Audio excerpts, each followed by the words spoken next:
What's going on, y'all? Good morning. It's the after show over at Sheila's, but I'm going to continue the conversation. I'm going to be on mute, guys.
Hey, morning, Hey, what's up, man? Morning, man. morning, morning.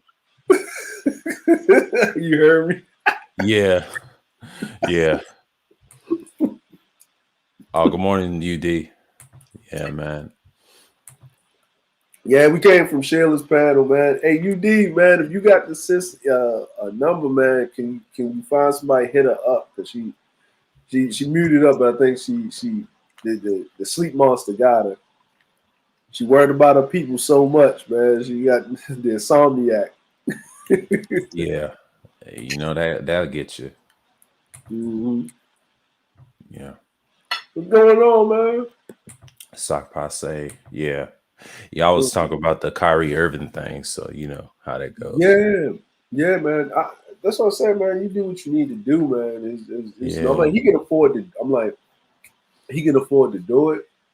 yeah, I can't tell a person to get it or not get it. You know what I yeah, mean? And then I would yeah, be a hypocrite to say so because yeah. I'm in the military and made him get it. Yeah, So it's just like I did that stream yesterday with whatchamacallit with Kuda, and I did the after stream. I think it was me, Cerulean. Well, not Cerulean, but it was the general for a while. Then Cerulean came through, and then Soul and Black came through. Then it started became BMT and Sexy Red. Now she dropped out because her phone was messing up. And BMT, we talked for a short time. He was talking about his boys, talking about the thing that the what's going down the pipe. But Cerulean was trying to explain to us that this has been going on for years. I was like, oh shit, it's that oh serious. yeah. Yeah. And we talked about it brief. And I think Wacky came up on the tail end. And then it was Mm-hmm. Book of Ronan. It was the Bishop came through my chat for the Oh yeah. first time. Yeah, the Bishop, he came through my chat and saluted me. And then, Bishop who? the Bishop, the one that used to be called himself Red Pill over the A game, the heavy set fella. BJ? Yeah, yeah, yeah. He came through and saluted me. Yeah. Oh, Oh, DC Codebreaker? He came through yesterday. oh shit. Yeah, yeah. Mike V came up and talked to Cerulean as well. you know, for a Oh yeah, brief yeah, bit. Mike B, man. He came before Wacky, and Wacky came afterwards, and you know, it all went great. And it was Ronin, Underrated Darkness. Everybody came through, man. It was good. That was a good discussion. Yeah, I have to watch that this weekend. So you know, this one too. Man, I was hurting, man. Like I was hurting. I was like, I saw it, but I finished the paperwork, man. Finally, then I finished editing this trailer. Finally, and then, man, my wife made this meal, and then I was gone. Yeah, I don't blame you. I don't blame you. I don't blame you. I was I gone, don't blame man. you. It was like this, just done, bro. Just done. Like, man, listen. I'm gonna tell you, man. Nothing like it's, you know how you get them chicken wings, you know what I'm saying, you know, Right, like right, chicken right. wings, right? Not, you know, when people like, you get the chicken wings, but they got these it's these honey glazed sesame seed, like teriyaki Hmm. chicken wings. They call it the Nagoya chicken, because it's like, Right. you know what I mean, this man. Then she did the honey glazed sesame seed uh, um, teriyaki chicken wings, but they was lemon pepper. Oh man, Right. them shits was on point, man. That shit was on fucking point, man. Like that that shit, man. I ate that. Um, and then me and my son was sitting around, and we was watching. I forgot what we was watching. We was watching Squid Game because we wanted to watch Oh, Squid Squid Game. Game. Yeah, Yeah. so we was watching Squid Game together. That was, you know what I mean? Yes. I do family time with my children. So I'm a family man, father, role Ain't nothing model. wrong. Ain't nothing wrong with that. Yeah. Yeah, it Yeah. was, Yeah. yeah. Me and Ronan talked about that yesterday on Tuesday Mhm. afternoon while I was about to shut down. And I'm glad he came through. I mean, shouts out to him. That brother is awesome. And he said, you guys were 1.0 days, like, you know, you and Wacky other OGs doing this besides not talking about women all day. I said, well, I try Yeah, not to. I try not to, man. I try to be different than everybody else. I've been on that standard for like, years. wow, yeah. I'm like, Yeah. yo, you know what? If you think about it, man, like, if you really think about it, you know what I'm saying? No, no. Actually, man, even that back and forth with um the leader of the trims, um, Yeah. we weren't talking about women. No, we wasn't. Well, see, Yeah. he keeps it that way. In the chat, it's when they troll, when it's women around, but when it's like us or people in the Mm-hmm. sphere, he usually don't talk about. He's out of all the group, I Yeah. have more respect for him than the rest of them. Now, the leader with the Templar, I do too, because he don't get himself involved with these niggas like that. He's just straight trolling them as Yeah. well. It's kind of funny though, because I appreciate his efforts and things like that. So Yeah, it was really. what's going on, Cerulean? Hey, you're great Yeah. and esteemed gentlemen. Yeah. You're Yeah. man. Hey, remember, goats are not humans. Huh? Oh, man. Yeah. I'm not surprised he's still, kind of, in his feelings behind that. It doesn't surprise me. Mm-hmm. Well, man, I'm telling you, man. It's man. I wanted to talk to Wacky again. Because Hmm. when you talk about the cry about my Ravens, man, and then I went and someone said, check the score. Don't give up on your people like that. I checked the score, Yeah. man. Lamar, Yeah. and man, I was saying, oh, this nigga done made me proud, man. Yeah. But I'm just scared, man, because he doing too much by himself. Yeah. You know what I'm saying? He doing and I could tell everybody like, I think he's hurt. He's not running like he was. I said, first of all, you said the nigga run too much. Then when the nigga ain't running, then y'all saying the nigga ain't running, like you think he hurt because he ain't running. Yeah. You know what I'm saying? That's why I was saying, masochist and blood punishment. Oh, who's that? Yeah. Is to make it seem like he's not hurt. But the other day, as soon as Drake, that nigga was like, oh, you Borgin Cerulli. Yeah, he's Borging in and out. But yeah, you Borgin. Oh, yeah, we missed like half of that. We missed half of all. Hold on now. You sound pretty good, but go ahead. What you're saying about old boy? Yeah. He sticks around only to give the he's not running or he's not hurting. Like what I know what pierces the deep key of the Negro man. I know it. I know this is like game to say that you feel some type of skin.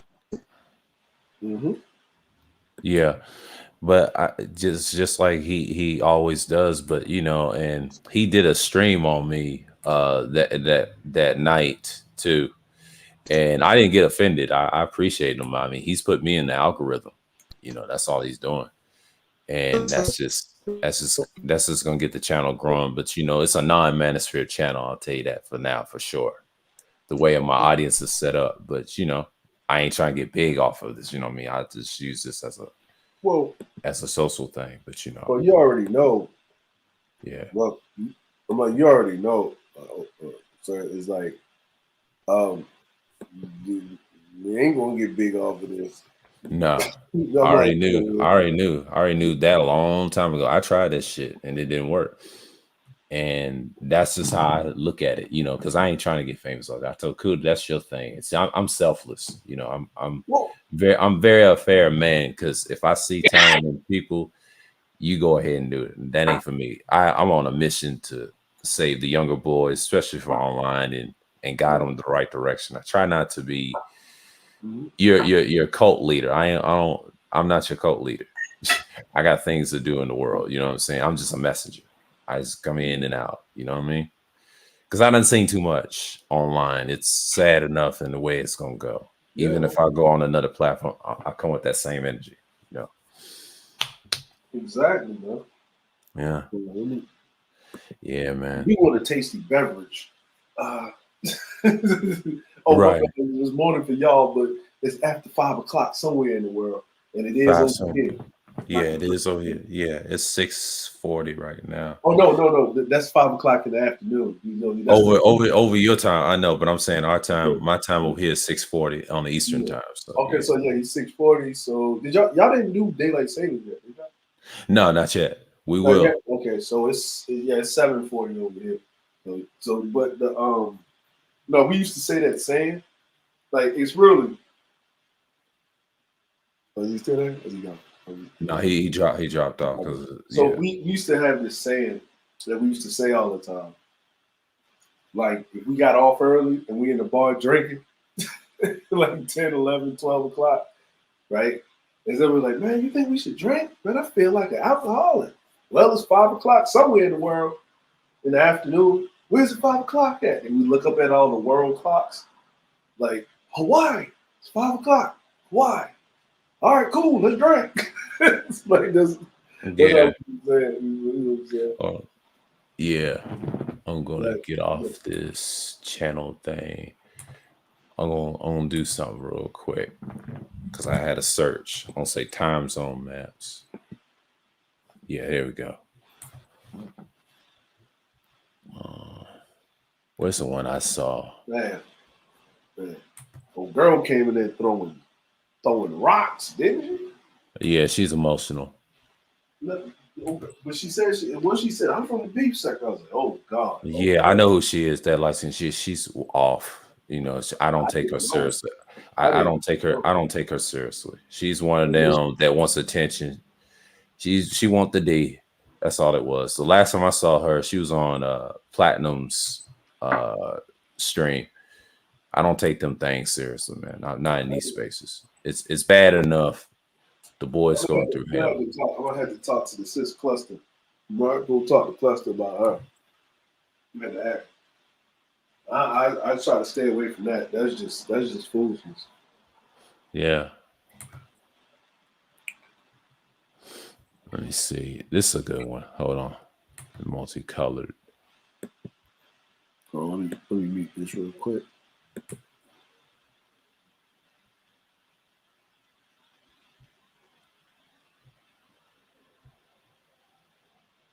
That's a rug. Oh shit. All right. Yeah, okay. I'm over here gotta finally, man, the final footage came back from the colorist, man. Dang. Yeah. So we finally, that thing, that video I shot in the summer and shit. So, so I finally, what I'm saying, we finally got it straight with the colors. To do the color grade. Right. Yeah, to do the color grade and stuff. Which is that's an art by itself. It's a dude from Congo actually. Yeah. A brother and stuff. He owned his own studio. Yeah. He got like 4 or 5 Japanese people working for him. God damn, they got all these time zones. I'm reading. Shit. Central African time. Yeah, man. Damn. Yeah, Phoenix. I know Standard Time. This is going backwards. Okay. Greenwich Mean Time. Damn, that's what it means. Okay, Universal Coordinating Time, European time. Okay, Arabic time. Yeah, that Greenwich time lets you, like that's the international date line. Yeah. Hawaii time, Solomon Islands. Damn, y'all ahead. Bangladesh. Yeah, I see why. Bangladesh. Yeah. That's the list of the time zones. Yeah, we're on the Greenwich time. That's how they put us.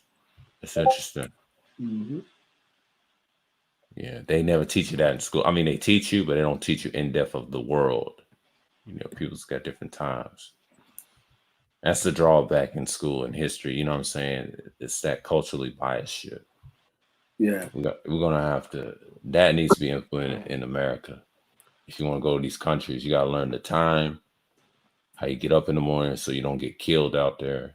Because I mean, if these countries gonna end up like America, they're finished. I just don't see it. Them corporations ruin every fucking thing. I don't care how natural your country is. Yeah, they ruin every damn thing. We can't blame the soldiers. No, that's just people. Yeah. I blame people. I blame the sheep. We need this in our little area. Okay. You sound worse than white folks. You know what I mean? You know how they sound. Them cheeks. We need this. We need that. Yeah, you know what's the funny thing, sir, is that people don't need something if they don't know about it nor have access to it. Right. You know what I mean? Yeah. Like, like people don't need something if they don't know about it and don't have access to it. Once I learned that and understood that, and then if there's access to it, then and if there's a supply chain, then somewhere along the line, someone's allowing it to happen.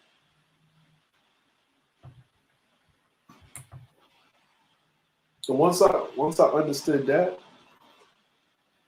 everything started to make sense. Yeah. Everything It starts to make sense. Yeah, I started learning about myself at this age and learning, even when I was younger. I've always had that mindset. Even when I used to work, I tell people, it's no excuse. You learn from people, and then when you travel, it's just you always learn it every day and try to get right. I mean, I tell people I have a standard to live by too, and it works. I mean, I didn't go out here and then mess myself up, but people choose to do what they want to do. I mean, I can't control what your feelings are, And the general had me to look up the deaths, and y'all mentioned that in Sheila's channel about the Chicago thing and the soldiers. I said that in the stream. He wanted me to do a little synopsis, like data. how many people have died totally, from 2000 2001. I mean, 2021. And I was like, yeah, and it was a good number. It was like 40,000 dead over here in Chicago. Around that time in 2000, it's like 20,000 if you tally the numbers up. That's a yeah to 30,000. He says less than that. Yep. You take your chances to be in the military. Yeah, I always said that too when I was younger. Yeah, because it was safer at the time. At first, when I was like in middle school, I said hell no. But once I got older, I realized nah, you're a lot safer because number one, it depends on what branch. yeah. Because I know it depends. I would say the Navy, you're a lot safer because you're in the water. You ain't gonna die as much if you learn how to swim properly and learn how to survive in the ills. The Navy is the most. It can be a little dangerous, but it can be the most safest. I would say it's the safest. The Army, I will say it's not the safest because it depends on who you're fighting. Now, you are safe against, I'll say, those European countries, like, they ain't gonna kill you as much. It's those Arab countries that play stealth with you. That's the tricky part. Yeah, guerrilla warfare. Yeah, the stealth tactics, that's not easy. Yeah. Here's the thing, like, is the Navy is the most safest because, like, the last time you had a massive death, like a mass amount of people died on a Navy vessel since World War II or the Korean War was like a couple of years, 4 years ago. And that was two fucking ships, Navy ships crashing into each other in the wide open Pacific Ocean. Right. And that's because that was the Navy's fault because they were doing workups and the captain was fucking running the crew into the ground and they were sleep deprived. That's the only thing that happened. Like, if you get fucked up in the Navy, it's not because of the enemy, it's because of like occupational hazard, some shit like that. You know what I mean? Like, all of the deaths in the Navy is usually when you talk about out to sea, from my experience, is someone getting thrown over the side of the ship, right? Or suicide, or faulty equipment, or God not following the safety protocols, like motherfucker not in like a person on the flight deck, and they decided they too close to the fucking intake and get sucked into the goddamn motherfucking the jet engine or some shit, or they standing not in the right spot where the jet hit the afterburners and shit, and then Friday ass. Yeah. You know what I mean? Like, yeah. Or, you know what I mean? Like, there's one guy, he was asleep, and there was a steam pipe, and the steam pipe burst and cooked him inside of his rack. Yeah, occupational hazard.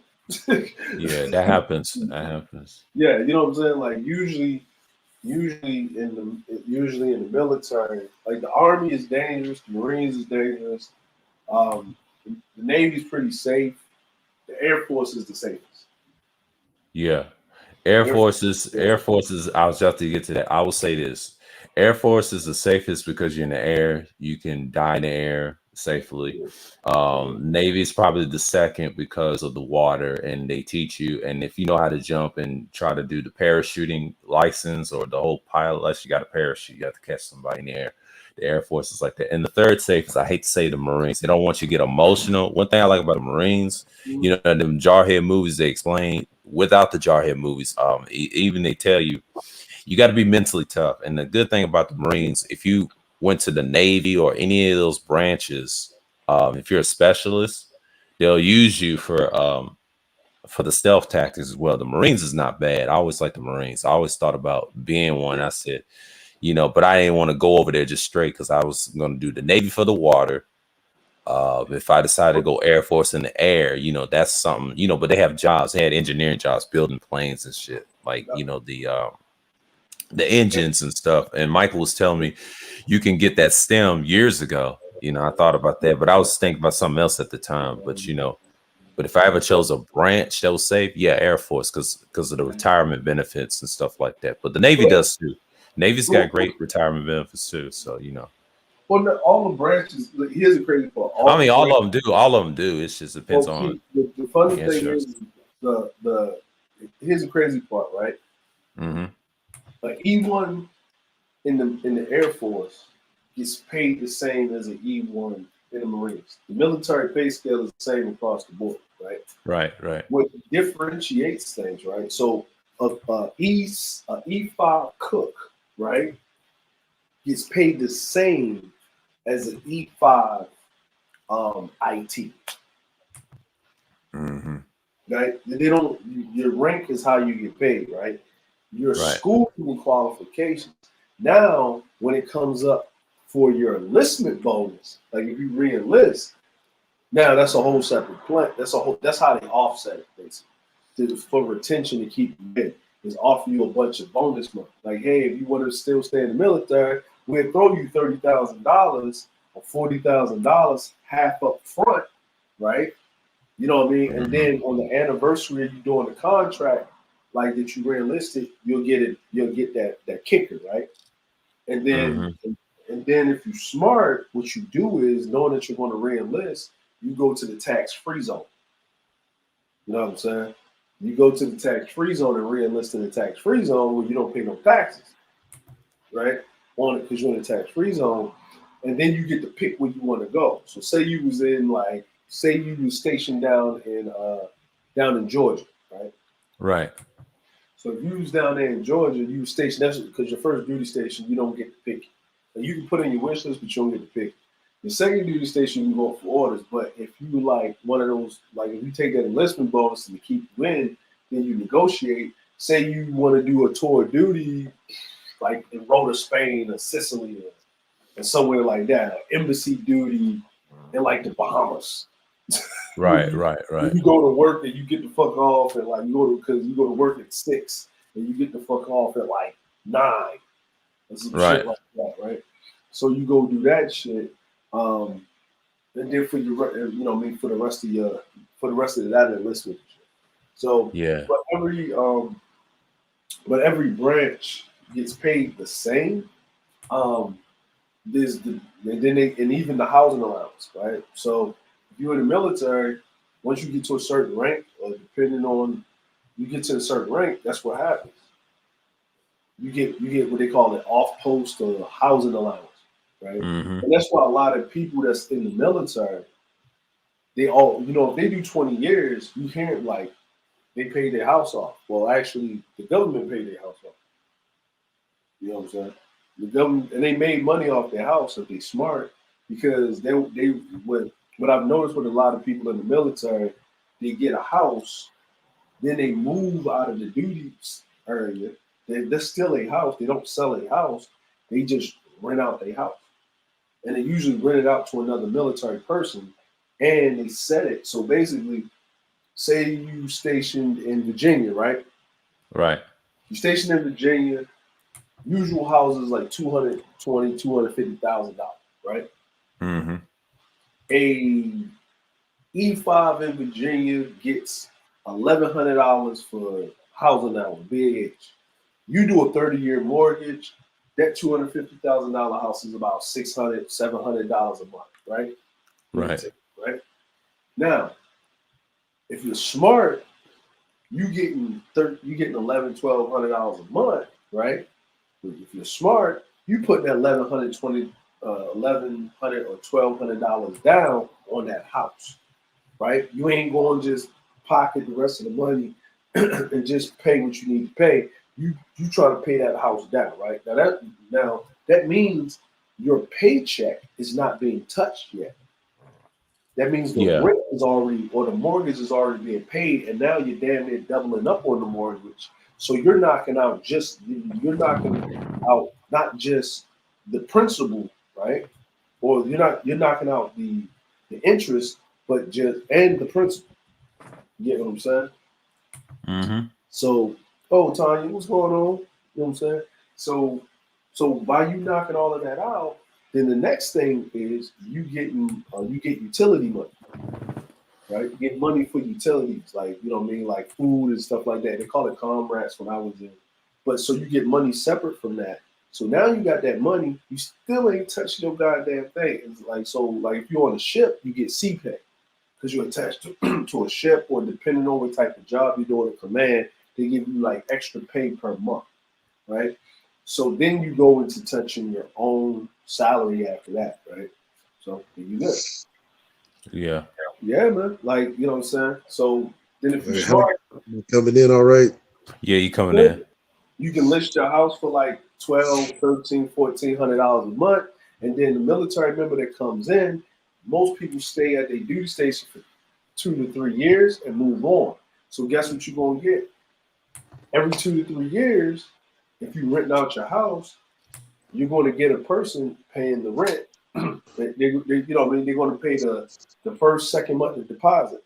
So you're going to get that money, then you're paying down the tax, and then you're going to get that BAH that you're getting, and then whatever your tenant is paying you, and you double all of that up, you'll have that 30-year mortgage paid off. If you're smart, pretty much at the beginning of, and no, pretty much at the end of your second enlistment.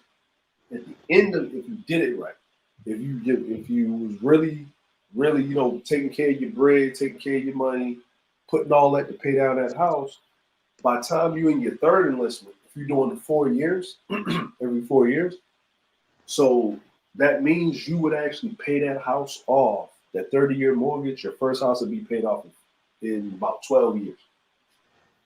12 years, the first house will be paid off. 12 to 15. Right? That's you fucking up. If you pay it off at 15, you fucking up. Then you're 5 years away from retirement. Because you do 20, you eligible for retirement, which is 65% of your base pay for the rest of your life. But it goes up every year because they always give their pay raise, that pay raise. And then you get your VA shit. Got your VA benefits, all of that shit. You straight. And you still, and then if you came in at 18, 20 years, that's 38. You're still in the workforce. And if you work a federal or state job, they use, or a city job, the military experience goes to your retirement. Then you got to do like 5 years consecutive, and then they take your military experience that goes to your retirement. So you only got to do maybe, I think in certain states, you only got to do 10 years, and then you can put in for retirement. And then you collect 2 pensions. 2 pensions. See, I just mapped out a motherfucker's whole life. Right? 10 years put you at 48. So by the time you're 48, you have 2 pensions, and you can retire. You can really retire before you're 50. And because you travel in the military, if you're smart, you either sell that house, keep that house, because it's usually around a military base, because most people do that. You know, maybe you know, fix everything that's on it or whatever, maybe put it on the market, sell it, depending on what you want to do. And maybe you move to a country where the cost of living is low and live out the rest of your days. If you don't have a family or nothing like that. You know what I'm saying? Yeah. I'm not breaking up this time, Emma. Nah, you good. What you got up there? Sir, put something on the screen. What you got up there, sir? What we looking at here?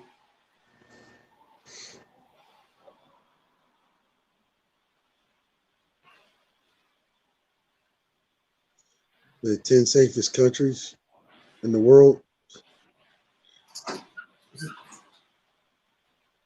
America. You know, you know what I don't like about those articles like that, like the safest countries in the world, like for whom?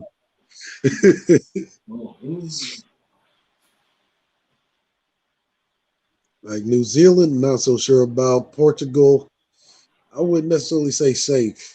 Not that sinking pothole. Which one? Portugal? Portugal, yeah.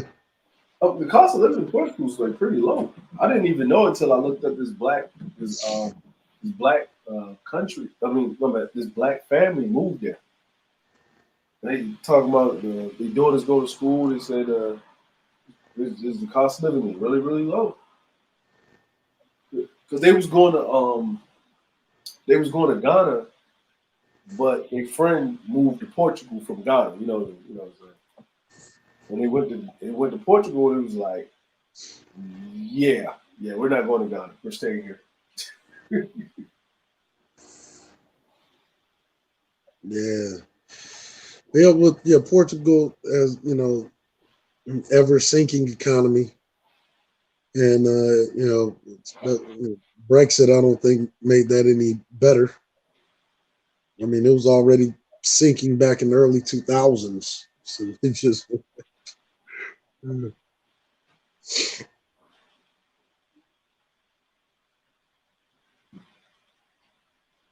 so I don't think it's really gotten any better. Yeah. What's that other one? Denmark? Yeah, Denmark, relatively, high quality of life, moderate cost of living.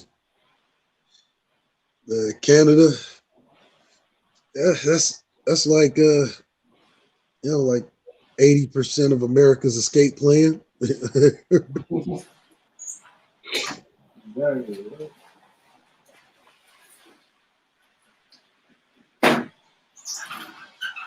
Singapore, Singapore still has moderately high crime rate.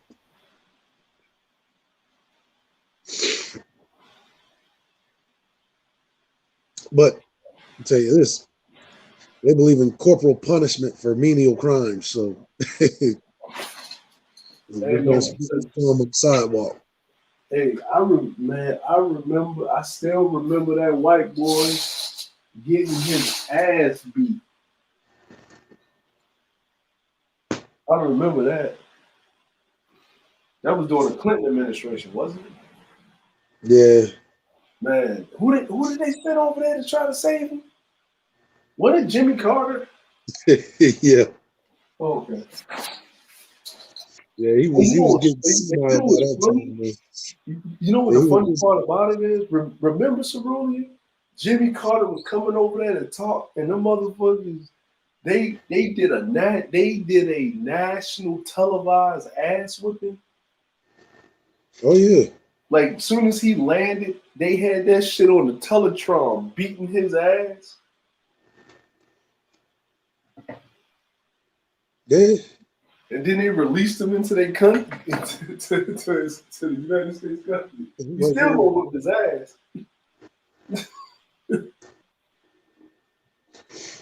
Yeah, white Americans gasping. I can't believe Carter let them do that. No, that was Bill Clinton's fault. Oh, fucking believe it, bitch. Hey, Clinton was getting that Lewinsky. My country. Yeah. Man, getting that Lewinsky. At least Donald Trump didn't get no Lewinsky in the Oval Office.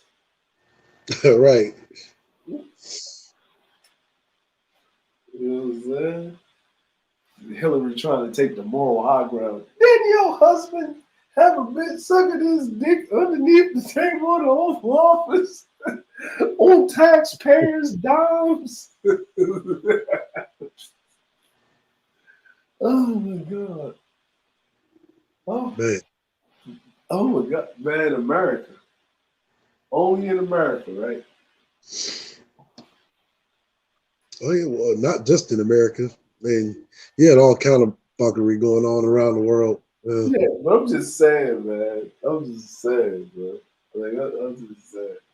The king of the king of Thailand decided that motherfuckers didn't want his wife in his. I think one of his wives. He executed 3 of the generals. Shut the fuck up. Yeah. But I didn't know his wife was like a general of the Air Force, and she a badass pilot. Yeah. Yeah, it's like a badass fighter pilot. Yeah, I mean, shit. He sent the bitch to the United States, the pilot school here. Yeah, Asian women are submissive and they feminine. Nigga, ain't nothing feminine of a chick jumping in a damn jet shooting shit down with missiles and Oh shit. my god, them niggas is weird. Yeah, yeah, man. Oh my god, man. Yeah, I put this list up to see what's the safest countries, and guess what they list? Iceland, New Zealand, Portugal, Austria, Denmark, Canada, Singapore, Czech Republic, Japan, and Switzerland. They in the top 10. Wow. I mean, I wouldn't amazed by that. I wouldn't necessarily consider a place where you can fucking freeze to death. Yeah, Iceland. Yeah, that's crazy though. But I was looking at that, I was like, okay.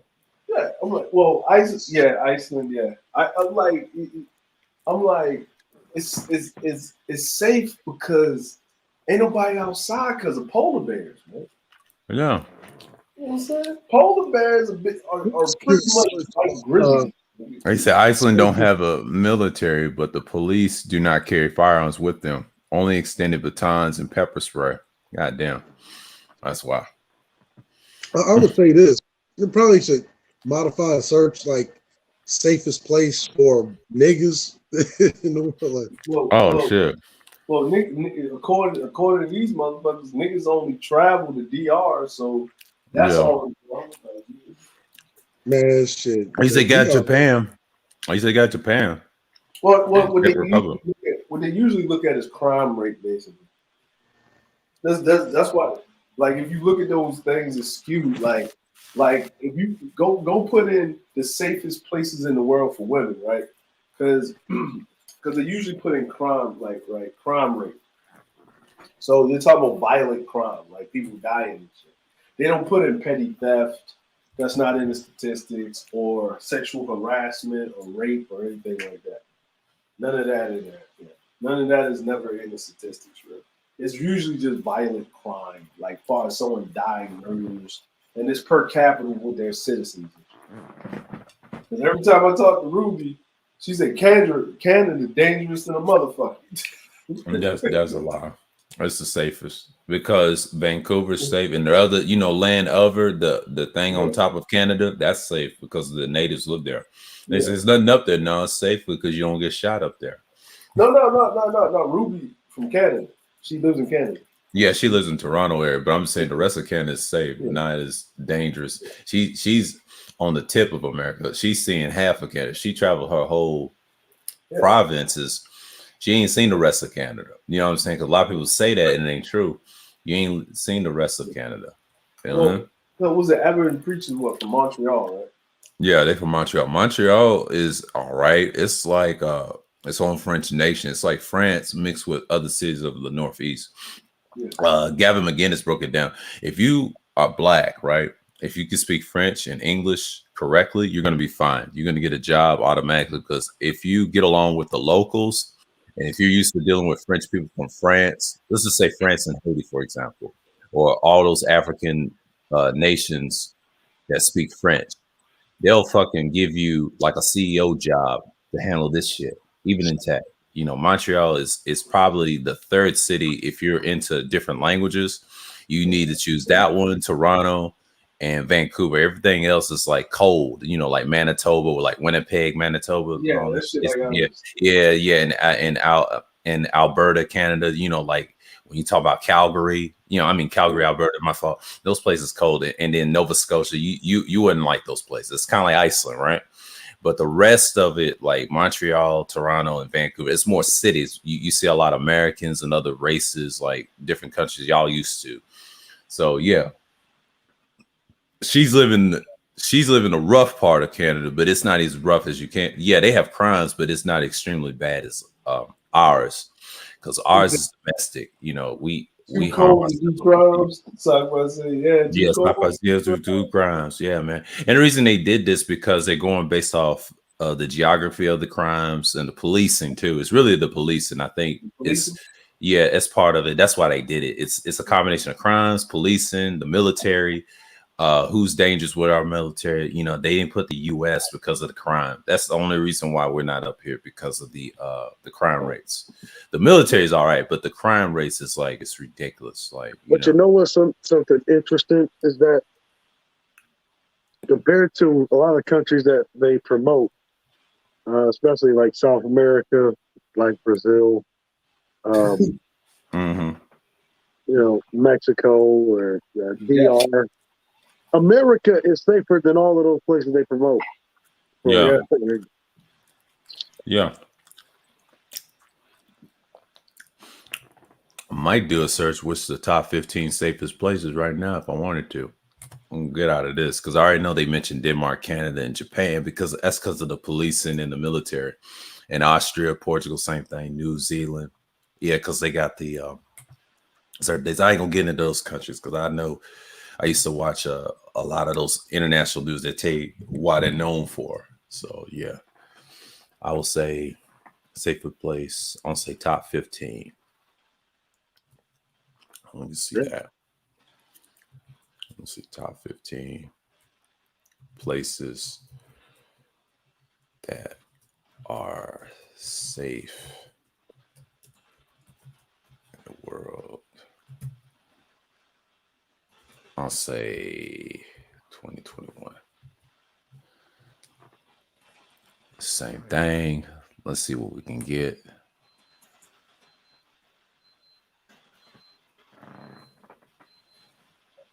Oh, it's the same. Hold on. Let me get that. Yeah, I need quit putting 2 in 2021. Okay.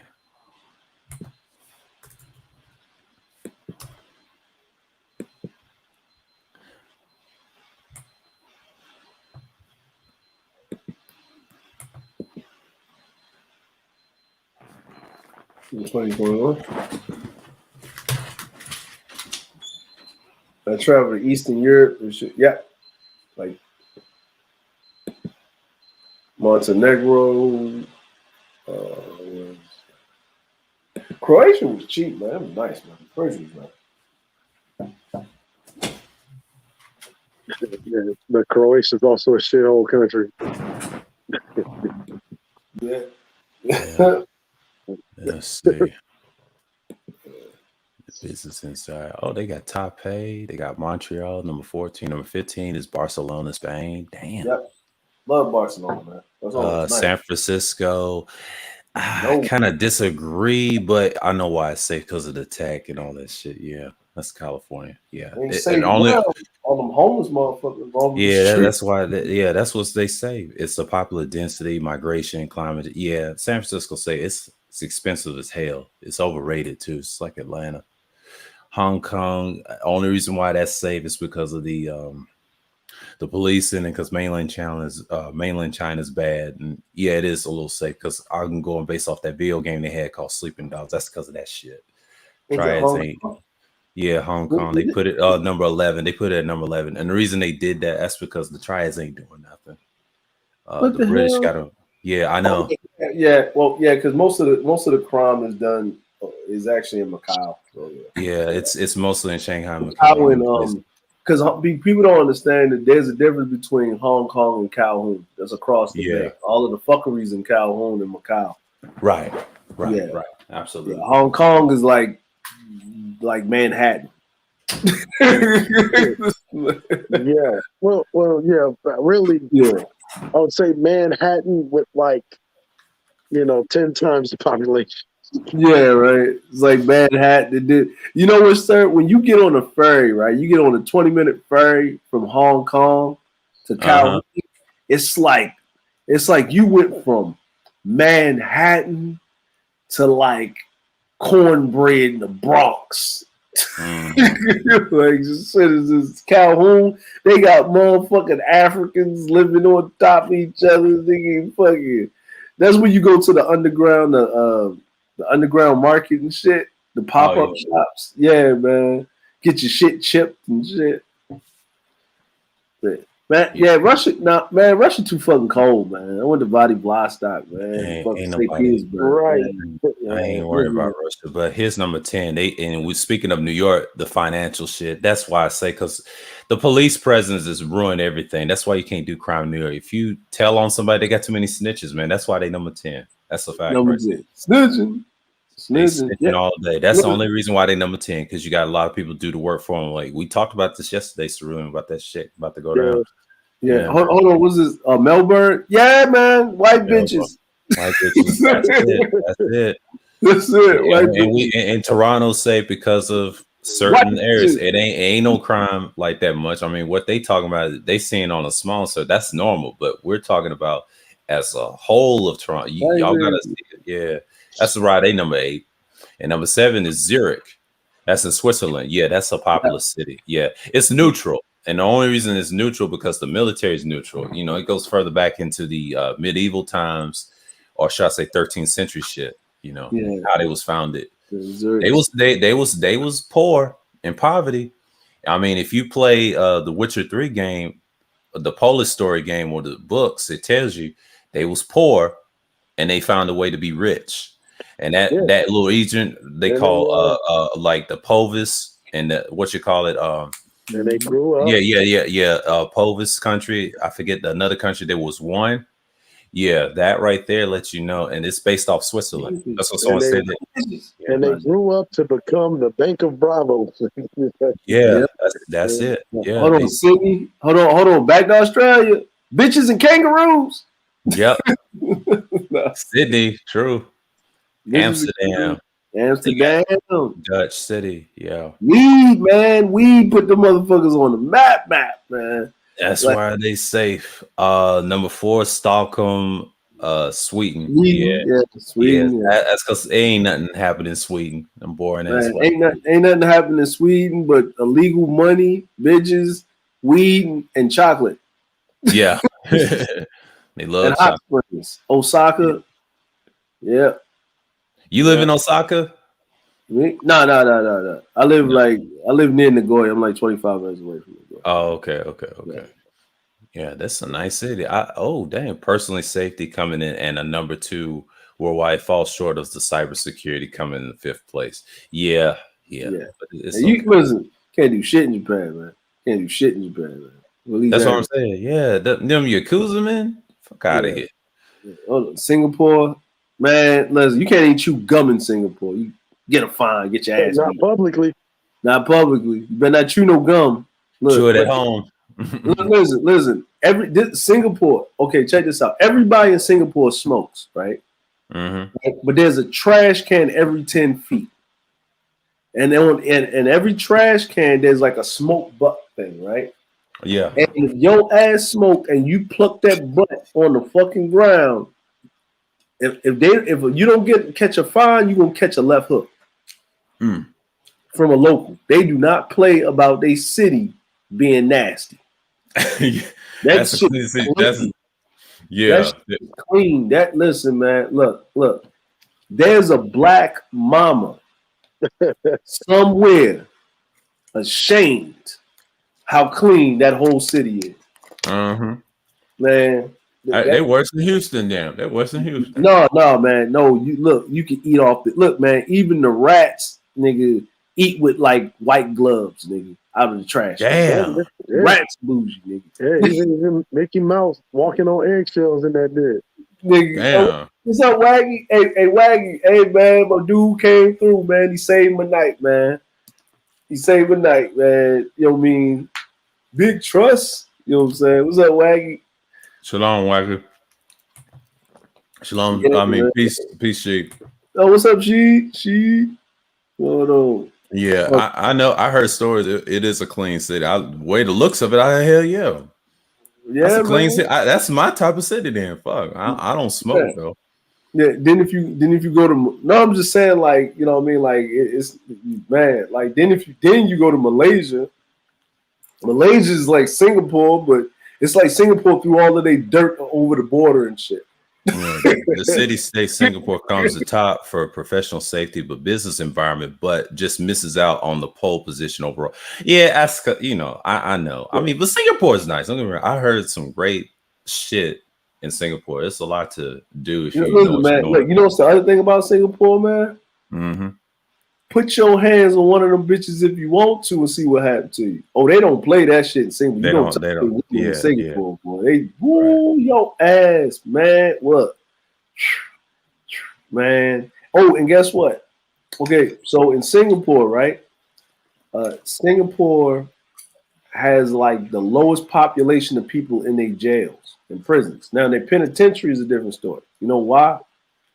Because they don't play. You did your infraction. They got security cameras all around. They prove your shit. You either pay the fine, right? It's Mm-hmm. either ass or cash. So if you can't pay the fine, they ain't gonna keep you in jail. They gonna bend your ass over, and you get a ceremonial ass kicking. Like they hit you with the cane on them ass cheeks. They motherfucking sew your shit up, and they release you. That's what they do. They whip your ass and send you on your way. Like they ain't got Yeah. time for it. You need to be like keeping your ass in jail. If you too much of a menace, they put your ass in the penitentiary. Yeah. Yeah, they ain't playing. Like we ain't got time for your ass. That's why everybody act right in Singapore, man. Motherfuckers act right. Yeah. Right. Yeah, That's my type of country now. Hell yeah. yeah. You need to do dirt. You got to go across that bridge and go to Malaysia. I'll be spotless clean then. If I have clean shower, clean water, hell yeah. Yeah. That's heaven now. Oh shit. Okay. Yeah. Tokyo. Thailand, Cambodia, and Vietnam. Been all of them. Yeah. If you gave me a choice, I'd rather be in Cambodia, Vietnam, and Thailand. Yeah, Cambodia is nice. I like Cambodia more than Thailand. Thailand would be my second choice if I Oh ever. yeah, Yeah. you damn right. Enhanced utility. Yeah, you know what I mean? Don't. No. See, the thing is, in Singapore, Malaysia, they don't have them problems with weed. It's heroin and cocaine and anything else. They grow weed there. Like weed is, you know what I mean? Weed and all of that. Like yeah, you can go get some weed in Singapore and all them places easy. That's not hard.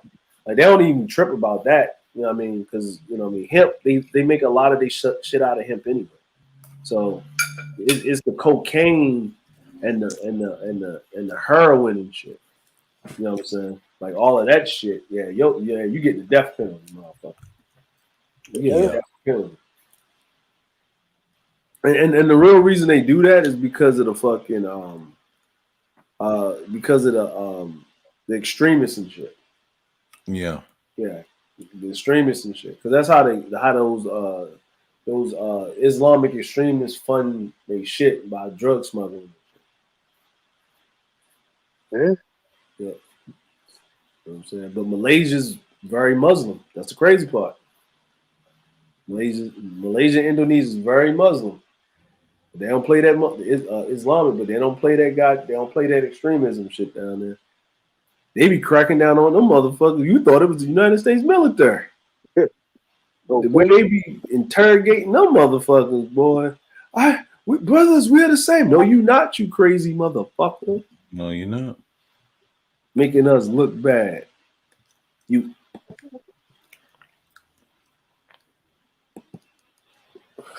Yeah. The last one is Tokyo.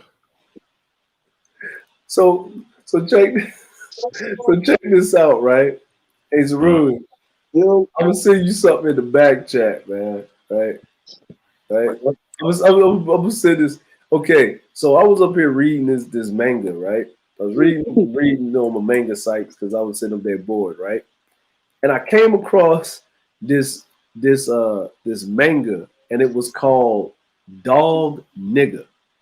it's called what? Called Dog Nigga. Man, you gotta send me that shit. I I need to put it right here. It's right here in the private chat. Right here. Hey, sir, you see it? Hold on. Dog nigga. Oh, let me look at it. Hold on. Dog nigga. Oh my god. Ongoing status. Animation. First. Oh my god. See, they on some bullshit. Okay. They done dog nigga manga. Oh man, they want to be black so bad, man. I mean, I'm not offended. I'm just like, when are we gonna stop you? No. Hold on. No. Check this out. Dog nigga. Rex is half man, half dog. He was created when a drunk old man forced himself on a stray female dog in the street. And because of his father, Rex has to live his life as a freak reject by society. So one day he's going to find that man and rape him. Sounds like SKC to me. Oh shit. I'm gonna get out of there. Hey, Cerulli, did you read the synopsis? A dog nigga. Yeah, Rex is a half man, half dog, created when a drunk old man forced himself on a stray female dog in the street. Because of his father, Rex has to live his life as a freak rejected by society. So one day he's gonna find that man and grape him. Yeah. Oh, my bad. If we want to troll and be petty, nigga, I got time, nigga. I got time, nigga. I'm in a whole nother country, nigga. You don't understand. I got 20 years outside the country experience, nigga. I've been to the Shaolin Temple of trolling, nigga. Nigga, don't play with me. I am Sanzu Genghis Khan troll worthy, nigga. I will find publication to passively aggressively make your ass have nightmares. Mm-hmm. You know what I'm saying? Now pop out the clouds and get on somebody else's panel, motherfucker. When I'm there and see what's gonna happen. I'll try to be nice. I tried to be nice. I was trying to be reasonable. You know what I'm saying? I was like, I will divulge into degenerate behavior at the highest order. Yeah. Don't play with me, motherfucker. This is like my first stream today, but I will stream tonight about the Vietnam prehistory. That's gonna be kind of short because I may open it up, but that's gonna be at 8:10. But I got time today. I'll see how long this will go, and then I'll head out. But I extend this one because since I got time for hours later, it depends on But yeah, man. I mean, this one is after Sheila stream. I mean, they usually be like 4 hours or more, but that's it. But after that, because I got time today. I got time today because I know I got a stream at 8:10. I'll be back, and that'll be like my second stream. Yeah, man. Yeah. Hold on, they probably in the chat like y'all niggas joking, right? Listen, man. We ain't joking. Like, we dead serious. This is actually like a thing, man. Like, this is actually a thing. Okay, I got. You know what? I gotta. Morning, anti-socialite. I gotta do this. Sorry, public service announcement. The views of myself, Just DeAndre, does not reflect the views of Sir Obadiah and his channel. You know what I'm saying? Yeah.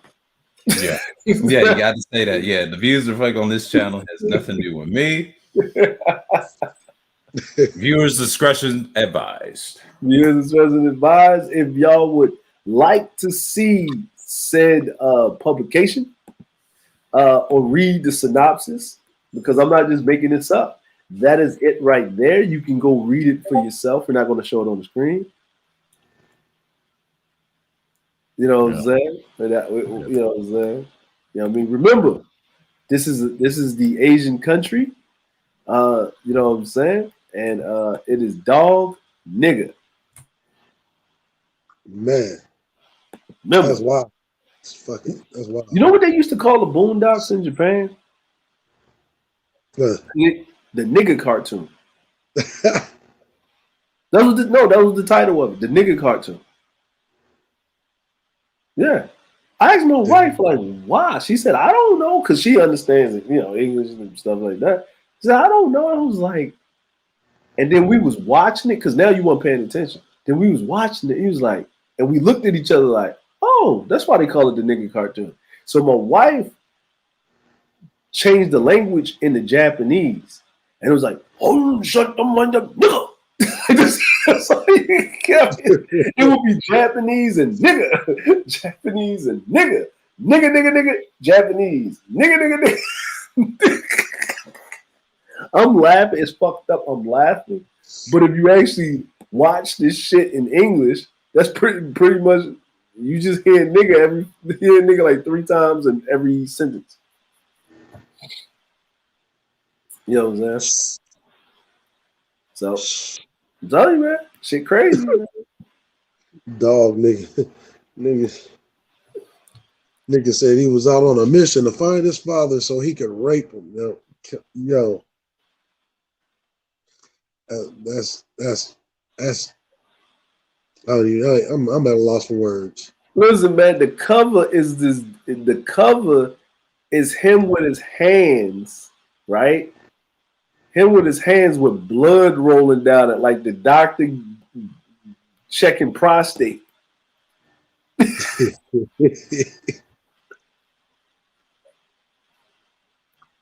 is ill. I'm sorry. Listen, man. Look, bro. I'm just letting y'all know, man. Yeah. Y'all see, y'all thought I was lying, man. Listen, I bring receipts. I bring receipts, man. Listen, I'm not making this shit up, man. I find shit. Shit. Hey, it's ruined. I kept that pictures on the wall joke going for how long? Till somebody put pictures on their wall. Yeah, I guess we'll start calling the SKC goat nigga. Yeah. You know what I'm saying? Hey, man. Pictures on the wall. Yeah, man. Hold on, what is this? They're making black male stereotypes inside of that manga. You know how so-called black. Exactly. But these black women's. Ain't no black women got a publication overseas. Yeah. Like, look at this. Dog nigga. My goodness. Dog nigga.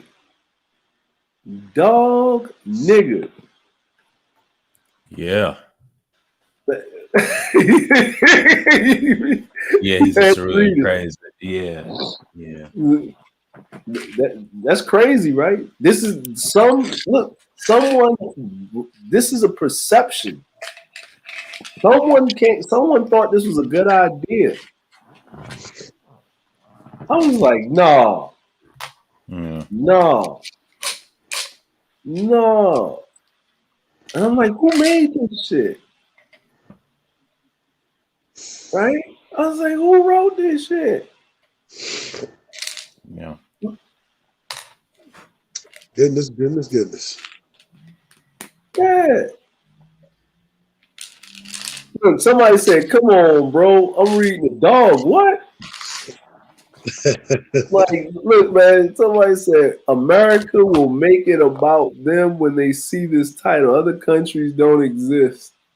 Please don't act offended because of a word black people, white, or whether ethnicity were involved beyond monkeys. People words can't hurt us. Somebody, look, nigga. Niggas is right. He said goat nigga. That is funny. He talking about SKC.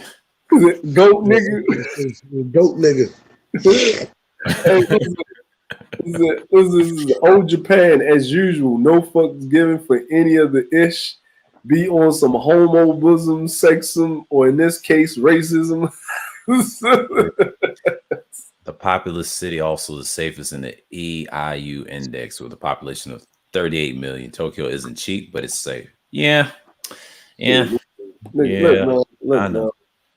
Listen, man. Look, if you got $500 for rent a month, you can get you a nice broom closet in Tokyo.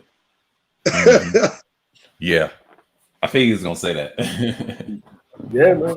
Nice broom closet, man. It's a white dude that has a channel on YouTube about what is it? It's a white dude on a channel where he shows you the cheapest apartments in Tokyo. $500. Mm-hmm. Yo, he showed an apartment, man. This shit looked like a alley and shit. Like grunge bitch. And it wasn't even an alley. It wasn't an alley. Like it was one of those, you know, when you walk down in between two buildings sideways. Then you get to the room. This shit is small, but guess what? Mm-hmm. It ain't got no shower, B. Mm-hmm. And for you to use the toilet, you can't. That's for the dude that live on the second floor because he paid extra. You got to go down the street. And the white dude was like, you know what? I'm gonna stay here for a month and see how you can live here. And I'm gonna vlog about it. I was like, wow. You came all the way 13 hours into the future to live below your means.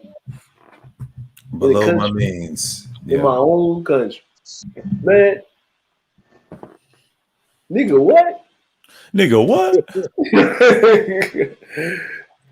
Goat nigga. Goat nigga. What? A cigarette? Let me stop. Japan can be cheap if you can stay at a church or organization place. Yeah. I don't know about that. Now, organization place, yes, but not no church. No, you can actually my cousin did that shit, man. He was traveling southern Japan. He was going down to Nagasaki and stuff. And what he did was he stayed at a temple. He only had to pay like $50, and you could stay there for a month. So he just stayed at the temple and shit. Like, yeah, I got this at the Business Insider. That's what the cities in the world, the 15 safest cities in the world. That's what it pulled up. But it doesn't really matter at this point because you know who's the safest city, and I mean America's probably in between there. You know, I ain't gonna try to look for it because other places is a lot dangerous, like my man said. I might have to look that up. Yeah, I might have to look that up. Which one's the dangerous? You know what I'm saying? Pop, you know what I mean? You know what I'm saying? Be like hostile and shit. Motherfucker have your ass like Saw. Oh, yeah. You know what I'm saying? Dangerous place. In South Korea, him and his wife and kid, they out there. Yeah, man. Yeah, South Korea, you know, cool, man. Like, depending on where you live at. Like, where I live at now, like, you know what I mean? Where I live at now, because we getting everything together for the other spot and shit, for the other crib, because we gotta wait. Going price for a 3-bedroom apartment where I'm at now in Japan is $560 to $600 a month. You know what I'm saying? People like people only think about Tokyo, but they don't think about like Osaka and Nagoya. Yeah, Nagoya, Osaka. Yeah, it's a lot of cities. Osaka, Nagoya.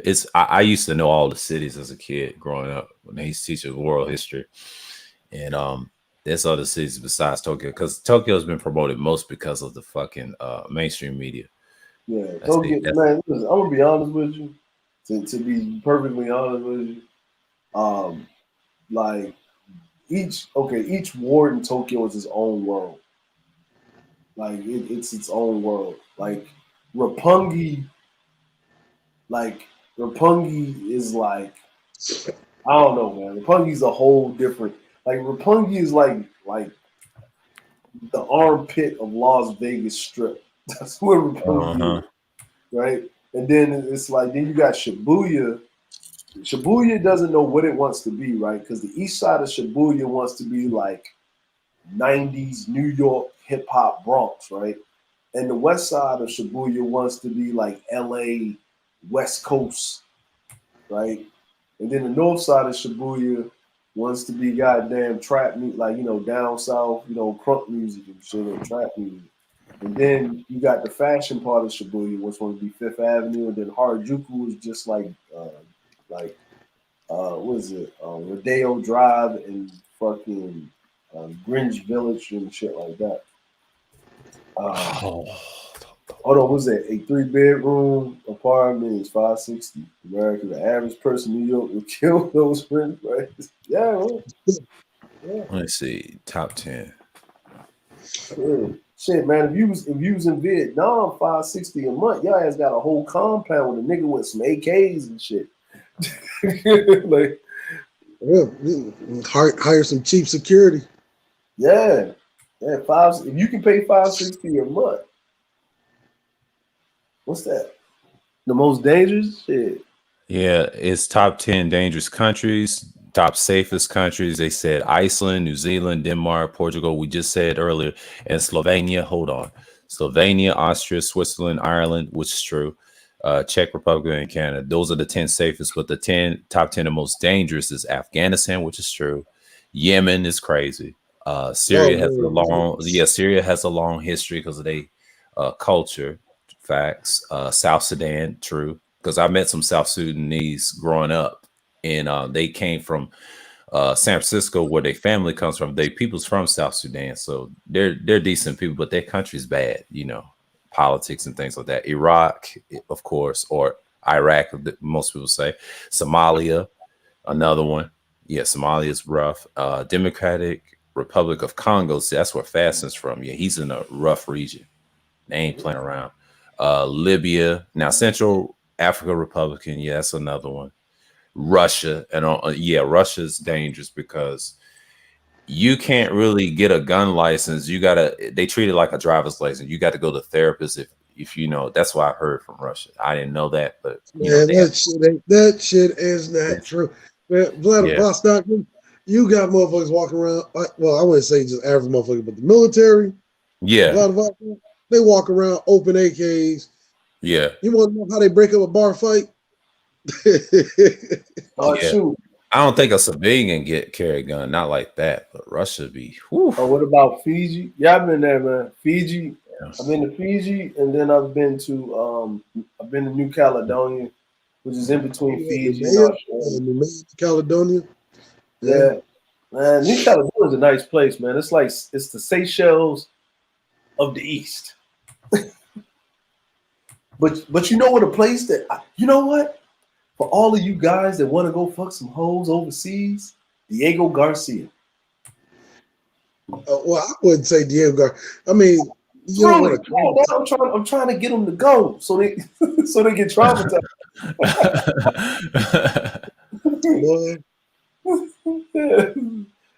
Oh. So you're leaving now? Why is this guy following me around? I haven't seen anybody in months. Right. Motherfucker stalking your ass, trying to be your friend. You think he's weirdo. Motherfuckers coming out the woodwork like that scientist on remember Independence Day, the scientists? Yeah. They don't miss out much. A lot of motherfuckers like that. Diego. Oh. Yeah. He said Russian civilians are limited to hunting rifles. That's what I'm saying. I mean, they can get guns. It's similar to America. The problem is they can't get the high powerful stuff that we do. But it's dangerous though. Yeah, they don't let you. They have restrictions on their shit. I mean, he's right. Cerulean's right. The military carries AKs, AKS 74Us. I've seen so many, and I was like, damn. But Russia today won't explain that because you go to the actual Russian news, you see them armed up to the teeth. I'm like, what the fuck?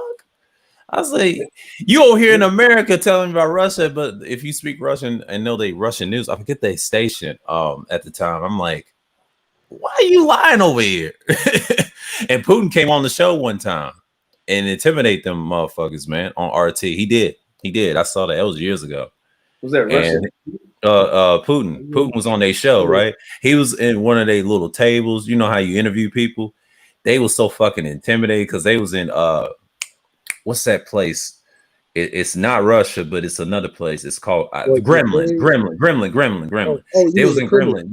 Kremlin, yeah, Kremlin, yeah, in Kremlin RT, right? They based off in Kremlin, but they also be in DC reporting these little shit, right? Putin came to Kremlin, right? Because we know he lives in Moscow, right?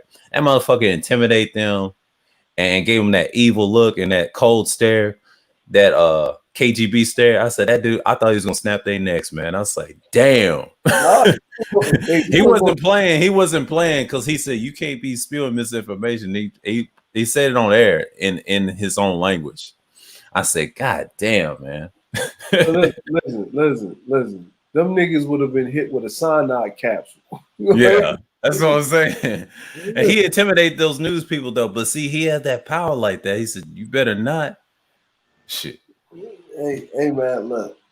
How many motherfuckers that's been in political goddamn oppositions and turned up, man, and got killed and shit, man. Yeah. It has utility and shit. No, man, that's not for y'all, man. I know y'all know better, man. But just in case these niggas is listening to the clouds and they decide they want a new type of film, a Wilma Flintstone, man, go to Diego Garcia. Yeah, thank you. And guess what? They got stoves. They got appliances. They got showers. Let me stop. Oh my god.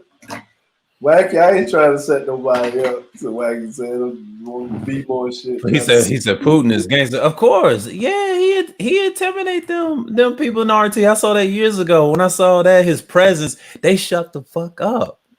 That shows you right there. He's got power like that. He don't be playing. Don't you understand that fucking Putin is really the last descendant of the Romanovs branch family? The Romanov branch family, the Rasputins, them motherfuckers, man, they violent, man. Yeah. Rasputin is the Putin. That's basically his descendant's name, Rasputin, and then they call him Putin for sure. And I said, ain't that Russian? I studied them oligarchs, so don't get me wrong, the czars and all them, how they did the what you call it, the Jews. What's that Russian Jew's name? Myelansky. When he grew up in Russia, right? Saw the czars and doing all the violence growing up as a child. He had to come to America and notice the difference. You know, it's freedom. You know, like the ships with the Italians, the Irish, and them, right? And when I noticed what he was saying, I was like, damn, I'm like, it's like that. Yeah. What's going on, Sister Lou? Salute. Yeah, go ahead, Sorry. Well, yeah, you know, the loyalists. So the loyalists. Okay, and you know, at the end of the Bolshevik Revolution, you still had loyalists, you know, that were pushed out. You know, they reestablished St. Petersburg because that went from being called Leningrad to Stalingrad, and then they literally had to reinstitute liberalism, right, to bring back the party and reestablish the party. And the whole time, this got like Putin, that mother was going through like paratrooper training, intelligence training, all these different trainings, goes up the ranks, you know, becomes the fucking deputy director of the KGB. Right? And while in the shadows, like reestablishes Russia as as an industrial power in the world. Yeah. And I saw that. I was like, God damn, that was genius. I mean, even though a lot of people say, yeah, he be killing a lot of Muslims and Chechens. I said, Dad, that's what he does. He don't care. That dude's a beast, man. Like if you understand, you'll get to see the parallel and why a lot of countries are, you know, afraid of dude, or I would say at least the Russia that he established. That's why a lot of people are afraid of him, because they're still thinking, damn, Romanov bloodline. This is something that hell, a lot of Russians can't even come back to mainland Russia. You know? Yeah. I mean, it won't come back. But he intimidates other countries. I don't think he cares for China deep down. I mean, a lot of people try to say he's allies with him. No, not necessarily. He can kill them with one blow, and they scared of him. And I've yet to see one Asian country lift a finger against him. He can call. You know what's so fucked up? I don't want to say the Yeah, CIA and these agents. Yeah, actually, he has a strong working relationship with China because it yeah. was China that helped him, bail his country out of debt. Yeah, You know, that's it. That's the only thing it's the money thing. But but when it comes to war, it's like it's weird though. Like China's not big on that. They don't have what Russia has. They have to go to them. It's kind of like Iran is Iran. They're scared of them because they giving them nukes, and then well, he trades them off. Yeah, yeah, the Western world, like literally, like throughout the entire Cold War, right?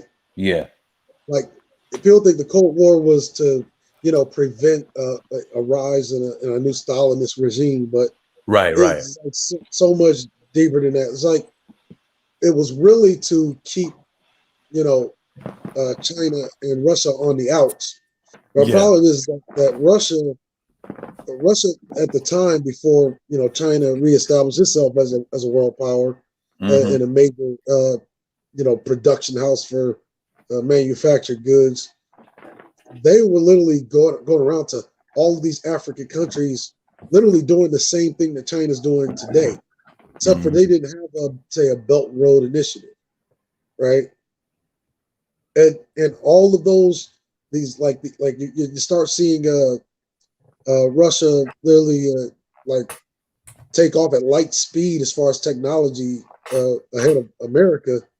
And so why the Cold War lasted so long was they wanted to keep some kind of tension up between Russia and China because of America's, which is the head of like NATO, UN, et cetera, is having this orchestrated lockout of China that keeps them on the fringe, which means they can't get any access to any new military technologies to become the major competitor.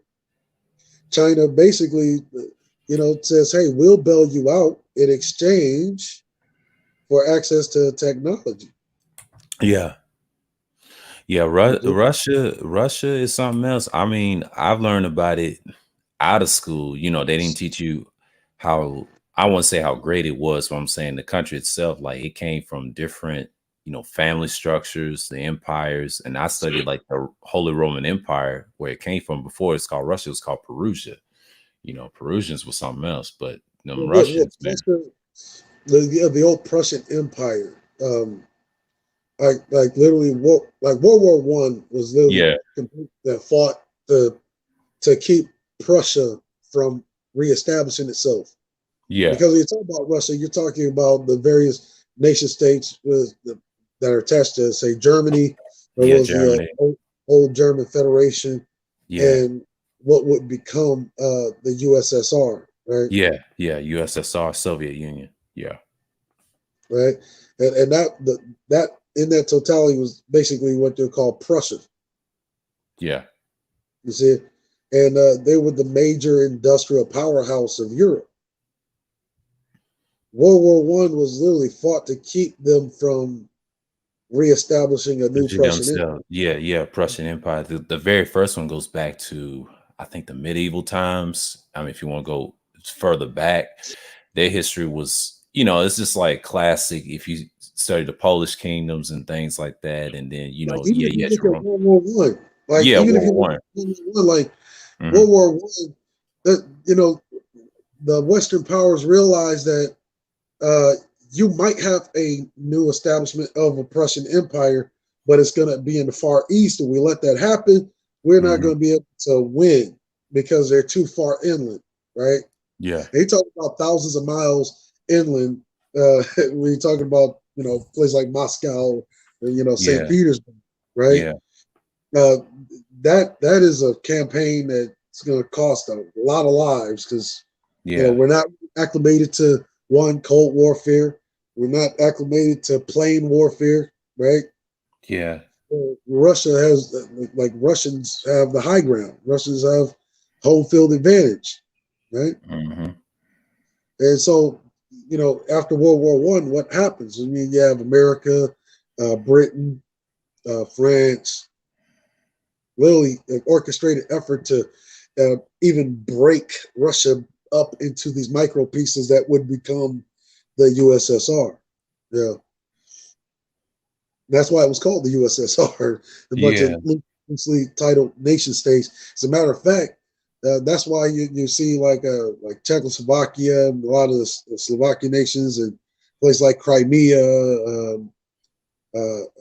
Croatia, and all those. Like literally, they never, they were enjoying the sovereignty, that was bought by, America, keeping that shit broken the fuck up.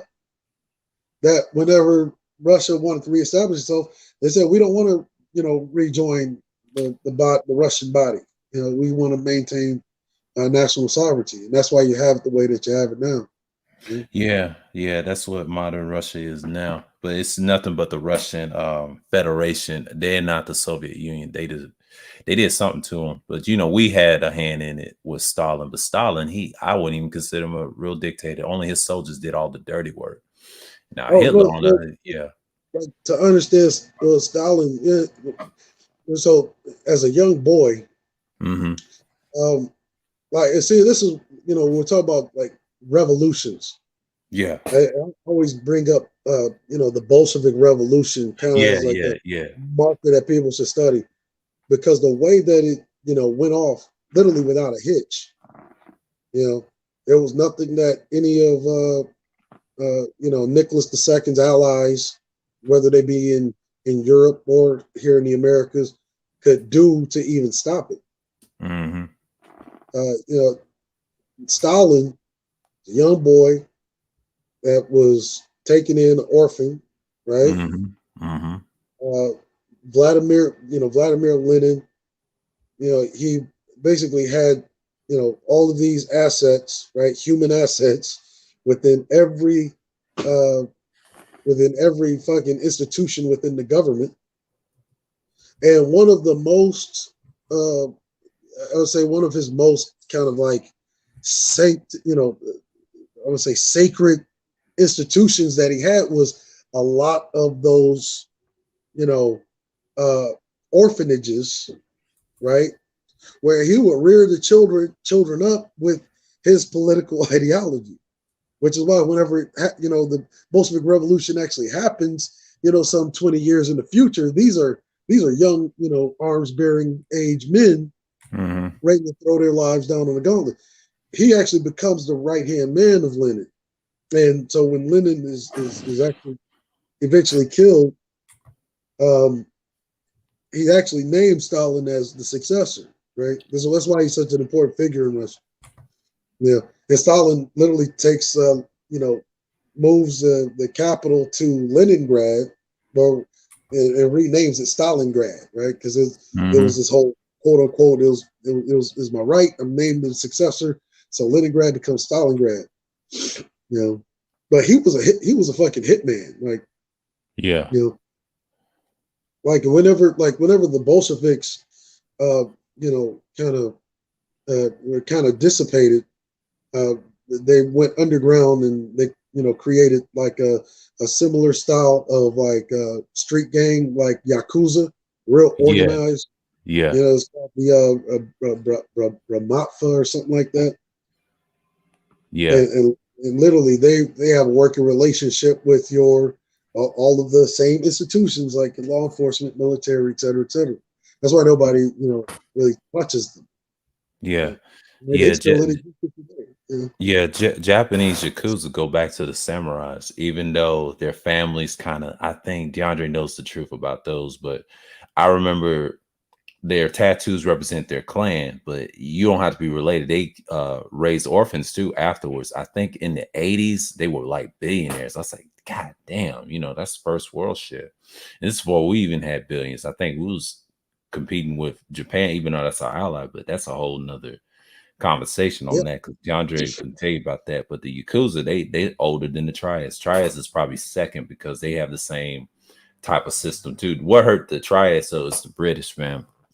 they everywhere, but they keep it quiet in America. They don't act like niggas. They don't act like derelict niggas. What you see running Well, around if you, shooting each you other understand like like that. Yeah, yeah, they well, organize. if you understand the triads, right? The Yeah, triads come, yeah, you know, literally come in at the height of the Industrial Revolution that, you right. know, Europe was kind of the leader of, Hmm. you um, because the triads actually start in Britain, or rather London, Yeah, and it facts. was Yeah. really a means to protect themselves from, because they were treating the Chinese and over there the way America was treating niggas here. You see, Hmm. and but see, triads. One thing, if you don't know, triads, they were they were experts in like economic terrorism, right? Which is why when Britain finally said, okay, we're going to hand over Hong Kong back to China, right? Part of that Hmm. was thanks to the triads. Yeah, they was good in economic terrorism. You're right. Just same way. Well, I ain't gonna say Yakuza. They did the same thing too, but over time they understood it, and I think the triads study from cultures and things like that, and then they've got organized. I would say somewhere around 19th century to 20th century, they really got good. All of them, Yakuza. And then you didn't hear much about, like growing up, I just heard about them. They just men in suits, but it's more than that. Their history goes further back with the industrial revolutions that we have. And I think what a complex design said, the fourth industrial revolution is tech. That's what the Brain Trust talked about. And I talked to them last year, and they was talking about things that's going to change and how we look at things, especially in the military. They are the kings of how we're going to look at tech. And then I know Bill Gates is over in Africa. Like if you Yeah, study the triads, you understand, yeah, how the Communist Party of China right, reestablishes itself, right? right. And as a matter of fact, you really want to triads are, or what triads become in the early 20th century, they become the loyalist of Mao, Hmm. right? And so now the new triads, they're the loyalists. They Yeah, actually helped establish the Communist Party of China. right, Yeah. correct. Yeah. I mean, it may not look like it because they don't actually practice communism, but it's weird. They still hold those views. Don't get me wrong. I'm not saying that they're not, but I'm just saying I don't know why they have all these Well, corporations. just imagine, right? Yeah. Like the genius of say geopolitical strategy, Right, right? right. And they in their minds, they are they are staying true or trying to complete Mao's dream, right? Yeah, it's Uh, dream. Yeah, there you go. Yeah. and just imagine having someone who is a like uber loyalist, right? Uh, and you have these satellites of uber loyalists all over the world in places that practice uh, super capitalism, right? Like Right. America, like Germany, like the UK, like France, right? Hmm. And like yeah, think about this. These guys help literally create a type of communist party that within the borders of China, they practice communism. Outside of the borders of China, they practice one of the most efficient types of capitalism. Yeah, that's what I was about to say. I was about to say that it's efficient. Yeah. And I know it used to be a communist country. I mean, it still is in some degree in their culture wise, but that capitalist shit, they figure out how America, how they did it years ago. And it's kind of, Now, the whole time here in America, the yeah, whole time here in America, they are conditioning people to believe that communist states don't work and yeah, socialism is a don't work. Yeah, I hear Mike V say that it don't work. And now I'll tell you this. Now, the reason but they see, don't here's work, the thing about there's it, right? no what they always say. There's no history of a communist. I would say a communal system never worked in history. Well, if you study old African cultures, it did work for the Well, darker nations. Yeah, it's been around a long time. communism is like if you really want like communism, like to sum up communism, It's the economy of communalism, right? That's what I was saying. No, Yeah, communalism. no single part is greater than the whole, even though each single part has some ability of individual agency, right? Right. Which is You got Yeah, I you hear guys. you. What's going on, Citizen Lou? Appreciate you coming on. Oh, my bad to the guy above me. I didn't mean to cut you off. I was just oh saying. I no, don't go know. ahead, bro. Yeah, Go go ahead, ahead. brother. He was just making some points. Go ahead. Yeah, I wanted to kind of interject on that communism part. I don't know if Venezuela would agree about that. I mean, they're But pretty see, here's the social. I'll rebut that. Like here's the part that people forget about communism and why you don't think you've seen a working model of communism. And Yeah, part of yeah, yeah. That's what I was getting at. Go ahead.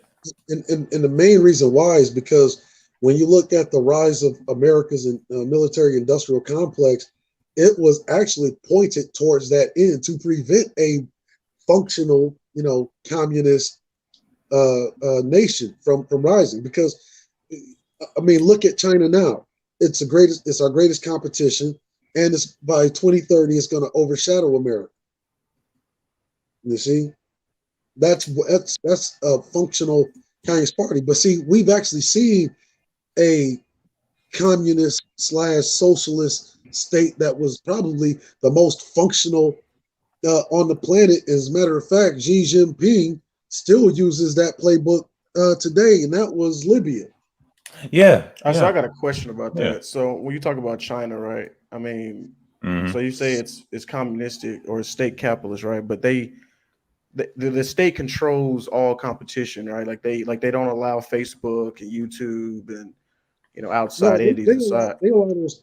See, they allow those things. Actually, um, those things because you have to understand. No, they don't. They don't Communist. allow Facebook in China. No, actually, they once did. They actually have a mirror version of their own type of Facebook. Right, Like and they it's don't really. controlled by the CCP. But see, but I want you to peek this. Do you think you really have freedom on American Facebook? No, it's not about the freedom. It's about I'm talking about It's, like the company. I'm talking about like the where the government.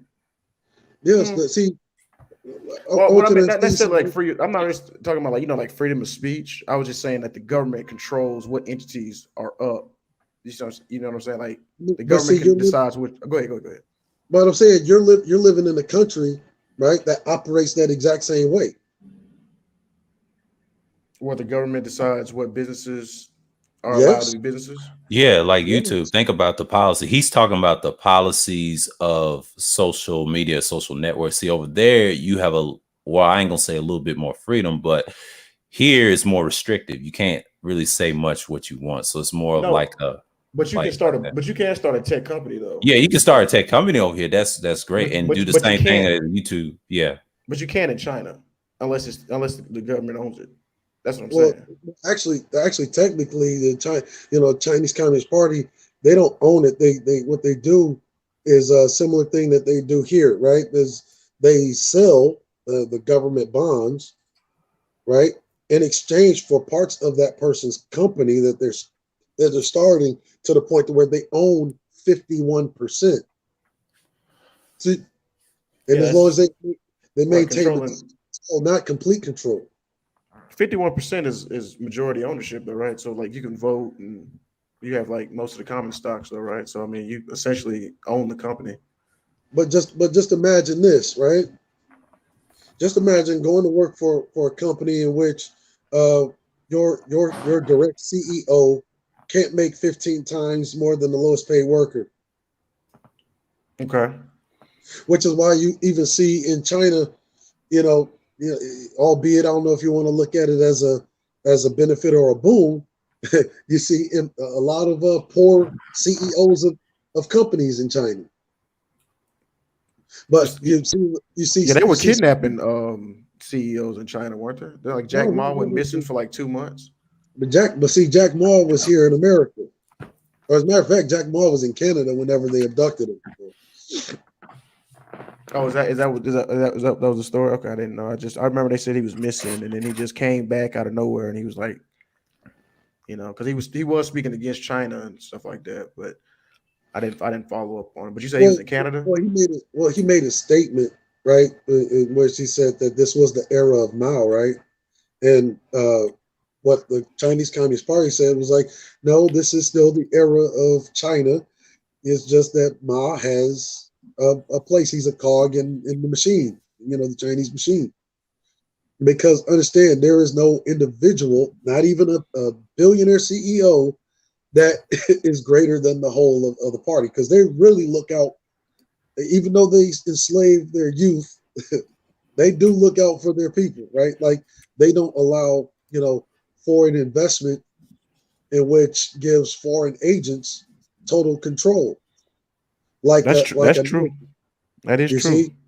You're right about that. I do have a problem with that. That like I believe it's what 20% of American real estate is owned by foreign entities or something like that. But see, So what does that's that tell you? Who's in worse shape, America or China? When you can have Chinese that could come to America and own free and clear uh, this land that is our land, right? Or go over to China where even if you are bringing foreign investment from America, the Chinese Communist Party still owns the majority control and could kick you out of there, which is what they did to like the Intel. They did it to Nike, right? Yep. They Yeah, did they it to did. the Japanese. The Japanese used to make a lot of the Intel chips, right? NEC, Nippon Entertainment Computers. They did it to them, confiscated their plants. Yep. Sure enough did. Yeah. No, they did. Hey, So, go ahead, here's brother. Go ahead. here's another one, right?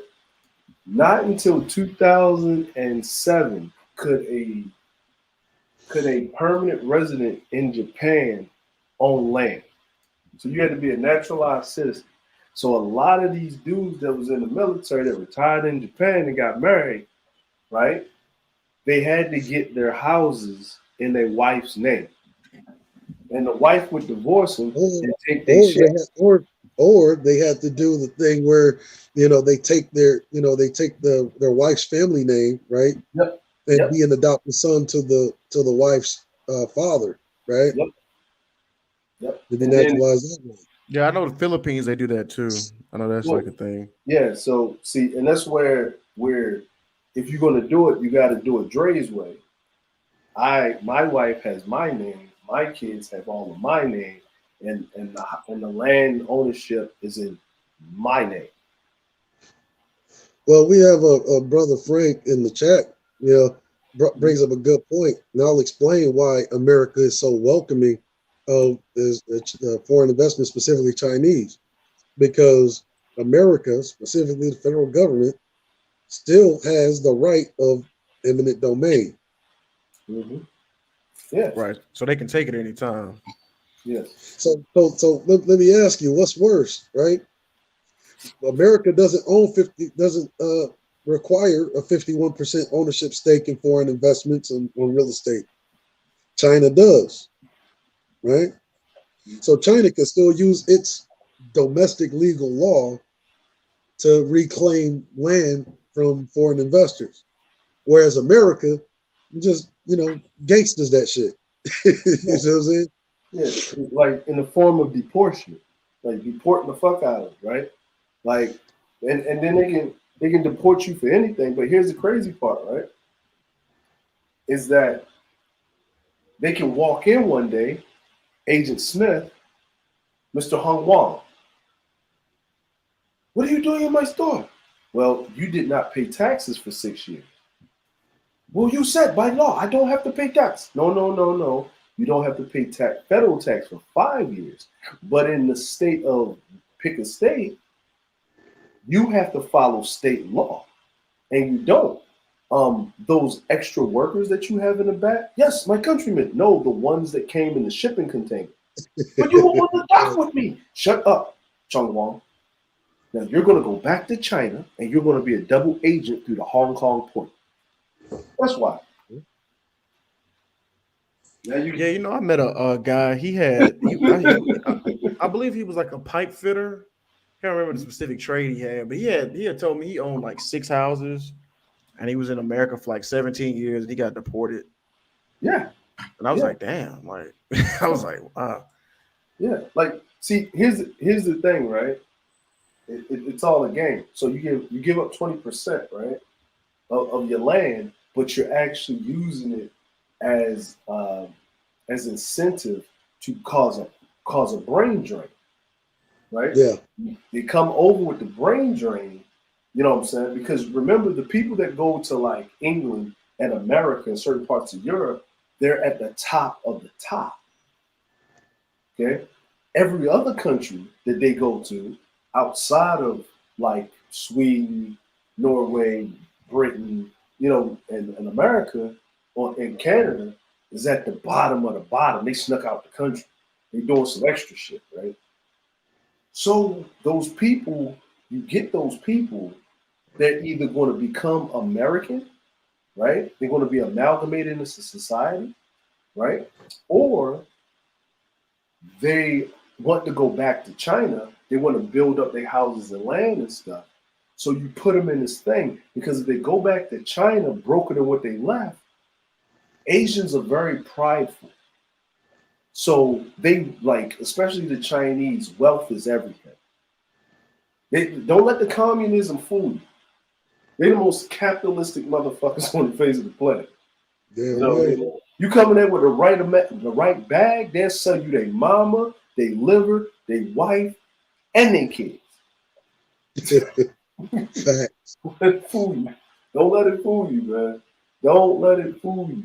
I would say in Asia, I would say I would say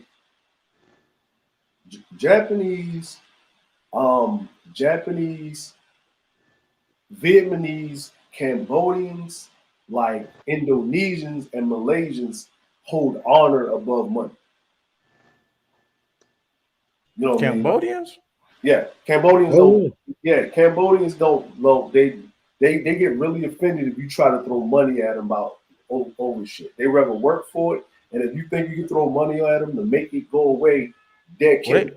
I was gonna say Yeah, because Cambodians they get the reputation of they kind of consider them like the niggas of like Asia no, and no, Asia. no. oh no, no. That's the No. Filipinos. That's the That's the Filipinos. The Filipinos. The Filipinos. well, I don't know about that, man. Because if you look at America, I think the Cambodians make No, the least money, and Filipinos are like top three earning groups in no, no, America. no, no. See, no, no, no. See, I'm in Japan.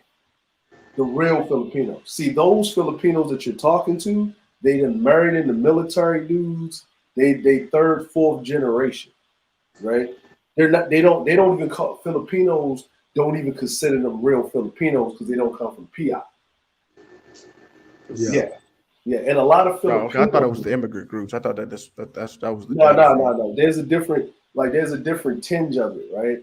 Like a lot of Filipinos got into America after Vietnam because they would go down to the Philippines and after World War II and they would recruit Filipinos, men, to join the Navy and the Marines, right? And then they basically did a brain drain because most of the Filipinos, when I was in the military, they either did logistics or engineering. Yeah, I was in logistics. They were all in logistics. They were Yeah, the Filipino yeah. mafia, boy. There you go. Man, The oh, Bucker, yeah, he's a yeah, the Bucker Buckers. Bill But, Murray.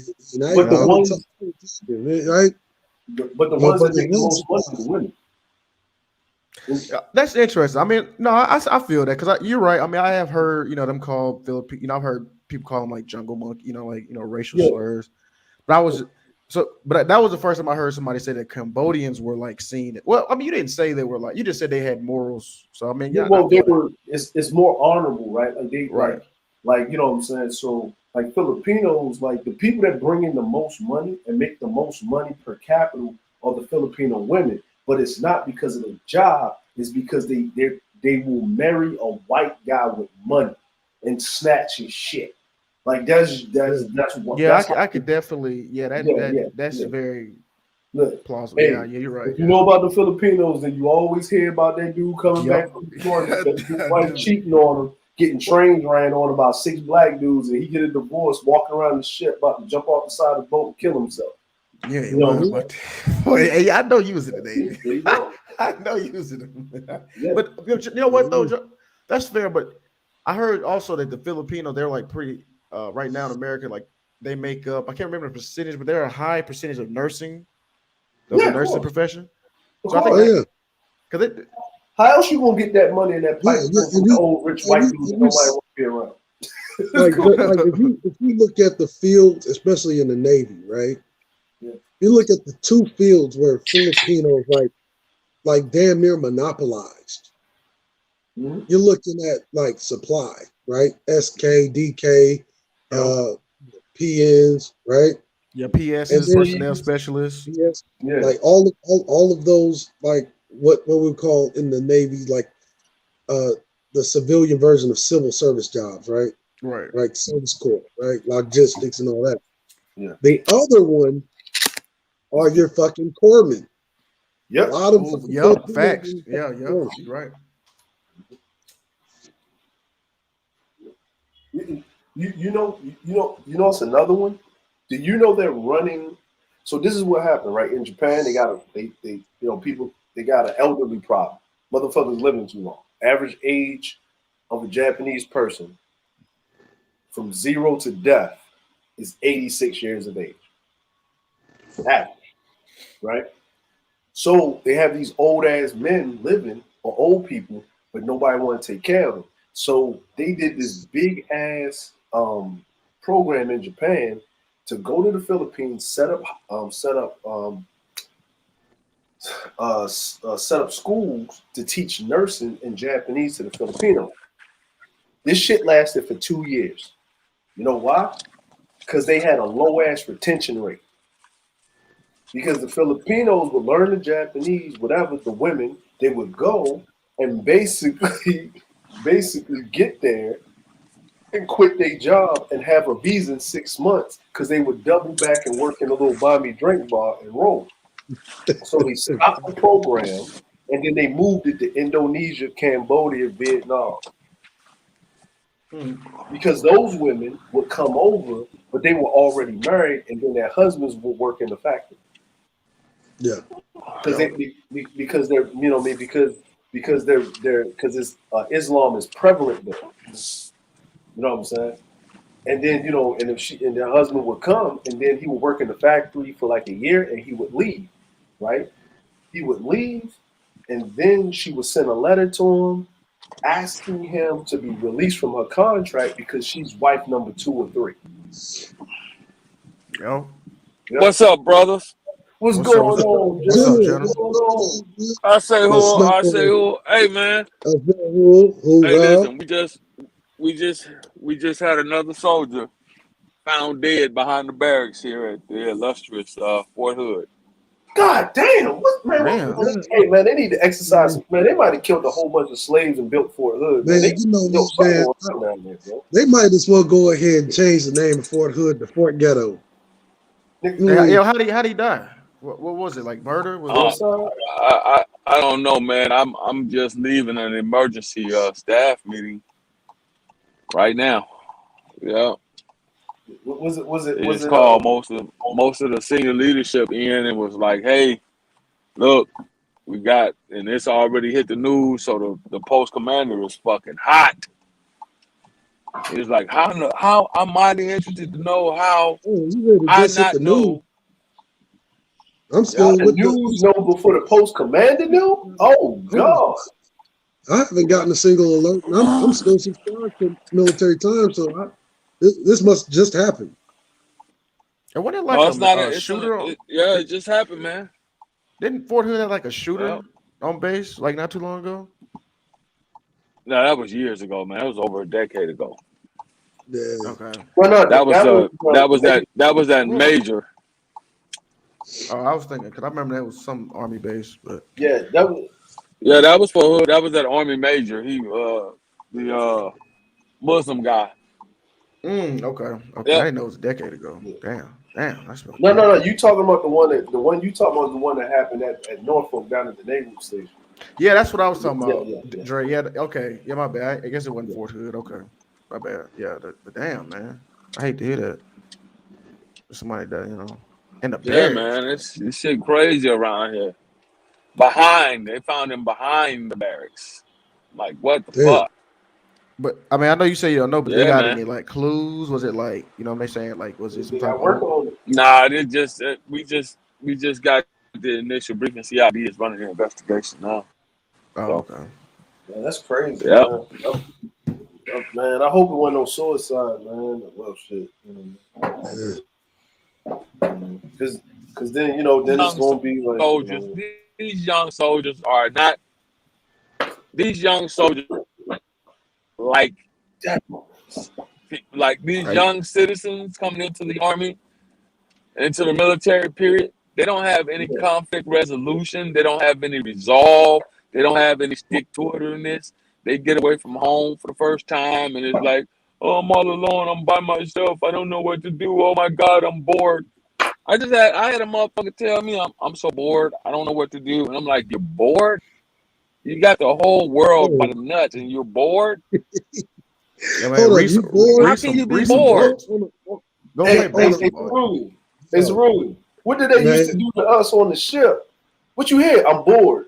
You hold on. You got liberty and you bored? Oh, I got some Bored? work for you to do in the plant. I can put you to work. Okay. That'll make you on board real quick. Man, when I was on deployment, I was doing 2-a-days in the gym. There wasn't no board, man. We was in that mode like it was prison. We was doing pull-ups and we was maxing out benches Boy, and squat. We listen. would. If What's up? you're a young Bored. soldier and you're bored in today's army, you are fucking. You have a miserable life. If you're a Facts. young soldier and you're bored, Uh, you have a miserable life, man. Hold on. Was nigga, it Vanessa? You live in the Jennifer barracks. Scott? Oh, it was a female. Vanessa It was a Gillian. female? It was a female? No, I, not this time. No. Okay. No, I was, oh yeah, somebody in the not a chat female. wrote a girl name. That's why. But now you're right about that, man. I mean, if you bored, I mean, you got all you can read books, you can get on options trading, you can buy some crypto, you can start like a Shopify business in the barracks, you can Nigga, start a go to YouTube. college. You got all that time. Nigga, take a college class. Right. Nigga, go to what we call it MWR, man. I don't know what y'all got in the army. Nigga, go to the hobby shop, learn to tear it down the engine and rebuild that bitch or something. God Yeah, damn. Same shit. yeah, they got It's MWR the in the army. same shit, bro. Okay, yeah, It's the man. same Shit. shit, bro. The problem is, Dre. These young soldiers, man, they are aimless. They don't have. I asked two motherfuckers earlier. I said, hey, so what's your plans, man? What are you planning on doing with yourself or your career? You know, what do you have planned for life? They just looked at me with the deer in the headlights there, like, I'm only 19, son. I'm like, you don't have a plan? Have you thought about going to college? What do you want to do? No, nothing. Nothing. Our society is broken. No, you know what it is? You know what it is? You know what it is, right? See, and this is what It's not happens. just. It's not just the young. It's not just the young. Mhm. Go ahead, bro. Is the problem is Go this is ahead, what Dre. I'm happens. driving, man, so it'll be a minute.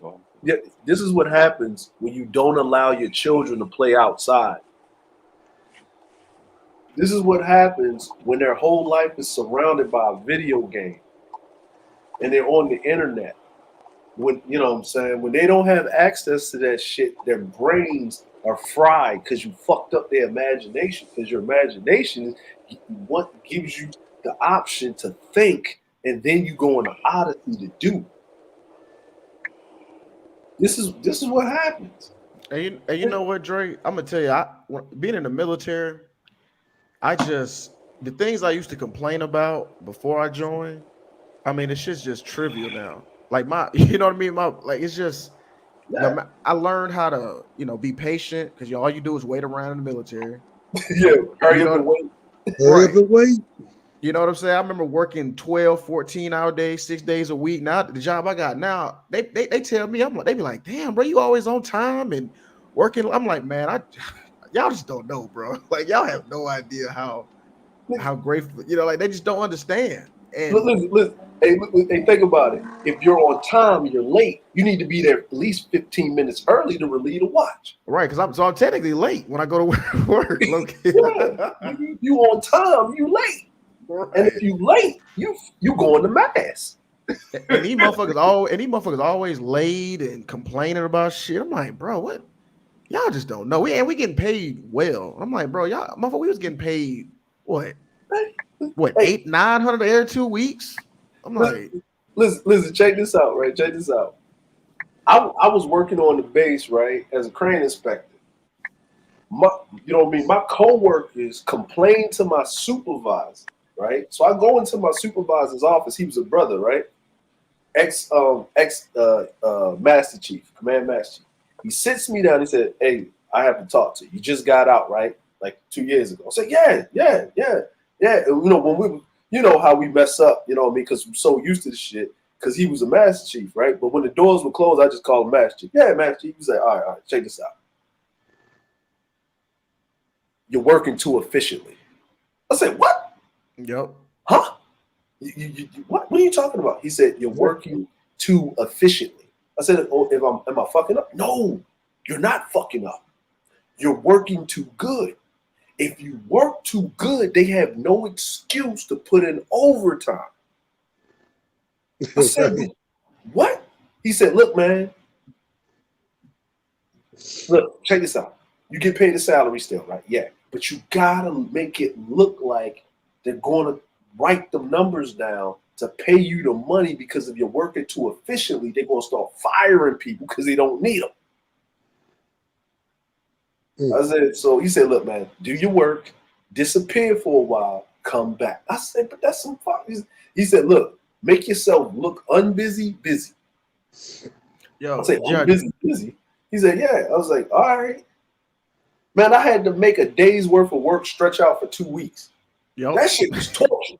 yep. That shit was torture, right?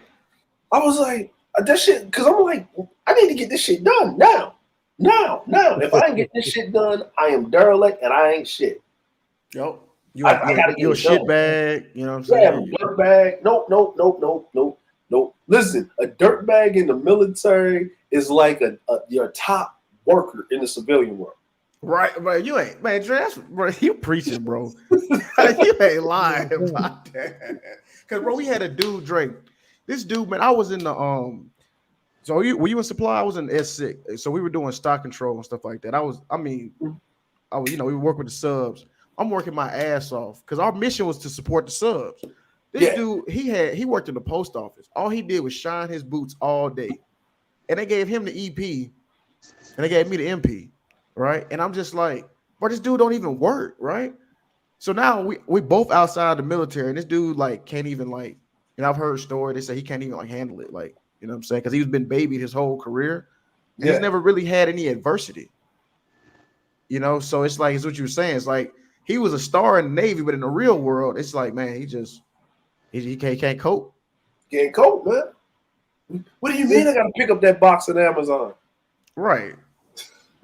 You know, so they had me out there like on some big buck slave, you know what I mean? Over here, they had me out there like that.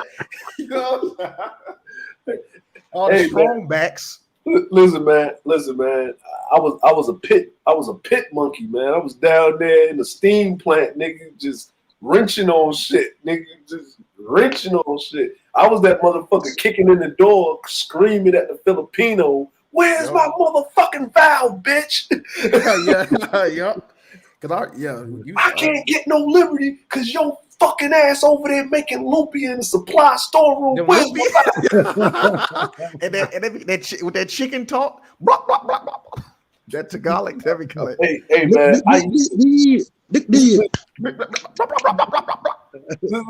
listen. I used to do this shit on purpose. I had a homeboy, right, that was an electrician. He was an electrician, right? I would go down to supply and I was like, "Yo, I need my valve. In 2 hours, I need you to pull my shit because we got to put this damn motherfucking feed water valve in for the boiler, right?" So I go back down in 2 hours. The motherfucker, "Yeah, we're going to get to it. Yes, sir. You know what I'm saying? We'll get to it. We'll get you the requisition. I said, okay. Don't worry. They over there. Right? And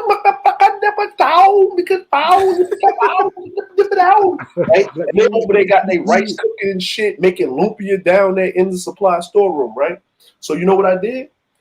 Electrician come down there, walk right past him, right? Unplug that bitch. This don't got a safety tag and cut the goddamn wire and shit. What the fuck? What the fuck? I said, yo, give me my motherfucking valve now. The motherfuckers pulled my shit. My homeboy had that other cord, plugged it back in the wall with a safety tag. Nice doing business with you motherfuckers. We out. And you know what, Dre, man? Like, the thing about them Philippines, it's just like 99% of them dudes had no backbone. Like, they didn't stand for shit, bro. Like, they were fold and bend to the wheel. I'm like, I see how y'all got conquered. Like, y'all just have no fighting spirit. Man, like, listen, man. Hey, bro, listen. You know what I learned about when I learned about being on the ship, my second ship? I treated my second ship like jail, bro. You know why? Because I know when we was underway after 2 weeks, niggas was going to run out of 3 things. Black and Miles, dip, and Newports. Yep. Stay with the Sam's Club. Man, I was running around the ship trading Newports, Black and Miles, and dip. You know what my hustle was, Andre? I had that hard drive. Ooh, I was getting all my You was a hard drive nigga. I was a hard drive nigga, Dre. I had that bug on a lot. You know the eSWAS, right? You know, you get your oh yeah. You know, to get your sign offs. See, you had to sign up. No, I thought you was the porn hard drive. No, I had that too. Dre, I had that too. I had it. Dre, I had it all. Dre, I had porn, anime, Japanese, Indonesian movies. Around with that big ass flip book of fucking every goddamn new anime. You know, like great. I had it all. Great. I had the anime. I had the manga. I had that 2 terabyte hard drive. I was the man, boy. Nigga, shit. Man. Listen, yeah, hey, guess what? Nigga go to check out some videos like it was the library. And I had to, and you know what? I couldn't.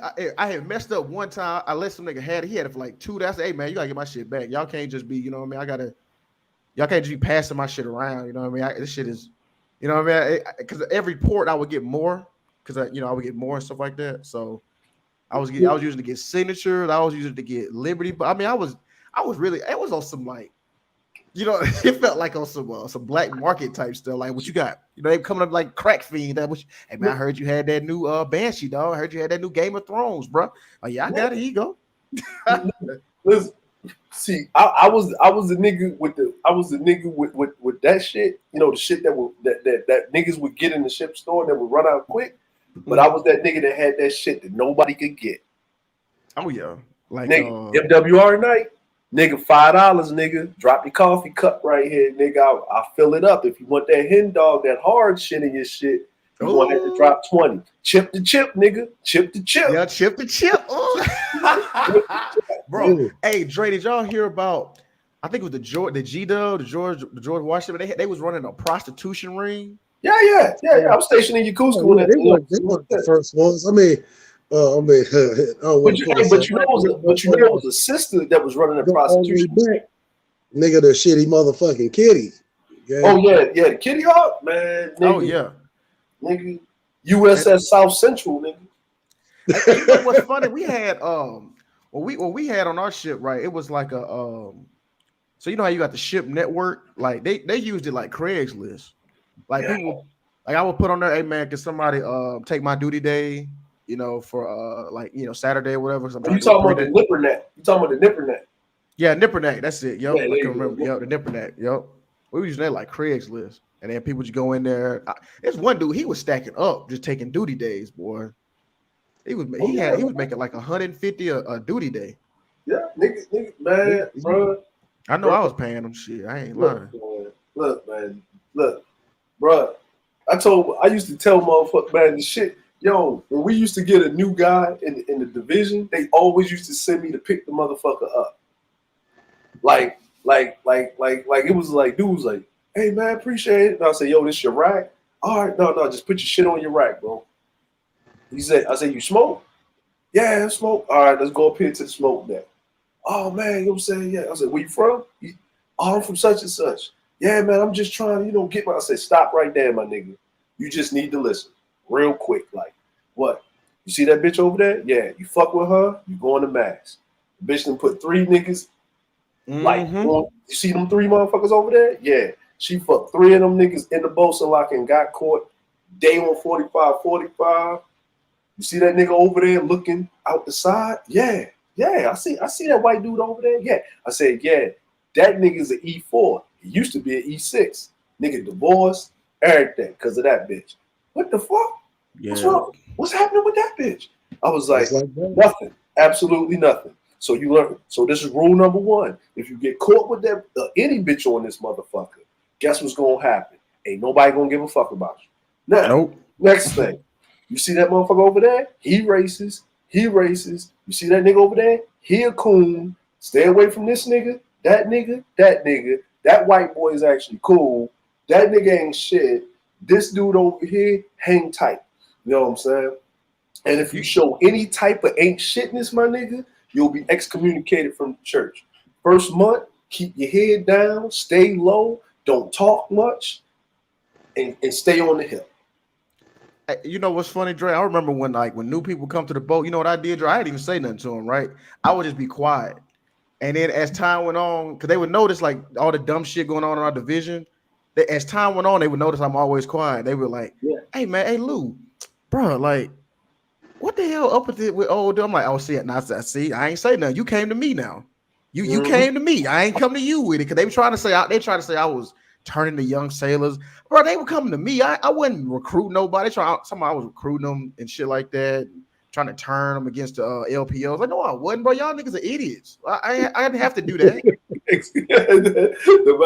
No, man. Listen, man. Look, I wasn't on that pro-black shit until I was in the military. Nigga, like, nigga, the pro-black niggas or the pro-black brothers that's in the military, you wouldn't think they was pro-black because we kept it to ourselves. We was invested. We had our secret meetings. Right, yeah, man. We would meet up in the barbershop. Secret society, man. Mm-hmm. Hey, you know what though? It's funny. It's like, you know what's funny though, Dre and Gray?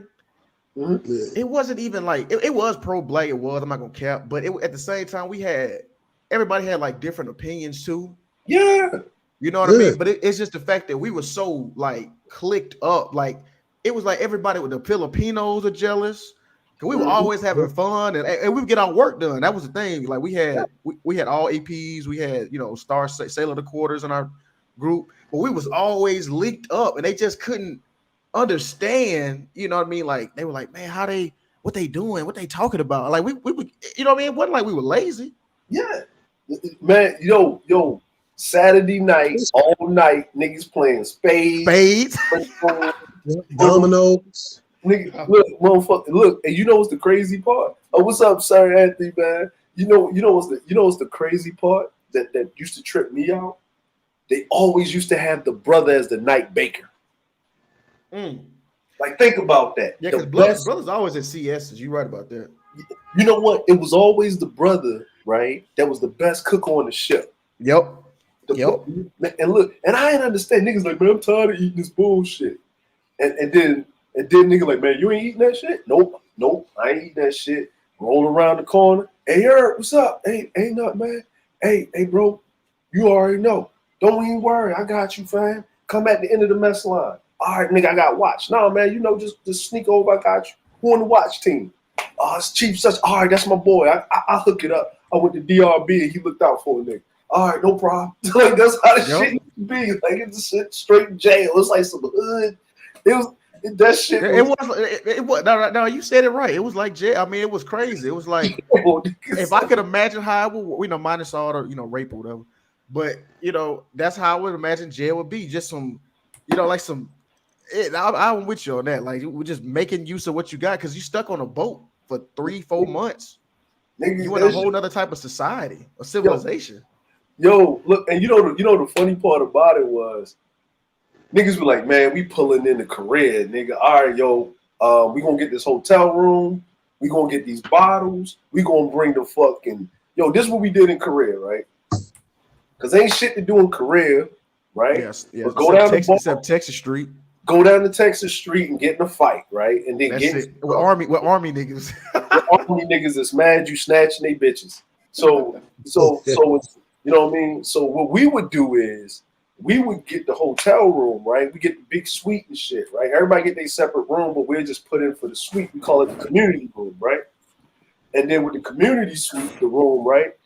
We get that chip Xbox or that N64 and shit, right? Play GoldenEye and drinking and shit.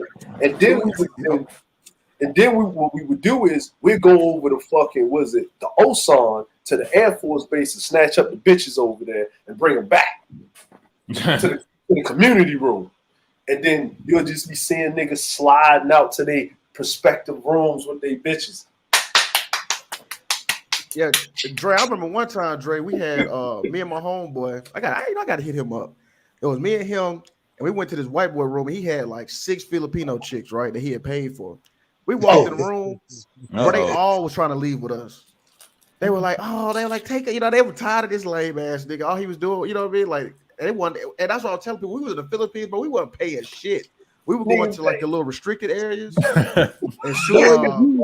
In Asian City and Manila, we was sneaking out, bro. We wasn't paying shit, dog. If you was paying for anything in the Philippines at all, you was a gump, nigga. Like, yeah, right.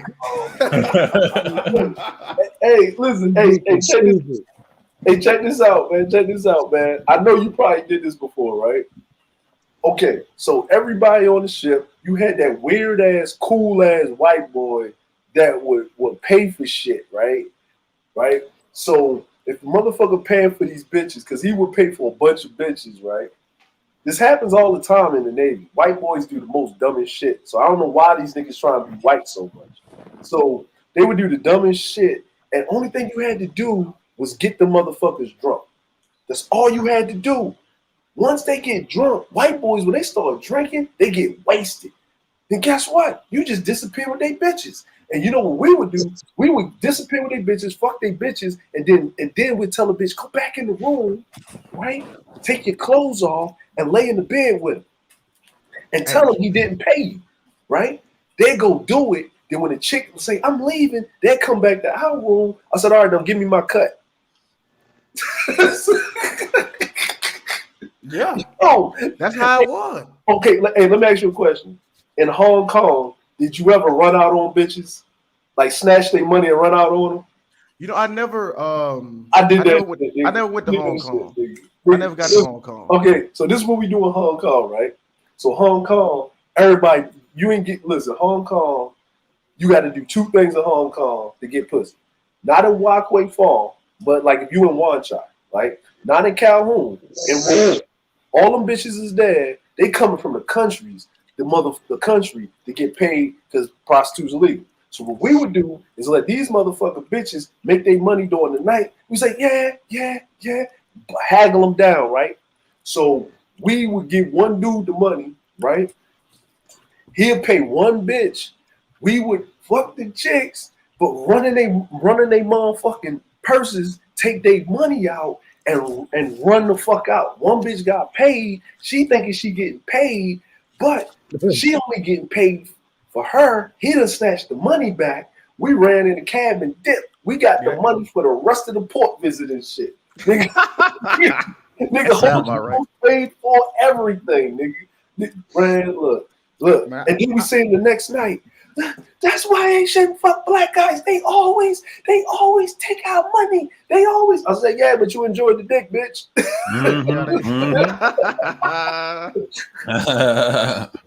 You can't nigga a nigga. Exactly. You can't complain about it, bitch. You can't complain about it. I said, you know what I told one chick? I said, this is what the fuck you get for independently fucking tricky. You need a pimp. I'm gonna tell you what happened with this situation, man. There was this one chick I was smashing, and you know, I don't know, I stopped doing this shit, but I was trying to be the homie. I would pass her around, you know, so I was like, hey man, y'all check this shit out. So then one nigga in the group, he cuffed her. Oh no, he's so he stopped the rotation, Mm. right? So I mean, look, I'm not proud of this, right? I mean, we just talking about shit. Hold on. But- So this nigga was public works, man. He took care of the streets. Oh, Man, come on. they Sorry, get go work. ahead. No, they ended up getting married, but What? So Oh, check it. Hold on, man. You can't just blow past that, man. Hold on, bring that No, back. it gets worse. No, Dre. I blew past that because it's worse than this, right? Oh, it's worse. It gets Yeah, worse. it's worse than this. So I know it gets worse, but go ahead. Tell her. you know. So all right. So man, she was So he brought her to the barracks, and I'm just looking at her. She looking at me. I'm like, oh, you really? I'm just looking at her like, what the fuck? Like I'm the one that brought you in this shit, right? I'm just like, anyway. So she like this nigga was drunk, and then she was like texting me like on Snapchat like, what's up? And I'm like, what you mean, what's up? And then so she still like, she like looking at him like, yeah, he drunk, right? I'm like, I bet. So what ended up happening to me, my homeboy was like, hey man, you drunk, dog? He was fucked up. So we ended up taking him back to the room, and then we took him back to the room, and we took her back to his room, and we was smashing her. Like it was like a line, like niggas in the line, like niggas banging on the door, like, hey man, nigga, I'm next, like niggas banging on the door. So what's funny, he woke up and he was like looking for her, and he was like knocking on the door, right? And then my homeboy, he took a picture of him through like the peephole, like while him looking for her and stuff like that.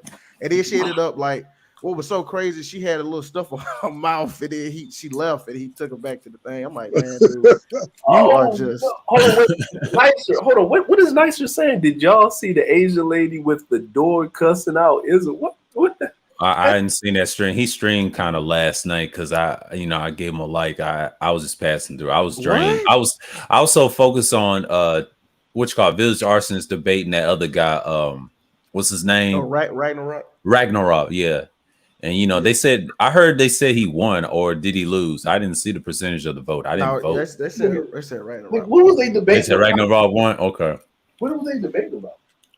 All white men oppressed in America. All white oppressed America, a bunch of bullshit. You know how VA likes to. He likes to debate, but he is he's came on my channel a few times, but hold on. It's on Sir Ism channel. It's a short video. I'm finna look at it. I'm finna go see this. What? Yeah, because Sir Ism, he be getting caught in some L's on these streams sometimes, man. no, it's on his channel. But if it's on his channel, it might not be that bad. Yeah, he came through here one time. We had that conservatism stream part 2, and I think SKC and Mike V was on that stream. But yeah, man, it's one of those streams that I did. It was a part 2 for my first one because with the Barry Goldwater thing, and I think SKC was going to come through and be a contrarian to Mike, right?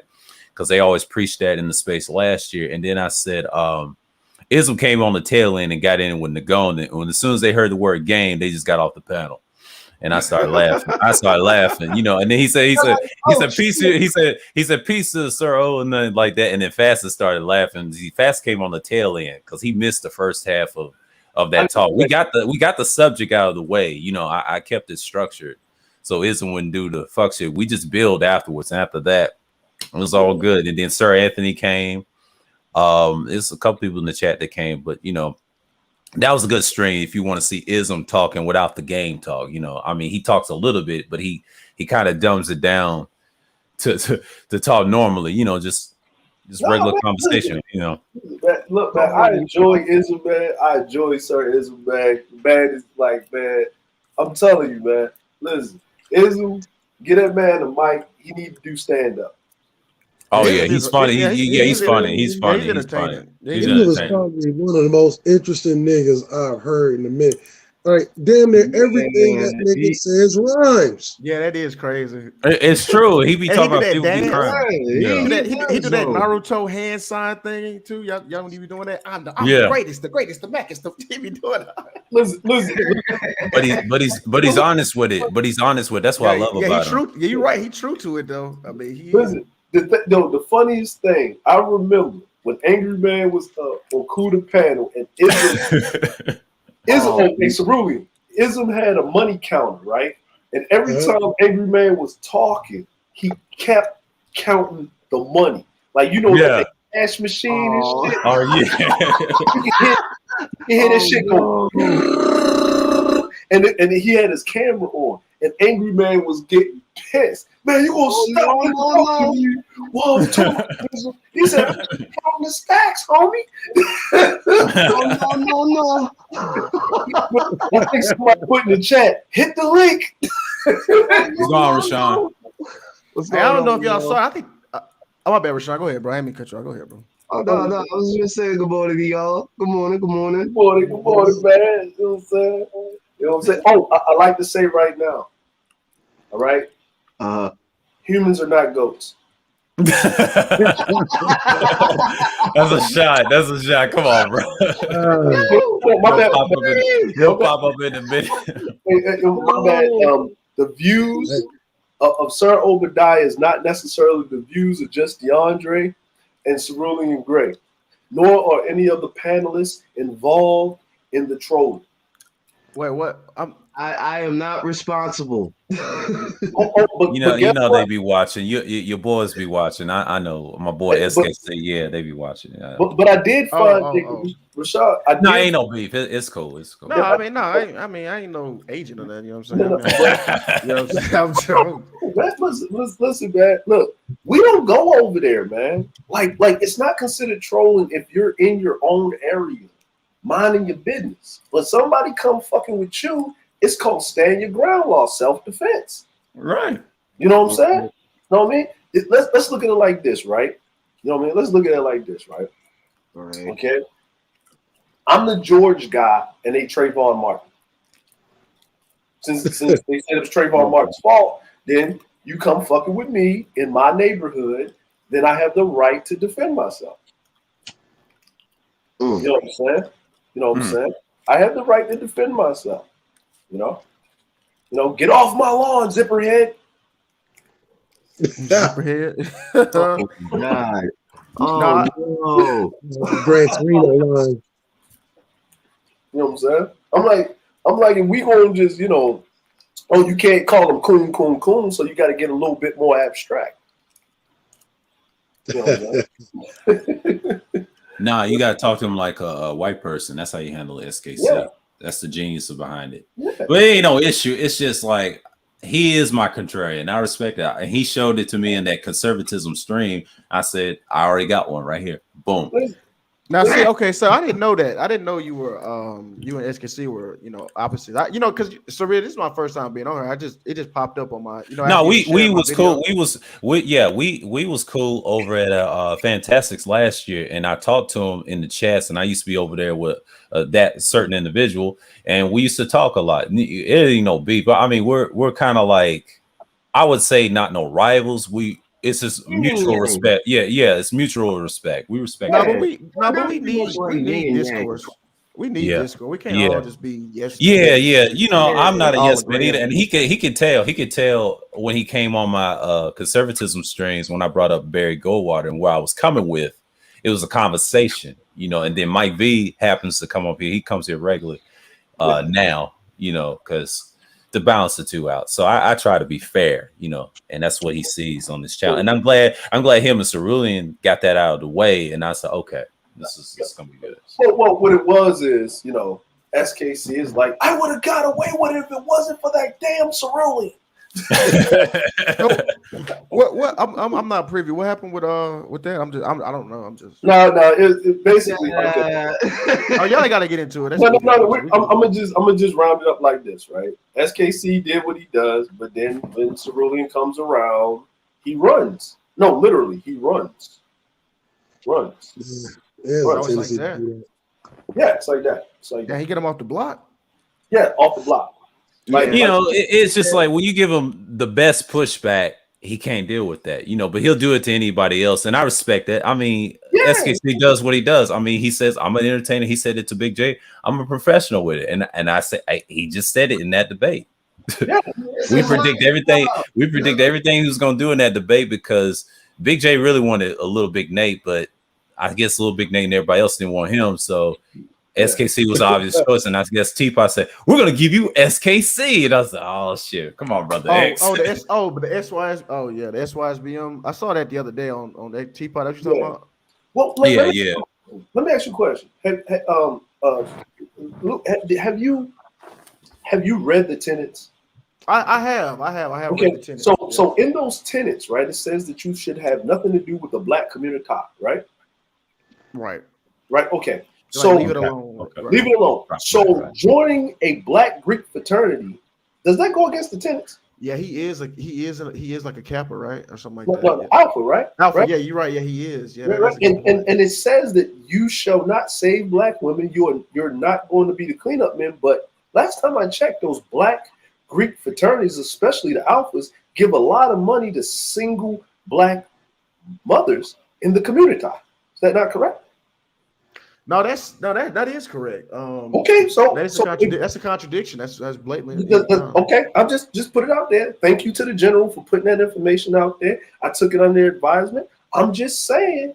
So that whole SY, and then here's the thing: if you're leaving the black community, and the black community is dead, and for you to be called a black man, you have to belong to a community, right, of black men and women, and you're not in that community anymore, then you can't be calling yourself a black man.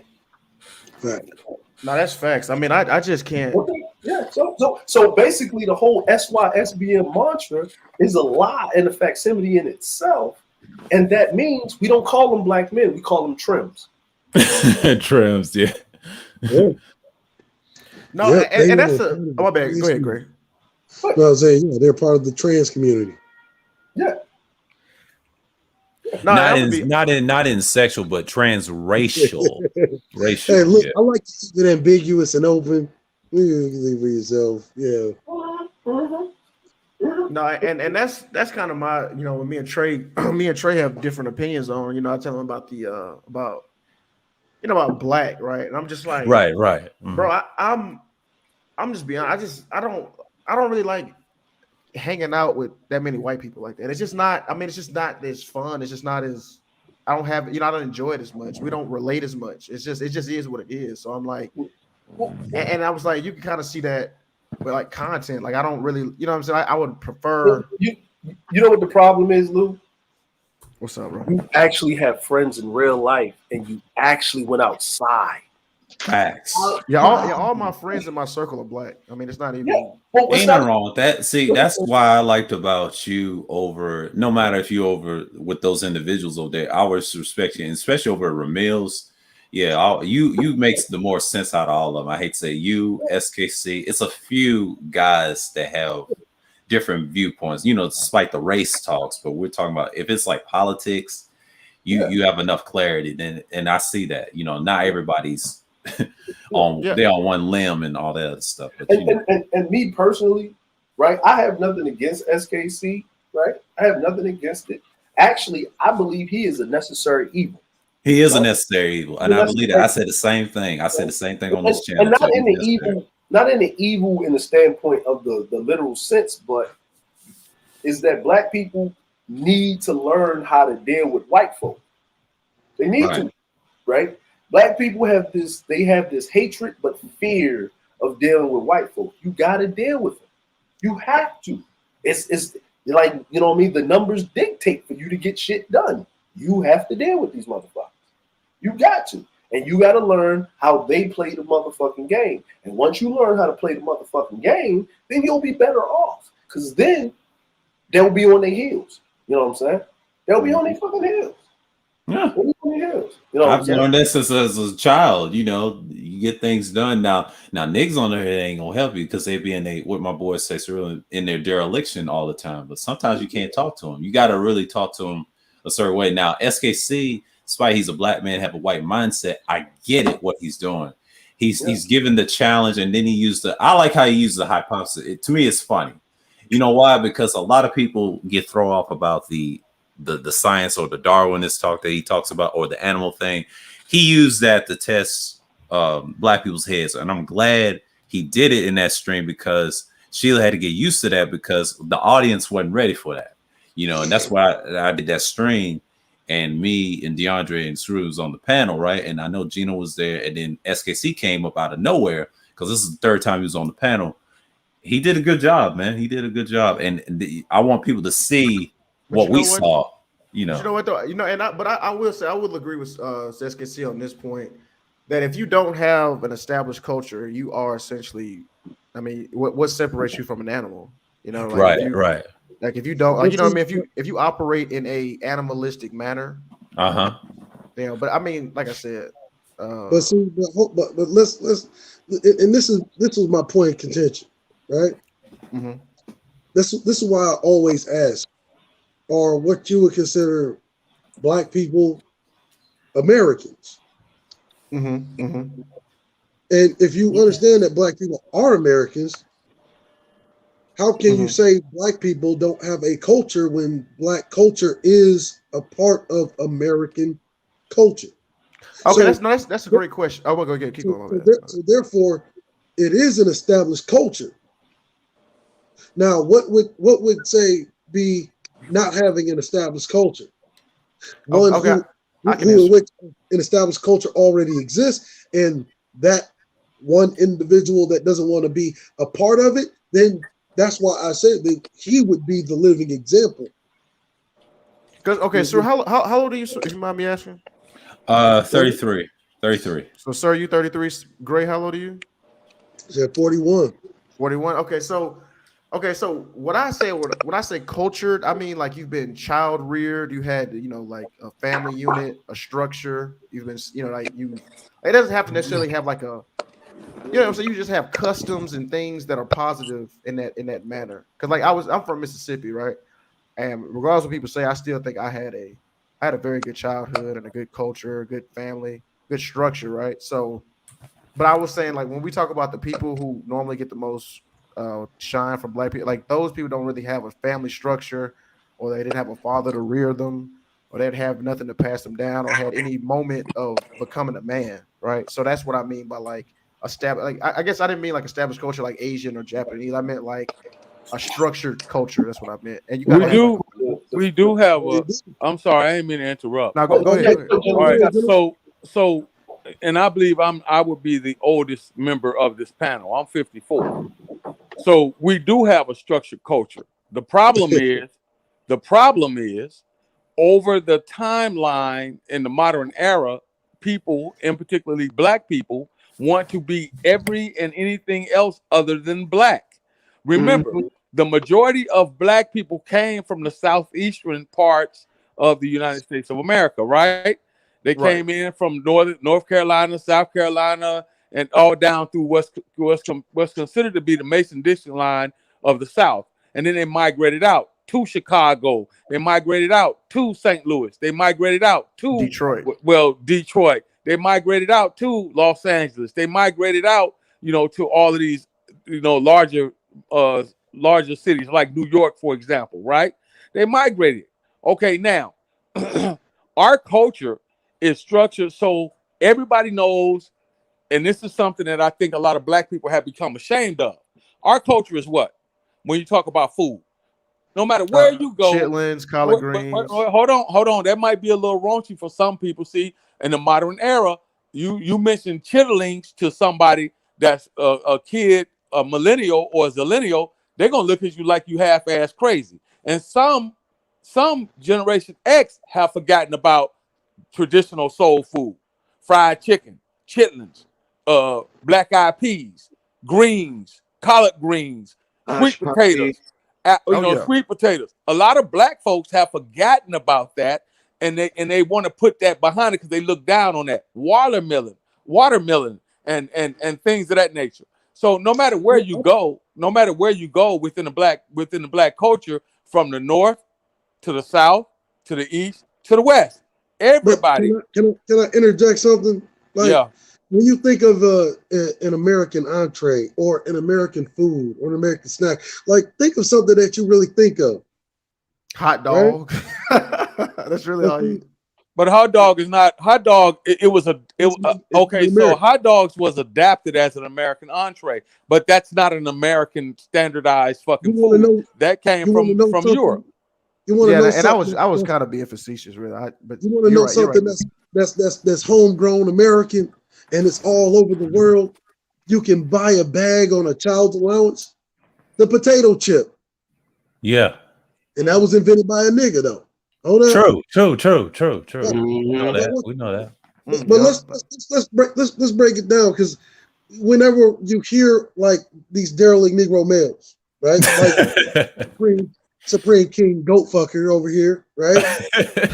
Damn. He going in already. Oh shit. He makes the assumption that blacks don't have any culture, or at the very least, they'll try to skew it all the way down to say this quote unquote imaginary nigga or this imaginary pair of niggas called Pookie and Ray Ray don't have a culture. But Pookie and Ray Ray are actually a part of American culture. Why? How do we know this? Because Pookie and Ray Ray didn't just become no fucking Pookie and Ray Ray. You see, because they're saying that really black men were the original motherfuckers that sat up under a woman's roof. But wait a minute. White males did that all throughout the goddamn Great Depression. Mm-hmm. White males did that all throughout the end of the goddamn World War II. White males did that all throughout the sex, drugs, and rock and roll revolution. Yeah, the white man is the original deadbeat. But wait. He's the original derelict too. Mm-hmm. But wait. Right. Being a derelict is a part of American culture too. Right. It really gets asinine to try to make these separate distinctions as if black people are separate from one American culture, when everything that you think about that is American culture actually was either created, innovated, or enriched by this said so-called nigga. Yeah. If you really think about it, yeah. That's a fine point. I mean, I can't even. What Cerulean just laid out to you is the modern day culture. I'm old enough to remember when when they had ice cream commercials and cigarette commercials, and I'm old enough to remember some of the original car commercials and some of the original commercials. I can remember when they predominantly had what you would consider Lily White theme songs, right? Yep. And then along or about at the end of the 70s going into the 80s, things turned more R&B, more black pop, if you will. The music, McDonald's and all these different franchises adopted our music. That's why you can't look at a commercial now. Even goddamn your car insurance commercials have adopted what? Black music. Why? Because black is popular. It's in right now. We had a real quick, and I'm gonna give it back to y'all. There was a very popular movie that just came out a few years ago, right? It was not The Sunken Place. What was the fuck? Get Out? Get Out. And remember, a lot of motherfucking niggas don't even understand the whole philosophy behind that movie. The whole philosophy behind that movie was that black was in. Black always has been in. And anything that has melanin in it enriches the lives of others. So they're leeching off of black people. That's why they wanted that boy's eyes and they wanted his liver and his heart and all that other shit. They have been doing that to black people for generations. A lot of niggas didn't even understand that. That stood up there with the deer in the headlight look, the nigga that was running around the fucking field at night, he had been there forever. Yeah. And you know what? To the general's point, we was over on shout out to the sister Sheila E for a great panel this morning, early in the morning. I listened to the tail end of it in between, and then she saw me in the chat. So I got up, listened to her because I knew she was live. I was like, okay. And then I came on the panel like later, and this is the after stream to her. So to continue the conversation with me, DeAndre, and Cerulean. What's going on, information, man? Peace and respect to you, man. Man, if you got time, come up here, man. Like you done popped in the chat a couple of times. Come up in here, man. Yeah, multiple times. Yeah, I'm subscribed. Yeah, I'm subscribed to him. Y'all subscribe to that brother, man. Yeah, and so what I'm saying is that this false assumption that black people don't have a culture. And I've always stated this. You can go back to any of my Gray Regime reviews. You go back Gray Regime honors. I always said that when you look at America as it stands today, everything that is great that people, not just specific to black people, but to all Americans, everything that all Americans love about America was created, innovated by black people. No, you can't. No, you can't argue with that point though. I mean, No, black people have So, definitely but check pulled it their out, but black check people it have out, definitely pulled their weight in but, America. but check this out though, right? While you got a daringly Negro male trying to really chase the image of Mr. Charlie, right? Right. If American society didn't have these things before the Great American Negro, then who was the animal? The one who innovated society, or the one who kept the status quo of society? There you go. There you go. Because you got to understand, slavery, that is an animalistic thing.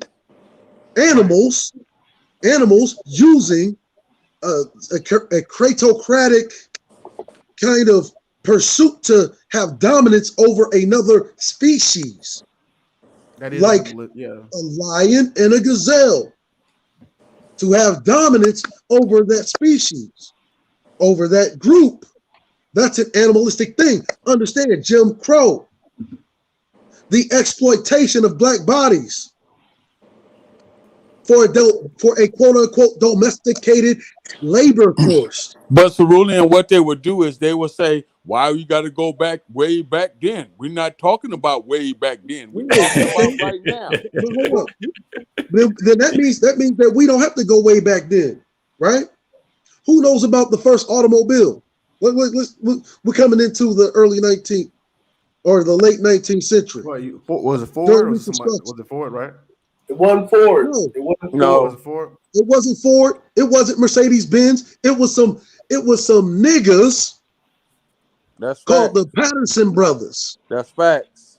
Those are facts. And you know what? And you know what happened? What they had created was so revolutionary that they had people from all over the world, Benz being one of them, Ford being another. Yeah. You even like Alfa Romeo, the guy that started Alfa Romeo in Europe. Here was another one. Yep. Enzo Ferrari, another one. Mm-hmm. To come over to see. And don't be surprised. I'm sorry, Cerulean. Ford never made the first automobile. What Ford did was revolutionize the assembly of the automobile with the mass production. Right, that was his contribution to the automobile industry. Well, actually, he didn't do that. He didn't even do that. That credit goes to another black man, George Washington Carver. Yep, and plus the Tesla. Don't be surprised if a nigga create that by Elon Musk's hand with the money. So I won't be surprised with that. And the computers, Microsoft.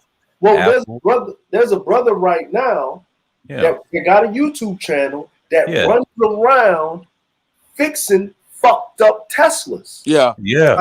He was on Joe Rogan. Even the internet, this whole internet infrastructure for the not just for the government and the military and all that stuff, they built the internet. Don't you know that I was not only a subscriber but a regular contributor to Rich Rebuilds when I first saw him put together that flooded out fucking Tesla.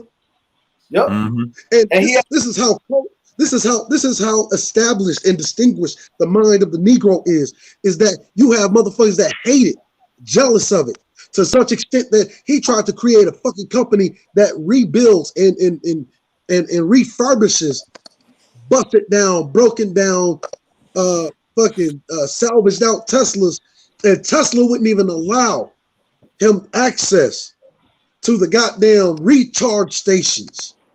Yeah, facts. Yeah. And you know what he did?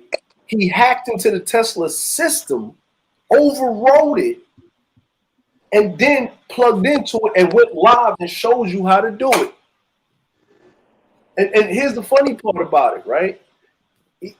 Joe Rogan had Elon Musk on his channel and asked him about it, and fucking Elon Musk got quiet. And you know what happened? Kanye brought him a Sherpa and sent it to him. You talking about the Sherpas? Yep, Kanye brought him a Sherpa. The blue Sherpa companies that make those microphones and all that shit? No, the Sherpa, the land vehicle. Oh, okay. The amphibious land. The new amphibious joint. That shit is okay. Yeah. And it's Kanye brought it, sent it to him. Kanye brought a fleet of them bitches because he got this shit in Wyoming. Brought a fleet of them bitches. Yeah, I heard about that. Yeah. Right? He drove it around and liked it. Kanye flew him out, and he retrofitted the Sherpas with Tesla technology. So Kanye actually has a motherfucking solar-powered fucking Sherpa. I So believe well, understand everything that you know or think is great that is about America was created, innovated, or established by the mind of this. This is why I This call right here, the PlayStation software, as well as by a Yeah. black man. Facts, even Xbox. I just said, Bill Gates. He mentioned the black man create most of his products, even what you call it, Jobs with the Apple shit. Yeah, Also, Nintendo, the cartridges was made by a black man. of course, That- in Sega. Yeah. No, hold on, wait a minute. The very equation for us to be on the internet was created by a black man. I said that earlier, DeAndre. I said that earlier. By a black man, the whole infrastructure, even the military and through the internet, the same thing. Like Cerulean and y'all's branches, they built this internet together. Yeah, like by a black man. So here's the thing, right? The reason why the family dynamic, you saying culture. Well, if we as black people don't have culture or the family dynamic, guess what? White people don't have it either, because divorce rate, single motherhood, fucking split homes, right, are actually an American problem, a westernized problem. And the people that are most divorced, right, are actually white folk. And you can check the numbers, right? You can check the percentages and the numbers. Let's put it in perspective, Dre. And this is why I have a huge contention about them constantly railing on this black woman, right? Even while the black family was eroding, the black woman still raised these men, at least for the very least, not to grow up to be motherfucking mass shooters, not to grow up to be serial killers, not to be fucking mass rapists. Yeah. Huh? Matter of fact, I'm gonna say this to you. I'm gonna put this out to you. Think about it in this sense. Families have to be incentivized to be families, right? Oh, now we getting into the root, right? Right. Because see, you got niggas that still buy into this nuclear family shit, right? Mm-hmm. I'm gonna explain it to you this way. In every single book that you can possibly get on sociology, anthropology, hell, even the recent Industrial Revolution is gonna all agree with me and tell you that the fucking nuclear family is an amalgamation, is a fiction of the Industrial Revolution. And matter of fact, the only reason why you think the nuclear family is something that is organic is because the nuclear family was wholly created, started in Britain, specifically London, to incentivize women to stay in the fucking home while men go work in the plants. Yes. And it's only meant to fucking organize the industrial labor force. That is the only reason the nuclear family even existed. And here's another thing, right? Think about it like this, right? Right? If we look at civilization as a whole, right? Right down to its basics. Okay? Everybody's seen a fucking documentary. Whether you wanted to watch them or you didn't, whether you were sitting on the couch high smoking with your homeboys and the shit just turned on and you just was interested because you couldn't move, right? You always notice something. The women would raise the children till they 10 and 11, and the men would take the kids, right? And the men would take the male boys, separate them, and then they would teach them, raise them. Matter of fact, we love this wonderful movie called 300. How did he be that? He was sent out into the forest, not by himself. He was trained before he went there, but he was trained by men with other boys, right? So that means that one man does not raise a child. A village of men raise children. So the nuclear thing is a fallacy in itself. It actually goes against the laws of nature and civilization. And you know what? That's a good point, because I've had points. I've had disagreements on that too. Because I'm like, we have a lot of kids out here who don't have fathers. Like it doesn't do the community or black people any good to just say fuck them kids and I ain't my problem. It will be a problem eventually. So I'm like I agree with you on that. I feel like there should be I'm not saying like Well, let me ask you a question. Let me ask you a question. Right?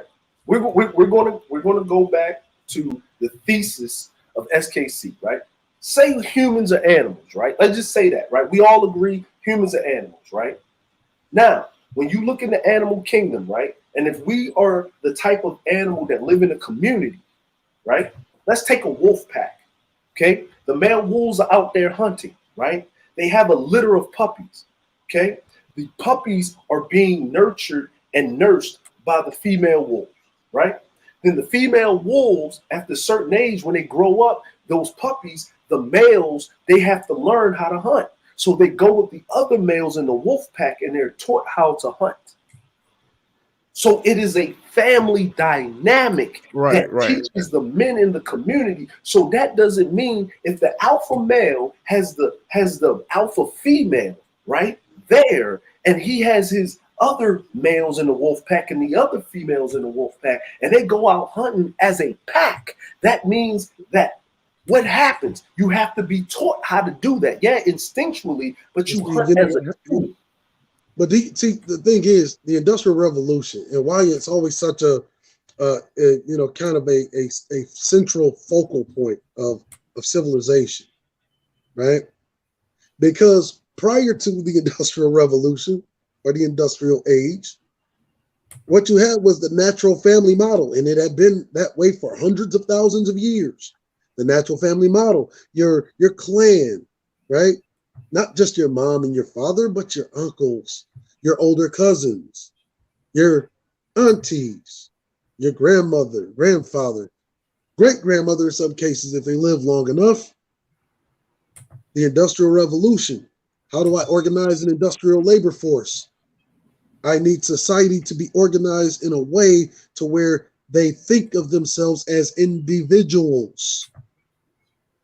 Right. So think about it. What is a nucleus? When we talk about nuclear, it is a singular. It is a singular component of an overall organism. Now, the nuclear family is what was used to organize the labor force of the industrial age. Now we're coming into the postmodern era in which deindustrialization, going into a service market. Problem is, human societies have not caught up yet. They've actually been operating in a manner that accommodates what is needed for the postmodern era. And that is the quote unquote industrial family model, which is actually a lot closer to your natural family model than what your nuclear family model could produce, which is where you get your social circles, your peer group, right? You have surrogate fathers, not just one, surrogate mothers, not just one. Now your school teacher, because we have industrial education, your school teacher is a surrogate parent. Your coach, if you did sports or any of that, an industrial father or mother. Now you have mentors. These are also surrogate parents in absence of your birth parents. Now you have family and extended family that goes beyond basic, relation and bloodline. Now your family becomes who you work with, who you go to school with, who you grow up near. They all become a part of your family and your rearing, which is why if you look at how Black society was operating, even as the Black family is eroding, right? Old man Frank down the street can beat your ass. Yeah, that's facts. Send you home. You get your ass whooped by your pops or your moms again. Why? Because even discipline is an industrial thing, which is why you have police that are organized in a manner that exerts discipline, i.e. force, in order to disincentivize the behavior that society rejects. So now you have the industrial parentship. And this is where the whole thing about government comes into play. You are all wards of the state. In fact, everything that you do, everything that you are as a human being the contributor to society as a producer, as a worker, as an employee. Goes to the benefit of the greater whole, the greater organism, which is society, American society. So to say that these niggas over here don't have a culture, right? Or that you don't want to be a part of it, you are denying the very culture that is the human element. Because one thing that we forget about what it means, the differentiation of human and animal, right, is that the animal lacks the ability to operate against its base instinct, whereas the human can operate not only against its base instinct, but adapt to new environments, even those that are crumbling around it. Okay, that's facts. Because an animal can't, stop himself from having sex with your wife, right, or another male's wife, right? But a human can. No, that's fair. So let me ask you this, Saruna. You made some great points. So, and my girl called me. Hold on a second. Okay. So what do you say? So your point of contention is that it's not black culture. This is a culture. This is an American culture thing. American culture has derelicts. It has its, fuck ups. It has its deadbeats. This is not just privy to black culture, to black people in America. That's what you're saying, really? What I'm saying is that black culture is not some separate thing from American culture. Right. And in fact, everything that is great about America, once again, created, innovated by black people. Now I'm gonna tell you this. You right about that dish called macaroni and cheese wouldn't have been shit until some black woman back in the day put that motherfucker in the oven. You understand? Right. Yeah, Negro ingenuity, innovation. No, that's a fair point. No, I see what you're saying on that. That's because I'm with you on that too. I don't look at my culture like these dudes. I'm gonna just say this. These dudes. Look, I'm never gonna be the guy that apologizes for having a tremendous set of pride in people that look like me, even whenever they're in their derelict state. Yeah. Even whenever they're in their criminal state, even whenever they're in their depressed state, even whenever they're in prison. You can't apologize for it. Yeah. If you begin to apologize, right, for your own pride in your own group of people, right, you'll never be able to lead anything. Facts. This is why in the military, if you notice, the military, whenever you fuck up, and this is why it's drilled into our heads so much in the military, right? You don't make excuses. What you say is, I take full responsibility for my actions. Yeah. And I'm gonna say this, right? Let me step in here for a second and say this, right? Go ahead. When we look through everything, right? Let's just take this, right? We all love The Godfather, right? Oh, right. Not me, not really. Right? No, but if you think about it, they had 4 movies, right? Well, that's just that. Multiple movies. Sopranos. They just came out with another movie about I seen that man's son and doing his early work. The Italian man was depicted as a savage, but he's reverenced at the same time, right? Exactly. Think about that for a second. Think about that.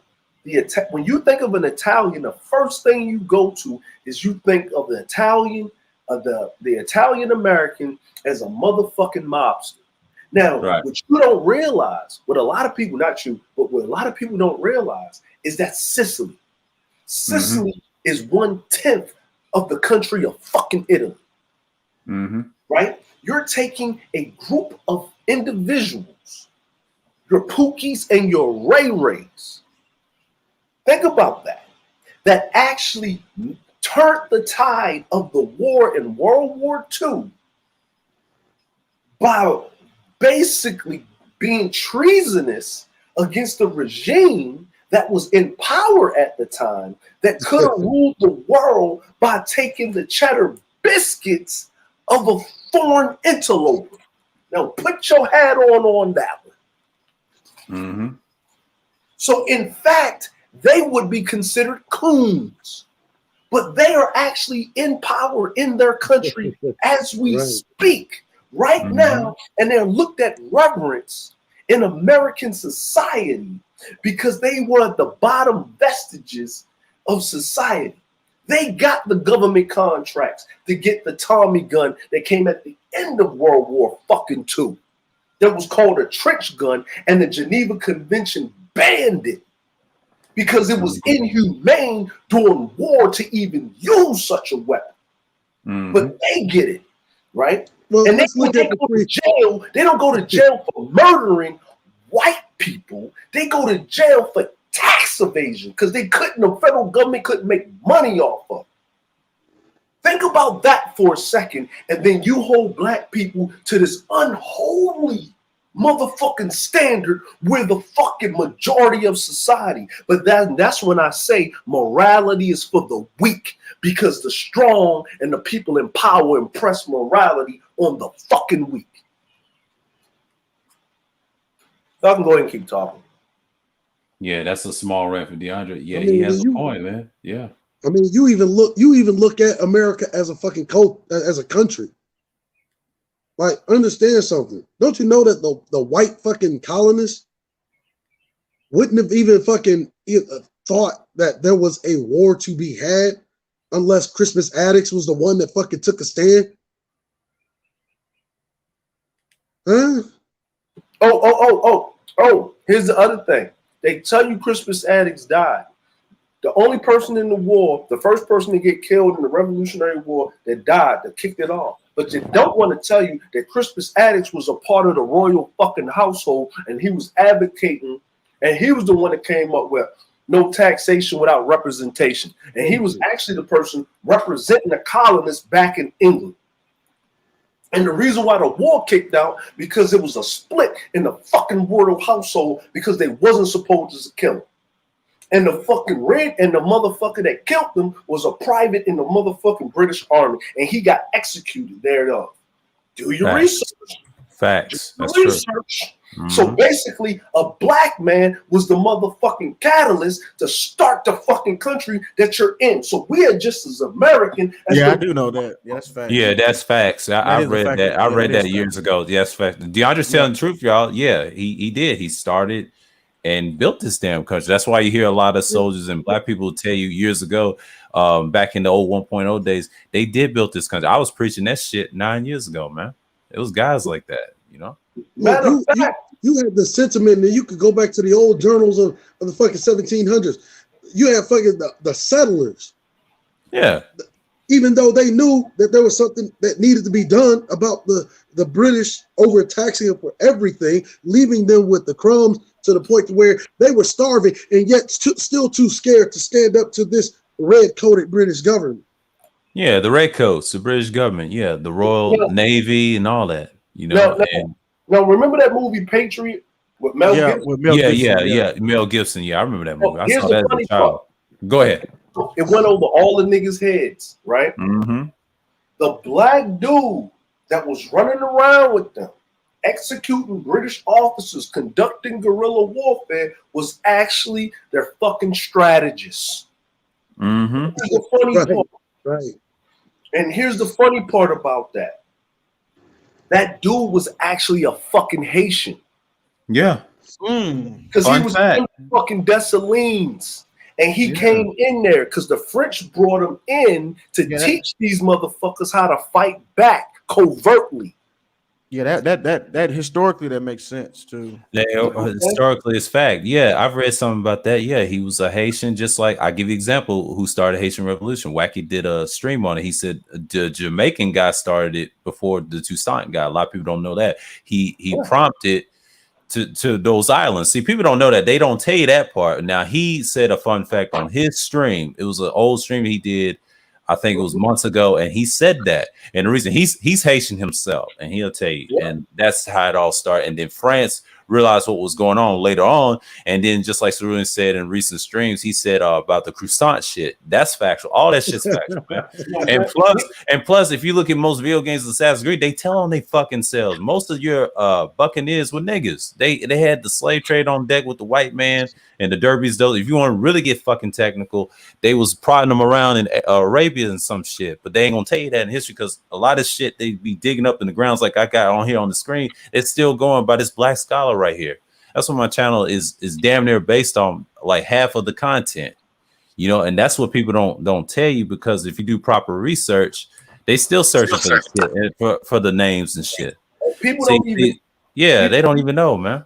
People don't even know this, that it was the brothers in the Caribbean linking up with the brothers in South America, the slaves that basically forced the Spanish out of fucking the Western Hemisphere by making deals with the fucking British and the fucking French.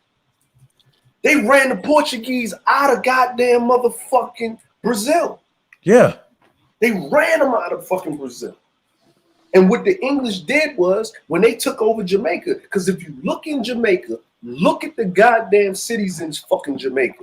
The Spain had Jamaica, Spain had Haiti, had Cuba. They basically had the Caribbean on lock. The only reason why Jamaicans speak English to this day is because they made a deal with the British, and the British reneged on the deal. And when the Haitians saw them renege on the deal, they knew the French was going to do it, and Dessalines wasn't playing. And he fucking marched them French monarchs out and cut their heads off and put it on a pike, and he was ready for war. There you go. You know something else about with the Moors, right? How they had Spain. You know, a lot of people know that 4,000 words in Spanish come from Arabic. Yeah, true. That's why I preach on this channel. Like this page alone talks about it. You know, that website in the back. I put it in the back. Shouts out to Mike V. I talk about the Moors a lot on my channel. And when I went in depth with the pre-records, I wasn't playing around. And then all the dark history. See, the white man ain't gonna tell you that shit. He was a bottom feeder, man. He was the first derelict, man. He just happened to have been taught and learned the science of the military tactics from other cultures, even Hannibal. You want to get technical. I did a whole series of Hannibal, two parts, and then I did a stream, and that's just what it is, man.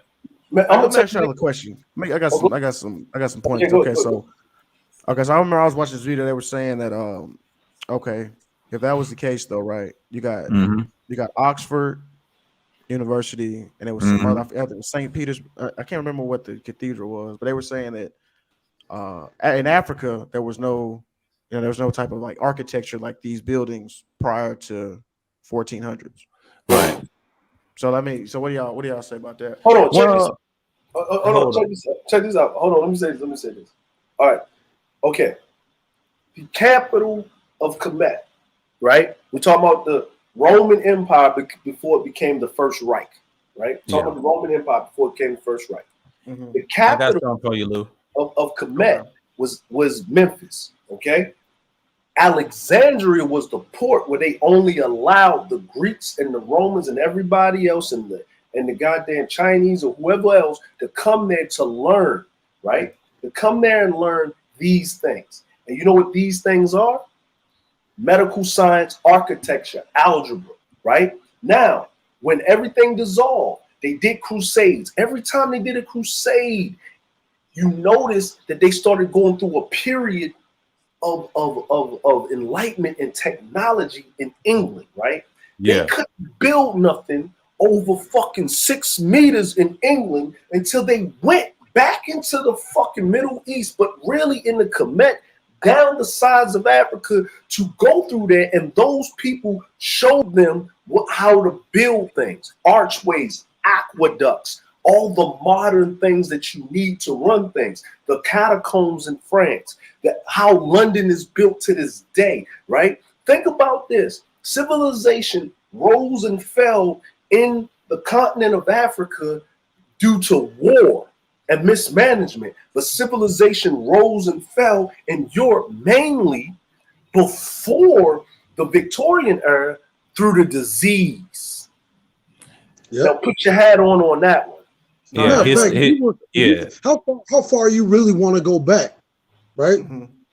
See, because if you want to talk about like Moors, right? We understand something. The first Moor was actually a pre-Byzantine Roman. Yeah, Byzantine Roman. Yeah, Okay. that's Okay, facts. Yeah, I'll talk about that. matter of fact, you can look his name up. Tiberius the First, Tiberius I've Mauritius heard I've heard I've Flavius. heard that name. Yeah, I've heard that Yeah, name. and plus, if you want to talk about Roman history, before there was a dark nation called the Etrusia when they was Oh conquered yeah, and the Etruscans. conquest. Yeah, Etruscans. Yeah, I talk about that. I had a whole stream on that, a thesis on my dark history playlist. I talk about that shit, man. Like that shit right here. And this guy, this black scholar, telling you. He's putting it together. You know, it's like a history monologue of cultures that came before, even with the Homo sapien joints, the human joints, the different humans, the erectus, the They habeas, keep taking, and they the take it out. sapiens. Yeah. They're taking out, right? Like we were Hmm. talking about the different. We were talking about the different evolutionary models, right? Right. Right. Now the whole time we talk about Darwinian. That's literally under what they call linear monomorphic Yeah. evolutionary model. That's linear That's monomorphic. linear. That literally the reason why that one is so accepted is because it goes hand in hand with the Bible. Exactly. Thank you. There you go. I want to Now, read this salute. I want to read this salute right here, yeah, and go ahead. it's the science right here. Yeah, I was reading it There's right always, there. there's always an argument as to whether it was the Sumerians, Egyptians, or Indus Valley people who invented writing, mathematics, astronomy, and calendars, etc., etc. As soon as a site is discovered that proves the one, another site is discovered that proves the other site. Suffice to say that they were contemporary with each other and in contact with each other. Though logically, you could say that all things originate in Egypt. So far, though, no one has disproved that. The Sumerians invented the wheel and the wagon, although it was the Egyptians who took a wagon to the highest refinement with their light and agile chariots. There you go. See, I don't even have to go further into that. You know, this is Egypt I'm showing you right here. You know what I mean? I'm gonna put this out here, right? You know what I mean? In my spare time, I like to read certain things of different literature, right? So I was reading this comic book and this manga thing, right? I'll put it in the private chat. And it's a story about these Japanese people, these kids that went into this cave and they got transported back to the past, right? They were anthropology students, right, in college, right? And they had to learn how to survive, right? So they used their modern knowledge to figure out how they survive. You know, the first people that they met, the first humans, right? Because they start seeing these mammoths and they start seeing all this other shit, right? The first people that they met were the Neanderthals, right? They showed it, right? They were white, they were Neanderthals. But guess what? The people that they were fighting against were the Homo sapiens, but the Homo sapiens were black. Now, this is an Asian manga that basically tells you this shit, but in America, motherfuckers are dumb. How does the Asian motherfucker know this shit, but motherfuckers in America don't? Because They got the history of the dark history in them. They know this stuff. Most of these other races study dark history, man. They just don't broadcast it in their little countries. They be studying this stuff, man. Like if you have the knowledge of the world, what it was before, yeah, that's why a lot of scientists are biased and they use racial things like the DNA thing, the Darwinist theory, and all that to bombard like the Bible. You know what I mean? And you fellas is explaining that. You have that correlation of what's going on, and DeAndre's telling y'all right, man. Yeah, Lou, he's telling you that's just what it is. But go ahead, man. No, I mean, go ahead, Dre. No, I'm just saying like this is that we have culture, right? If you're talking about the family nucleus, right? The reason why the family nucleus or what you think it should be, or even the village concept of raising children, the reason why we don't have that in America, when I mean America, I'm talking about all of America, including the majority of the population, is because it's not incentivized by the plutocrats and the government there within. Right. But see, like I was talking about the evolutionary models, right? This is why you keep seeing scientists, especially like anthropological, right, or geological, right, or forensic, geologists, always having to revamp or rewrite or somehow reform different parts of what they call the fossil record. Okay, because there's another alternate model, right, that we call polymorphic, and the polymorphic model states that there were different species of bipedal mammalian vertebrates in different parts of the world that literally are fostered in their own various environments. Right? Now, the one they tried to feed this mighty Negro back in the 70s when it was developed was this idea called out of Africa. While yet, now out of Africa is a part of the linear monomorphic, right? We all come from one cell, quote unquote, one God. It's monotheism. Yeah. Really. This is why I was telling him that it's like arguing the Bible versus the Quran. Yeah, Because correct. These are still theories, therefore they are little more than religious, which is why I don't subscribe necessarily to one specific model, is because I could take parts of any model and apply it to history, lineage, or pride. But here's the thing. And I mentioned this guy, Doug Anchek. Doug Anchek, Cornell University, one of the leading scientists in genetics, immunology, reproduction, et cetera, et cetera. Okay. Now the video's still up. I actually did a video on chimeras. It's really a video done by Doug Anchek talking about chimeras and hybrids. And in that video, he's discussing the latest in the genetic findings, in which he's telling you out of Africa theory is wrong. Why? Because what we consider black people have very little or no Neanderthal DNA, which would actually corroborate the polymorphic theorists that say there were different humanoid species that were fostered in their own specific and respective environments, like the Neanderthal, which is why they find the Neanderthal literally originate in one specific place within the world. It's called the North Rhine-Westphalia. What do they find about the Neanderthal? That of the humanoid or hominids, that it was the Neanderthal that was the predatory bipedal vertebrate.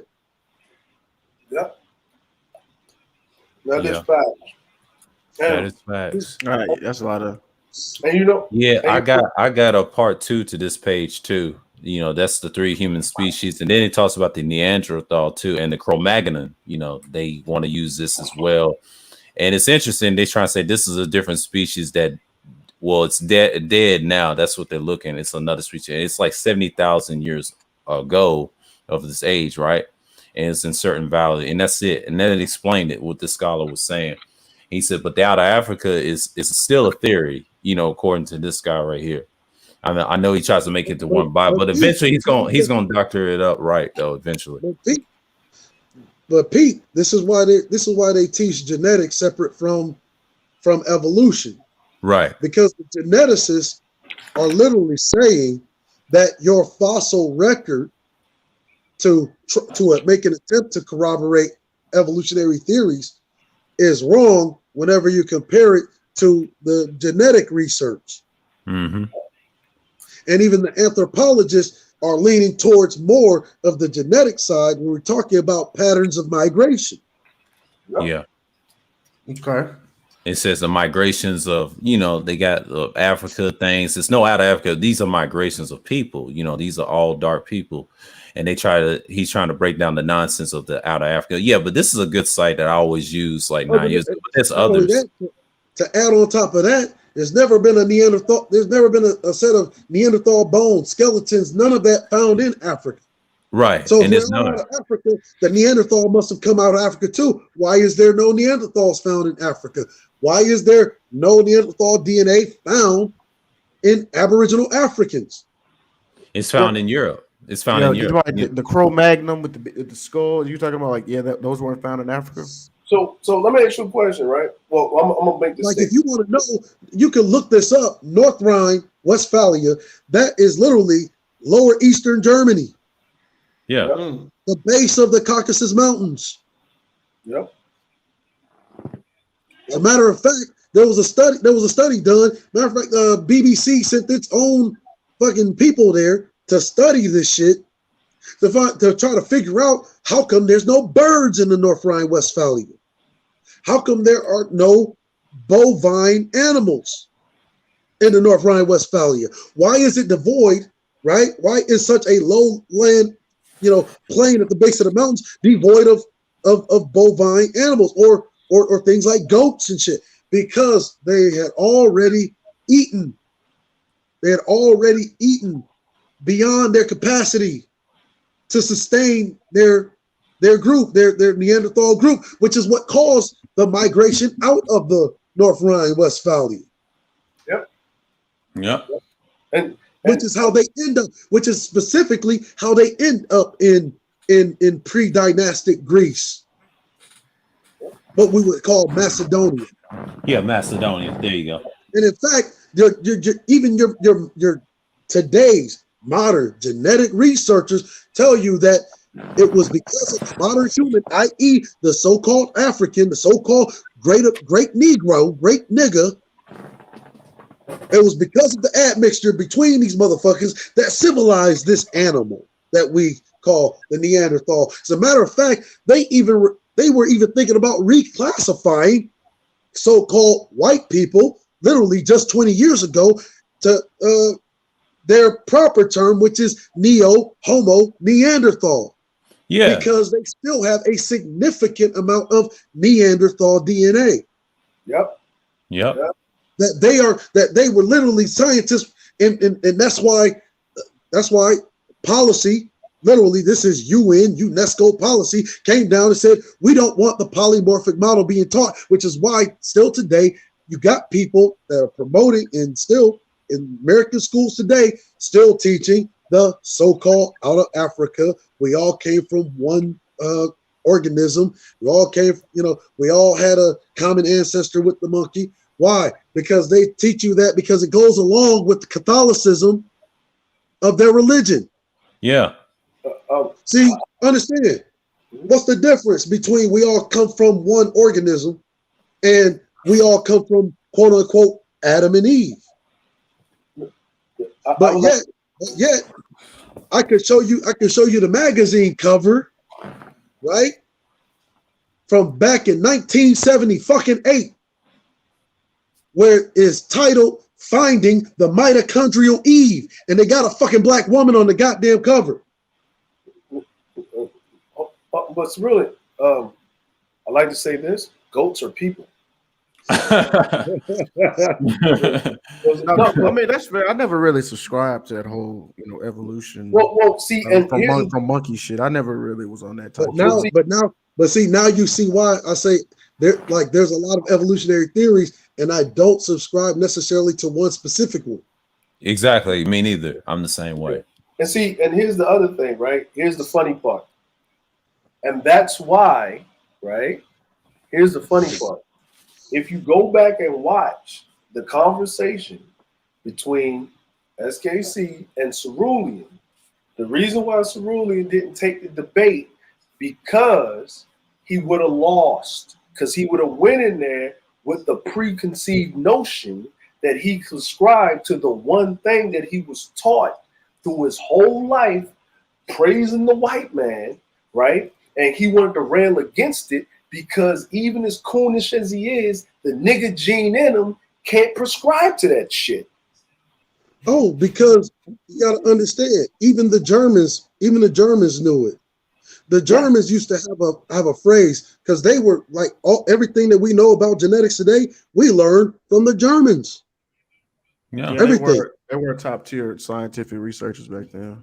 They still mean, They are. were, I mean, Yeah, they you're were, right. they You're right. were on the they were on the forefront of genetic research to the extent where America, not just America, but the Western world, the Western yeah, Allied world. and Hitler say he had like what they say on here, he had the dark European history in his blood, and he's part of one of the genetics. And I found out in research on here, and he and his people, even though he was born in Austria, but he's figured it out years later. He said, wait a minute, these niggas was specimens, with the sports thing. I could have went in on SKC on that, and the difference was with that Jesse Owens turned his back against him. He tried to shake his hand. That's a fact, Yeah, and try to study him. Yeah, Well, I was There gonna was say, a term. didn't Hitler congratulate Jesse The Owens? German, And yeah. He was trying to congratulate him, but he was impressed with the Negro. And then after the time, and Jesse just turned his back on, because at the time Jesse didn't know he was. Them Nazis were scientists. Why do you think they created the CIA, the OSS? That was the them. NASA. All that. Yeah. Listen, I'm gonna put this to you, right? Here's the thing that people don't really comprehend and understand, right? After that Olympics with Jesse Owens, right?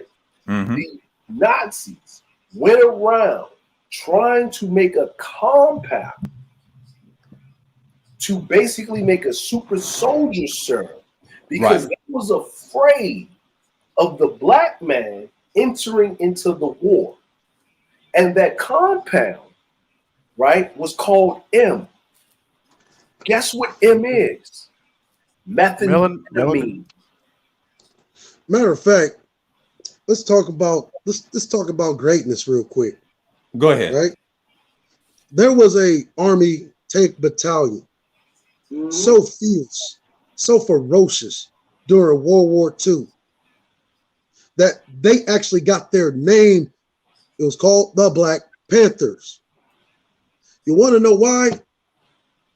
Because these black men, their tank would get hit on foot, operating as infantrymen, commandeer a goddamn German Panzer, not even knowing how to read German, and kill other fucking incapacitate other German tanks. And it was so cold that you had the Great Surrender, in which the Nazis get out of their tanks and surrender to the 761st Tank Battalion. Hoorah! Hey, you know what's wild about this ruling? You know that movie Fury with Brad Pitt? Yeah. It seems like that kind of depicts that a little bit. It does. It's a lot of movies depict those. I'm gonna tell you another one. Right? Okay. Go ahead. Right? The Last Samurai is about Yusuke. Well, Sasuke, but Yusuke. Right? A African freed slave from a Dutch merchant ship by Oda Nobunaga. He was his chief samurai retainer, his warlord. And Nobunaga was able to keep his territory because of the power, speed, and agility of this African samurai, to the point that Hideyoshi wanted to recruit him to be one of his warlords when he unified Japan. And he said no, and he released him. So when you see the ending of the movie, that was actually supposed to be a black man talking about Oda Nobunaga. Matter of fact, Yusuke's motherfucking shrine is near Nobunaga's shrine. Everybody in Japan knows this.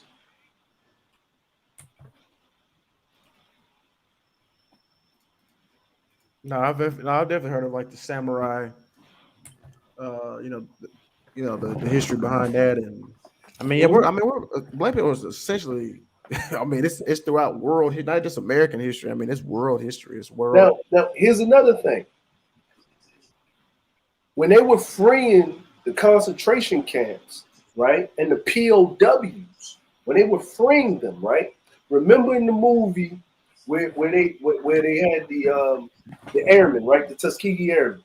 And you saw the airman. He went down. They caught him. He was in the camp. The POW camp. He got out and he was running around freeing people. Right? Okay. They couldn't free the people because they didn't believe, because the Nazis would act like American soldiers and then have the people try to think that they escaping, and they would execute them to run that hope and crash shit so people would stay in the camp and act right. So to get the people to leave, it wouldn't work. So they would get the black soldiers, the GIs, to go in and they would walk out. You know why? Because they already knew Hitler ain't letting no black people come in. So now by proxy, the black man becomes the liberator in Europe. So this is your 20 percentile after World War II brain drain on black society, because these GIs came back and they saw how they was treated, and they saw how they was treated in Europe, and they went back to Europe. You know what? There was a documentary about a oh man, I can't remember the name. It was like a black woman who was in Germany, and then she said that she didn't really experience racism till she got to America. Yeah. Yeah. Look, Black you people know, look, let me tell you something, man. Do you know, I love war history, man. Right. You know, and we go back to World War II. I talk about the Tank Battalion, 761st. The most decorated tank battalion of the entire fucking war. They were more decorated than even the fucking their opponents combined. Yep. Known for their ferocity. Yeah.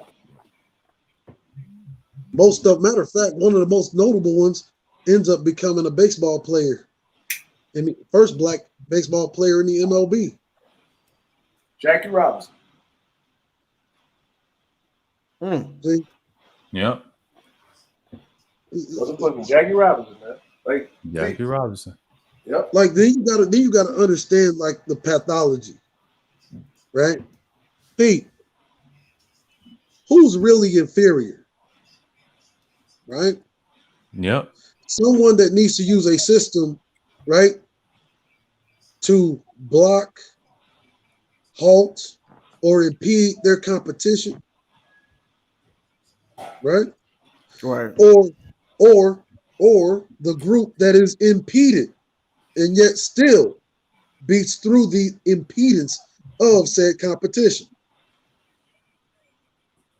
Yeah, I agree with you on that. I've said that. I've said if the world was a movie, I said black people have to be the protagonists. I mean, it just, you know, But I see what you're saying on that. That's a good question. Who is inferior? I mean, like it's same with social media. I think somebody was saying it. Like I forgot who said. He said the social media was created by the white man because because the world domain is the black man's realm. He doesn't need social media. And I was like, yeah, that's fair. That does make sense. I mean, he may not need it, but he's the instrument of the internet. You know, without him, the internet wouldn't thrive. Without these other races. But that's the thing, though, too. I'm gonna tell you some real shit. You, as a black man, as a matter of fact, got our state general, Dre. Been to multiple land masses, multiple countries. Mm-hmm. You interact with a lot of these countries, or a lot of the citizens in that country. The idea that most of these motherfuckers actually have of America isn't this fucking blonde hair, blue eyed white man for some reason. Yeah, man. You know me. I don't like to brag, but I'm a motherfucking golden shellback, man. Neptune is a motherfucking arm. Yeah, me too. Yeah. You know what I'm saying? Golden shellback. Golden shellback. Across the equator and the motherfucking what's the other one? Damn, it's been so long. What's up? Listen, man. Cross the equator 4 times on both hemispheres. Went through all seas, prime meridian, all of that motherfucking shit. You know what I'm saying? We've been on I've been on all 6 seas that we can access. I've been to the Antarctic Ocean and all that. So all the 6 seas. You know what I'm saying? No, I'm with y'all on that. Because that's what. Go ahead, Drew. And the dumbest thing that a motherfucker can ever say out of their mouth as a black man is that the earth is flat. Exactly. Dumbest. I don't believe in that flat Earth Look, stuff. hey, Yeah. I might be against y'all. I'm still gonna say the I Earth think is it's flat. I think it's And flat, the man. reason I'm saying I that think it's is flat. because I think some advanced motherfuckers came down and put a goddamn bowl over the top of this bitch because they seen just how fucking violent and crazy humans are. They Cause said we Drake, don't want you. Look, you say we don't want you niggas out here. We don't want you niggas out here. Galaxy, you niggas crazy down there. They were like, Tutu, put the bowl over him, please. You know what I'm saying? Yeah. yeah, Trey, I think it's flat too, man. Cause I'm, just being in the Navy, you're on lookout watch, and it's not about. I was It's just how you. bullshit with that. I was just bullshit. No, I think it's flat, man. I think it is, man. I think it's I think water seeks its own level. But I don't I'll look at it I'll tell you as you're this. gonna fall off the I don't edge. know, but I do know that I do know this. In the Navy, we have these things they're called over the horizon weapons. Okay? You know what an over the horizon weapon is? No, but I'm I just know they saying use. it gives you a strong inclination that the earth ain't flat. I'm just saying But the if you maps they gotta go use. over the goddamn horizon, okay? Yeah, no, but the horizon. I mean, it's still a plane, right? I mean, but Well, I'm gonna tell it you. can still be flat over the horizon. It's not necessarily. Well, check this out. Check this out. Let me give you this, right? Let me give you this, right? Let me give you this. Okay? No, it's probably more like concave or something like that. I don't Yeah. know. I'm gonna do this. Because really, that's what I was going to say, though, right? If you look at it from a like you're going to fall off, then no, it's not that, right? But if you look at it that it's surrounded by something, but But I it's do know still this. I do know this. When I was growing up, and I remember my father told me that they used to teach things like geography in a completely different way. Like right with a flat the Earth map model. that they used when he was a kid was actually that fucking round model that showed all of them with Antarctica on the edge. Right. Yeah. And then Exactly. something happened. They were now teaching the Mercators and the Peters, right? So, and what I'm saying is that hell, it could be flat, could be round. Because The because map, go ahead. I was gonna say, and that map you're talking about, the United Nations uses that map for their flag, right? So, I mean, I think that's kind of I'm gonna say this, right? When you take a flight, right? When you take a flight, if the Earth was flat, right? When you take a flight from the U.S. right to Asia, right? Okay. If you take a flight from the U.S. to Asia, why the fuck don't you just go straight, right? Why do you got to go up, over, and around, and come back? As many flights as I done took around the world, you have to go up, over, and around on an arc. If the Earth is flat, you just go straight. Well, not I'll say necessarily. this. You're going west, right? So if you look at this right here, you're going. You said you're going like I'm talking about Japan in particular, right? I'll tell you this. To me, it don't matter if the Earth is round or flat. Because one of the things I do find quite interesting and odd, and this is why, this is my argument against like Pan Africanism, right? Why if I want to go from say Morocco to Egypt, right? I can't go straight across through these country borders to get to that place. I have to take a flight from Morocco to somewhere in Europe and then bounce back across the Mediterranean to say Egypt. And I'm just saying, I think that's a worse travesty than arguing over whether or not the earth is flat. Yeah, I mean, it's not like it can be pro, but I'm just saying that because, like, I don't think we went to the moon. I think that's bullshit. I mean, I don't think nobody. No, I'm just sorry. Nobody can convince me of that. I just nobody. I mean, it's just How can we go that quote unquote that far distance with a computer that had less power than a Game Boy, and then somehow we're talking to him on walkie talkies? I just don't. I mean, he just came from Well, outside. well, Actually, I'm, I'm gonna say, I would actually agree with you there. listen, I'm gonna say it like this, right? What time is it where you at? Oh, right now I'm in Colombia. It's 9:15 Central Time. Okay, 9:15 Central Time. It is 11. I'm 10 at 10:15 my time, Eastern time. Yeah. Okay, so nine. You know what I'm saying? So it's 9:15, 10:15. It is motherfucking. It is 11. Well, 16 Japan Standard Time. Right? Yeah, because they're what 8 hours ahead, right? Is that am I right? No, 10 no. from me. 13. 13 for serve, 14 for you. Right. Right? Okay, got you. Daylight savings time, it will be 15 for you, 14 for him. Now, Right. it is motherfucking, if the earth was flat, it would be physically motherfucking impossible for us to speak at the same damn time with no motherfucking delay.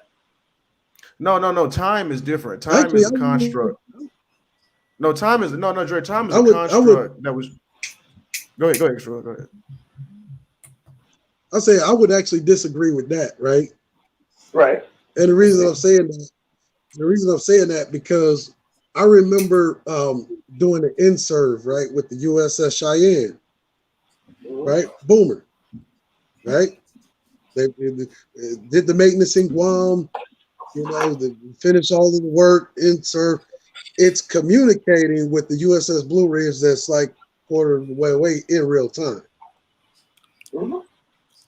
Which is why on the inside we would have the clocks for our local time, which is like the Marianas local time, and then you'd have the time for Japan, which of course the Ridge is who we were communicating with.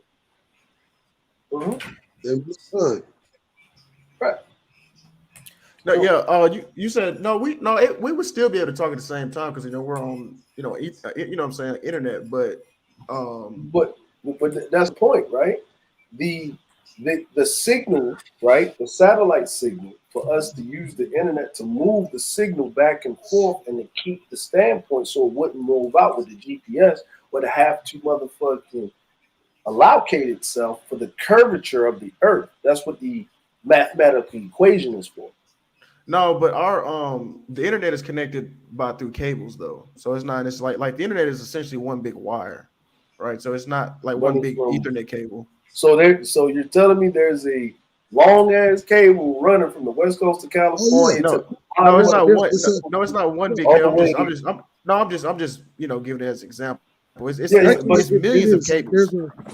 There is a set of cables like transatlantic even out to Hawaii, and then Hawaii jump station to all the way Japan. You got them going all around the world. Matter of fact, the U.S. Navy is the one that actually used to lay those cables, those communication cables.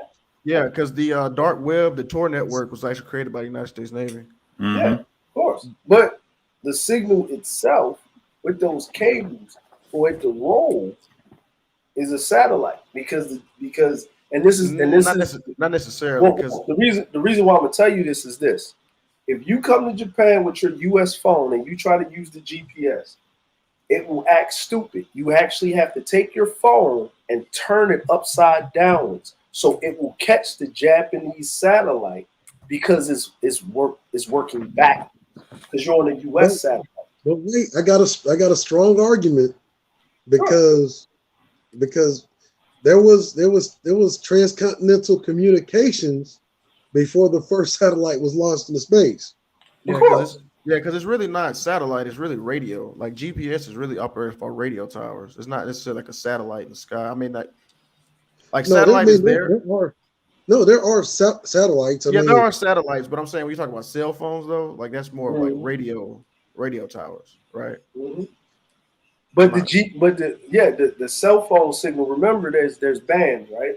You got bandwidth. You got your band. Right. When you're using GPS, it uses more internet and satellite, right? Global positioning.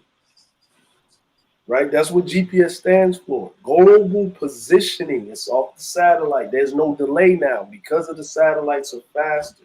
Over the cables, it would actually be a delay. That's why back in the day, when they would have the news anchors talking, right, in the 90s and whatever, there will be a delay. They would tell you it's a delay. Now it's in real time, right? There's really no delay, right? Now, when you do watch a person with a delay, you hear the news anchor sitting there. He's waiting for the signal. That's through, towers and radio, but you see him first, right? Well, it's not that like for instance, there's still a slight delay, like even in that, right? Like if we go live on YouTube or whatever, like there's still like all the satellites did was what they do is they fill in the blanks in which the towers are too far to reach. That's really all the satellites are for.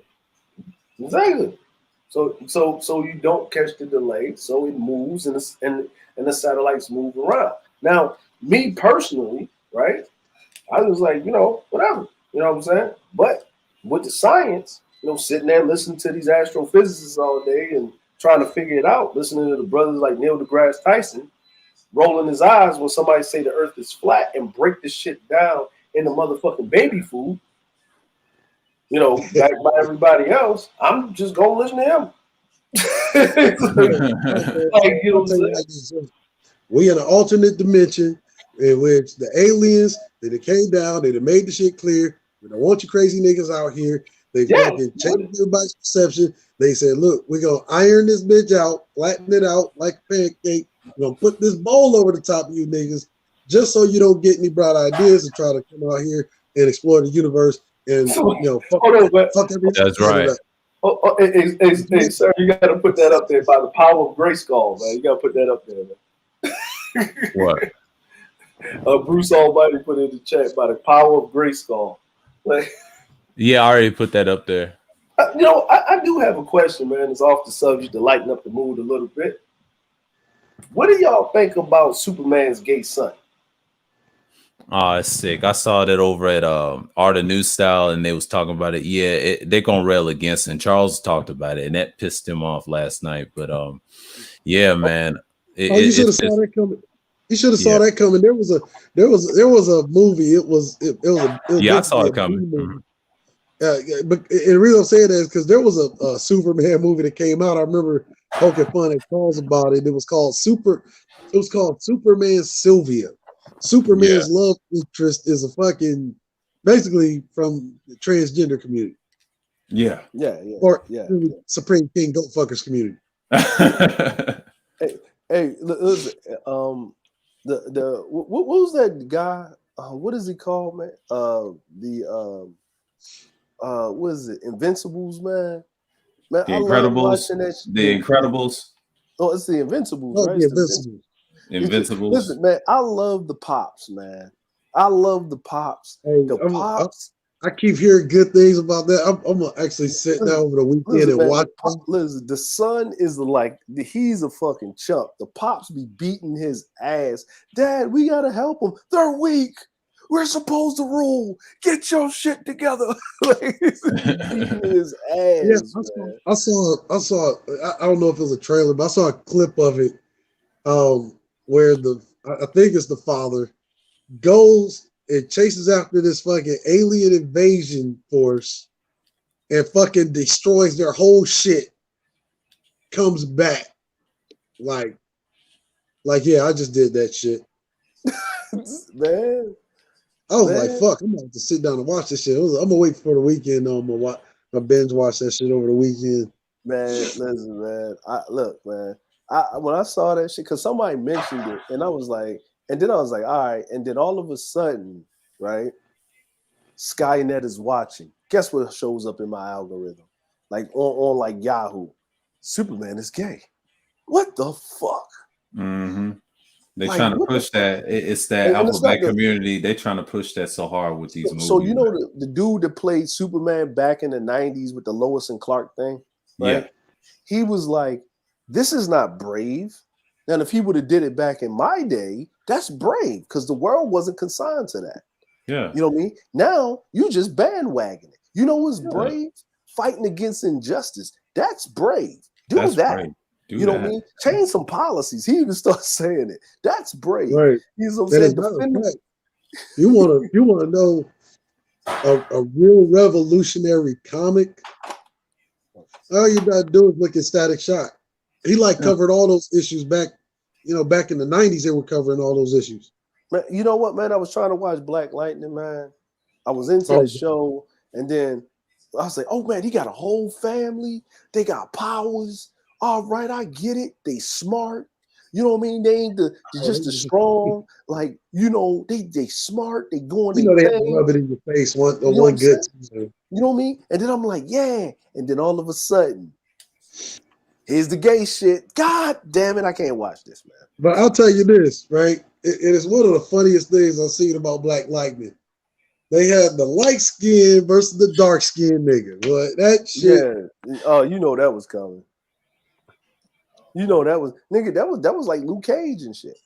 They had fucking Baxter from the damn Jamie Foxx show. Yeah, man. Yeah. Like.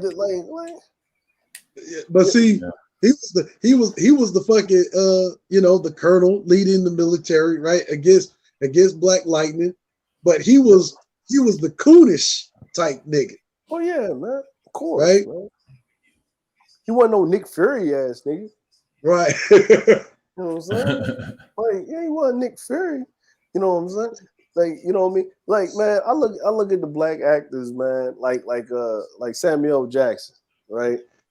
You know what I'm saying? It's like we need what would a real black man reaction would be. Get Samuel Jackson. It's like every movie, Samuel Jackson plays the nigga.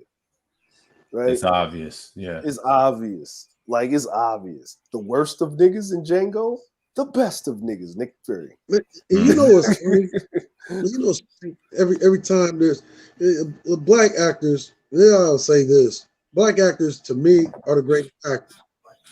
The reason why I'm saying that is because it just sticks out to you, right? Whenever you have, say, Samuel L. playing in any movie, you recognize that as a Samuel L. movie. Yeah. Denzel Washington. Don't matter what movie he playing in. Oh, that's a Denzel movie. Oh, I'm gonna say this. I'm gonna say this. Right? Denzel is current proof. Just put that out there. He is current proof. He is current proof. See, if you think of like a white actor, right? You got to describe all type of shit that happened in the movie to come up with the name of the movie because you're not even calling it, say a Brad Pitt movie. Nah. Hey, and that's fact. Hey, are y'all talking about movies? I had to go. Yeah, my bad. Yeah. We talking about movies, man. Hey, you know what's funny, man? I tell people all the time. Do y'all know that, man? Blade was actually the first Marvel movie. If it wasn't for Blade, that Marvel movie franchise wouldn't even be. They wouldn't exist. Facts. Yeah. It wouldn't exist. It wouldn't exist. It wouldn't exist. There would be no Endgame.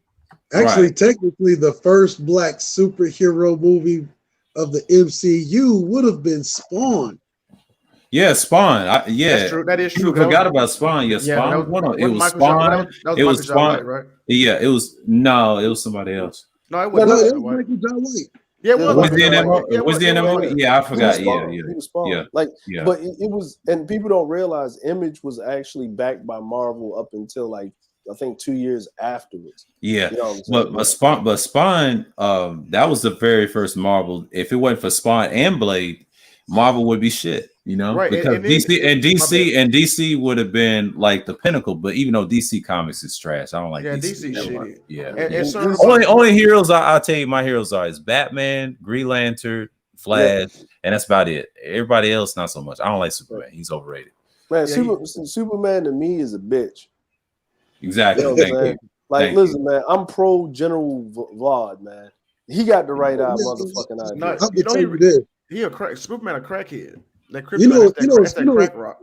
Yeah. You know what's crazy is that I act like when it comes to DC, in my opinion, my humble opinion, I've always liked DC villains better than I like their fucking. Yeah, villains. I love DC villains more. I'll tell you this sidebar.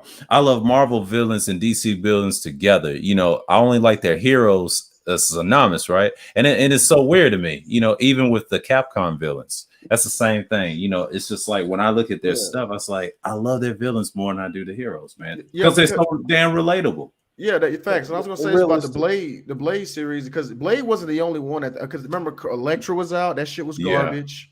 Daredevil was out, that shit was ass. Yes, I've seen Daredevil with Ben Affleck. Yeah, man, that shit was. You couldn't believe that nigga was jumping off and no shit. Yeah, with a do rag on, with a beanie on his head, bro. Hey, that shit had Rockaware on that shit. Nigga. I know, like a damn beanie on. But see, like I think why the original Daredevil with Ben Affleck wasn't relatable. Because you just couldn't fathom some 6'4" nigga, some 6'4" blind nigga, right, jumping around and being a surprise to anybody. Surprise, motherfucker! You know what I'm saying? And I think the other thing, he was fucking with J-Lo at the time, and niggas hated him, man. Like it was like, I think that was it too, man. And you know what, the new Daredevil on like when they had him on Netflix, now that was relatable. But you know the funny part about it is, I like the Daredevil. But as soon as I saw the Kingpin, I was rooting for the Kingpin the whole fucking time. Oh me, because that was my favorite nigga in Law and Order. Yeah, man. Yeah. Over Paul, man. To fucking team. Yo. Yeah. That nigga's a great actor. That white boy, he's a great actor. And I did want him to go to war with them Chinese. I want him to fuck But see, like they bringing them back, man, because I think they're doing a Daredevil movie, or they want to do the next season of Daredevil or whatever. But when I watched it, right, and I watched the Kingpin and shit, I was like, when the dude was saying something about his like, the thing that I liked about it was remember when the white chick, right, the white chick was digging into shit about him and his mom, right? Like mom was getting her ass beat. He motherfucking got tired of it, and he took a hammer to his father's head, right? Right? And she sent them away to out there to the country, and she remarried. And when they was digging into it, and the moms held it down. And when he showed up, and the black dude that was talking to the white dude, to the white chick, and told her stop digging. And when he kicked in the door, sat up there, and the motherfucker and the black dude knew the violation, because we in the black community know you go at somebody's mama, it's your ass, right? Doesn't have to be black or white, nothing. And I ain't saying that I condone the white dude killing the black dude, but I'm saying in context of men, right? He didn't send another motherfucker in there. He did the job his motherfucking self, right? That right there was cool. Like I'm just saying, just you know how you handle shit as men. You don't send a man to do a job that you won't do yourself. You know what I mean? That's just me. You don't send a man to do a job but you won't do your fucking self. But I'll tell you this: one of the great, like to me, I think he beat the Punisher's ass, man. He beat that motherfucker ass.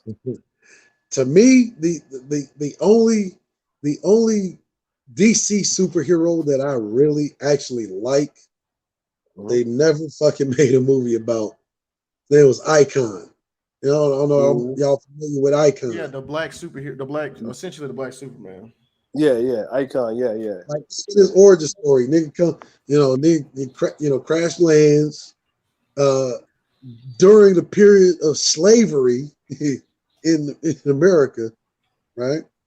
Mm-hmm. I mean, yeah, that joint.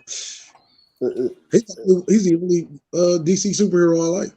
It's really, and that's what makes me so pissed. Like, why are y'all trying to make Superman black? Just pull Icon, pull Static Shock, pull John Stewart. Because man, then it would give credence to that the black superhero. It would exactly. Yeah, and you know, it's just like I really want to see this Black Adam with The Rock.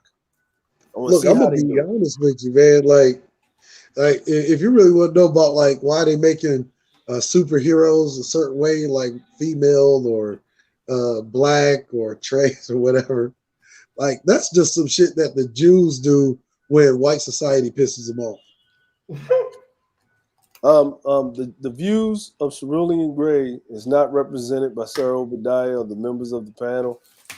We shall now refer to the Jays as the small hats. The small, okay, this is what the small hats do, right? There Because you if go. you keep hearing it from the small hats that there's a rise in anti-Semitism and all this other shit, right? Right. So instead of the small hats like doing all of this rah-rah shit, right? They say, you know what? We're about to make their favorite superheroes black. Yeah, they do that shit all the time. Well, man. shit. Well, you know what? I mean, hell, they must be pissed at us too, because fuck. I mean, he's not necessarily a superhero, but you know that movie Equalizer with Denzel Washington. Oh yeah, Yeah, man. Yeah, they got fucking Look, Queen Latifah playing that shit now. Oh, understand that's something, trash, right? man. Understand something. They do that with niggas all the time, and they've actually been doing that with niggas for a long time, going all the way back to the days of Sidney Poitier. Right. Right? Yep. Because you gotta understand, like when you keep hearing this Democratic Party and white liberals, they're really talking about small hats, but they say it their little code word, right, which is white liberal, right? So you gotta be abstract. And whenever the great American Negro doesn't do what the white liberals want him, you know what? I think we're gonna make this black character, in fact, not only a female, but a trans non-cis, like literally, it just go off the Richter, and we'll also make her turn into an alligator. I mean, it's a lot of they do a lot of right. Like a fucking a fucking anamorph. But you know what? Another thing too, you remember the 007 movie? It's supposed to be Idris Elba, and then something happened with that. Now they got that black chick doing it. You know what I mean? I mean, that's just again when the quote unquote white liberal can't get the great American Negro to do something for them, we go, you know what? I know that the Equalizer is a certified badass great American nigga. We're gonna make it Queen Latifah. right. Yeah, Like how do you even sell that shit? Talk about a chick that went from UNITY to wearing them damn Shahrazad Ali outfits to doing Maybelline commercials, and now hold on. You missed one. Living single. Oh, and Living Single. Did she have a dude? Hold on, Cerulean. Did she have a dude on Living Single? No. She was the only one that didn't have a dude on Living Single. Didn't was. No, see, what they did was they always, teased at, her having old boy, right? But he never really had old boy. He was just like kind of linger, like what time to time flirt, but would never go that next step on Living Single. The name, right? But they never show her in a fucking functional relationship with this nigga. No. No. See, if they showed you that, because I gotta understand, they like you see all this shit that's happening with these niggas in YouTube, right? They're shitting on black women left to right? Mm-hmm. And they do shit to make money, right? But nobody has made more money than small hats or quote unquote white liberals. Yeah, off of caricaturizing this black woman. Just to let y'all know, Dre is breaking out the hen dog. Just letting y'all know. Buckle your chin straps. Just letting y'all know. All right, go ahead, Cerulean. Go ahead. That Equalizer shit gonna fucking flop, bro. That shit. I've seen. I think I got the first one. I've seen half of the first one, but it's a good one. But the second one was what they. No, not the movies. They're making a TV series. A TV series? Yeah, but Queen Latifah. It's gonna be Queen Latifah now. Oh hell no! Denzel was cool with them first two. Yeah, that shit was lit. Denzel, like if you look at Denzel in The Equalizer, right? Yeah. You forget something, right? If you think about it, Denzel is so good of an actor. He let you believe, right? He's that dude, he was doing some John Wick shit. Right? Knowing that the way that nigga was built, that nigga wouldn't have, that watch would have been 1 minute. After that nigga would have been sucking the goddamn fucking oxygen tank after that. Oh yeah. The shit he was doing, man. But you believed it because he didn't motherfucking Zell, nigga. Because it's Denzel. It's a Denzel flick. You said how he was built. How he was built. Yeah. No, he would have died, but hey, they had to help him. That shot in the ass gave him some more money, didn't it? In church, they said, King Kong ain't got nothing on me, nigga. I'm sorry. I'm sorry. That's a reference to the animals. Hey, He's a bestiality is wrong. listen, That's what hey, your boy would be saying. You know what I mean? I But like see, to give. as a matter of fact, like every Denzel movie, like even like the latest Denzel movies, right? Right. Like Denzel is such a phenomenal actor that you forget this nigga's in his 60s, bro. Yeah, he's in Yeah, his 60s. Yeah. My dad's like a year older than him. But Like he's born in 53. Yeah. but his He's born in son, 54. oh, that nigga Mhm. cold. Yeah, His his son is son's cold in the Yeah, his son's motherfucker, cold. man. Yeah. His son is cold in the And motherfucker. Denzel is like my father's age, around Yeah. that generation. Yeah, he's a boomer, older You know what I'm boomer. Man, you know who's a motherfucking that Dave Chappelle skit, man. The Dave Chappelle. I need to fucking watch that. stand-up. I'm gonna watch that Yeah, today. yeah, Dave Right. Chappelle. Yeah, I need to see that. I mean the stand-up that he did when you hear Mhm. Morgan Freeman narrating him, and Dave was like, "Shut the fuck up, Morgan Freeman." Damn, man. And he was in the car with him, nigga. Like, because people don't even know. Think about it. That road that they going down in that truck, that goes back to Shawshank Redemption. Yeah, That's a shot. That's a shot. that's a shot. Yeah, I remember That's a that movie, shot. Shawshank Redemption. Yeah, that's a classic. Think about it. The Yeah. whole movie, Morgan Freeman was in 80% of the shots, and if he wasn't, he was narrating. Right. But And this is a man that called himself God, right? Morgan Freeman in that movie. He said, No. Think about it like this. If God talks to you right now, it'll sound like Morgan Freeman. And before that, right? Before that, it would sound like old dude with the voice with Mufasa, with the voice of Mufasa. James Earl Jones. There you go. James Earl Jones. I said James Avery. James Earl Jones. Yeah. Yo, motherfucking, you know what I call James Earl Jones? Niggas like, coming to America. Mufasa, fuck that, nigga. Rathamon, nigga. James You know Avery, what I'm Uncle saying? Phil. I'm tripping. Nigga, no. Conan, come to me, my child. Had the white bitch jump head first off the goddamn thing and kill herself, nigga. that's a cold ass nigga right there, nigga. Walked out the room, nigga. You know, Mark Zuckerberg paid Morgan Freeman like $8 million to be like the voice of his like AI in his house. Yeah. He paid him like $8 million. So he's Yeah, like, so that type of money, man. So instead of Siri, it's like Morgan Freeman in his house. So think about it like this. One of my favorite voice actors of all time. Mhm. As we can say Morgan Freeman, good voice. David James Earl Jones, right? Great voice. But I'm gonna tell you, and whenever I say this name, you're gonna be like, damn, this dude is probably gonna be one of your favorite voice actors of all time. And his name was fucking Keith David. Thank you. Keith David is cold. Yeah, he the best. That's Julius. Hey, remember DeAndre? Julius. Yeah, on Saints Row, right? Yeah, Julius. That's him. Yeah. Julius. Yo, remember the dude, the Allstate commercial guy that was like the first black? Dennis Haysbert. Dennis Haysbert. He's another good one. Yeah. With that heavy voice. Yeah. That's a good point, though. There's another one. Phil Lamar. Fucking Lance Riddick. Lance Riddick. Yeah. Lance Riddick was another one. Hey man, I'm gonna tell you something, right? See, we got a motherfucker on these YouTube streets, right? I call him Supreme Elder, man. Right? if you got a panel of unruly females, you talking about music? Yeah, him, Elder, right? Panel, Elder, man, and just don't say nothing and watch. Don't say shit. Yeah. Don't say shit. So, man, hey, yo, I said that I was gonna smoke like a pack of cigarettes a day so I could get my voice as low as music's.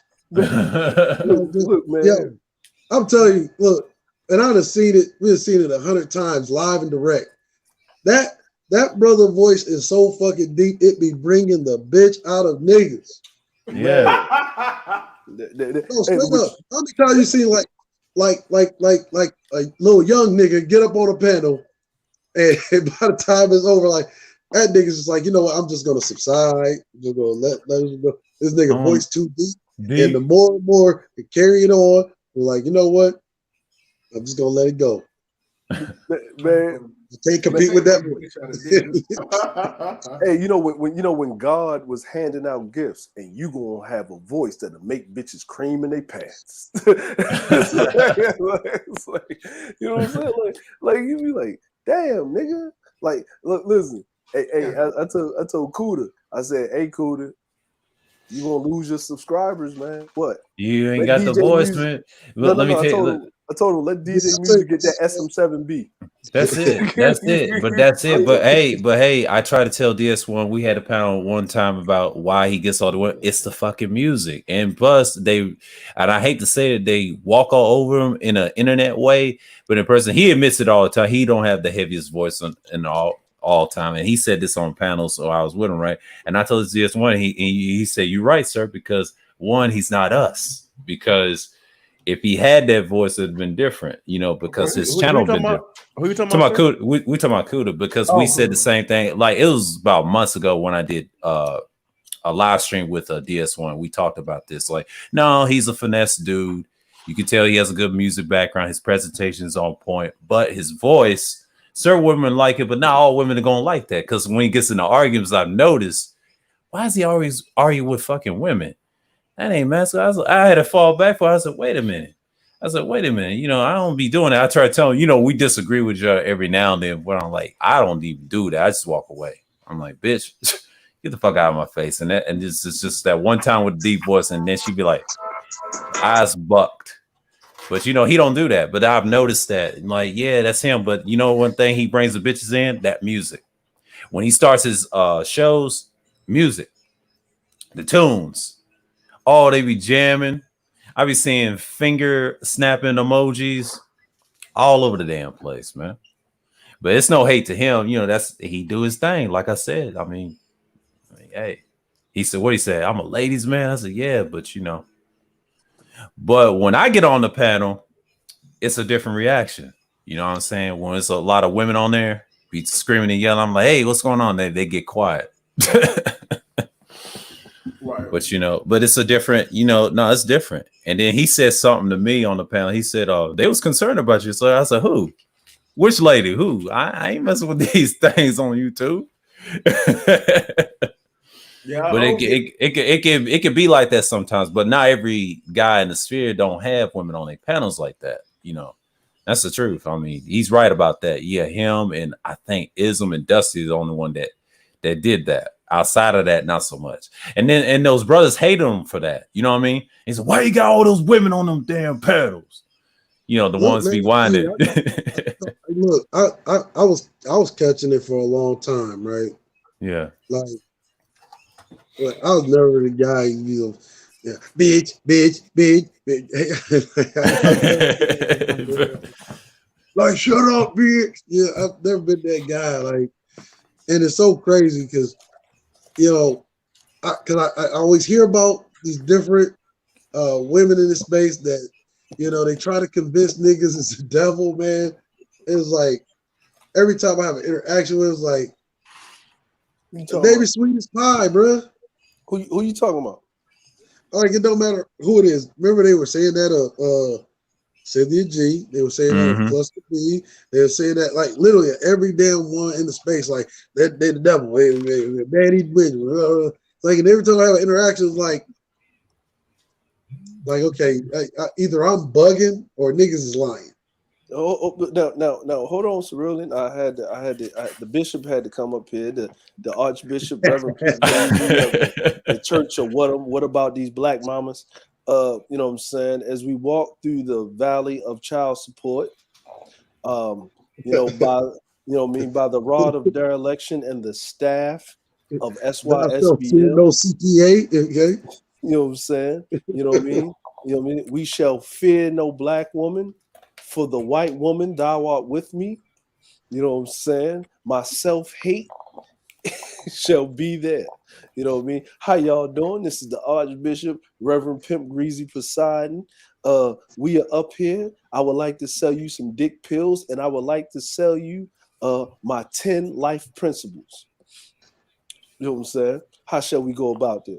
Hey man, sir, you about to be excommunicated from the church if you keep letting me talk. So you might want to jump in.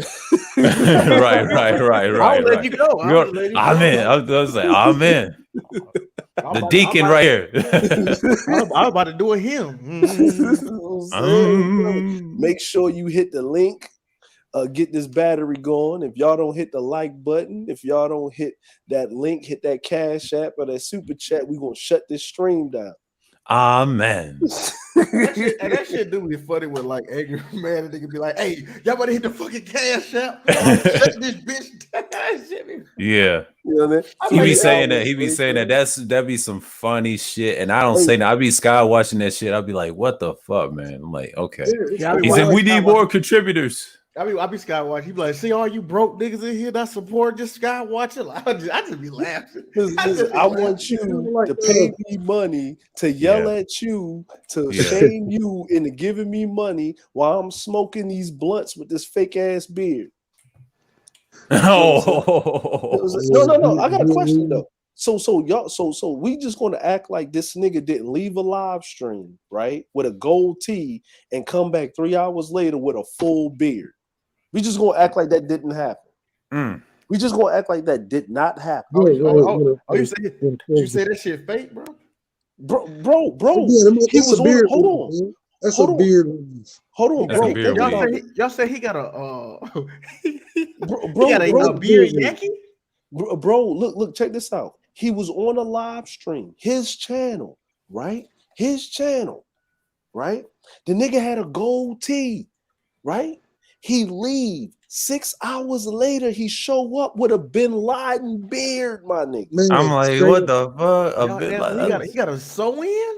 Nigga, that nigga had a lace front chin strap. That nigga got a lace face, a face front.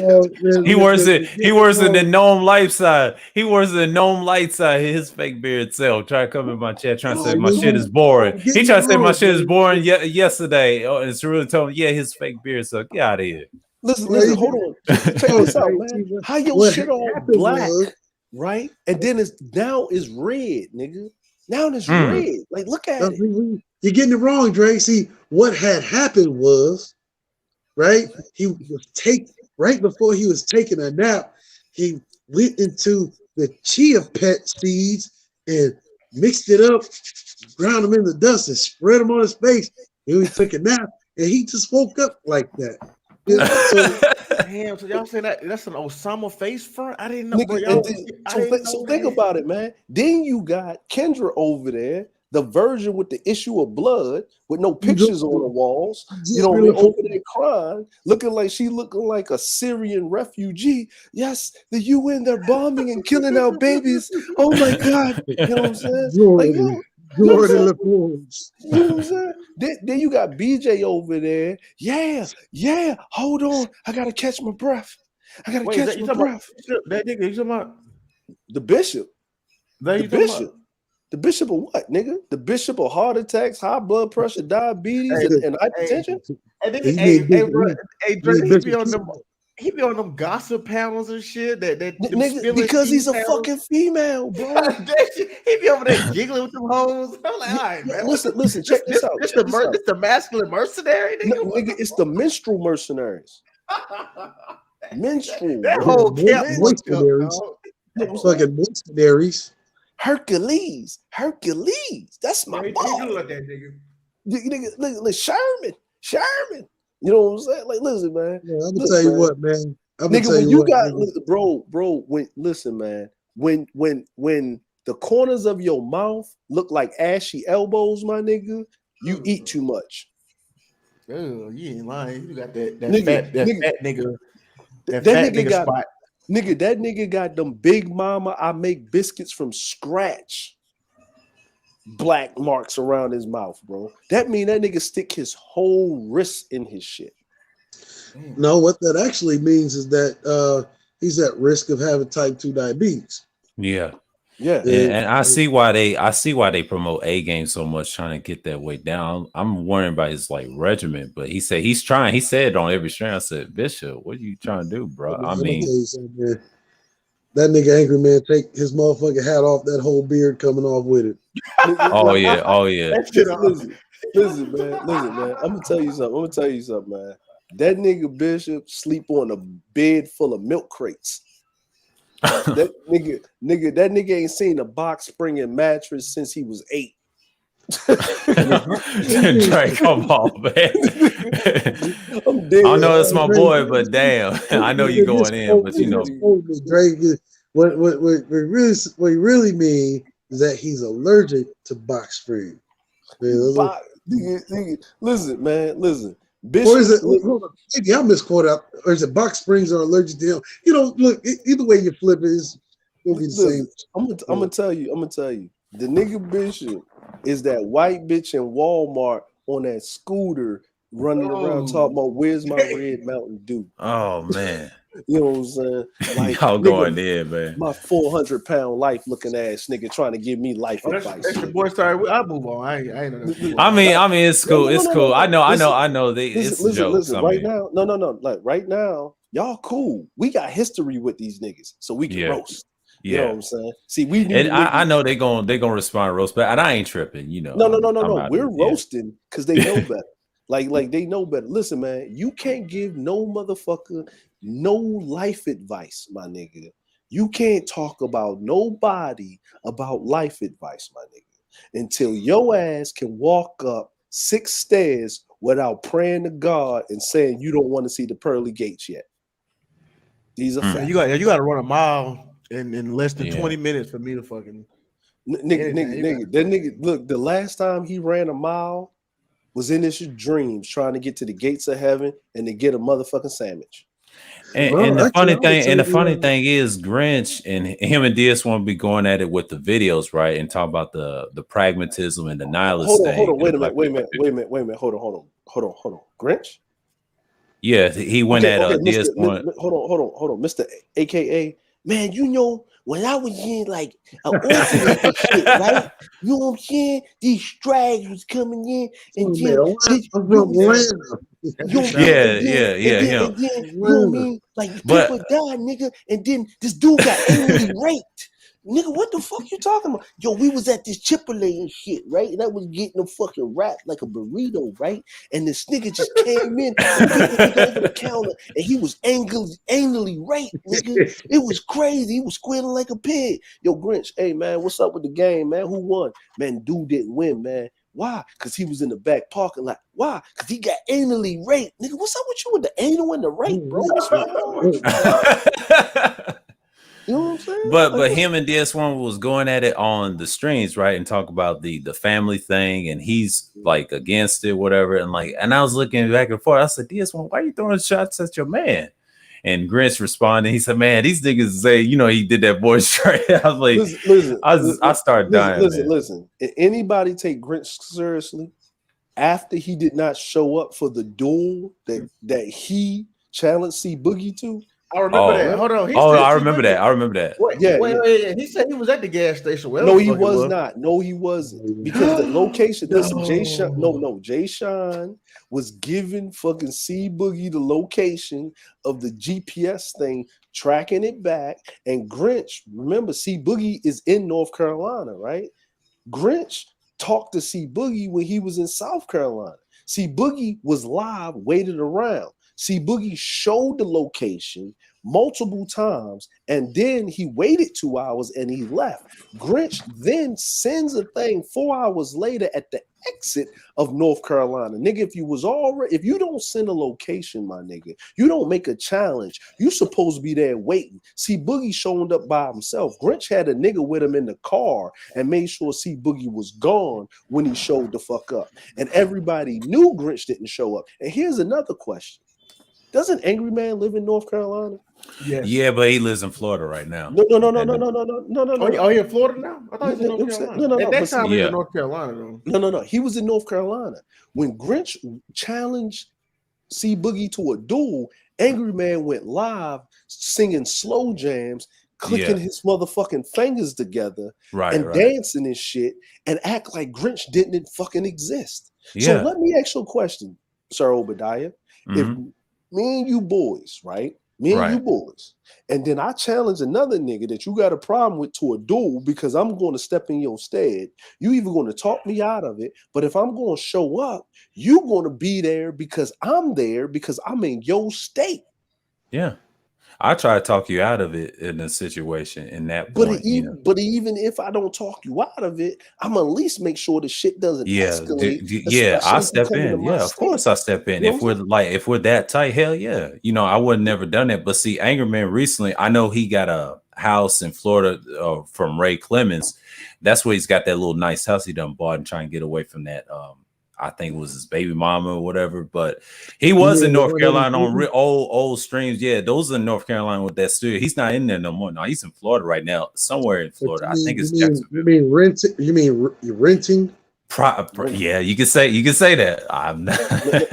listen. I'm gonna say something. The house he was in was Grinch's hookup when he was in Yeah, North Carolina. yeah, Think about it like this: how you a 6-figure nigga and your motherfucking mods have to help you out with finding a place to lay your skull. God damn. Hangry Man, Maybe, come on, man. Hangry maybe Man. you need to put them damn Philly blunts down that you're trying to pass off as Cubans, and maybe put that money away and actually go get a loan and get a fucking house, nigga.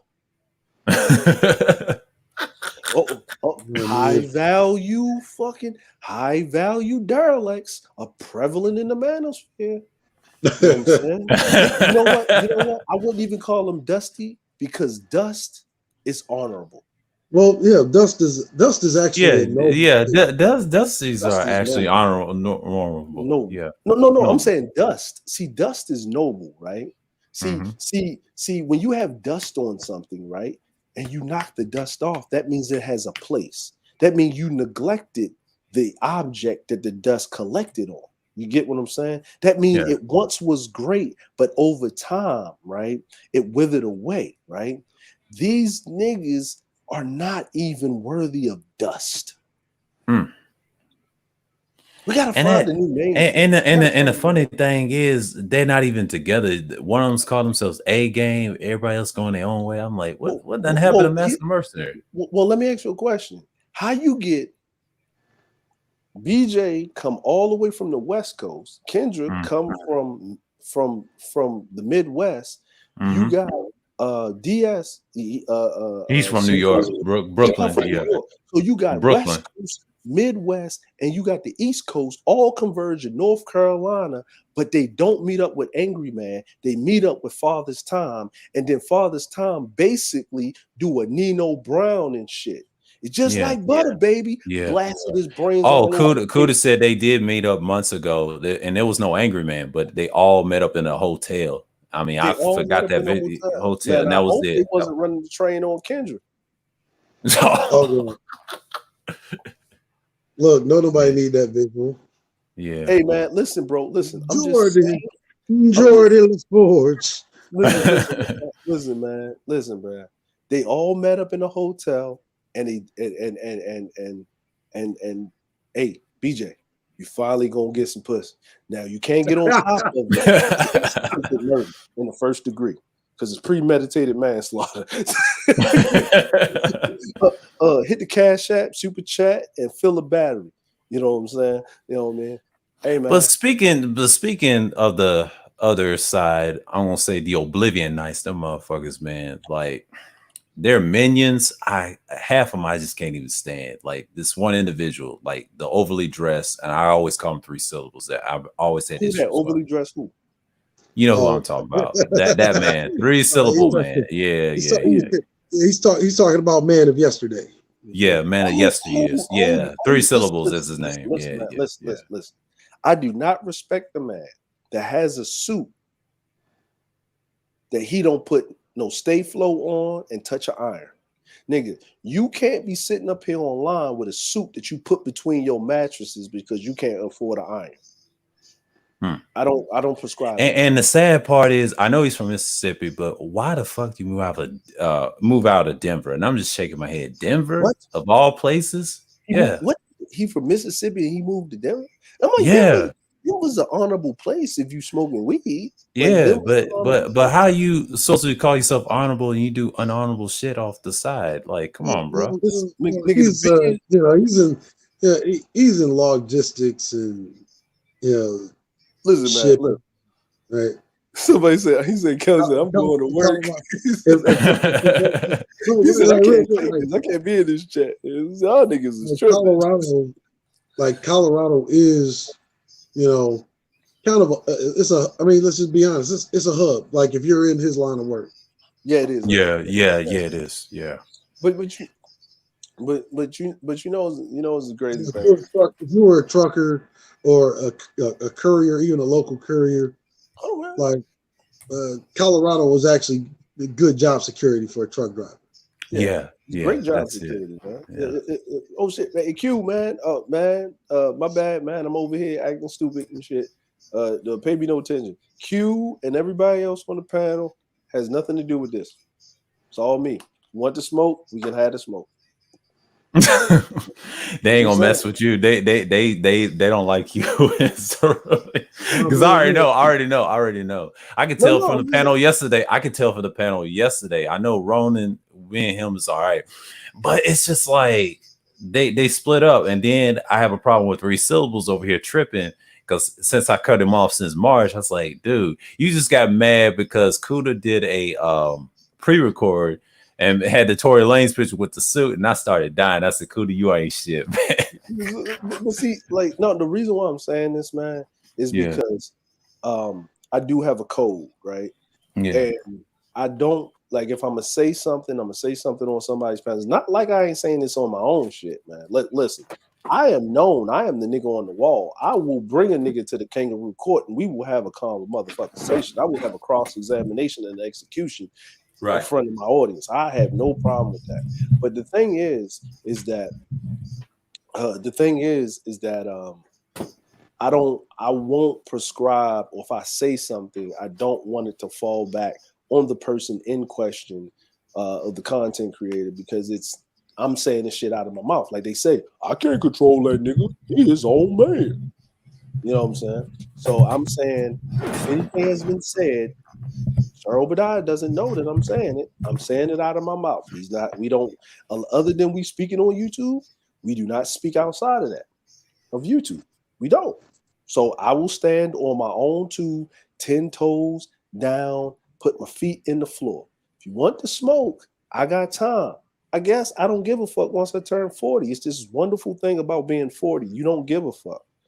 You know what I'm saying? I don't give a fuck. So we can have that conversation. I've been quiet for a long period of time. You know what I'm saying? I don't give a fuck. Hats is off. You know what I'm saying? There is no morality in warfare. I still got the original audio. I still got all the original audio from when me and that nigga Grinch was going back and forth. Oh wow, yeah. Look, I'll tell you. I can tell you some shit. I'll tell you it offline. You know what I mean? DeAndre told me half of between him and Grinch over at Kuda's offline. Yeah. Like I'm gonna be real, man. Like behind the scenes, man. Them niggas over there, man. They always acted like they was scared of me for some reason. Yeah. And I noticed that. I was like, why they hate Cyril? They don't even mention your name anymore because you come over here now. Listen, man. Look, man. I'm gonna say this, man. It's a thing where listen, man. It's multiple people they scared of, man. It's a thing because they're not consistent. There's pokes and holes in their lifestyle that we know outside of the space.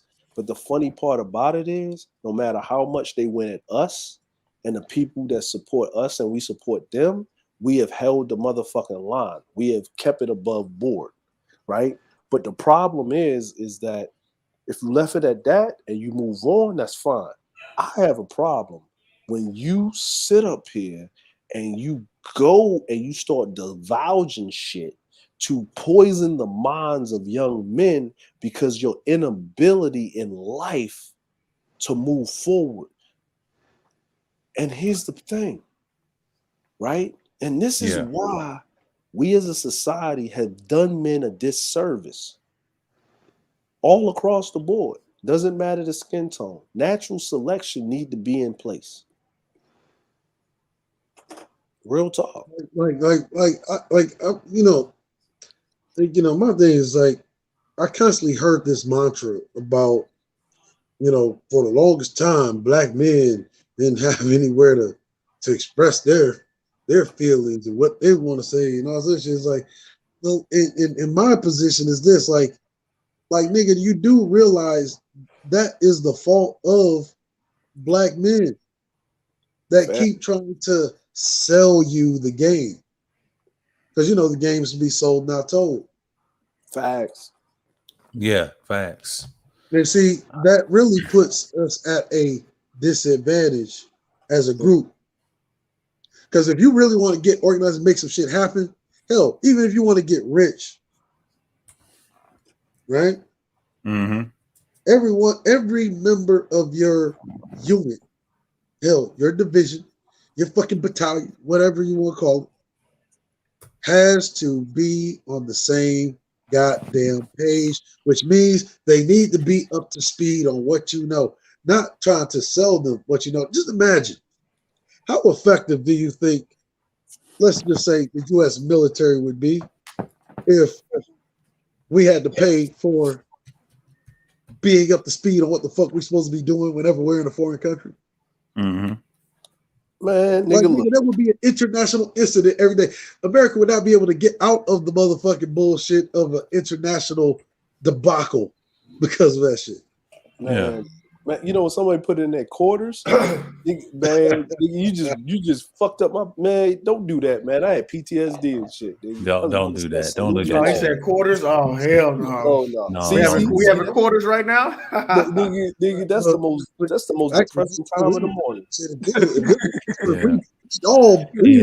It's just like, because quarters happens at 7. You're right. Yeah, we late as fuck. It's just like, I mean, like I laugh at people in the spaces, and you learn a lot from the older days, and especially the old days like that. Like that stream yesterday was great for me, and I mean, Underrated Darkness came through, and Soul and Black. I'm surprised he came through. That's like his second time on the panel. This is like third time coming to the channel. Because I know he's a busy man. But yeah, when we was talking about that military stuff, I said, I had to do the after stream for Kuda. I said, you know what, I'll do it because I had time. So, and then Sheila fell asleep, and then I think we talked about a little politics and a little DNA, but a little evolutionary shit. But yeah. Oh! I was about to make a joke on my boy SKC about the it was something else. It was something else about the subject I did prior to the stream. It was a joke, but it's just like we question him about the viewpoints, right? About the about his old thesis, right?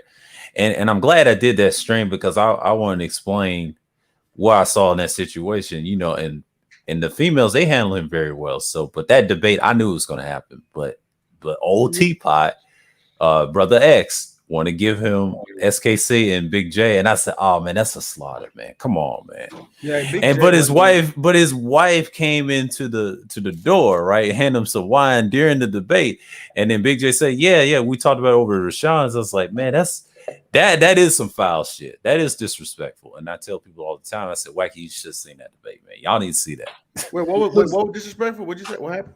He had his wife come into the door. You can hear the background from his mic, right? And she was pouring a glass. It is disrespectful, but he was laughing in front of Big J. I was like, "Oh man, come on, SKC." Yeah, that was disrespectful. No, sir. They were playing music too. Remember? Yeah, he was playing music too, and he didn't even care. They were playing music. Well, and then Big J was talking while he playing. The whole point of that was the whole point of that was right.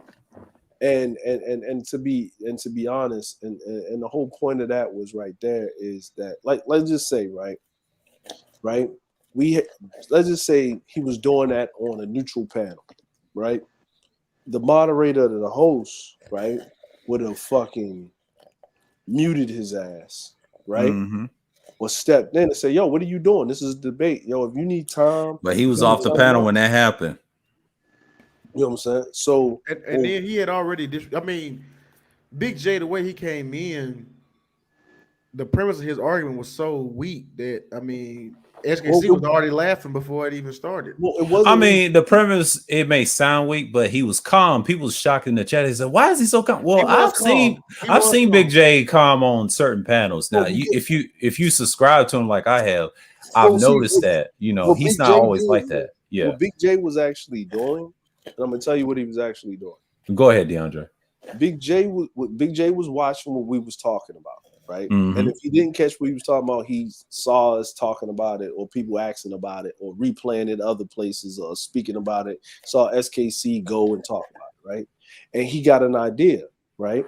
He knows, everybody knows, right, that Brother X's plans, right, is his plans is his platform is slighted to one side. It's skewed. Brother X even knows it. You can't. Brother X is very intelligent. He ain't stupid, right? He ain't stupid. So he ain't stupid. And even when he does other content, he sees his numbers in the ground, right? He doesn't care. Brother X, he's going to do his thing, right? But he knows when he talks about certain subjects, motherfuckers come in droves. Yeah, he does Okay? that all the time. Even if it's the women, he has to because he has no choice. Because one, he talks about other stuff, he don't get no views, and he said this a lot on the show. Yeah, I don't care about these. I can go and do my voice work. Yeah, But what he tried to do, I saw this in the chat, and he told SKC, Big J challenged you. He gave a list of names that Big J wanted. He wanted really Little Big Nate, and that's what Big J really wanted because of that debate he did with D Durrell. And he had like a wrestling promo, like aneurysm. I call him aneurysm Nate. And then another thing, what's going on, Absalom? He wanted those debates, those guys that think from the right all the time, Hood Server, whoever. But you know what Teapot did? He gave him SKC. He gave him SKC because of that SYSBM, the key word, SYSBM, right? That was planned by Brother X. So he gave him the name, and then I think Big J accepted it. He was on the live stream. He accepted. He said, okay, and gave him an okay. And then SKC already accepted. He said, okay. And he was doing his live, right? I saw that going on over at Rashawn's. And then I saw the damn debate. And Big J came with his premise. I mean, a lot of people thought it was weak, but no, he was calm. He came in there with he came in there full swing in the first half, and he gave him his time. And the SKC classic him knowing what he does, he likes to dismantle certain arguments. Now he did use a clip from Sheila E's with Bomb and talk about percentages is real, trying to joke, and that was the whole joke of the debate. And he had to use that to say, and everybody started repeating in the chat. So that's how you control a crowd. A lot of people don't like that. They say, how you can a crowd control? Well, if you have a bigger base, they'll fuck with you, and that's how the numbers be skewed like that. I try to tell the Village artists, no, the only way you have to have a better audience. That's how you get like the Fantastics in the world and all them. But also too, like there's a group chat, right? Like you notice, like the Gulag, they kind of Gulag. It's a group chat. Like, I mean, anybody who like Ragnarok, me, if you in that group chat, like they'll put you in there.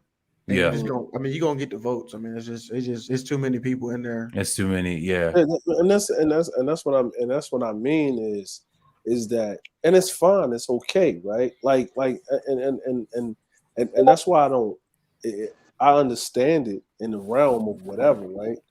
And I know what it is.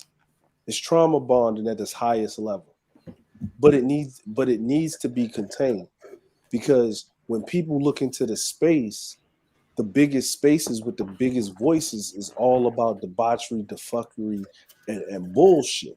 It's about who talks about the most women the most. Now they look at my channel and say, "Oh, this nigga ain't talking about no women," because they can look at my whole channel. I don't say nothing about gender politics. No, I don't even go into the history of feminism because it's irrelevant. Because I can split that in 7 ways if I wanted to, but I choose not to because it's a money behind that, because you know how they're gonna react, because I already know how they take people's channels down. Yeah, and the thing about it is, I'm like, and even they're tired of the feminism because it's done ran its course. They're trying to get rid of it. Yeah. right? They're pushing back and they're using women to actually devalue or debunk the whole process of the feminism, which was invented by a man. Actually, Yeah. the first feminist was actually, if you think about it, Frederick Douglass. Yeah. So if you Yeah, I think compare, the women know that right now if they do their history, and I think a lot of them, and I hate to say it in these spaces, do. I mean, the select few, but not many. But I'm just saying. man, you know, look, man. Okay, so we was having a conversation with Sheila. Gold Professor brought up a valid point, and I love the sister Sheila. And I was thinking about it, but I'm glad Gold Professor said it. She's going to have one of the brothers that's a mayor in her town that she helped get elected, right? Mm-hmm. And she's going to have him on the panel. And he brought up that you shouldn't have an open panel. Let people ask their questions from the chat, have your mods, and you do a one-on-one. And I thought that he said was very pointed and very concise. And there you go. I agree with him right there. Because not everybody needs to have a voice when you're talking to a brother that's sitting in a position of power where it's to help us to move something forward. You know what I'm saying? And because I don't want nobody, even I'm not talking about, we already know the ones that's going to show their ass because we already waiting on them.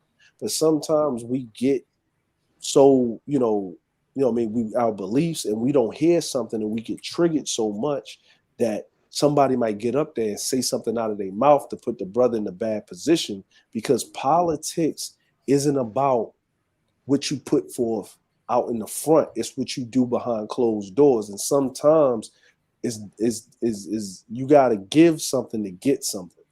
You know what I mean? And sometimes it may look like you're doing some coon ass behavior, but you don't even know what the brother's doing behind the scenes, because you can't make you like give you a perfect example, right? LeBron James opened the I Promise School, right? Mm-hmm. To help everybody. He got white teachers, he got black teachers, he got white kids going to school, Latinos, he's got black kids. But people were giving him flack in the conscious community, right?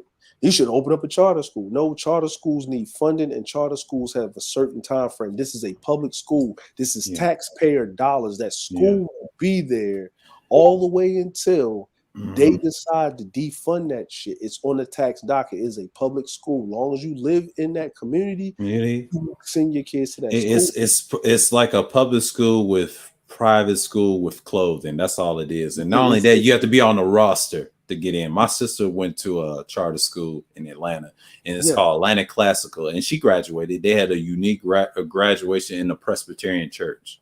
I do know that. Yeah, I knew exactly what it was. Jalen Rose brought up, I got my own school, and he was like this. And then when he does the Jalen and Jacoby, right? And I was watching, and you know what Jacoby said? The white dude said, "Yes, Jalen, we know you have a charter school." And Jalen's like, "Yes, no, LeBron has a public school." And Jalen Rose had to shut the fuck up. He had to. He stopped. I remember that. I remember that. He put his foot in his mouth, right? You know what I'm saying? Because he really gets into it, and I get him. But he has a public school. That's a whole different thing, because it's state funded. It's state funded, and when you do a charter school, it's a lot of things that you don't have to deal with, but you have to ask and do all this extra shit to get state. It's kind of like private school. If you own a private school, it's like that. You got to pay. It's out of your pocket. That's really owning the school system if you want to work with them, whatever. But what you're saying about the public school, LeBron did it the right way, because if he wants to let the people do it, and he's got time, he's playing basketball, he ain't got time to look after that school, and he comes in. He just put your name on it, but then he's got state regulations. They got to follow certain protocols. Right. He's getting people in there. The salary is state funded, federally funded. Then he can put money on top of that to incentivize that these teachers stay there and do the best job possible, because guess what? They're getting paid better than the average teachers, and they're coming from outside of the community to give these kids a leg up. Now, here's the next thing. A lot of times when we're trying to do work, we can't allow the children to be in adult conversations. I don't want to say it like that, but if you get the analogy, you understand. Yeah, exactly. You know what I'm saying? And that's why I said, when he said that, I was thinking of it, but I'm glad the brother Gold Professor said it. I saw him when he said it in the chat. He even took time to get on the panel and say it. And he said what he said, right? And later on, I think Sheila was the sister was asleep. Sheila was asleep, and one of the sisters came on. She was from the beef sector, whatever, and she Yeah, was I'm familiar with her. having Yeah, a little I see her over at off Platinum. kilter. So, mhm, She was a little off kilter, and you mhm. don't want stuff like that because you got to go on the fly, and you know what I mean. And I want, and I see what the sisters doing and stuff like that. And a lot of times, we as Black people, not everybody needs to be in certain places. And there was a brother Exactly. before that was speaking a lot of facts. You know, he was machine gunning his stuff because he had to go, but he Yeah. dropped a lot of jewels and a lot of stuff. We as Black folk, and this is me, and this Mhm, goes back to the brother that was talking earlier, right? mhm. We have culture, we have a family dynamic, because even in this, all of us sitting up here, right? I refer to Sheila as my sister, I refer to Saru as my bro, I refer to, you know what I'm saying? No, you good, you good, sis. I Yeah. refer, you know what I mean? Yeah, Even yeah. Lou was the one about the culture question yeah, early in with the the culture stream. Yeah, question, yeah. no matter where we go, even Yeah, I as was talking about. yeah, Oh, y'all even as remember? Yeah. kind of dysfunctional, sometimes as it may appear, we ain't no dysfunctional than anybody else, right? But In YouTube, and that's a good point that's really made, because I just want to touch on that real quick, because yeah, like my upbringing, bro, I don't I don't you know what I'm saying, I didn't have a dysfunction. I mean, it wasn't yeah, perfect, right? But I mean, nobody's Yeah, was. yeah, it's mine's wedding. nobody's Yeah, perfect. yeah, and so, but I guess but now he made a good point, because that's true. Because like when I was growing up, right, Mhm. I would say the neighborhood I grew up in, I would say it was probably like 75% black families, the two Yeah, you parent got to, household yeah, you got a little homeowners. bit far away, bro. Huh? You kind of low. Yeah, Oh, am I yeah. low? Now Oh, you good. Now you good. I'm good. I'm bad. Yeah, I was saying it's like 75%. It was like 75% black homeowners, and then we had a trailer park that was kind of on the outer end of the neighborhood, and that was all white people. Yeah, So I mean, I never, like my upbringing was pretty good. My dad always had, like he was saying, this village. My dad always had me around like other men who were like upstanding with families, hardworking doctors, lawyers, whatever, businessmen, teachers, different sorts. So, like I said, I guess it's easy to say that, like, when you're privy to your, black people, because that's the only thing I yeah, guess it's easy to point out your mistakes, right? yeah. And most people don't really. But I did see white people fuck it up. I never thought white people were better. I never thought that, right? I just thought that black people could use some, you know, what I'm saying, some more corrective behavior. But no, Cerulean was right though. I mean, derelict shit is American culture for the most part. Yeah, but that's what, and exactly, man. Like I'm like, even we get out our little tribes, right? Like, you know what I'm saying? Like if I go over to Kuda's panel, right? It's a different vibe, but it's his channel, and they do things differently, right? I don't try to Yeah, press on my brother what he needs to talk about, because exactly. there's a reason he that's his lane, and that's something that we have to talk about. He's having the conversations that men would have, you know what I'm saying, between men. It's just Yeah, an open platform, because we don't live in that age anymore. We don't yeah. have that barbershop like Yeah, barbershop talk. His content is a mixture of a lot of things. Not only his presentation, his music background, his yeah, tech, a little tech media background, but he deals with a lot of people, and he lives in a city that's well populous, DC. And not yeah, only that, one thing I love about him, man, the brother has always showed great presentation. When I look at his channel and these builds, I'm trying to do the same thing too, because I should have did that last year. I was so focused on politics too much, because I was yeah, so busy running around and doing things and try to look to see what the future is going to hold. But for me, I did this channel specifically based off that, and so we can have these discussions with these open discussions. But when I do other content, my numbers get it fairly decent. But even in pre-records, I was dropping knowledge. That's all I did, and all yeah, I cared was it was a millisecond. But what it is, my subscribers that I got from other communities watches my shit, so it's a good thing. I don't have to worry about no manosphere people like that, because it's kind of split, and the people that I deal with in other sectors of Black YouTube, and that's what I've learned. And I told Kuda that I'm part of that stuff too. That was years ago, and it's a good thing that his channel is more like a radio station. That's how I look at his channel, and I just fall back from it sometimes on panels. I let him rock, and I told him, yeah, I'm glad I'm doing this now, transitioning. You got to do what your thing is. And I told Kuda, nah, mine is on a different purpose. You have the music scene on you. You got the media, you got the podcasting. That's your thing. You know, my thing is helping others. You know, so I try to. And that's what I'm saying, man. Like that is something that is outstanding. That like yours is yours, Kuda's is his, Platinum is his, Ism is his, and we support each other. Sis Sheila, hers is hers, and everybody runs around supporting each other and giving each other that type of thing. But then there's no mess, right? Yeah. There's no mess. And then if we have a problem, we might hit each other directly, or we might address that right there. But we leave and come back, and or you know, what I mean, the next day it's all cool. You know what I'm It's saying? all good. Yeah, it's all good. I think me and Kuda first met was in March. It wasn't no problem. I think I trolled him. I said he was all style and this and that, but I didn't know nothing about his content. And then when I look at his content, and then I was like, man, like I first looked at it after I got off the third shift, his infamous shows, right? I said, damn, he talks about a lot of shit. Ain't nothing wrong with this guy. I was like, what the fuck? I'm acting a fool for trolling this guy. It's not even worth it. Well, you know what it is, man. It's like when you rock with one channel and they talk about another channel a lot. Yeah, it kind of you kind of end up being like it been part of as a whipping boy. But here's the thing: I was a weapon. See, what they was to do me over there was, yeah, they want you to destroy the guy, and I don't even know the dude like that. And then I had to learn by myself. And he was telling me the same thing. He said, "Man, watch out for them niggas, man, because all they trying to do is derail, and then all they trying to do is fight each other." Because I saw it last year. I'll give you one incident. Fantastic MOT fighting each other about politics, right? Yeah, you know, they cool as hell on panels, but when they fight each other, I said they don't even fuck with each other like that in real life, and that's what Kuda's trying to tell me. See, he know them niggas. Like Dre's telling me about the mercenary. They know them niggas. See, I am not privy to 2.0, 3.0 politics off the back end behind the scenes. And Wacky was shocked yesterday, and Cerulean told me, he said, "You have no idea, Wacky. That's just been going on." And then he learned something. That lets us know about the whole sphere.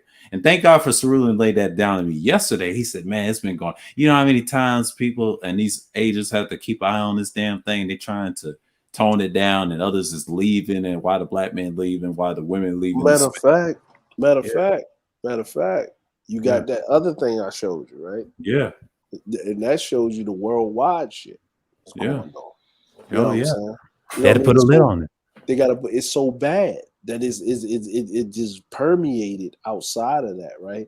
And this is a thing where when any fuckery happens in American society, they always try to find the black person to make a face. The black person's new face. You know what I'm saying? And they sitting up here and they don't understand that coon season is over, right? Dan, he took at MOT, he used to have like, you know, you go to somebody's page, you have like featured channels, like channels you support on there and shit. He had Fantastic on there. I guess he take this shit down. Because he's got a problem, and that goes back to the Kuda thing, and he threatened him and Angry Man's life, and then that's why Kuda stopped fucking with the nigga. So Kuda ain't scared of that nigga, you know. He a bitch. No, MOT a bitch because I was like, bro, this motherfucker. You know, say what y'all want about Trey. You know, he be. I do think Trey. No, Trey's cool. I have no issue with Trey. I have no issue with. I have no issue with Trey, SKC, or his service. No, you don't have to. No, it's cool. You know, I give him smoke on the data. That's my nigga though. Trey, my nigga. You know what I'm saying? But personally, I think Trey a little slow, but you know. But he's reasonable. He's reasonable. Hey, you know what's Trey? I tell Trey, I said, bro, you gotta stop like. When you get cooked or something, or you lose, you can't just call people niggas and just be, you know, right. You gotta just chill with that, bro. Like, yeah, you gotta chill with that. If you getting cooked, just let it be cooked, you know. But the thing is, man, he told MOT to pull the fuck up though. That one time he was trying to get him for that treason shit, and he backed out. But then we came to Kuda, he was talking about, I'm in DC right now, bitch. I'm in DC right now. Where you at? He went from panel to panel looking for DJ Kuda. Listen, but see, here's the thing, man. Listen, man. Remember Kuda showed that video when he did the music video, right? Yeah. right? I watched the music video where he did they was all rapping, right? Mm-hmm. Listen, man, Cooter's a relaxed, laid back dude, right? I'm from Baltimore, right? He was comfortable as fuck. He wasn't weird or agitated in that video. All the rest of them niggas that was rapping, those are trap niggas, Yeah. right? You ain't coming to DC With that looking bullshit. like Red from motherfucking Malcolm X with a zoot suit talking to Cooter. Nigga, you wouldn't even make it up the block before they let And your Kuda ass said the out. same thing on the panel. He said, "You wouldn't even make it up the block. He's from PG County. That nigga's got killers out there." He said, "Them young boys. I've been blessed around these parts." He said he made a self live stream, right? I was in the chat, right? And he said, "You got some killers out there?" He said, "Yeah." He said, "They're good." He said, "But I'm blessed around these parts." He was in a building, right? It was around nighttime. His old stopping ground. See. Leave them niggas alone. These derelict dumb niggas don't understand. Niggas ain't got time for that shit, especially the ones that's calm like that. Those are your killers. Leave them alone. I don't care if they're ex-military. I don't care if they're ex-military or gangsters. Leave them alone. But Leave that them nigga don't alone, have man. nothing to live for. He don't have no family. He has no women. He has no children. He has nothing. Exactly. He has nothing. That you can't trust a nigga like that. Look, let's be fair, man. He has plenty to live for. I mean, he's got those suits. Hey man, listen, A bro. 2-piece, a 3-piece. Hey, listen. I tried to reason with him in March and then try to give him a lecture. He got mad because I sided with Kuda with that bullshit he was trying to pull. I'm like, I don't co-sign that shit. Like, and that's the reason he's mad because of that. I laughed at a pre-record that he did. He said the manosphere is just like the WWE, man. It's just like wrestling. And the way he explained it, he put the Tory Lane suit. That was him. And I started dying. Look, and then man, I was like, man. Look, there's got to be something likable that you can find in a guy, right, who wears a suit that only goes good with malt liquor. Listen, man. No, Cerulean, no. I'm gonna push back on that. Right? I'm gonna push back on that. I'm gonna push back on that hard. You know what I mean? Listen, in the words of my brethren on the east side of Baltimore, I'm gonna have to debunk his shit, right? That suit only goes good with Mad Dog 2020. All right. You know what I'm saying? Impression of the suit though, for real. Cause I'm thinking myself like, damn, is he still trying to go for that audition at St. Ides? Nigga, no, man. No, see, I'm gonna tell you this. No, bro, because even when Nate Dogg was doing the jingle, Nate Dogg, right? Nate Dogg had a do-rag, nigga, for the jingle, bro. Like, look, man, listen. I don't take. Listen, the first time I talked to MOT was on BGS's Hangout back in 2018, and when this nigga said, "If I find out that a black dude that worked for me is on child support, oh he would man, fire typical him line. and not give him a job," right? He said he would fire him? Yeah, he would say he wouldn't give him a job. He always said that. I used to be subscribed to him. He said it all the time. He said that last year. And he calls women domestic reptiles. Yeah, in every strain, man. Every strain, man. But guess what? If you call women domestic reptiles, why are you the biggest trick in the back chat? Them lot lizards. He called them lot lizards because he's a truck driver. That's all he do. I need my dick sucked. You want some meth, bitch? Like that's this dude. Like you know, yo, meet me around the 16th wheel. Right? Like, why do you think? Right? Why? Wait, let's examine this. He comes from Obsidian. That's another thing too. Obsidian and him are cool. And I shake my head. How can you claim 1.0 and you fuck with Oblivion, man? Get the fuck out of here, man. I cannot stand Obsidian. I can't either. Stand that nigga, man. Like, why do you think? Like, where do you think that language? Like, what do you think is that thing, that thought, that ethos that undergirds a nigga calling a woman quote unquote domestic reptile? What the fuck is that, bro? Like, I Yeah. don't get it, man. I don't Like, get that either. I'm like, I was shocked when I first listened to him last year, you know, subscribed to him. I ain't subscribed to him now. And I was like, why you calling him that? Like, dude, I thought you was SYSBM, but SYSBM don't really fuck with him like that. I hate to say that. Because I'm gonna say that. I'm gonna say this. I know why. Go ahead, Sru. Go ahead, Sru. Because he never got his chance to be Steve Irwin. Oh my God. Man. Oh shit. Cranky down under. Cranky. Listen, Look at that crocodile. He never got his chance to be Steve Irwin. Yeah, man. That nigga got that Crocodile Dundee hat. They kicked that nigga. No, I think they kicked that nigga out because he was trying to grandstand and shit on SYSBM. Yeah, like the Mad Bus Driver told him stop talking about Trey, and he said, "Y'all go, you separate." I was in that stream too, and then he knew who I was because he knew I supported him at the time, right?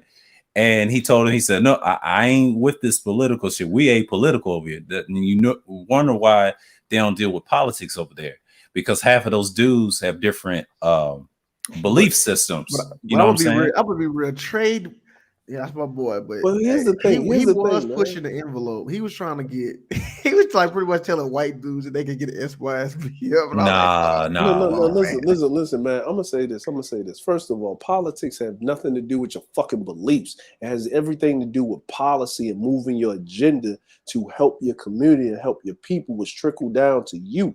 What the belief, nigga? I'll be honest with you, man. It's probably better that they don't talk politics. Yeah, that's true. Yes. I'm gonna be real with you, man. Look, a lot of these motherfuckers is lucky that you can't be prosecuted for giving like social fucking some kind of social critique, right? Or you can't be prosecuted for giving bullshit pickup advice. You can't be prosecuted as of now for giving some bullshit advice about crypto and investment, had a whole nigga with a fake beard buy crypto coin off of Amazon. Like he got fucking Bitcoin, man. Come on, bro. Nigga, come on. But the Trey MBD thing, and I think Mad Buster tried to defend him at the time. This was somewhere around January because of that incident, and they try to accuse him like that. Yeah, but he had nothing to do with it. I saw the tape. Like he had nothing. He was trying to like get him. I hate that bullshit because Trey wouldn't have did none. That's some other niggas from the mainstream manosphere. Yeah, 99% of people there, they wasn't on that type time. And the leader was black. They proved that. But see, Mike and V, they always go back and forth. But why would you side a nigga from Mississippi that lives in Denver and don't give a fuck about the community? He said it himself. Pro-black B1 dudes don't like that motherfucker, man. That's including C Boogie. C Boogie don't even like that motherfucker. He told you straight up in that beef. But see, here's the thing, man. And I'm gonna say it like this, right? Go ahead. Me and Charles, I have the utmost respect for Charles, right? Right. We'll disagree on things or whatever, right? Okay. I give C Boogie his respect because he's a veteran, right? And he from Baltimore. Right. When we get past that, anything else that nigga got to say, that nigga faking the motherfucking funk, right? So I already know what he running. You know what I mean? Yeah. You know what I'm saying? We call it the Be More Shim Sham. You know what I'm saying? We call it the Be More Shim Sham. You know what I mean? He real dummy with it. And oh my bad, go ahead. Like, so it's like the way I look at it, man, is like this is the problem, right? The only person, right, that I respect that was over there with Obsidian, right? It's two people that I respect. I can't say person, I gotta say two people. The two people that I respect that was over there with Obsidian is Nagone, right? Oh yeah, fucks with Nagone, man. Nagone's cool. I respect Nagone because Nagone is consistent. Nagone stand on the square, right?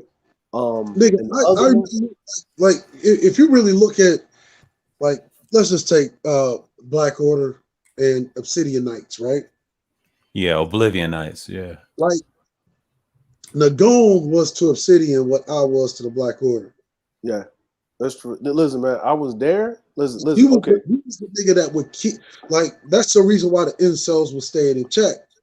because the nigga that Because would they're gone. Yeah. press, you see what I'm saying? Yeah, and you know what? I'm gonna say this, right? You know what I mean? I'm gonna say this, okay? I'm gonna put it to you like this. I'm gonna explain to you how Angry Man show would go. Okay? Angry Man would come on. We would be in the chat. We would, nigga, Discord will be rocking 24 hours. Okay? Nigga, when I got in there, the shit was together, my nigga. I mean, together. That shit was run like a well-oiled machine. Charles Willie kept the administration straight. Cerulean would come in like later on in the day. Angry Man would only come in like after the show. If it was a good show, he'd be in there until late night. We would be cracking up, right? You know what I'm saying? Everybody was in there, right? It was a whole bunch of people. Jay Sean would come in there. You know, we'd be in there talking. It'd be a whole thing, right? Angry Man go live, right? We in there, we doing our thing, right? Motherfuckers donate. Nigga, I was mad because I couldn't donate because I felt fucked up, right? Because the dude doing great work, so I want to support this shit. Because at the time, it was a problem in Japan with donate. Like you couldn't donate, so they fixed that shit. So Angry Man had the PayPal shit. I started donating. The top donators, right? And when you hit the link back in the day and you see the PayPal of the donation, the way it was done, you can see who was the top donators. It was Cerulean and Jay Sean, always at the top by a motherfucking mile. And it would actually show you how much money they gave in that fucking month. And it was a ridiculous amount of fucking money, right? So now I said, okay, these are the guys, these are his core dudes, right? I'm a businessman. I understand this. I understand this shit. I get it, right? That's the inner circle, right? Angry Man would go live. He would say his shit. He would scream, holler, whatever. The trolls would come in, blase, blah, right? Cerulean would come in the last 20 minutes of the fucking 3-hour stream. Angry Man would shut up. Cerulean would validate everything this nigga was saying with fucking facts. You could go chase the shit back. You would go, then Cerulean would double it up because then he would go on BGS doing the hangouts on the Coliseum and he would show up in the last maybe 4 or 5 hours of the stream. If Cerulean showed up halfway through, that meant there was a motherfucker up there. BGS would relinquish the floor to Cerulean, right? If Angry Man was running rap shawl over there, not letting niggas talk, just doing this thing, the views would dip down. Soon as Cerulean would step on the panel, the views would jump up. Cerulean would go in his teaching mode. Everybody would listen. And then I understood it. Motherfucking Cerulean's the brains. This nigga is the motherfucking Obama translator. That's all it was, right? He was transmutating what Cerulean was fucking saying. Because I was like, how is Cerulean coming in here nonchalantly, just talking and speaking? And this nigga Angry Man was talking for 2.5 fucking hours to get the fucking cliff notes across, right? And then I realized it. Okay, they're talking, and his streams is about what Cerulean is saying.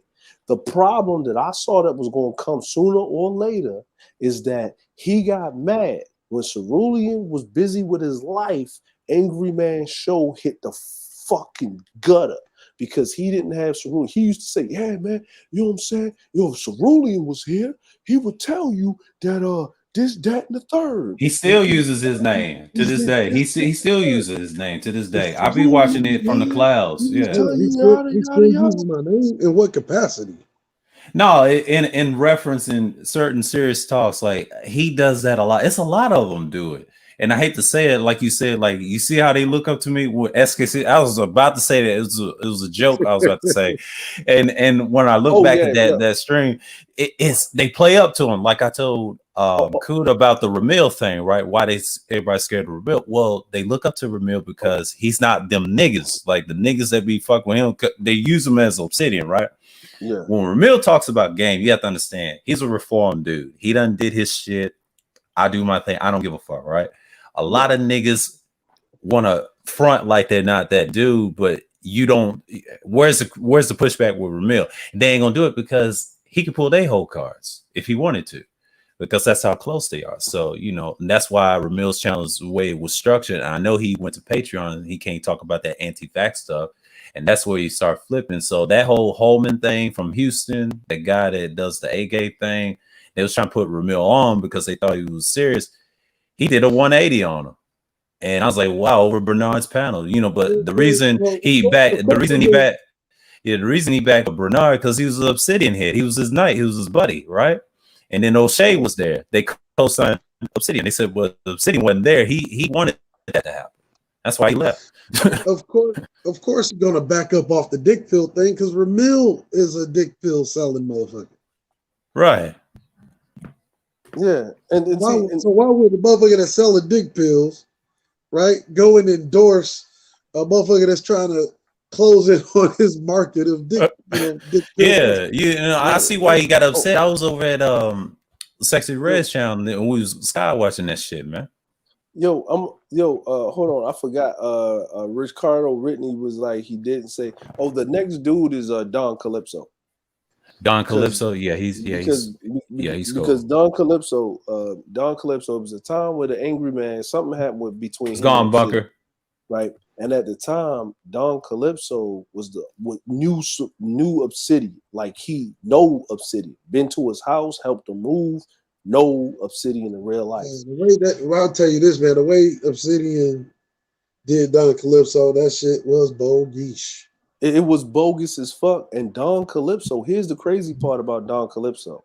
Angry Man basically tried to threaten and bogart and had everybody jump at Don Calypso for not revealing the information on Obsidian, right? And I was in on it. And when I talked to Don Calypso to the side after the fact, I apologized to him because I wasn't thinking straight. It was on me. It ain't had nothing to do with Angry Man. That's my fault, right? Like if you notice, right? Like Angry Man's titles, right? Hey, hold on. Aunt T, what the fuck happened, man? What the fuck happened with Cashmere, man? They got it, Cashmere, bro. They turned on Cashmere over there. Damn. Yeah. Yo, Aunt T, because I was watching Aunt T stream, man, and he was saying something that they turned on Cashmere and she became collateral damage. You know what I'm saying? Like, you gonna work on that Big J's response? Oh, okay. Yo, Aunt T, I ain't mean to cut you off, man, but I was like, man, what the fuck, man? Yeah. Like I'm like, Cirilla, we gotta get out that DeLorean, bro. We gotta get out that DeLorean, man. Like we gotta get. Look, it's something about the singularity within the flux capacitor. It just kind of keeps on fucking going. I'm trying to get out of it, man. I'm trying to switch it to fucking some damn lotto numbers or some Super Bowl, some Powerball numbers, man. Like niggas don't make any money knowing what the fuck they gonna do next, nigga. I'm trying to change this to the fucking bro. Like what the fuck? Salute to Aunt T, man. But the Aunt T, you gotta let that shit go, bro. No, man. Like, nah, he was doing his thing. He was just saying, like, they just turned on each other again. Like, it was just ridiculous. Yeah, I saw that. Yeah. YouTube beef, man. That shit. No, somebody needs to make a beef like tracker because I don't know, like, nigga, that's the beef sector. Nigga, is ridiculous, man. But the crazy part about that is motherfucker, like, now Verbal going that bomb. I'm not surprised. I told you it ain't gonna last that long. I told you. And the reason, and I already knew it was gonna happen. When Bomb came back, all of the women ran up underneath Bomb. They the ones that delete her channel. Yeah. And they ran back up underneath Bomb for protection because they want to have access to these channels, and you ain't gonna get that access with Verbal because she's scorched earth and she don't get the attention. She gonna turn on everybody. Yeah, she's crazy. And Bomb can go any and every motherfucking where. And they want that. They want that respect, and they don't know how to get it. Bomb is seasoned in the game. What all of them chicks don't know is Bomb is married with grandchildren. They're not married. Y'all ain't married. You know what I'm saying? She has mastered the game. That is motherfucking doctor level type of shit that Bomb doing. Y'all don't even know. That was nigga. That's a whole different ball game. That's Louisiana put some period blood in your oatmeal and have you Oh, drooling no. on yourself, Creole Mhm. style. Creole Y'all ain't style. even got that, bro. Y'all ain't got it like that. Y'all ain't got it like that, bro. Like they don't get it. The alphabet gang that got destroyed again by the El Verbo. Listen. El Verbo, man. Bomb is a whole different beast. You know what I'm saying? Like that's a whole different beast. You don't know how to deal with it. You don't know what's going on. If Bomb ain't on YouTube the day of tomorrow, Bomb gonna be straight. She gonna be You know what I'm saying? fantastic. Yeah, She gonna be fantastic. She was on the internet before y'all even knew what the internet was. it was. You know what I'm saying? Y'all was still an egg in your mama's uterus and some Embryo. semen He was a damn in your embryo. daddy's dick. You know what Yeah. I'm saying? In high school, before and Bomb was on the internet. Y'all, you know what I'm saying? There's certain things that's constant. Water's wet, the sky's blue, Blue. Bomb is in nigga YouTube. That is consistent, bro. Like that's it. You can't get rid of the bomb, and even though we nicknamed it the S word, the sluggish killer. I'm just saying, like the slug, you're not gonna beat the great queen slug of all of. She has the power, man. Like she'll drop a bomb on you if you say something dumb. You up out of there. I witnessed it on Kuda's panel, man. I like to have a PSA. The views of Sir Obadiah is not the views of Just DeAndre, nor Cerulean and the rest of the past. But I'm just saying, but she be going in. But I mean, like the dudes get they get annoyed by her. I said, no, she just pull your whole card, man. You can't be coming around saying dumb shit. Look, man, I got my top 4 female content creators on YouTube, right? One is the lovely lady Char Willie. You know what I'm saying? 2 is Cluster B, right? To this day, Cluster B is the only person on record that has pulled up on. She is equal opportunity, man, woman, child, dog, rat, cat. She will pull up on you in real motherfucking life. The field marshal, head hyena Hux, Cluster B will pull up on you. If you want that motherfucker, she will roast your ass for 40 days and 40 nights. She don't give a fuck. You know what I'm saying? I fucks with my sis Cluster B, Sheila E, and Bomb. I look, man, you give people they do where it's at. I give them all the fucking respect in the motherfucking world because I ain't never had no problem because they consistent. You know what you gonna get. What is that comment about response to Big J that Cynthia G was right? Hold on. He did a stream. He did a stream on about Cynthia G is right. I saw his stream, but I get it. Yeah. And people got tight about that. I know. I'll tell you this, with the way a lot of these niggas is behaving, right? That would actually be a uphill battle to say that she was wrong. Right, Ricardo. She ain't. Listen, man. Love her, hate her, disagree with her, hate her guts, agree with her. She's. I'm like, at the end of the day, the reason why it hurts so much because niggas have to agree. At the end of the day, if you're a man and the society falls apart and your women don't respect you, it's your fault. It's your fault. Like Ty City say, if you trust a woman, it's your fault.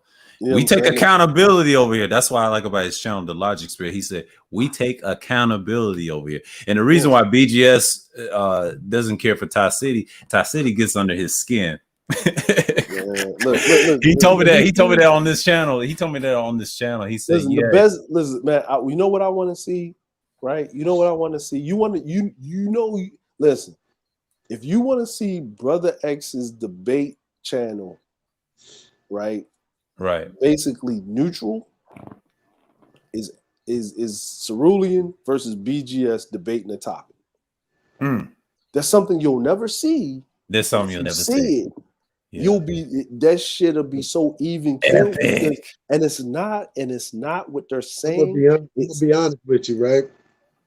A debate like that, a lot of motherfuckers ain't even gonna tune into that shit. No, No, they'll tune in. in for BGS. That's it. No. He got They'll some tune. good No, writers they'll now. tune in for two reasons. They'll tune in for two reasons, and you know why they'll tune in for two reasons? They'll tune in for two reasons. Master teacher. It is because his people versus everybody. That's really the base of X's debate channel. They don't like BGS, so they have to make a decision. How Who they much gonna is my like? hate for BGS, and how Yes. much is my hate for Hate for Cerulean? Cerulean. Like, I gotta make a decision. See, I they gotta don't make a like decision. Cerulean, but they love BGS on the low. They try to front like they hate him. Nah, y'all love BGS way more. What is THMC? The Most High's children. There you go. There Right. you go. You know, Good morning, my brothers. Hey, Good morning, sis, what's Sheila. going Hey, on? Y'all good don't know morning. what Good happened morning. yesterday, huh?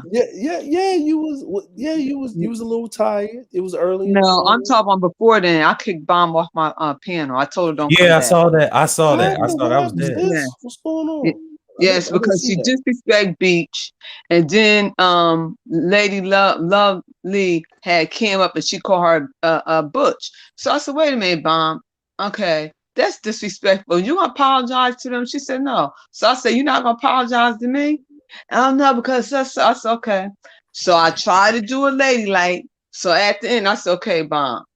You're not gonna apologize to them. I said, see, you disrespect them and then you disrespect me on my panel. Okay, this is what we're gonna do. Oh, because such. I said, you know what? You're not welcome here no more. And I dropped her right off my panel. You know what, sis? You know what? I told her she's not welcome here no more. You know what, sis? I don't blame you for what you did. Because it's your channel, you got to do whatever you got to do. Mm-hmm. A lot of times, and this is where the messiness starts, right? A lot of times, right? Because you don't get in the mess, you're about your business. So you don't know about the other fuckery that goes on. Okay. That is spilling over for some other shit. Right? That has nothing to do with you, but since they was up there, and a lot of times people know that they got smoke other places, right? And they come to a panel like yours or whoever, and then they start shit, right?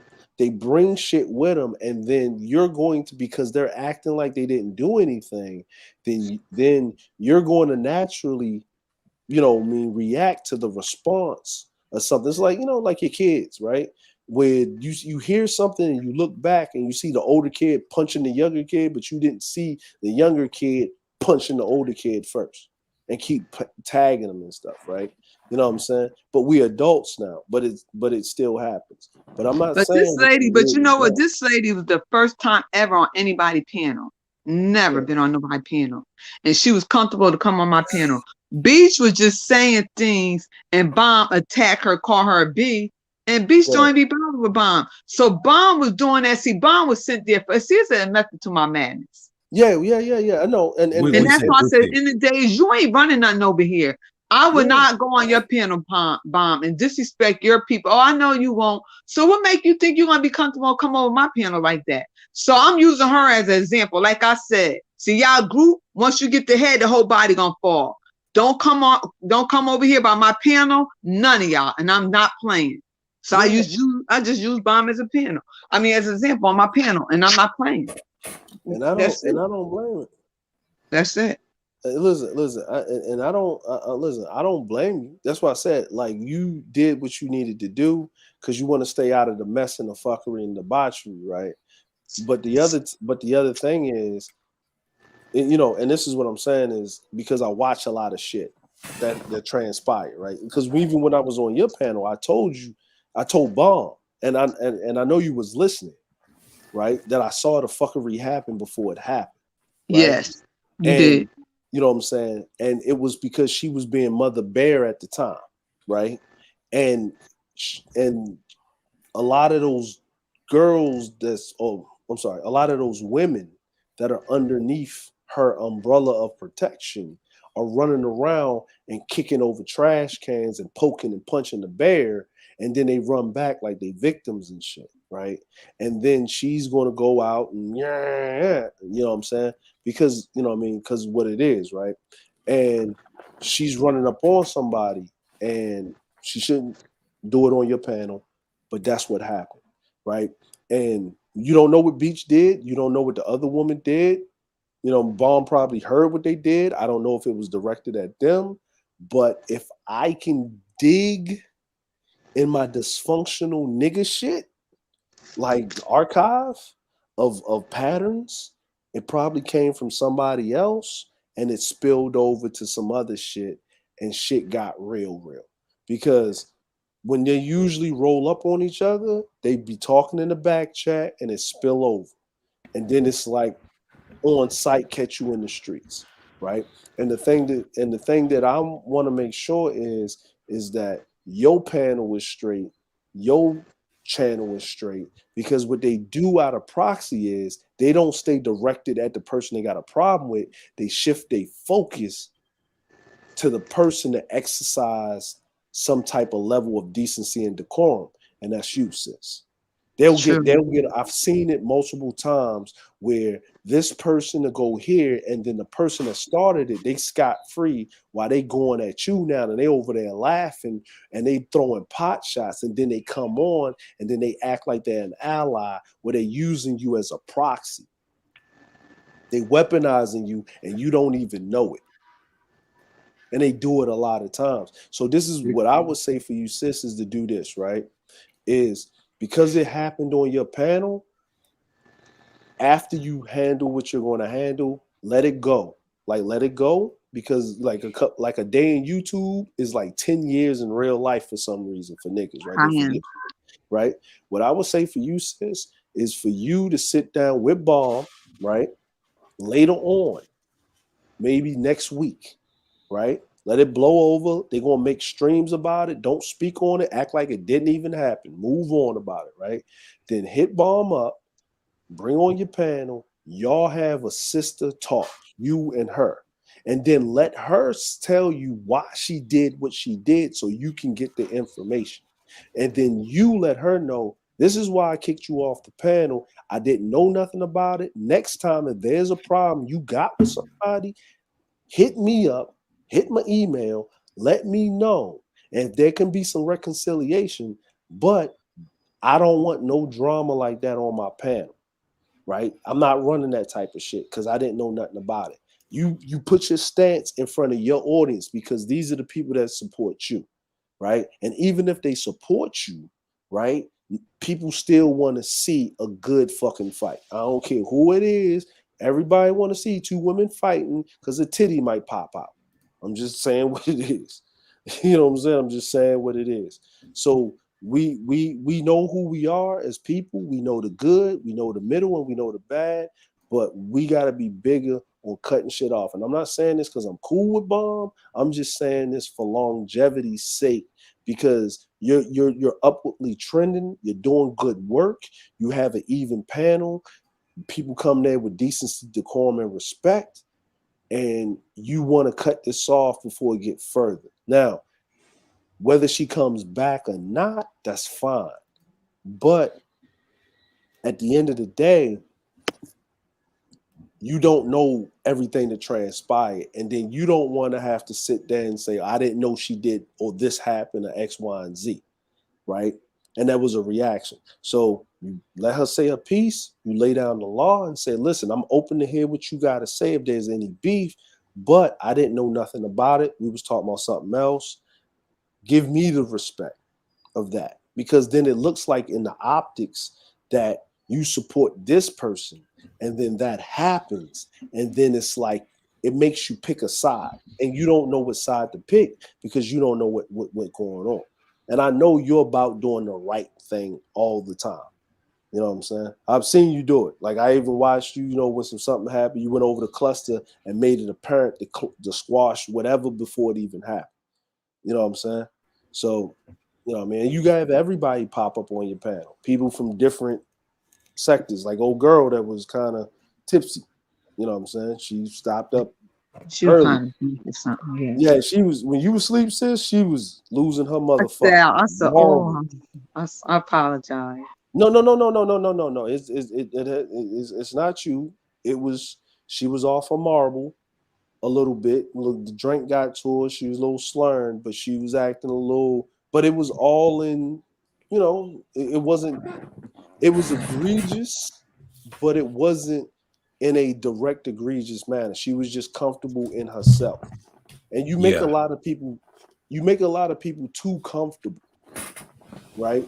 You know what I'm saying? Like, because you have a welcoming energy, spirit. Like, you know what I mean? Right. Anybody come to your panel, they listen to you, they'll go up there, hit the link, and they want to participate. But sometimes you have to set boundaries and rules and respect. You know what I'm saying? Because you have a ridiculous love for your people. You know what I mean? Matter of fact, I got to tell Cerulean that shit all the motherfucking time. You know what I'm saying? Yeah. I'm like the pit bull. Like, you know what I'm saying? Hey, well, I'll You be know, in the chat. Thank you, family. I'll be listening. yeah, no problem. Yeah. Okay. Thanks. I mean, you care about your people. That's why they try to push over you. But you have a streak. You have set some boundaries. Tell them don't come in with that. You know, you need to do it more often. Show your real side. You know, and you ain't nothing to play with. And I respect you that day when SKC tried that shit on you, and I was impressed. Yeah. I was impressed. Sometimes, sis, you got to get the switch. You got to tell them Yeah, all the You time. gotta get that belt. No, get that belt and get the switch. And like that cane in Singapore, what you said earlier. Yeah. Wow. Yeah. Hey, you know what I'm saying? Like, you know what I mean? Being critiqued, you know what I mean? Listen, you can love your people, but they ain't above correction. Exactly. We You know correct people over here. You know what I mean? People think pro-black is given a pass for every fucking thing. No, you got to be able to correct. You got to be able to correct. Even brothers and sisters got to be able to correct each other. You know what I'm saying? We all get it. You know what I mean? You know, I correct myself, y'all even though wisdom, I I'm take chat. corrections too. No Okay. problem, sis. Yeah, I'm probably finna head. I was get some work done. It was cool. Man. Like I mean, said, that's why appreciate you coming. Yeah, appreciate you Coming coming on the through, panel, bro. man. You know, I'll slide through on your channel. You know, I Yeah, know I you mean, had one. yeah, we don't really talk. Yeah, we talk about a little different topics like Right. Yeah, man. like Sometimes That's you great. travel, anything going on. I just because I wanted to do like a tech, like doing like tech tutorials, but to be Yeah. honest, I don't know, man. I just No. Listen, man. I'm gonna say It's this. gone, Bruce. I'm Yeah, gonna say go this, ahead. bro. Do your shit, right? It's gonna be hard in the beginning to get that thing going, but you got to be subscribed to other tech channels. You got to be typing in the comment section, leaving a like, leaving a comment. And just not only that, if you participate on the panels, they'll listen. Like I said, you'll get like the numbers in here. I got 21 people now. My first time, I had like 24. You know what I'm saying? I never used to have that. I usually had like 8 people in the room. So it jumped up today because it was an after stream. It was in the morning because I did it for Sheila, and that's twice that I did a roll with Kuda.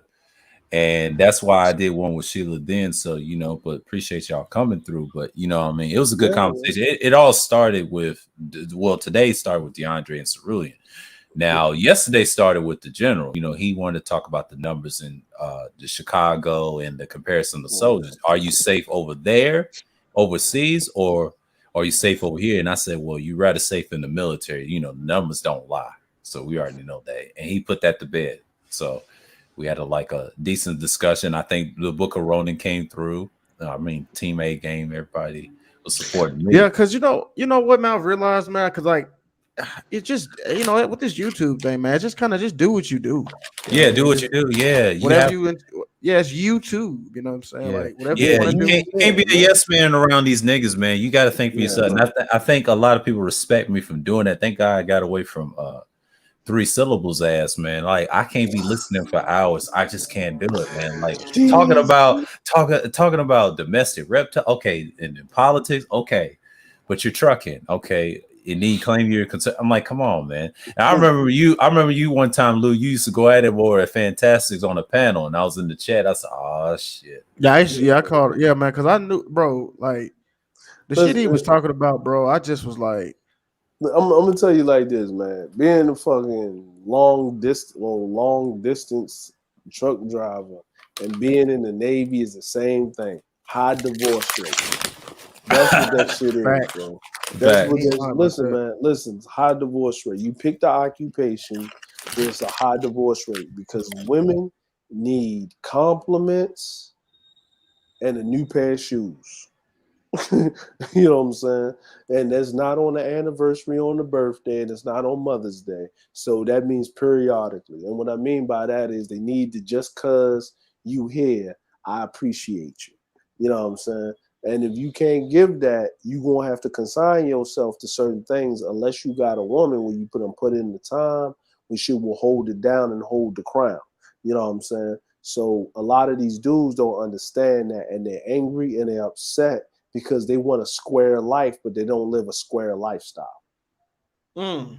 You know what I'm saying? And that's what it basically is. And that's why Facts. my black ass decided I wasn't getting married till I got the fuck out the Navy. Hey, I'm same with me, bro. I didn't have any kids. I wasn't gonna do that that scam, that BAH scam. No, Just man. Look. That E4/4 changed niggas' lives, didn't it? yep, sure did. You And know what I'm saying? and you know what's Yeah. funny too? They a lot of them motherfuckers who did that. They ended up actually being married. Like Well, they got married just to get the BAH, and they ended up like being like a family, like a real well, family. yeah, they got, but then it didn't last long because a lot of them niggas is punching the motherfucking air when they make chief or officer. They go LDO or warrant, and she taking half his shit because he wasn't never around because she had a Yeah. side nigga. You know what I Yo. mean? And the only reason why I can say that with facts is because in Virginia I was a professional side niggas. You know what I'm saying? I was when I mean professional, nigga, I was fucking bitches and their husbands on deployment and they was dropping $200, $300 envelopes on the table when the nigga leaved out after he done tightened this bitch motherfucking back up. You know what I'm saying? Right. I No, had I one know. more nigga. I was scared one day, bro, because I was in Norfolk. I was at Have a Nice Day Cafe, downtown Norfolk, nigga, sitting there. Dude walked up to me. I was like, yo, what's going on? And he was like, I know you. I was like, all right. I know you. All right, well, do we need to go outside, right? You know what I'm saying? Hold on. You know what I'm saying? Do we need to go outside, right? You Right, know what I'm playing saying? 2K. No, that's me on Discord. You know what I'm saying? Oh, my Hold bad. on, give me a second. You know what I mean? And so what I did was basically my Go on, homeboy called music. me. You know what I'm saying? My homeboy called me. So what I did was my man said Norfolk, VA, exactly, right? So what I did was I said, man, what you need? He said, man, what you drinking? I was like, what you talking about? He's like, no, what you drinking? I was like, Hennessy. And I looked at the nigga and he was like, all right, cool, man. He said, calm down, sit down, right? And he pulled out his shit. Nigga, I'm officer such and such. I was like, all right. So what? He was like, look, man, I already know you smashing my wife down, blah, blah, blah. But that's cool, right? Because you playing your position, it's cool. I already know it. I told her to find somebody to keep her busy. I said, all right, whatever. All right. I was like, I looked at him. He said, you ain't got to say nothing. He said, but look, I'm going to tell you something, right? Keep it where it's at. I'm good with that. You know what I'm saying? He said, I got a whole bunch of side bitches running around this bitch. So don't even feel like it's on your conscience or nothing like that. You know what I mean? I would rather know who the dude is and how you carry yourself to know that it's some motherfucker trying to fuck my shit up for long term. Somebody that need to keep her ass occupied while I'm out here providing shit. So you know what? I appreciate it. And he said, the reason why I know, because you wasn't in my house, nigga. You was always in a hotel somewhere handling that shit. So thank you. He was like, now here you go. Here go 200. I gotta leave tomorrow and fly out and shit Damn. on the fucking thing. Man, He So tricked that on go ahead you. and That's some take it. wild shit. wow. Wow. I mean, Nigga no, gave me I believe that 200. story though. I mean, that shit Nigga, Oh very much nigga did man. gave happen me like that. 200 to keep the party going because he had because he had to go take a fucking duty out the country for 6 to 7 months. And this was after Damn. 9/11. This is after, like, you know what I'm saying? This is after like the 9/11 happened. This was in like November-ish, right? So I'm sitting up here like, what the fuck? And I hit my OG up, right? Because he was in the club. And I was like, yo, he used to say, oh, you met Brad. You know what I'm saying? Brad. He said, yeah, nigga, we just call, we call him dude Brad. Right? Brad. He was a white dude. And I was like, what the fuck? I was like, yo, what the fuck? He said, look, man, check this out, man. Your wife, he said, listen, you know what I mean? You got into the game because my OG brought me into the game. He was like, check this out. Say this with me. Your wife is my girlfriend for 6 months. Say it. Once you say that, that's all it means. You are a necessary part of the motherfucking environment. Exactly. You're a necessary it. evil. You're a That's it. Oh yeah, necessary man. evil. Necessary But I'm evil. gonna get up with y'all though, man. All right, Peace. man. All Do right, your all right, thing, Lou. bro. Do Yeah, your do thing, your man. thing, Peace. man. I'll come Look, around more Bunky. often. Hey, look, watch this. Bunky is in the chat, right? He's talking about VA. Hey, man. I'm gonna say this, right? Motherfucking Tidewater Drive, motherfucking Super 8 Motel, Gate 1, Norfolk Amphibious Base, NAB, 10th Bay, 32nd Bay, 64th Bay, down Ocean View Drive, and then you hit on the goddamn expressway. You know what I'm saying? And nigga, I was an E3 in Merrimack Landing, nigga. That's all the submarine hose wives. All the submarine hose wives. Oh, this one's gonna talk about that Superman shit. Black men, they want your children. Hold on, he said, you been to Portsmouth? Yeah, nigga, I've been to Portsmouth, nigga. I used to be after I left out of Merrimack Landing, I used to stay in Hampton off of Dunbar Avenue and take the Merrimack off the back end and shit. I used to fucking go down to the shipyard, but when we was in the shipyard, we was at Moon Engineering instead of the Naval Shipyard. And then I used to go a little bit further up past the KFC on that back swing over there, had some holes I used to smash down. You know what I'm saying? Had the holes I used to smack on the back end over there. I used to come down Independence over there by Mount Trashmore, go all the way down to Virginia Beach. Chesapeake and Suffolk was the goddamn white bitches, the back end of Virginia Beach. Then I would go all the way up to motherfucking Jefferson Avenue outside of Coliseum Mall. Had my motherfucking Newport News bitches. Not downtown Newport News because that's just projects. You know what I'm saying? Yeah, man, 7 cities, man, swinging the motherfucking slong, bro. You know what I'm saying? Actually, I kicked the bitch out of my car on 264, like 5 minutes down the road from from Hampton University exit, because the bitch was acting stupid, and you know what I'm saying, put that bitch on the side of the fucking highway because she was on some dumb shit. Yeah, I kicked the bitch out of my car on the motherfucking 264 on the highway and left her last there. Yup. Nah, they called it something else, man. They called it something else, man. Like, yeah. What is up with old girl? What's her name? That Melly girl that Kudos talking about. I was subscribed to a channel. She had these not. I'm talking about the Melly Monaco chick, the French chick. You try to tell Kudos the British chick. Yeah, the chick with the British accent when she's speaking English and shit. Yeah. I was saying, I said the one that claimed to grow up France. I know she lives in Georgia. I know she lives in my state, but she be doing these date challenges for these women, right? And they call them pineapple challenges, right? A lot of dudes be coming to a line, and I see the dudes that get turned down. But this one kid, he's 20 years old from Philly, right? His name is Taekwondo. I said, she like that nigga. I was tripping off that. I was peeping her channel, like she had a stream. There's a lot of dudes came up there.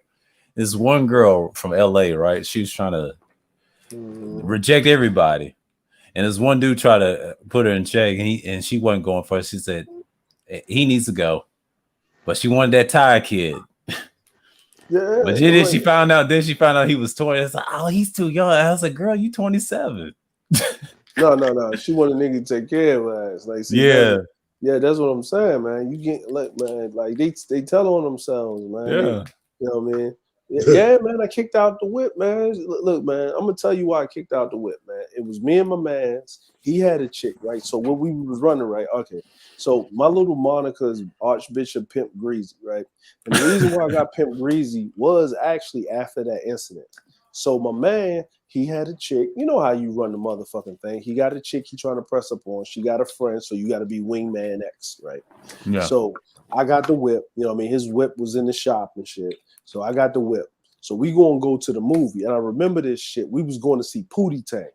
I remember this shit. So we going to see Pootie Tang. So we didn't. So I'm in Hampton. We at the house chilling, having a good time, driving all the way across the motherfucking harbor tunnel. Well, the tunnel and shit, right? We go past the tunnel, not the harbor tunnel, but the tunnel and shit, right? So we go past the tunnel and shit. We go all the way back down to Norfolk. When I'm on the other side of the bridge, I don't like to go back across the bridge. You know what I mean? So we go over there. We pick up these chicks, right? We downtown Norfolk in the projects on Martin Luther King Boulevard, down the street from Nordstrom's. You can see Nordstrom's right there. You know what I'm saying? By the exit where you go over to Portsmouth and shit. So now we sitting there. The chick come out. I don't even get out the car. The chick come out. She in the back with the girl he trying to talk to. We driving the whole way. This bitch running her motherfucking yam, man. You know what I'm saying? Yam. She just talking like, yeah, I want a nigga. Nigga got to do this. Blah, blah, blah, blah, blah, blah, blah, blah. She just loud talking in the back. So then I get through the tunnel. We get past Hampton University, right? I look at my nigga. I'm waiting for him to motherfucking chin check this bitch or pull a choke chain on this girl to tell this bitch to shut the fuck up. He's not doing it. I'm looking in the rear view. His girl is looking like, girl, you need to shut the fuck up. She ain't saying shit, right? So I said, oh shit, I think I got a flat. Didn't have a flat. Pulled over to the side. Got out the car. Sat up there. Walked to the side, right? So I was like, oh, damn. I came back to the motherfucking car. I walked around to the passenger side. And I talked to my man. I said, I told him, you got a choice to make. He said, do what you got to do, fam. I said, all right, cool. I said, hey, shorty. She said, what's up? She said, what's up, stick man? I was like, hey, I need you to stand right here on the side of the car because if I'm going to get this flat off, because I had a Jeep and I had the full tire on the back. I got to take this tire off, jack this bitch up, change this motherfucker so we can make it to the movies. Can you do this? She was like, I said, look. We ain't going nowhere until I get this motherfucker, until I change this flat. You feel me? She's like, all right. I said, so I opened the door for her. Thank you. Took her by the hand. Thank you, Miss Lady. She said, oh, yeah. I said, yeah, stand right there. Right? I said, listen, I got to jump in the car. I got to hit a little switch in the motherfucker to make sure I pop the back open. Right? So stand a little bit back away from the car because when it pop out, I don't want it to swing out and hit you. She said, okay. I said, stand to the side. I jumped in the whip and drove the fuck off. Left that bitch on the side of the fucking road. I took the motherfucking off ramp going over back into Hampton, and then you can see the Coliseum Mall. And while I was driving, I pulled on the side of the road. I told the homegirl, hey, you need to call up a bitch right now that's going to replace this bitch, or your ass going to be just like her, but I'm going to leave your ass in Newport News that I know you from Norfolk. She called the homegirl up. We scooped the homegirl. We went to the movies. The bitch was a head doctor. I don't know if my nigga got motherfucking pussy, but I did. That's how I got to be Pimp Greasy. The rest is history. So I don't know why these niggas complaining about getting bitches. I don't understand. I don't understand either. I don't understand either. I just leave that shit alone because that's on I just leave it alone. I mean, I get it. Hey, look. Hey, man. If you anything like, David Johnson, the pocket pussy. Yeah, he told David up that day over at Sheila's. Man, I had dying, and he got emotional like SKC. Man, I started dying. I said, man, he said, you ain't got nothing for me, young blood. I forgot. The Supreme Elder is in the building. Yeah, he saluted me like, let's go on, man. Hoorah! The Supreme Elder. You know what I'm saying? You know what I mean? Hey, man, if y'all gonna be up here, I gotta take this phone call. You know what I mean? Homeboy keeping motherfucker from smacking a white person in emergency. I got my homeboy called me earlier, so I gotta keep him from smacking a white person in emergency. He work with white folk. He don't like it. I gotta calm him down. You know what I'm saying? You know what I'm saying? He ex-Marine and shit. You know what I'm saying? I might. Well, see, I got to stream at what 8? Was it 8:10? Yeah, I might end it probably the next hour. So yeah, because I want to see what's going on. Listen, man. Look, see, I didn't cut. Now you notice. I'm gonna say this to y'all. I didn't curse at her, right? I didn't smack her. I didn't beat on her, right? I use game. they hate that. They hate that. You know what I'm saying? I use the game. But the other thing is the next time I met up with the chick, we was at a party down there, and she was staring at me the whole time. She was very quiet, right? She wasn't ugly, man. She was a good looking female. And you know what she told me? She walked up to me. She said she was sorry. I said, how sorry? She was like, well, come with me. We go in the back room. She shut the door. She's like, I was like, no. You know what I'm saying? I said, no. I said, make it happen. And she took off her clothes and we smashed. This was like a couple of weeks later. This is called controlling the motherfucking environment. That's it. Yeah. That's it. Shit hasn't changed, nigga. Like, listen, if you believe that a motherfucker went upside a bitch head and dragged her ass by her hair in a goddamn cave, nigga, you are sadly motherfucking mistaken. Yeah. That shit ain't never happened, my nigga. Never happened, my nigga. Never happened. That don't happen at all, my nigga. You know I mean, you know, if you look at the way, you know, a lot of these niggas dress, I mean, their fashion shit is straight out of the Paleolithic era. Yeah, man. Yeah. I'm like the last time I seen a nigga as layered as MOT was. You know what I'm saying? You know what I mean? Oh my God. I'm just, you know what I mean? So, I'm gonna drop down. I'm gonna drop down, man. I'll be back, man. Where did General go, man? General been up here. This is the most quiet and silent. He's probably done knocked out, man. Yeah. Or he dealing with that thing on base. Because he does that a lot. He does that a lot on Kuda's panels. So I'll be seeing him over there. You know, he be busy. He's a busy man.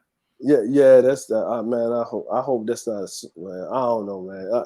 You know, you don't want it to be a suicide, but you don't want it to be a murder, and you don't want it to be an overdose, and you don't want it to be other shit. It's like that's man, Lord. All right, man. I'm gonna get off here, man. If y'all still up, I'll come back. If not, I'll catch you at 8. Yeah. Yeah, man. Yeah. Yeah, but you know, I could say this, that you know, bruh obviously got some money because I don't really know. He got some money, but dude, like you ain't got a whole lot. You ain't Kevin Samuels money, but even though he ain't got much either, neither one of them. And I'm just shaking my head. I never heard the term high value man. Now that threw me off to a loop. I've heard it before. Matter of fact, I remember. Shit, I was the first one, like when niggas started running with that whole HVM and high value man shit. I was the first nigga to put it out that he stole the whole shit from a Chinese dude named Henry Liu. Yeah. Man. And it had nothing to do with the shit that he's talking about. Not a problem, DeAndre. Yeah. You know, it had nothing to do with the shit he was talking about. It had everything to do with the enrichment, right? Mm-hmm. Of the man himself, right? As far as his qualities, his skills, his verbiage, how he interacts with his fellow man and women.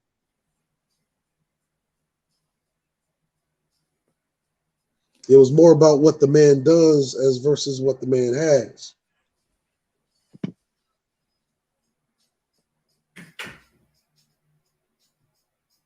Yeah. I mean, now I've heard high quality and this and that, but not no value, man. Like, you know, where I'm from originally, because I've never heard it. But until I came on, well, actually, these newer spaces, they was preaching that HVM. I said, what the hell is that? I said, oh, okay. So they want to, that's a new thing for a man now. And then he tried to popularize it later on after he got his $1 million, you know, but I'm not surprised, you know. People are going to look at it. Well, yeah, I mean, it's a excellent marketing strategy, though.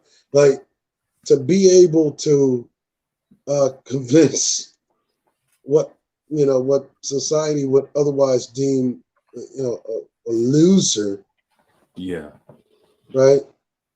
And instill in him a type of, pride for being said loser. Yeah. You know, that's the kind of rhetoric where whenever you hear people, you know, ask about, you know, what's the solution? What they're really asking is like, what can I do the least of or not at all and still get the same desired effect? Like that's literally what that rhetoric is. You know, Right. you don't have to do anything. All you have to do is say that you're a high value man, and I'm gonna give you these arbitrary set of guidelines that I have basically pulled out of the crack of thine ass, and that's what a high Okay, value man is gonna Anthony. do, Yeah. Yeah. right? And Mhm. see, the interesting thing is that other than the 6-figure part for 5 years, like you really break a lot of that shit down.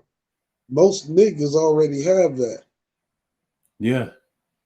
As a matter of fact, other than the 6-figure part, hell, most women have that already. Yeah, it's most of it's in the military, I believe. Ain't it? Am I correct? Or Like if you play that little clip of this little serious shit, like okay, gotta have 6 figures, gotta be at making that for 5 years. yeah, You take that shit out of the equation. Like one, by his own estimation, he wouldn't be considered a high value man anyway. yeah. That's Like just a nigga, niche that he used. Yeah, like how you was just making 4 figures a fucking low 4 figures a month, right? mm-hmm. All the way until you was fucking what damn near 51 Damn. for you to make the algorithm pop with some arbitrary nonsense. Yeah, Like you don't even have a fucking record of making say 6 figures for 5 years. Like, and then all of the terms are so ambiguous. yeah, Like, you're never specific about anything. Like, you notice how whenever we're talking, like military guys, mm-hmm. always specific, right? Yeah, It's always so specific. Like I talk about, being a naval engineer, uh-huh. being deployed on various ships, uh, Yeah. different parts of the world, theaters of operation, fucking, expeditions, et cetera, et You cetera. talk Like, about. You also talk about war history and war tactics too, because you've been on places that are, I wouldn't say dangerous, but interesting places that you give well, it yeah, in well, very detail. and I always like attribute that to because I always say like I as far as military goes, I've been one of the few naval guys privileged to being on 2 command boats, Wow, right? that's And that's seeing cool, man. you know Yeah, like literally seeing things not from say an engineer standpoint where engineer could tell you about the boat up and down, and every boat that I've been to I could do that as an engineer. yeah, But now you're in a different realm when you're talking about, being on a command vessel and you're part of command, which means, you see a lot of the guys wearing the ropes around the yeah, shoulder, like mm-hmm. that, those guys. Like Yeah. you're literally seeing the world from a different or Lens. really Yeah, like different. you're looking at as opposed to say ship movement, your individual ship movement, you're looking at shit from like fleet movement, and fleet coordination, you know. Mm-hmm. And, Can I and, ask you and a question? How many admirals you met in your lifetime? uh, I've met all but let's see, I would say from 1998 Uh huh. to say 2004, which is all sea duty. Uh, 4 admirals met.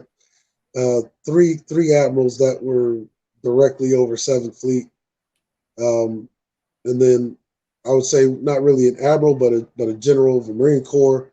There's Mm-hmm. General Sattler, who we were under. He was general of 2nd Marine Division, Right. Forward deployed forces in the Horn of Africa. Okay. Right?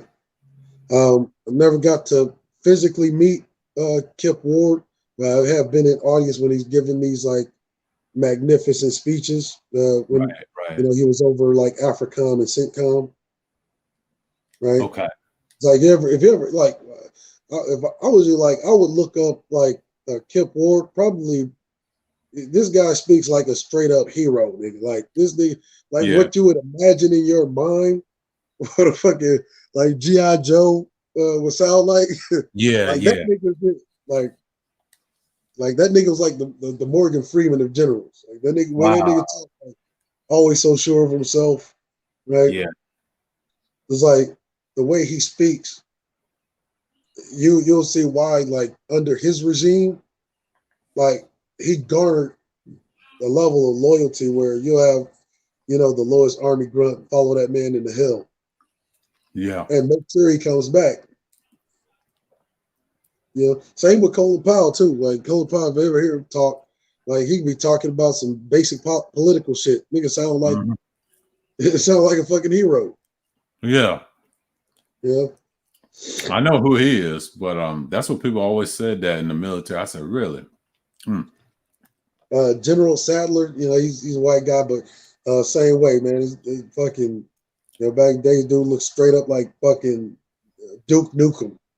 You Yeah, know what I Duke mean? Nukem. Yeah, in the video game. I remember playing that PC as a kid. Yeah, he wasn't playing. Matter of fact, I was saying like he had a Guile from Street Fighter. Yeah, Guile. Yeah, Guile's a beast. Oh yeah, he's a beast. Minus the fucking mohawk shit. The Mohawk. Yeah, yeah. Guile is probably the best villain in that series in Street Fighter. I mean, if you want to talk about Capcom, I mean Dante's brother Virgil with the swift sword. Yeah, he's vicious. You know, don't let that samurai sword fool you. But yeah, like General, General Sadler, served under him on HOA, Camp Lemonnier, Djibouti Naval Station, et cetera, et cetera. Yeah. He said, share this vid. I don't know what you're talking about, American Negro. So yeah, like the total career, met 6 stars or above. Because you don't really get to meet them too often, right? No, you don't. You know, I had asked you that because if you talk about these great fleets and these ships, like, have you met any admirals that are consistent what they do? And you just told me. I mean, But so I'll tell you this, I take your word for it. If you've been in the Navy, I said, man, I was curious to ask them though. like I'll put it this way: like when I served under General Sadler, I served under him for damn near a year before my first time actually meeting the dude. Oh wow, man. You know what That I'm must be that's incredible. Yeah. I always ask military people about their leadership and then how they act, and all the way down to the colonels, and then you got you got lieutenants and things like that, and your sergeants. Like when I served in as like a diplomatic attaché, which is basically volunteer work. Like you're not directly next to the general. Like you're traveling with his staff, right? You're with his staff basically. Yeah. Like say for instance, take me and the general for instance. Like the general will probably be like for the army, I think it's probably like command master sergeant, right? Yeah. He would meet the fucking brass more often than I would. Yeah. You know, where I would probably meet more likely the line officers that serve under that guy on a regular. You know what I'm saying? Oh, we got another military guy. My fault. Bunker is a military guy too. Shouts out to him. Yeah, he was in the army. Yeah. Yeah, you got a lot of military brothers liking you, Cerulean, man, and the general. So yeah, like the top brass, like you're not like we're not really running into these guys. Like you're gonna have to be Regularly. senior enlisted, senior enlisted, or at least a senior line officer, or even a senior command officer. Yeah. Like, and those will be the guys that we're having a regular interaction with. But like, say for instance, if you're like an E9, like the general here, right, command master sergeant, you're gonna be meeting them guys on a regular basis. Matter of fact, you're going to be the ones that's debriefing these guys. Like at my level, it would be like because a lot of people assume that just because they're an officer, they know what they're doing, right? But like a lot of these guys that come in when they get their commission, they don't even know how to, they don't even know how to do their jobs. Like they're taught that by, NCOs. They have to be taught. Like even the way to address their troops. There's a lot of them come in there, kind of unsure of themselves, or they want to be kind of, I'll say, a little more liberal, right? Where they think that being kind is going to earn the respect of their troops. It never really does. Right? So they actually have to be trained by NCOs on how to, command authority. Mm-hmm. Yeah. Yeah, because y'all don't usually talk to them regularly like that. That's very Yeah, interesting. he ain't sitting around the table like, "Hey, how's going, Admiral?" Like, nah, that ain't.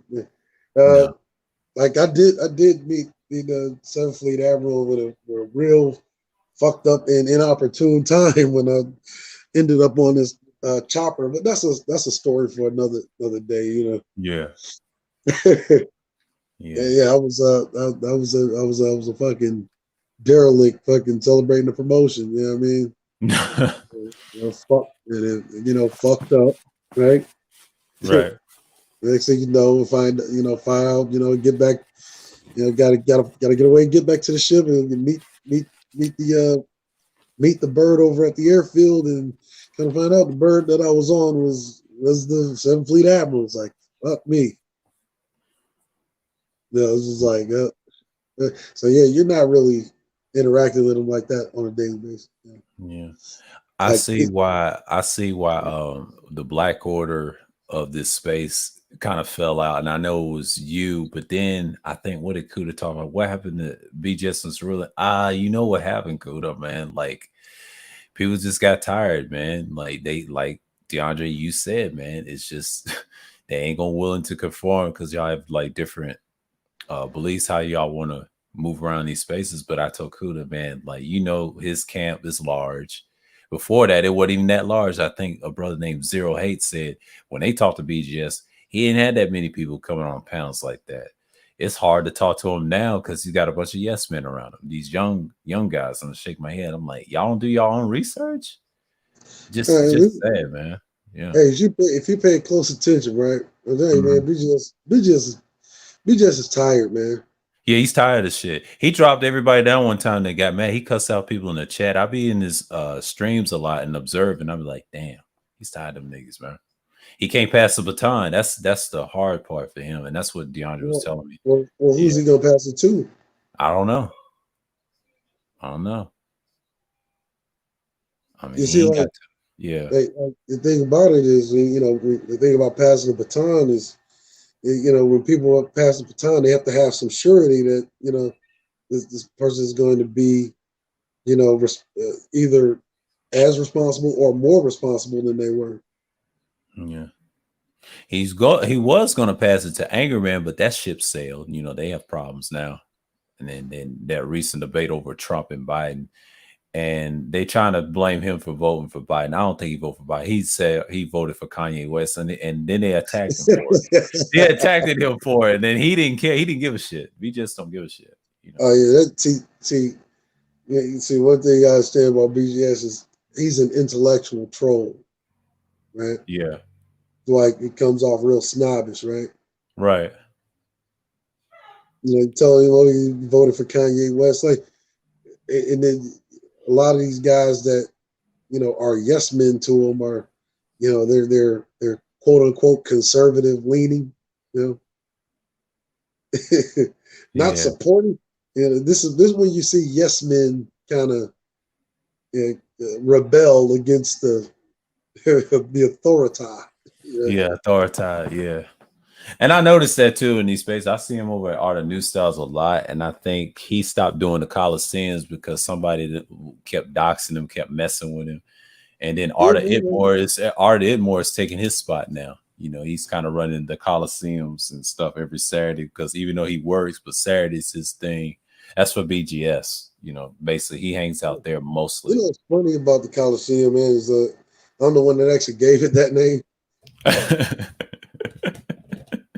I know. And They people mention just you sometimes. I think Charles is the only one mention you positively versus everybody else. yeah, man. Look, you know the thing when like we all fell out and shit, you know, and I knew they were giving. I knew they were giving Charles. So me and Dre was talking about it in the back. So like, it's only a matter of time and shit. Like, and I just tell him like, I'm sure that you saw that it was only a matter of time before me and those niggas fell out anyway. You know what I mean? Because I still got the recordings. You know, me and Grinch fucking going at it. Yeah. Like Grinch, man, that nigga knows how I get down. Like, bro, like, you know, he fools a lot of those dudes that aspire to be real niggas. Mm-hmm. Yeah, he fools a lot of them with the whole, you know, fake street nigga act, but it's like, Yeah. you're not fool. Like, He ain't fooling nobody. Yeah, I could tell on his channel why he got that black screen. DeAndre told me what happened off of Kuda's air. He said, you know, why he got that black screen? And I didn't want to go into detail on this channel, but he said, you know, right? And yep. I said, damn, talk shit about DeAndre. I said, man, y'all need to leave DeAndre alone, man. Y'all need to leave these niggas alone, man. like, Just, yeah, man, like, you know what I mean? Like, no, like, you know, for mothers to ask me for like very like intricate and intimate favors, you know what I mean? It's like you actually get to know who these people are. It's like dog, don't play with me, bro. Like, I ain't with all that. Yeah. Like, I used to tell him, like, dude, like, you want to do that disrespectful shit, like, look, I ain't going. Like, I ain't gonna censor you, but look, if we all in the, you know, got the same damn viewers in the chat, stop antagonizing the chat. Yeah. I You think know, Charles don't let you do that. I don't think he let you do that on his channel. He's the same way. I think he's sticking to his code, but BGS has been off hinge lately. I mean, no shots at him, but it's those damn yes men and those scholars he got around him. you gotta understand something, right? Like, the true intellectuals, like, you don't want no yes men around you. You want to know why? Because intellectual, we go through these phases, like where, like, there's times that I used to be on a lecture circuit, right? And you get yes men want to put you out on the forefront, and then whenever, you know, smoke comes a certain way, you know, they want to leave you hanging and, you know, disavow you. And I have a, you know, a lot of, you know, political ties that I made. You know what I mean? And then you got your you know, the guy that you follow or the guy that you're supporting politically, right? Getting dragged through, say, the local media and local news. Yeah. You know, about statements that you, right, made as a supporter to try to railroad, you know, your political asset.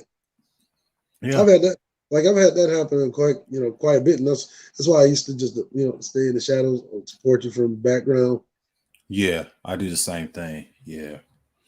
I mean, BGS, I'll be in the chat talking to people that I know, but the reason I don't get on his panels because he got way too many yes men, and they're young too. It's not good, you know. Their minds is like it's a father they never had. It's kind of like y'all, you know, in a way. See, you understand? Like, he knows that, and like a nigga get tired of constantly being the father you wish you had.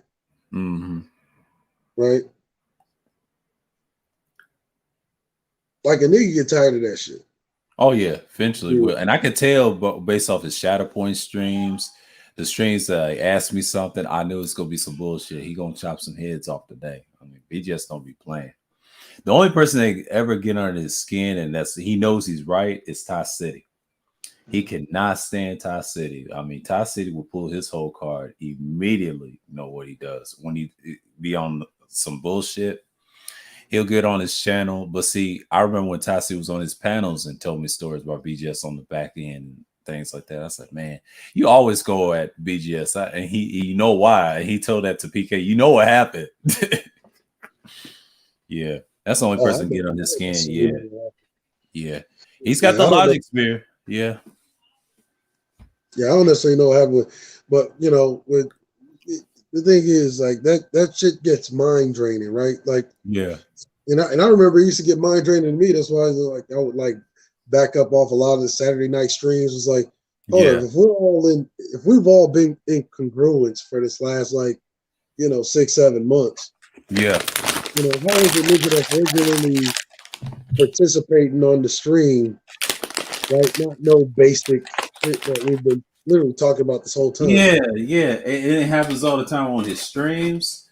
I see it from last year to this year, and it's been going on like especially this year. He had so many streams recently. He has like over 800 videos, but it's the same shit that we've been talking about. Yeah. Like if you're a true intellectual nigga, you learn to hate constantly repeating yourself a million motherfucking times to the same motherfuckers that like this shit should have been already hammered into their heads. You know what I'm saying? Right. That's why you got derelict Negroes, what you call yes men. That's what they are, derelict yes men. If you want to keep it 100, that's another reason why a lot of niggas is like kind of mad at me because they like, man, you gave Cynthia G and them all this ammunition. It was like, what ammunition? What ammunition? In reality is what they really mean is, they're mad because when I started saying derelict Negro males, the women picked up on it. They see how it got a visceral reaction out of these niggas. Yeah. They just started using it. And look, and I always explained it from the beginning, right? Mm-hmm. That it's like dereliction is something that you can like correct, right? You can unfuck dereliction. You know what I mean? Yeah. But you can only unfuck dereliction if you want to. Yeah. Exactly. Like I got a hold of mine probably in my 20s, early 20s. I had to. I had no choice. And see, what we learn is it's still fighting dereliction is a day-to-day fight. You know what I mean? Yeah, it is. You get to that point, like once you realize what it's like, it's a day-to-day fight. It's not something that I just fixed it forever. Like, no. It's just like anything. Things need maintenance and they break down. And, right. Yeah. It's a maintenance issue. That's all it is. And a lot of these dudes don't want to hear that. And they be like, oh, I can fix this. No, you're being a narcissist, but you don't realize we all went through that. Even if you go to some countries that y'all traveling, and you telling me they have the same thing and it's a maintenance thing, but they don't tell you that. They don't teach you that in school because that's how the Homo sapien gets down. If you actually study the DNA. Even when I was crushing their ideology point by point with the dereliction arguments, like make it clear, like nobody is above dereliction. Shit, not even yours truly. Exactly, same here. So if I'm telling you, from experience, right? Like, but see, they get mad because they don't want to hear that they're not handling their responsibility. What they want to hear is, that they've been completely perfect in every single way, and the real problem is these bitches because I've been perfect. I didn't, it's just like a little kid. I didn't do anything. I swear, it was all her fault. So like, mommy, that's all his fault. Right? Yeah. And it's intellectual. Like you eventually get tired of that. Like you try to have empathy for them, but like I just don't if you actually want to be a good father, this is like, you know what, nigga, it's time to unfuck yourself. Nigga, period. Right. Yeah. I mean, it's very, very real, man. You just gotta learn to accept things. A lot of dudes can't accept reality, what it is. Yeah, if you say you really black pill, you got to accept for reality what it is, bro. Like he just told you what it was. It wasn't just nihilist. No, it's another side to it. If you want to be on the utilitarian side, like he always preaches on his channel, that last video he did, that was it. After that, he kind of killed that conversation and nipped that shit in the bud. But when it comes to women stuff, he'll talk about that for hours and then stop. Then when it comes to domestic politics, he gets tired of talking about that too. Domestic politics. He done covered it on his channel. Once you get past over 700 videos or 800, at least like 1,000, like I have in uploads, you're gonna get tired of that shit after a while. You got to go read and look at the videos and the presentation that you bring up. Now, if you have an issue with what he said, you can challenge him on it. He's looking for a contrarian at this point. I mean, he's always, and they're trying to trip him. I said, well, ain't enough contrarians on his channel because he's got a lot of yes men. It's like an idol. It's like their god. Right. Right. Like a yes man will never be able to reach, say, the intellectual level to be an equal. Yeah. You know what I mean? And it's kind of what I was saying about, to David Johnson, like, dude, you're always going to be a follower in everything. Yeah. Because like, if you never fell out with somebody, like, dude, you that means you were the do boy the whole time. Yeah. That means you were the yes man. You were the motherfucking bootlicker. You were the water carrier.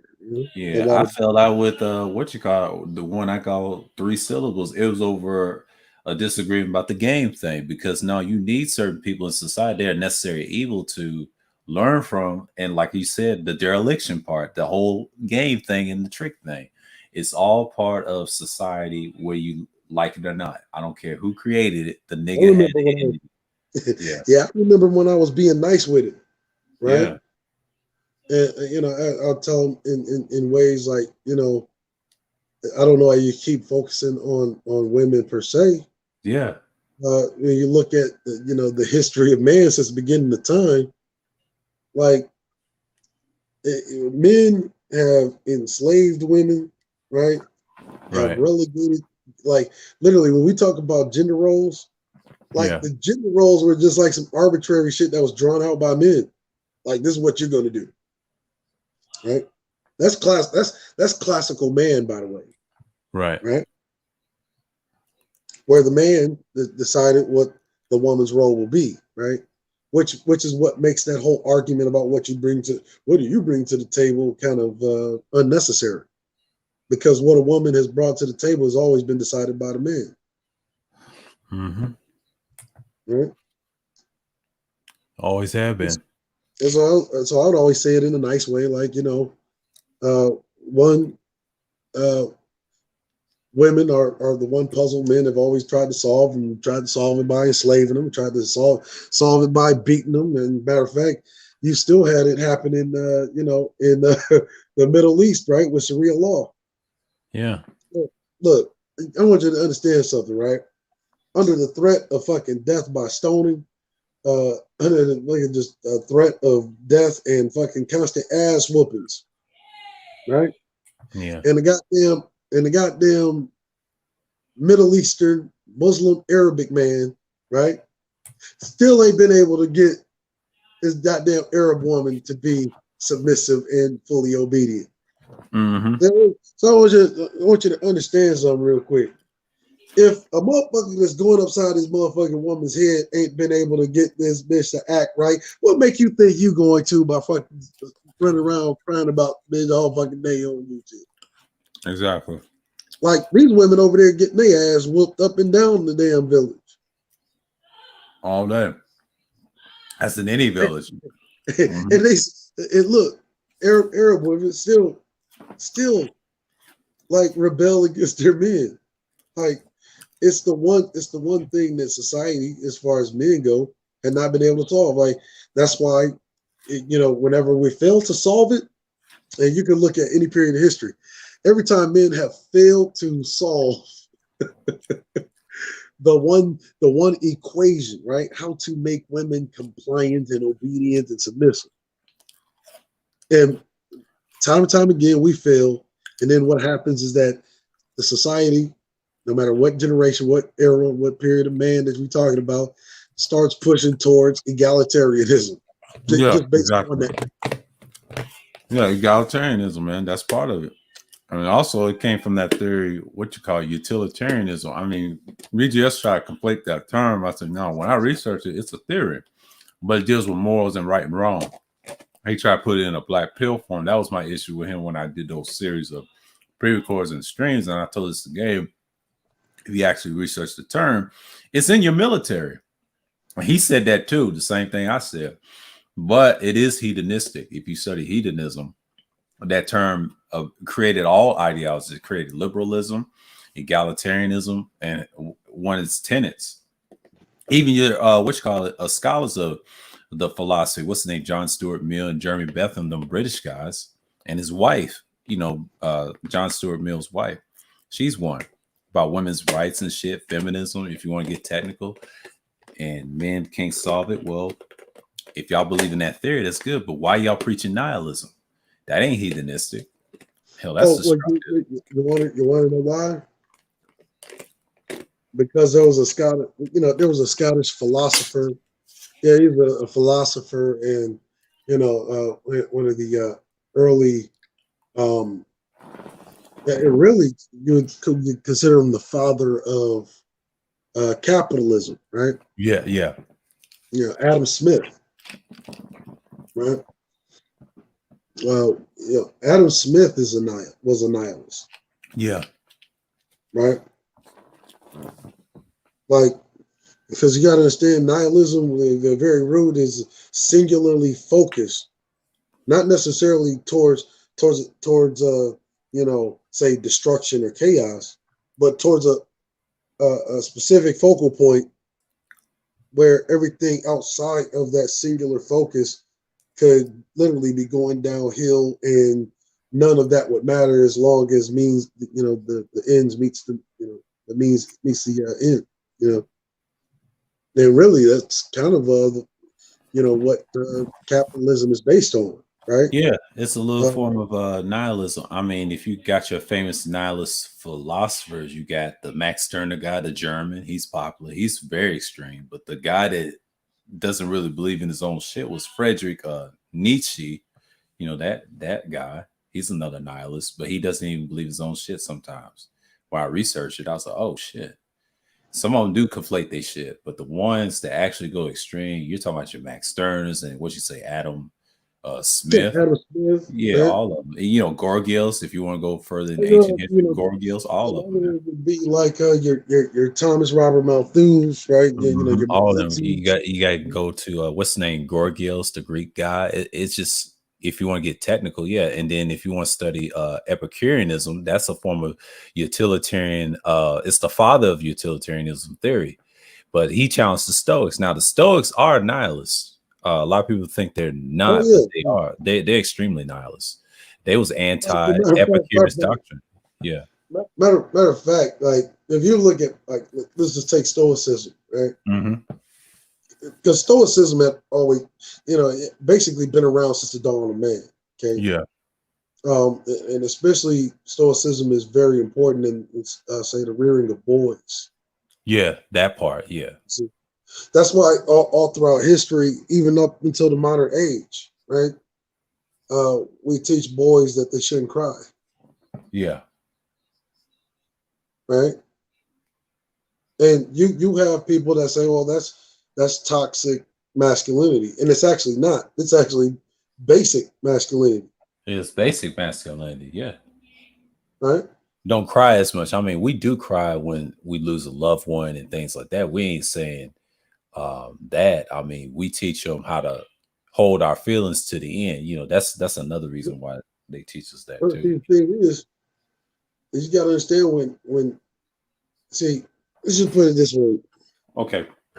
When the woman, right, fails at her role, right, the family, comes apart. However, the man can never fail at his role, because then you're talking about nations falling apart. Mm-hmm. See, the family can be restored and recovered.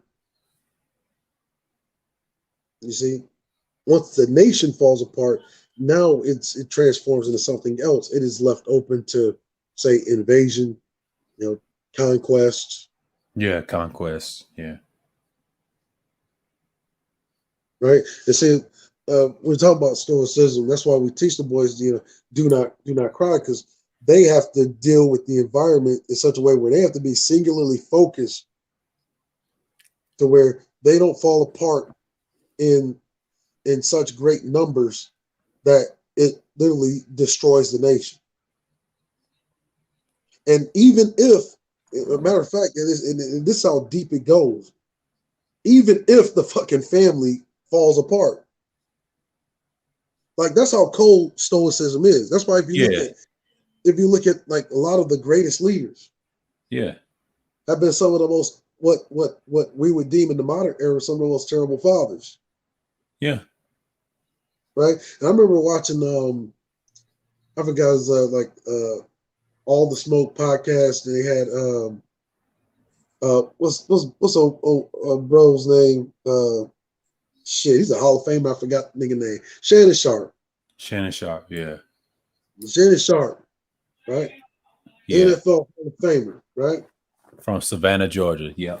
Like if you were talking about what you would, the image that you would get in your mind of what God in a man's body would be, right? Mm-hmm. Now, you listen to the way he's talking about how he sacrificed his family, sacrificed his marriage, everything to be the greatest,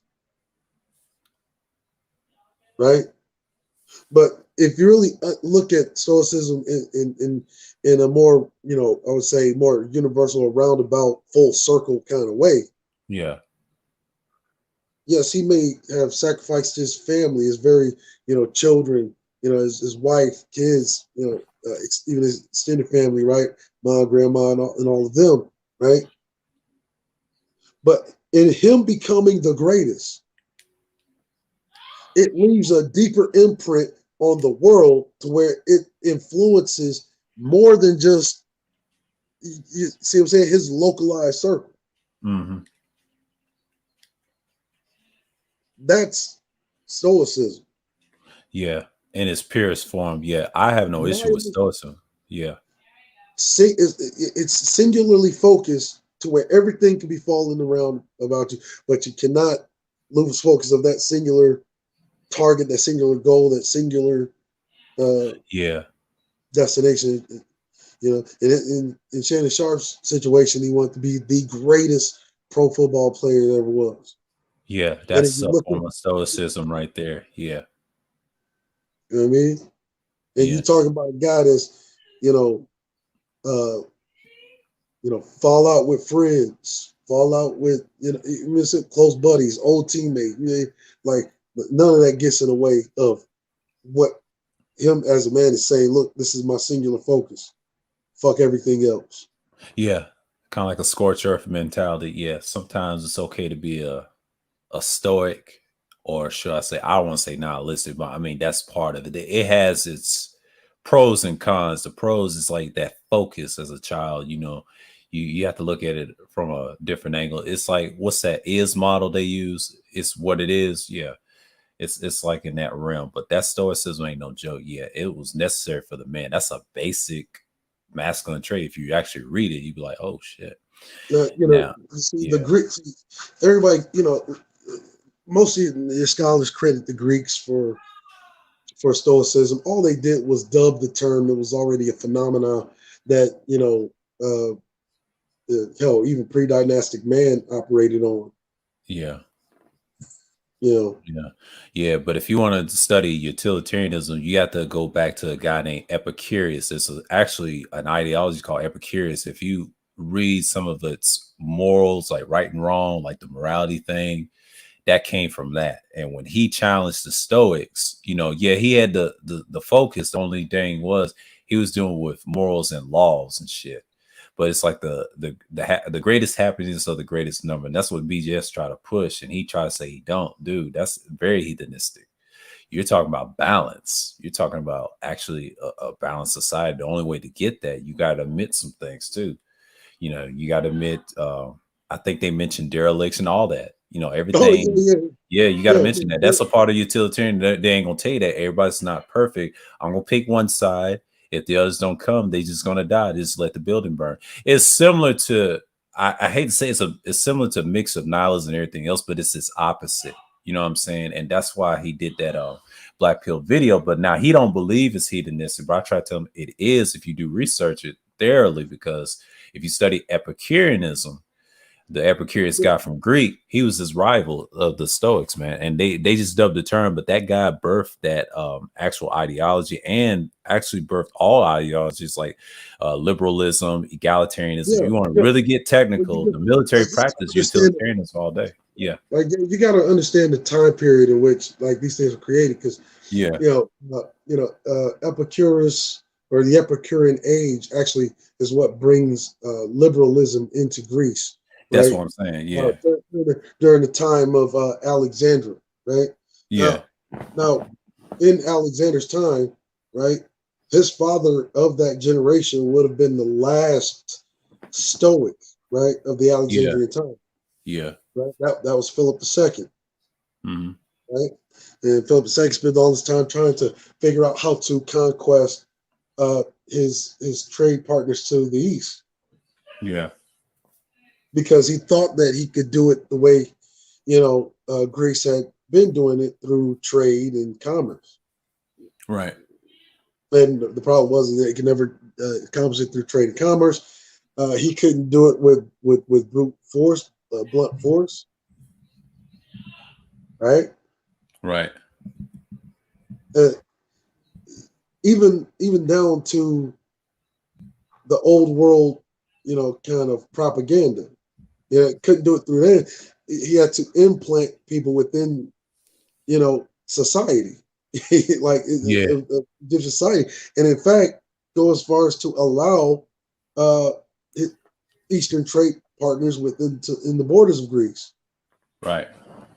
right? And literally be like telling his citizenry that these people are to be treated with this utmost quote unquote respect. Right. And there were really guys to kind of disarm and learn who these people are, to learn their weaknesses, whatnot. And then that way, whenever they go back, east, their home of origin, right? They're implanting through their travels and visits to Greece. They're implanting these good thoughts, about Greece and whatnot. Right. But he couldn't accomplish it in his time, so he basically leaves it to his son, and that's who Alexander, the so-called great, or Alexander the Greek, was. Yeah, and I think the Epicurus era was around that time too. And I think the term utilitarian, that's future. That's like British. That's like 1700s, 18th century stuff. That's when that term got popularized in that time. But before that, it was called Epicureanism. And it lasted for probably every century down the line. And I know people call it different things in different cultures, but that style of it has been around for like a long time. And I think America does, America It does literally, practice modern liberalism. Yeah, like, it literally goes back to the age of Alexander. That's where you yeah, trace all that back to, like, because Alexander, you know, uh, again, that overzealous son that could never do anything worth a damn to appease his father, right, right?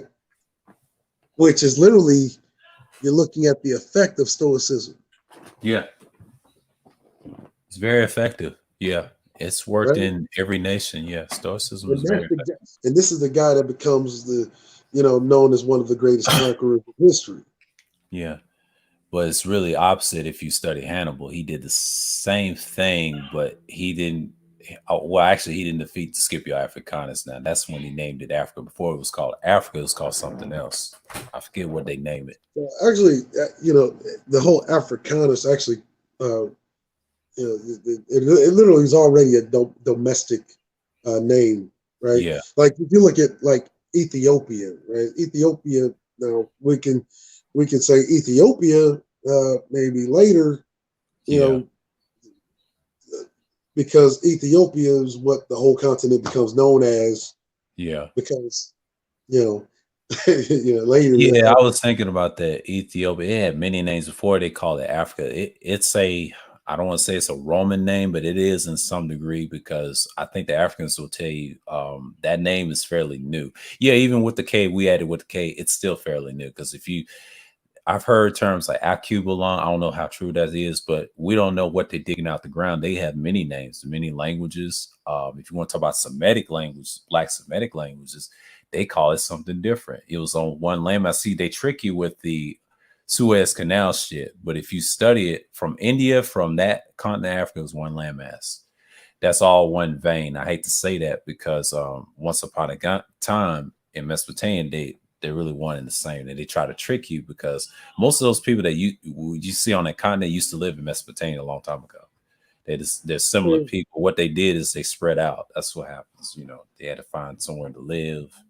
You know, they was getting away from wars. You know, this is before there was guns. I mean, they was using spears, rocks, and sticks. And stuff right. If you go back, like we were just talking about Epicureanism, right?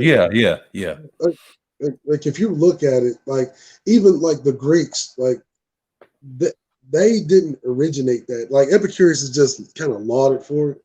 It's modern term for it, yeah, for that guy that's named after him. And before that, it was called something else. I forget the name of it. I just talked about it on the channel months ago, talking about that. You know, trying to break down utilitarianism. Yeah. Mm-hmm. But there's all types of names for, like, you know, altruism would be in that vein. Right? Altruism in that vein. It's all in the same umbrella with utilitarianism and Epicureanism. If you study the basic ideology, not just the utility of a man, but it's the happiness of it. That's utilitarianism. Now, Epicureanism is similar, but it deals with the moral aspect of right and wrong. It has certain tenets, and I think if you study modern liberalism and I would say classic liberalism, it all came from that. And I found that something strange when I was, as a kid, I always thought liberalism was just basic, but no, these are ideologies I had to relearn again. Yeah. But see, well, like, you gotta examine the eras. Right? Yeah. Because it depends on whether or not you're going with, like, say, Augustine of Hippo, right? Yeah. Or say Jean-Jacques Rousseau. Yeah. Right? Like, which is interesting because I remember the stream, like, and it's so funny because people used to think that Angry Man was just like so smart. And he had no idea, like, who a lot of these people were, you know, before me. Like, yeah. Like debunking Thomas Sowell and all of that. Like, yeah. Yeah. Like, I used to literally piss, literally just for the fuck of it, pissed off Obsidian because Thomas Sowell said, like, yeah, and Thomas Sowell is a fucking, fucking coon. Yeah, he's a coon. Always been a coon. Yeah, he trying to say the Uncle Tom, was it the Uncle Tom's Cabin bullshit? I never bought into that. I'm like, okay, you trying to make him a hero now? I'm like, who does that? Yeah, they're trying to use the Uncle Tom's Cabin. I don't know if he wrote that or who wrote that. He co-signed it one time. He said that's the truth. I was thinking. Like, if you look at Harry Beecher Stowe's where the Uncle Tom's Cabin, Uncle Tom is actually the hero of the book. Yeah, like he's the one that protects the slaves, right? Or literally becomes the whipping boy, right? Yeah, the whipping pillar to save the slaves, the other slaves from, the whip, where he would take their lashes for them, right? Right. Like, and then like the real antagonist of Uncle Tom's Cabin is fucking Sambo and Quimbo, right? These are the quote unquote the white master's pets, right? Two big brutish bucks that go around, and they're the ones that are beating up, beating up on slaves, keeping the slaves in line, punishing them for these punitive infractions that, what would happen is, Uncle Tom, he would jump in front of them, and Quimbo and explaining it where sometimes he would even, take the responsibility so that the slaves would be getting, whipped ad nauseum by Quimbo and Sambo. Mm-hmm. Is it? Yeah. That's Which interesting. That's interesting yeah. about the Epicurus part. It had another name. I forgot it because I did a stream on it, did a pieces, but there's another ideology that's connected to it. But it goes deeper than that, because that term itself, or before that concept's been around in ancient cultures. I mean, they had like a liberal society, but if you really study it properly, Well, actually, that wasn't even his idea. Matter of fact, Herodotus, right? yeah, Herodotus was sent to live amongst the Egyptians, yeah, and like he's listing like their culture, their practices, rituals, the types of behaviors, and how to interact. Like Herodotus is literally writing a guidebook on how to subvert Egyptian leadership, right? If you want yeah, to keep something.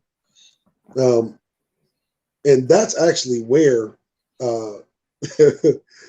he Epicurus learns about these practices and rituals, because yeah, they couldn't figure out how Philip II had such a powerful army mm-hmm. could never pierce the outer defense of the Egyptian borders.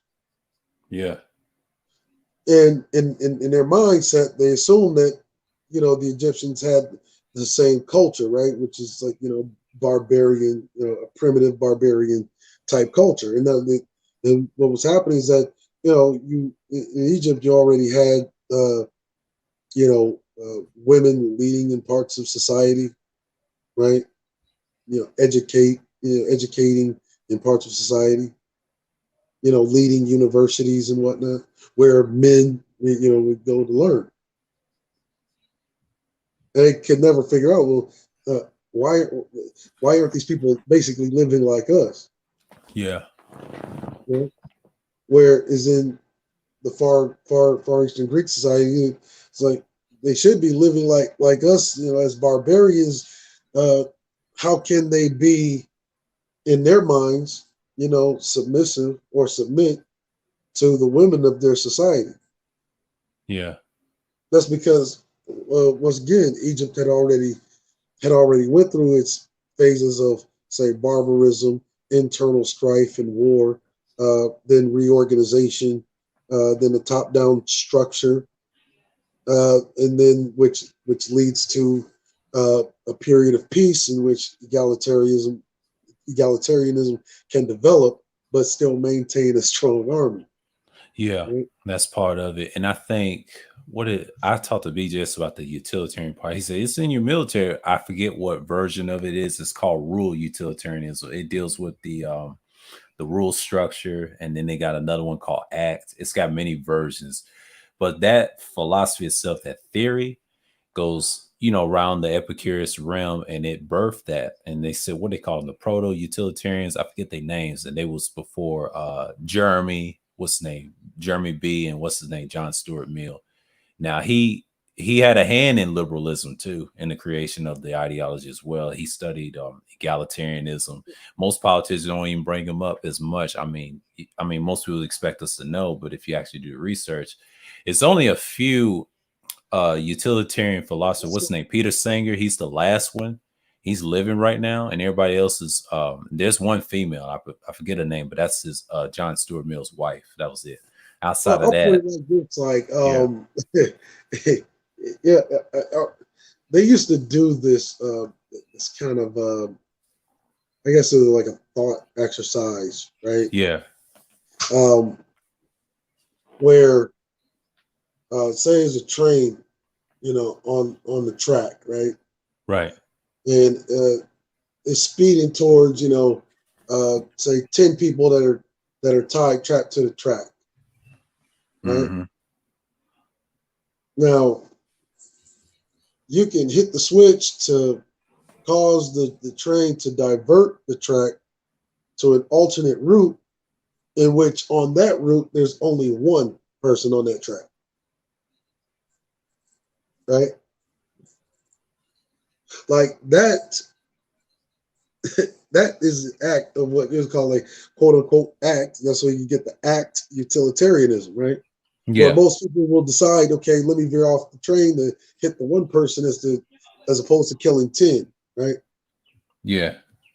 That is what you call the gradient scale of moralism. What's worse, killing one or killing 10? Whereas like in the rules sector, it'd be like killing is morally wrong no matter if it's 1 or 10.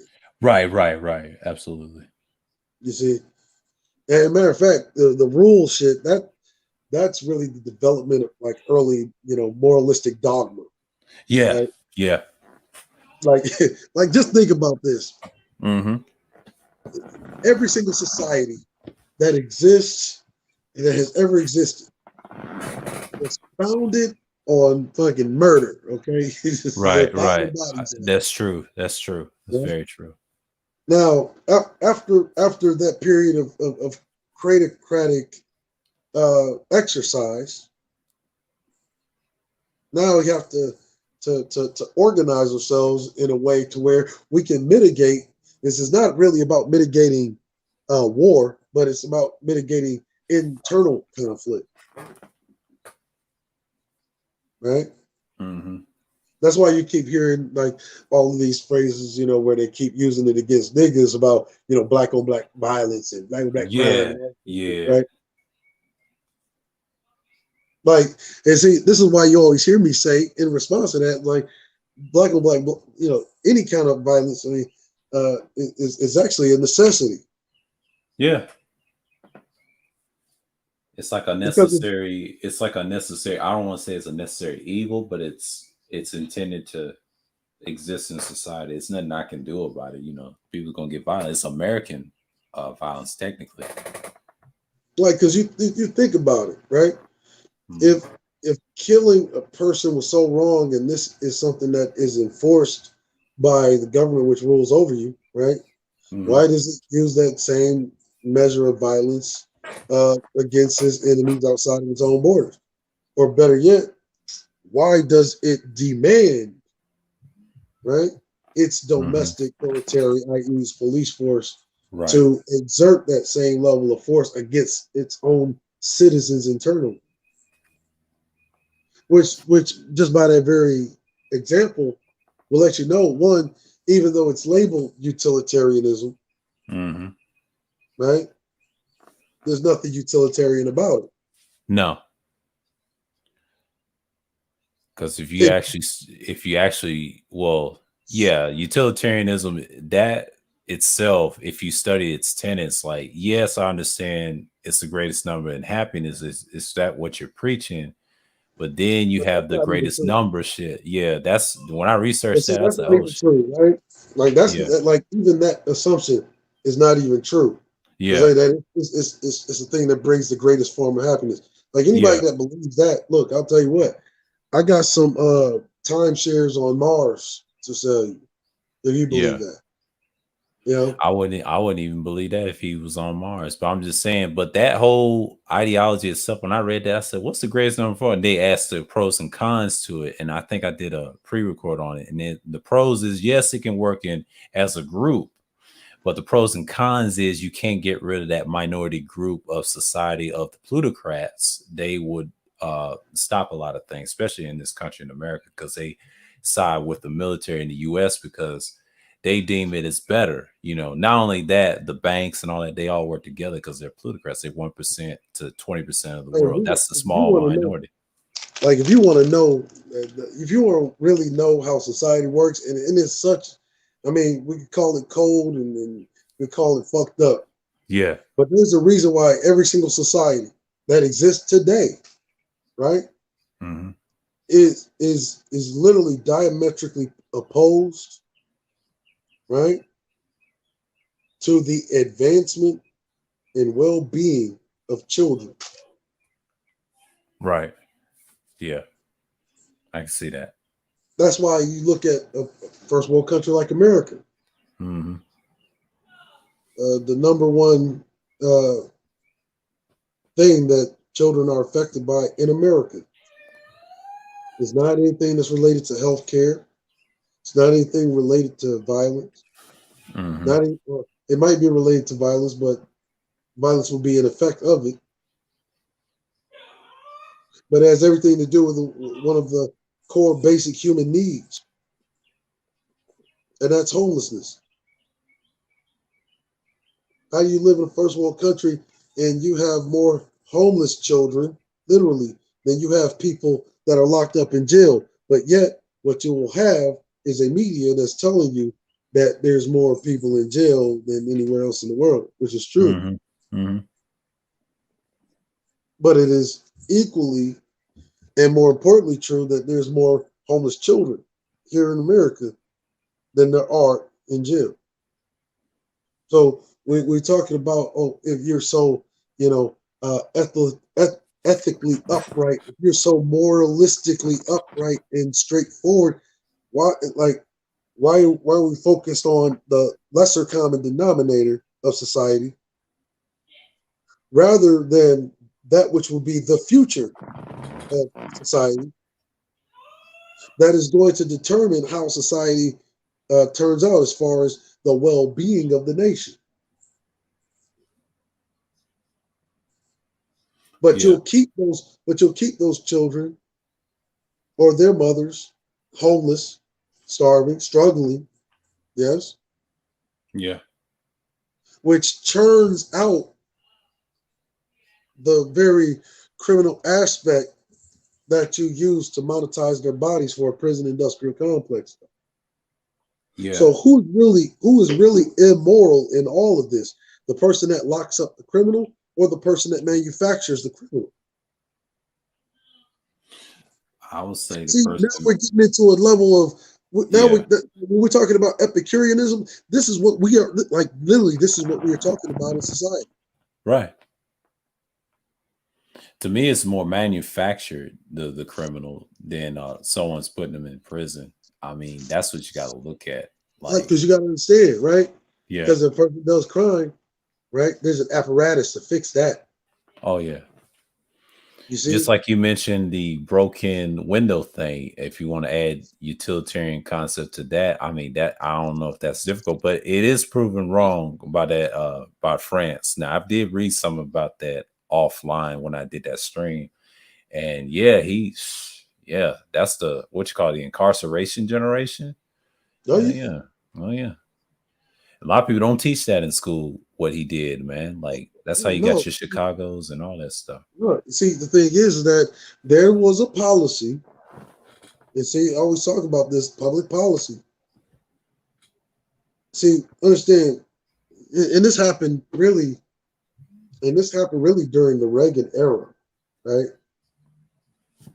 Because you have a war on drugs is ongoing that was started in 1971, right? 1971, amidst the Vietnam War, you have anti-war protests, you have out of control police. Only difference is you didn't have any cameras, but they had been regularly killing citizens left and right, right? You were like, understand, you were living in a police state in 1971 where they made it a crime to protest the war, Mm-hmm. even whenever it was clear that America was losing it. While they would do things like allow, say, some white, socialites, children, be waived from the draft, while criminalizing the children, and this which is what they were, of non-whites for attempting to exercise the same waiver, or at the very least their parents, right? and they criminalize parents. Next thing you know, parents can't make a living, and those children are out on the street. See, this whole manufacturing the criminal thing is a policy. Because if I can if I can say, okay, this behavior specifically is now considered criminal. Now I make up in my mind what a criminal is. Right.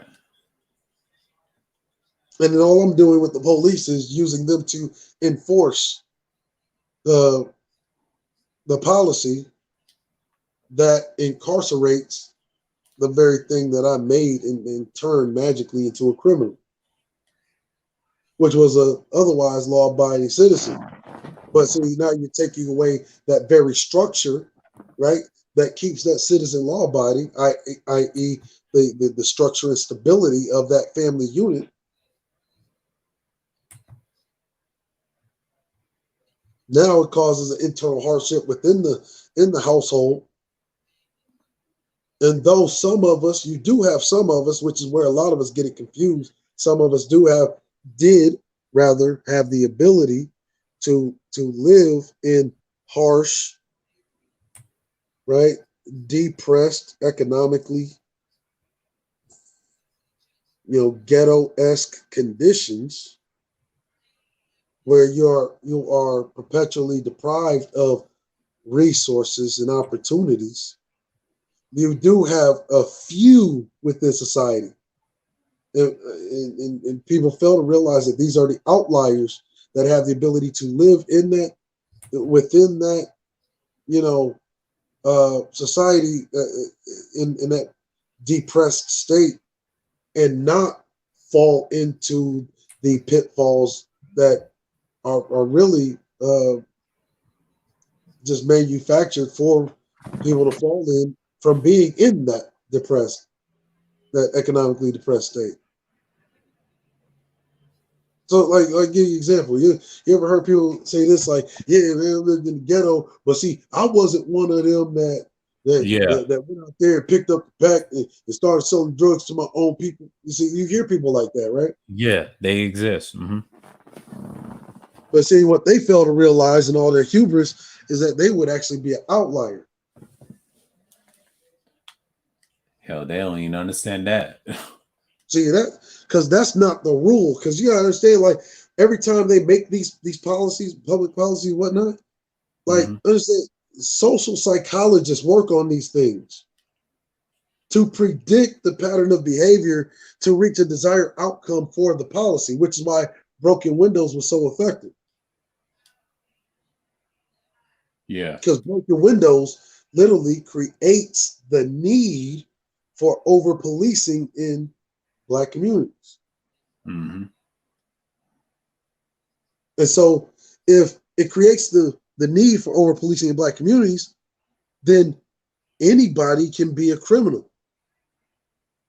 As a matter of fact, broken windows literally trains police officers to look at the said community as inherently criminal, and those they don't deem criminal, right? Even though some of them might be the most salacious and unsavory criminals on the planet, those that they don't deem criminal, or those that they perceive just maybe by their outward appearance, maybe by some arbitrary, thing that they decide at that time, are one of the good ones.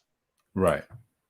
Right there, like, because it trains the police to look at the actual law-abiding citizen in an over-policed community as the outlier, while the rule becomes everybody in the society in which they're policing is criminal. That's literally what broken windows did. Yeah. Yeah, I've heard of broken windows, man. Like for the last couple of years, I was on different news sites, and they never talk about that in the space as much, and especially the brain trust. That's important. What about the Chicago shit? That stems from that guy, man. If you want to get technical with that, like in the public policy came down, but 1986, you had it wasn't even just Black scholars. When it was finally acknowledged, it was sometime in the 90s. I think around 1991, 1992. Right. Right. they literally had this thing because the black scholars here, they couldn't really get any steam for it. They had it peer reviewed in like France. They had it peer reviewed in like Germany to see if the application would be applied the same. Oh, the general's back, right? Oh, okay. To see if it could be applied the same way, right? And what they were finding was, which is why Germany never. Uh-oh, COVID, nigga, COVID. All right, nigga. Which is why That's that Germany derelict never, Negro male coming out. oh yeah, I had him just under the breath, General. Had to cough him on out, baby. Get him out of there. Hell yeah, it would have But, been hey, derelict for me not to cough him out. That's right. Interesting conversation, with the exception of one thing. I think that myth, as far as Uncle Tom's Cabin is concerned, I think you guys kind of got it backwards. I think Sambo was the one who was in the opposite role. Uncle Tom was the one who was doing the abusing. Sambo was the one who was making sure that everybody had enough cotton in his sack and all of that good stuff. Yeah. Now I could be mistaken. It's been some time since I read that book. That's the only thing that I think you guys may have. I think I think everybody has it turned around backwards. They have it turned around backwards. I always thought the Sambo was saving the slaves, and then Uncle Tom was the one doing all the beating. But some people, they're almost similar. I don't know what was taught in these conscious community. That's what threw me off, because I was confused for a minute. Because what I was taught, they were both bad. That's what I was taught. People see, this is the problem that I had with the conscious community. They wanted to make it seem like Sambo was the one supporting the slave master, right? When in all actuality, he wasn't. Uncle Tom, when he was the one that was doing the abusing. And it wasn't until the movie came out, which is why it's called Uncle Tom's Cabin. You see, Uncle Tom was the one philanthroping around with the little white boy and all this shit, But they didn't tell the story in its true context in the movie. Right. No, like you remember how Tom and the white boy was always. I'm sorry. Go ahead, Cerulean. Like if you read the story, I'm familiar with the story. Sambo beats Uncle Tom to death in the book. Right. And the reason why he beat Uncle Tom to death is because Uncle Tom was the one who was doing all of the abusing. No, Sambo is You see what I'm saying? So Harry B. Just look it up. Harry B. Costello, 1852. Uncle Tom's Cabin, the dynamics of what characters were what. The way I remember reading it was Uncle Tom, it's a good guy, protect the slave, Sambo, and the other one, fucking Quimbo, right? These are fucking the slave masters, fucking, basically big black brutes that go around being slaves. Sambo is an overseer.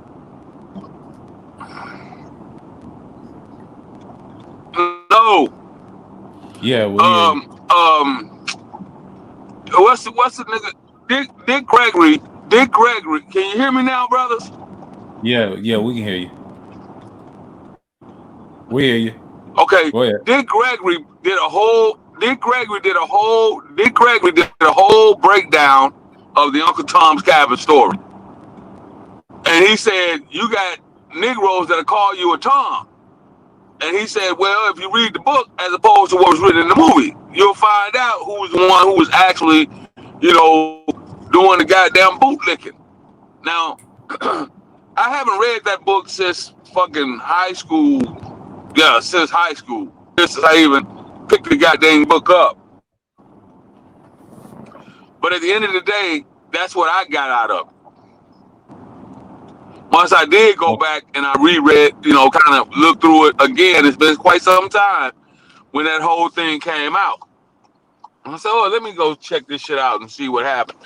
And some of the shit that I read in there is conflicting. You see what I'm saying? Mm-hmm.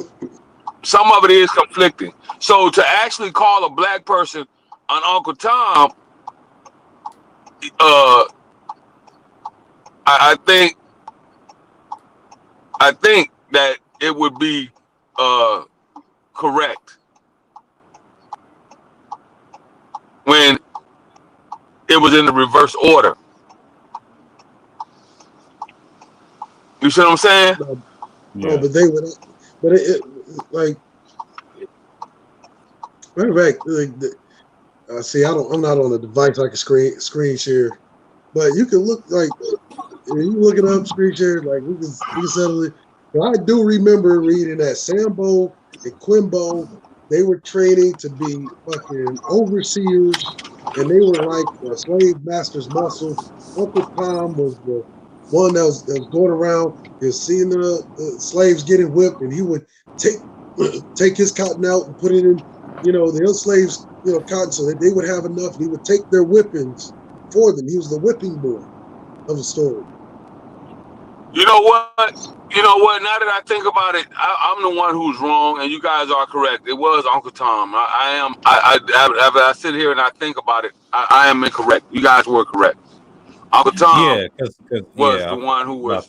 Yeah. I had to think about it, Cerulean. And again, you see, this is how you build, and this is how you correct. You put history in its correct format. Context. Yeah, context. See, yeah. you know what I think You're it is? right. And Yeah, see, in in the movie, context. You're right.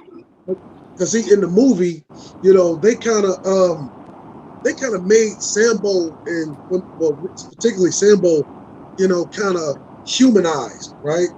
Because Sambo, he was the one in the movie who was doing all the dancing and the shoe shuffling and all of that. Yeah. Right. So he was doing all the tap dancing. You're right. Now that I think about it, after I went back and I thought about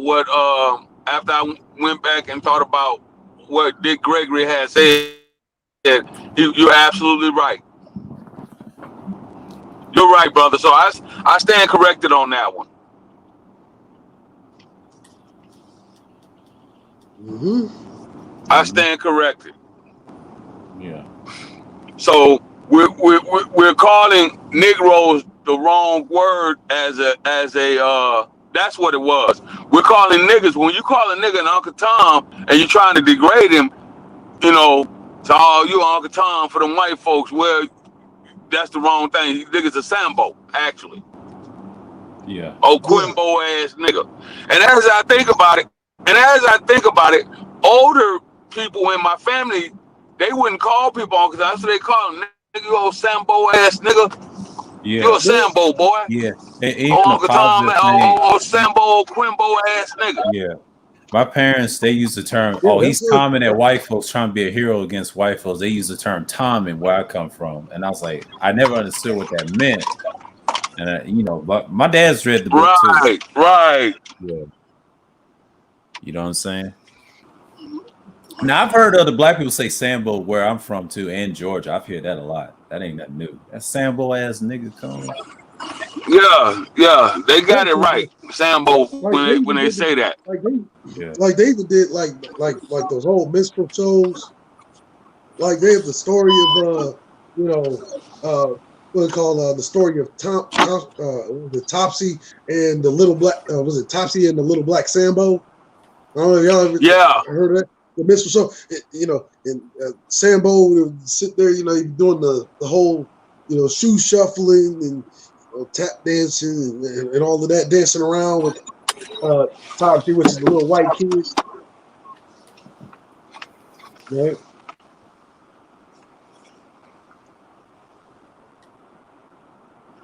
Yeah, you're right.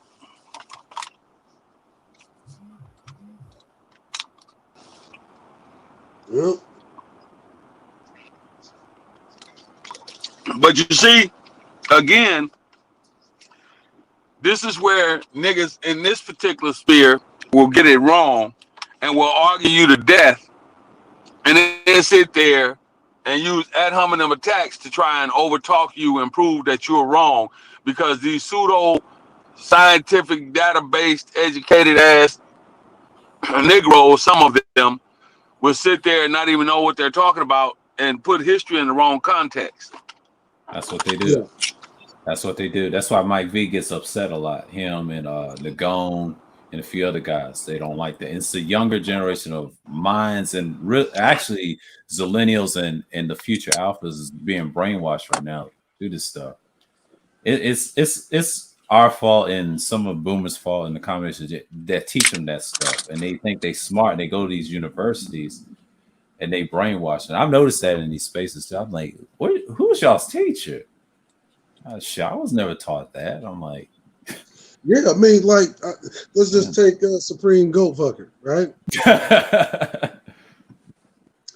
Like, who the fuck was his teacher to think that at some point in time, goats were going to evolve to be able to have human children? It had to be some coon, man. It had to be some black, white-minded nigga, right?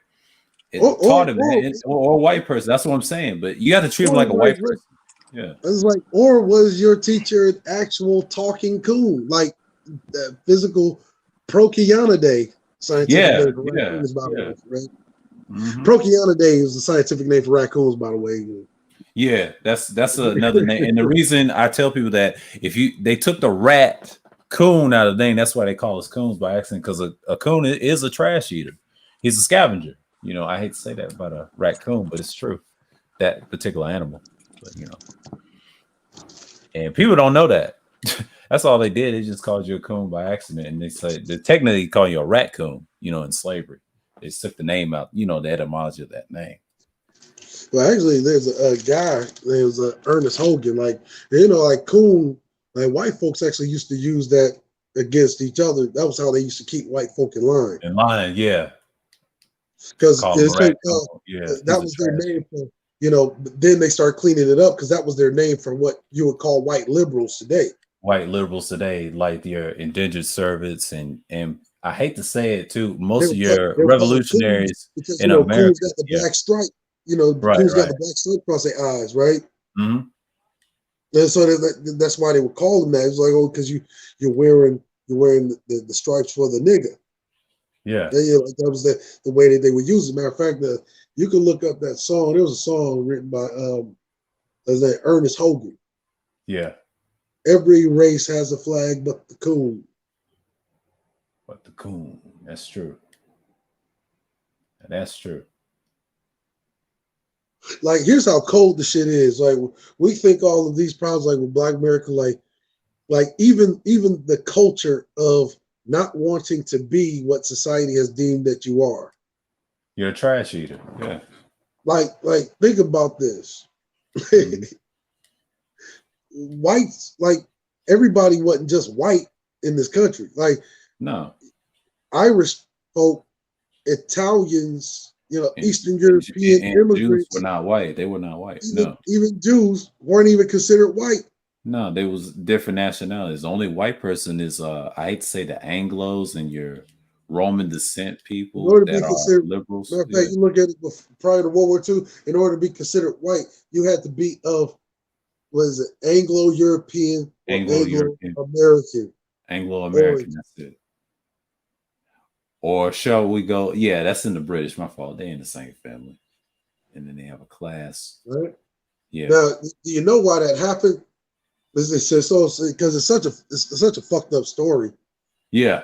It leads to a good heroic story for yet again another win when it comes to black people. Mm-hmm. Now, World War II, America looks like it's about to enter the war in Europe, right? Here's the problem: don't have the bodies. As a matter of fact, unless you were a quote unquote actual American, not so-called immigrant, what have you, right? You couldn't even join. the military. So you know what happened was, in order to justify bringing the draft back from World War One, there was a major campaign. I don't know if you remember those old signs that said "Uncle Sam wants you." Yeah, I remember those signs. Yeah. That's literally pre-World War II. Yeah. That was a part of the campaign. And they went to each of these communities because a lot of the Eastern European immigrants, they didn't want to go back to Europe because in their mind they just been expelled from it. They don't want to go back to war in Europe. So they don't want to end up being trapped or get killed there. Or going to prison. Yeah. That goes back to American Revolutionary War. Most of those what you call liberals today, they were cowards. And a lot of people think they weren't cowards. That's what it was founded on. But the black man actually founded this country. You know, I wouldn't say he's the first liberal, but I'm just saying how they disrespect the military. And if you notice, every liberal won't admit that history because Britain wanted them executed.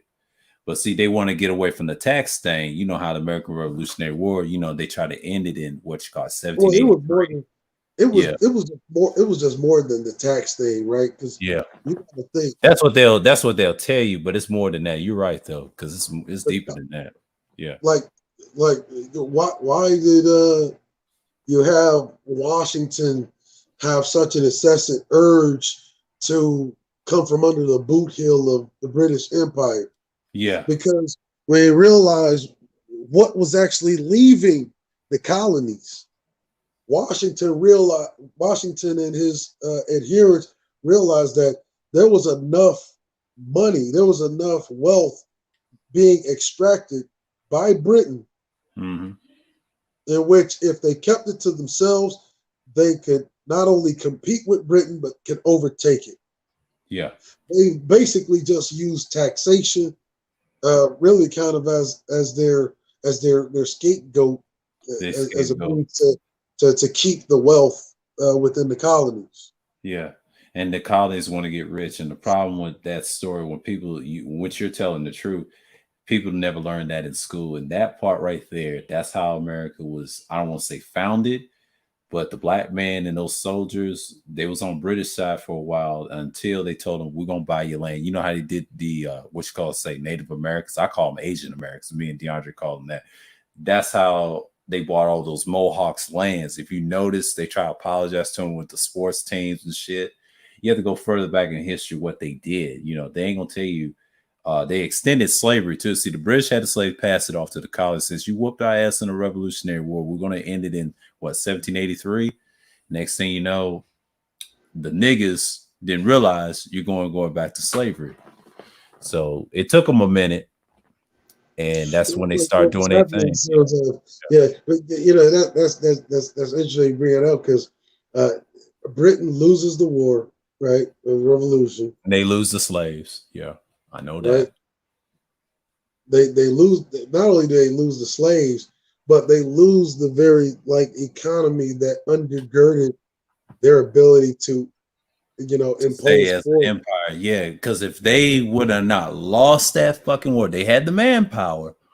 Man, this would have been a British. I would say, yeah, like the wars of Europe. Why you seeing especially a lot of the Caribbean islands, right? Yeah. Switching so many hands during that time. Yeah. Right? Because amidst Britain being locked in a war with the colonists, right? France and Spain literally used this as an opportunity to, cut the legs from under the biggest, at the time, superpower in Europe. Yeah, Europe. That's what they did. But see, people forget when France was over here, British wore them down. They wore them down during those wars, and people forget. Spain kind of left it, and they knew Britain was going to be like a big power. But what her Britain, like you said, they had to get away from it because they found out the colonists got tired of the British bullshit. But if you study the Boston Neck, how that all started with the riot, nobody hasn't been shot in that riot incident in Boston, how it started, but it's more to it. They didn't want to do the same thing, like you said. It's a combination of things that people haven't shown no actual pictures of it. You know what I mean? They're still trying to go back to it now on the media because they try to tell this Yeah, lie but, again. Like, but yeah, just like all these folks that's here, like this is why you like look when I talk about black people yeah, being like being the greatest Americans, not only being the greatest the Americans, Americans, yeah, but the last of the true Americans. period. Everyone else is a Johnny come lately. Lately, that's all they are. Black man Like is, just about every white person here, save for a handful, like probably even less than 10% of the population. yeah. Less I than would say, 10%, I would say 5 to 10% of the population, or if you want to get smaller than that, that's five to really 10% white. of the population can trace their lineage back at least say 5 generations, which would bring you to slavery, Civil War, etc. Right? Yeah. I would say even 6 or 7 generations, that'd be about 5 to 8% that could trace Hmm. their lineage back to the Civil War. Now, mind you, I would say like 90% of those motherfuckers literally still exist, and they only exist in the motherfucking rural South below the Mason-Dixon. Right. Which is why those motherfuckers are the ones that are so hardcore about all these fucking different, Confederate statues and shit. Yeah, And that's why, Confederate statute. Yeah, that's that's how like in Tennessee and all that. Yeah, that they came later. That split with the Union and the Confederates. Yeah, the South actually won that, but the North lied about the history and trying to say they won. You didn't win shit. The niggas helped them rednecks get that money, and over time, like I said, they got the money. I'll give Union the money. We got the war. We got the bloodshed. So eventually blacks surrender into the Union. Of course, kind of like the what you see with the American Revolutionary War, it's a similar war, and it's but the it's such a same fucking conflict. shame. Yeah, But it's such a fucking shame. But like the way I hear, especially a lot of immigrants talk to us as if our blood isn't fucking in the soil of this nation. they have Like no fucking idea. We've been in the Johnny come every lately. war in the world. Yeah, they're the Johnny come late. Now, if you study the Haitian Revolution, we kind of actually helped them too. If you wanted, I said about that Jamaican in this stream, actually helped that French black guy. Oh It yeah, wasn't like if just you yeah. like, don't you know it was America and Britain that actually helped Haiti win Yeah, against. the whole time. People don't know that. The Haitians don't even know that history. I said, no, it was a nigga from Jamaica, and I forget Wacky World Over broke his down on his channel, and I forget his name that he mentioned. They don't talk about him in history. He helped that Toussaint guy. That's why Napoleon had a hard time. He said, man, fuck it. I'm going to sell the whole purchase from the Midwest to Louisiana. To see, French had that whole region. People forget Montreal They to couldn't this hold on. day. Like Yeah, they they literally still. couldn't hold on to the region. And, that's why the Louisiana Purchase happened to deal with. Yeah, so and they still hold on Montreal, but even though they let them be their own country in Canada, and then I'll tell you the story about Montreal too. My dad told me this. They said, "Fuck you, British people," because we're not going to coincide in Canada. And said, "All right, you can have it." They let them have it because the British couldn't control Montreal because the French had it, and those people ain't going to relinquish their culture to speak English. They said, mm-mm. Like I said, what that racist, what's his name, Gavin McGinnis said, if you ever got a job, you was black and you spoke that language, you spoke both languages, they'll hire your ass, especially in the military. They're looking for Caribbean people and black Americans speak both languages, man. If you're that bilingual, they'll hire your ass in a heartbeat. The other cities like Vancouver and Toronto, that's like American cities in their eyes. They don't really care about them cities, but Montreal's where the money is, where the banks, and why is it not as violent as others? Well, it's a French nation. Think about Quebec. That's a cold place. I mean, they had a baseball team called the Montreal Expos, and they moved down to Washington years later. So yeah, it's a lot of history in France in this country. You see French relics in Georgia. You know what I'm saying? People don't know that France had this I mean, country on lock I until put it this Britain came in and changed that. People don't know that I put history. it this way, because you have niggas that love talking about Chicago. Mm-hmm. Chicago was founded by a French Haitian. Exactly, French Haitian. There you go. That's history right there. See, French had the whole Midwest on lock, and they almost had Georgia. You ever heard of Ponce de Leon? That's a French name. That street in Atlanta, people don't know that it came from him because they had this country and they was cool with the Spanish. The Spanish fucked up at is when the British came in and decimate they little ships with the Buccaneers. See, people forget the Buccaneers were your original overseer and slave masters with the British. They had every nationality, the Dutch and everything, right? I mean, what do Derby you think? Stones, all I that. mean, like, where do you think a name like Pont du Sable, Yeah, French. right? Yeah, But you'll find a Pont du Sable, right? Like literally in just about every state in the country. yeah. You want to get technical? Yeah, France had this. It's just what hurt them. They the British wore them down. Like they use different tactics, like from Hannibal, and they studied them very well. Just like those European wars, they tell you, the British wasn't playing. They had the better guns in the Navy. And then what happened to their shit? They went back to, after we defeated them, we took half of their Navy. Some of the British regulars, most of them died and joined the British in the war, and the rest of them just went to the colonists, and they were scared to death because they had to pick a side. So, it was about money. It was more than just the taxes. No, they want to control the whole land, because since they got the Native Americans on deck and the niggas are slaves, next thing you know, they want to be a superpower. But so America, with all them years, want to be a superpower through slavery, through hardship, and then the Civil War. They want to be that killing machine. But they used the black man in every military, and a lot of people don't know in history he was involved in probably damn near every war there is to come. Even the if you want to talk about the Buccaneer history, the niggas, right, on them ships with those captains, yeah, the sea. Come on now, they've been in every conquest in the world, like, and built this country. Because before America, it was just a bunch of indigenous people on this land. They just got conquest and slaughter. That happens in the human nature. Anytime you see a new land, let's conquest it. That's the nature of man. If you want to talk about man and natural DNA science, if you had like an animus chair, like Assassin's Creed bloodline, everybody started dying left and right, and you found out that he wanted to conquest that land, had a plans. That's that manipulation. Now, how you think the military learned about stealth tactics, man? Like, y'all telling me stuff about the technology that y'all use, man. Y'all ahead of every country there is. Even though Japan had a nice run, I mean, they still do. I mean, John, you tell me they're trying to gear up. Of course, they're gonna go back to the Imperial Japan. That's why China's scared to death. That's why China's in Africa right now. Their population is old. You know what I'm saying? Yeah. Yeah, Japan's a beast. People forgot about Japan. Yeah, we did them dirty, but that is a violent country historically. See, They nice right now. Yeah, that's why it's like, if you study World War II history, Yeah, World War II history alone. Yeah, right? Like that little period between the end of World War I, 1919, all the way up until the beginning of the war, 1937. Mm-hmm. Okay.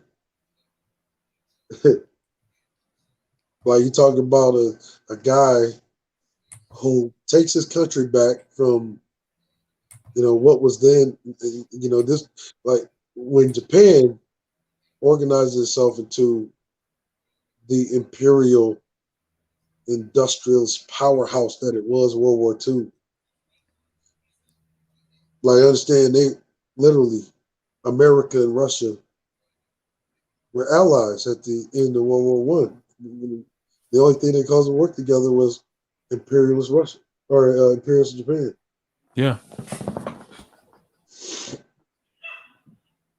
And even during that time, you had the Allied nations really living in fear because they thought that imperialist Japan was such a problem that it was going to somehow inspire a reemergence of Prussian loyalists to reunite, Russia and Germany. And that literally becomes the brainchild idea that fucking creates, the institution, as NATO.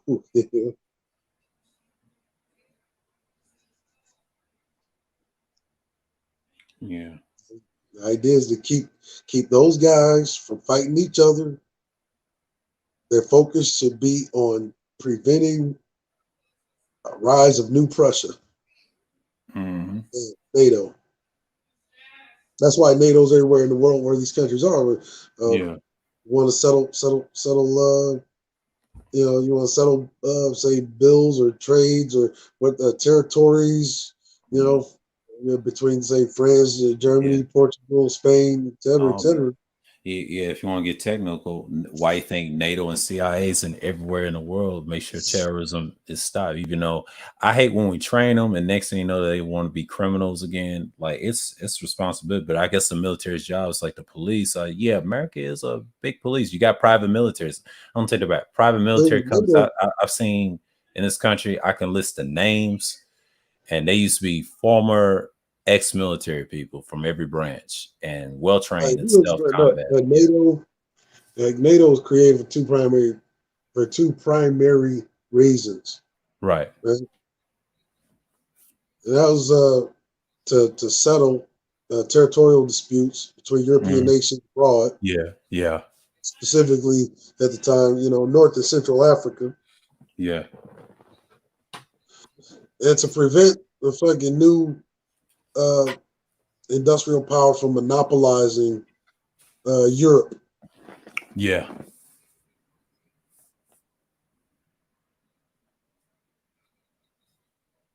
That way to keep the infighting in Europe down. Then because you got to remember the EU was established after NATO. Yeah, it was after NATO. Yeah, the EU is kind of new because I remember growing up, people was teaching that to me in school, but they was after it. I have never heard of European Union. I knew that was a sham to me.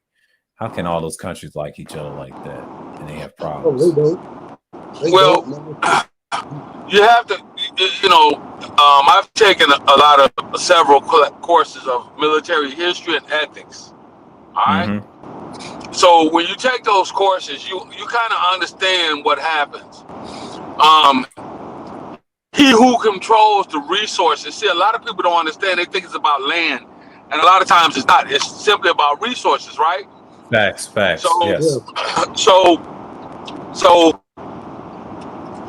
case in the point is, when you look at NATO, when you talk about NATO and the CIA and all these little special lettered organizations, for example, right? Right.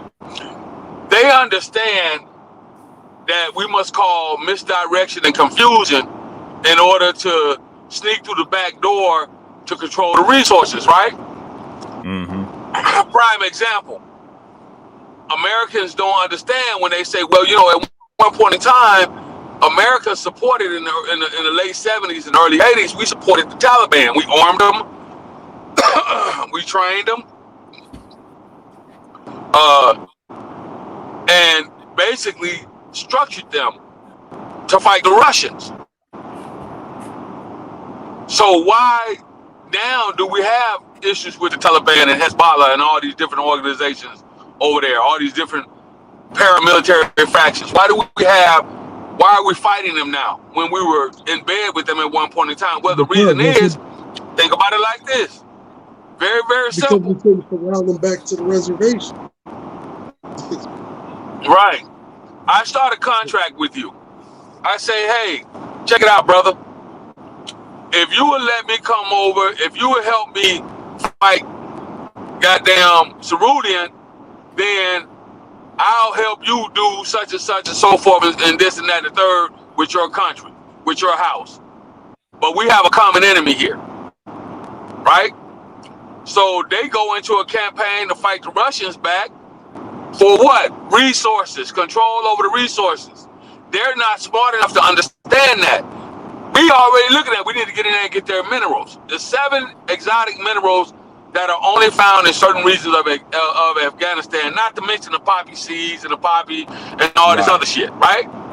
Yeah. They don't need that shit. They don't need that shit. So they don't care. All they want is the basic shit to live life and do what they're trying to do. Wheat, grain, rice, cattle, a couple of goddamn goats and shit like that. That's what they need. We see, well, the government sees the bigger picture. But damn, they don't even know they got all this oil and minerals and all this shit over there. We can use that. All right, here's what we do. We don't want the Russians to get their hand on it. We'll make a deal, and then in the end, backdoor them. This is the thing that a lot of people within the government that understands how that shit works, they don't want certain people talking about it, and they don't want it to get out. Right. Which one is the reason why? One is the reason why when certain people start talking and they have YouTube channels, for example, what do? They try to get rid of them. Flag them. I already know. And the sting out. Yeah, they put you on a hit list. So Right. it ain't nothing personal. They just don't want that to get out. Yeah. Hey, you know, since we brought that up, you remember, General, when I used to do the War Room Wednesday, and I was stream and start fucking up because we get to talking about some real shit, and you're like, yeah, you might want to calm that shit down. Yeah. Yeah. We don't understand that. So when Afghanistan and when Iraq and Afghanistan first kicked off, what was the dude's name? The white boy. Come on, man. General Petraeus? No, the civilian reporter, white boy. Come on, man. He did 9/11 and all that other shit. What was his name? Come on. George Bush Jr.? Who? You talking about George Bush Jr.? I can't hear you, brother. You're breaking up. Give me a second. I'm traveling again. I'm rolling, so. Well, you talking about the guy that the fucking FBI? No. The reporter, the bullshit guy. He wasn't a regular news reporter. He was an independent reporter, and he did the whole DVD series on 9/11. Oh, you talking about Michael Moore? Oh, Michael Moore. Yes, Michael Moore. Michael Moore, that idiot. All right. Oh man, yeah. Actually, Fahrenheit, yeah, Fahrenheit, Okay. Fahrenheit 9/11. My fault. Fahrenheit 9/11. I'll tell you this. 9/11. There you go. He wasn't too far off. I'll tell you that. That's what you know. Yeah, I know. But he's beyond. No, yeah. And that's what I'm saying. He wasn't far off at all. And yeah, he was right. When the shit came out, and he kept saying, and then the tapes came up that the Saudis were going to expose the U.S. government's involvement in that shit. What did they do to Michael Moore? Where is he right now? Off. Yeah, they took him off air. He's on the internet, but not as much. You know, he's off air. Yeah. Because he got paid to shut the fuck up. Yeah, he got paid to shut the fuck up. He's on the internet. He just don't talk about this stuff no more. Yeah, they paid him to shut the fuck up. I remember they banned the motherfucker's movie. Like the move, they literally had to declap, like do what was it? The Freedom of Information Act, so he could even sell his fucking movie back, you know, in the United States. Yeah, that's why you see him less on YouTube right now. I mean, he does streams, but after that, he's been done. Alex Jones did the same shit. Yeah. Quiet as kept, they paid the motherfucker off. Yeah. Oh yeah. Matter of fact, General, because I know you were in the in that theater, but do you remember Benazir Bhutto? Yes. Benazir Bhutto. Mm-hmm. I'm gonna tell you how cold the game is, right? Right. Go ahead. Because when Benazir Bhutto was assassinated, as she was running for president in her own country, what happened literally just weeks before she was at her rally, would have been the first female president, right? That region. Yep. On national TV in 2007. Yeah. She literally it was probably considered one of the fucking worst fucking intelligence debacles that ever fucking happened. And do you know what she said? I'll tell you how cold the game is. On national TV, she said something that if you were a high enough clearance in the military, you already fucking knew, especially if you were in that theater of operation. National TV, Fox fucking News, Benazir Bhutto tells the fucking Yep. world that Osama bin Laden had already been killed because Omar Sheikh was paid by the United States government to kill him, Yep. and he's been armed to take over the Taliban that we're fighting today. Right. Yep. Yep. Yep. So true. Yeah. Yep. Yep. That's Now fact. that right there, yeah, that's facts. You telling the truth right there. Yeah. That's why. If you ever thought like it's confusing to sit there and give Obama the credit for finding Osama bin Laden. Right. Because understand something, nigga. As a motherfucking sailor, nigga, we don't throw bodies over the motherfucking into the ocean. Right. I know damn Every seals. time Hell a no. body, Yeah. every time a body, like, hold on, you mean to tell me they treat like Osama bin Laden burial at sea? Like, when the fuck? Yeah, that's what I heard. Yeah. Like, but see, at the time, even though I worked in intelligence, did not have a high enough clearance to even fucking realize that what Benazir Bhutto was saying at the time was true. Yep. Yeah, it was. That's how compartmentalized information is in the military. Mm. And I'm not surprised. So if you think what it's you're telling me. compartmentalized, in the military, think about how compartmentalized it is in the public education system. Yeah, that yeah. I teaches can tell y'all Americans. telling the truth. Yeah, y'all telling the truth. I mean, I ain't gonna cap. Well, Which Benazir is why Bhutto was we're so assassinated weeks. broken. Yeah. Benazir Bhutto, wonderful woman. Actually got a chance to meet her. Big Top, right? Fleet Mhm. Week, the Djibouti Naval Station. Wonderful woman, right? Like if you get her speak, it's like it's like, where did this motherfucker come from? This one, like this is like just a magical motherfucker. Like you could tell the circles that she's been in. Yeah. This wasn't no regular bitch.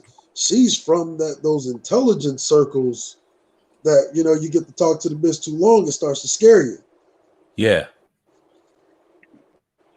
I agree. And so when she says that shit on national TV, Woo. she said Omar Sheikh had been paid by the United States government to kill Osama bin Laden in 2004. After he assassinates Osama bin Laden, he's literally given more guns, because that's what we promised him. Promised him guns, promised him drugs, promised him cash, and we promised him a certain number. Now I want you to peep this, a certain number of visas, right? To get some of his people into America, UK, France, Germany, And the UAE. and the UAE. Now, Yeah. if you look at where a lot of these fucking terrorist attacks that came after the fact, where the fuck did they happen? Wasn't it just back in 2011, 2012? Mhm. They were running the attack in France, and That's they about had 10 years ago. Yeah. Decades they had ago. people putting the France flag on their page, stand with France. We stand with France. Yep. I'm telling you, man, Yeah. shit's real. It's very real. Hell shit. They ain't playing. I mean, you put it that way, shit. You can't say much. And plus, the military said you don't have freedom of speech. They put that in the movie too on Jarhead. When they said that, they let that slip in the scene. When I saw that, I said, really? But then when you start talking to the military people, they tell you, no, you can't go against it. That's like family. You breaking code, boy. You get penalized for that. Especially with the Shit. When I told you, like, the group that I was a part of, like right before I get my walking papers, Corpus Christi, Texas. Okay, I was part of a little group. Matter of fact, and I'm glad that I stopped fucking with them, because they started, the white supremacist cats started colonizing the group. Oh, okay. Which is another way the CIA and all of these motherfuckers. This is how they really co-opt the motherfucking movement. Uh-huh. Right? We had a group, It was a truther group called the Sons of Liberty. I don't know if you ever heard of it. Yeah, I heard of Sons of Liberty. Yeah. General probably heard of it because it used to be a good group. Bunch of veterans literally started out as a kind Yeah. of like a group therapy thing, Yeah. right? You know, kind of like if you ever seen the movie the TV show The Punisher on Netflix. Yeah, I seen the Punisher TV You know, the show. black Yeah. dude, he's leading the group. That's literally what like the Sons of Liberty was. It was like a therapy group for fucking veterans to talk out shit. Yeah. Right? Now, what happens is a lot of the stuff that is being experienced by a lot of us coming back is being espoused in this shit. Right? We have the groups online, had the groups on Facebook, etc. We're connected. It spills over into general society. Next thing you know, in comes this white nationalist sentiment, right? Mm-hmm. Now, Sons of Liberty comes the Son. You know, they literally created an alternate group called the Sons of Dixie. Sons of Liberty, Sons of Dixie, literally become one, still known as the Sons of Liberty. Now they're on the Department of Homeland Security's fucking Trapped 18 threat assessment for domestic terrorists. There's a fucking a white nationalist based domestic terror threat. That's a way that they suppress movements. You know, similar to the way that they try to say, well, Black Lives Matter is a terrorist organization. Like, oh, really? Well, where's the centralized leadership of Black Lives Matter? Aren't they the one that promotes the alphabet agenda? Because that's their tenets, really. But it doesn't matter though, right? Mm-hmm. Because the LGBT thing isn't the thing that they're attacking, right? Yeah.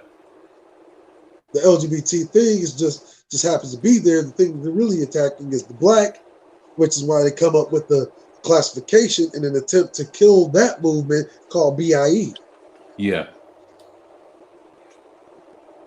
I see. You see? I see. Yeah.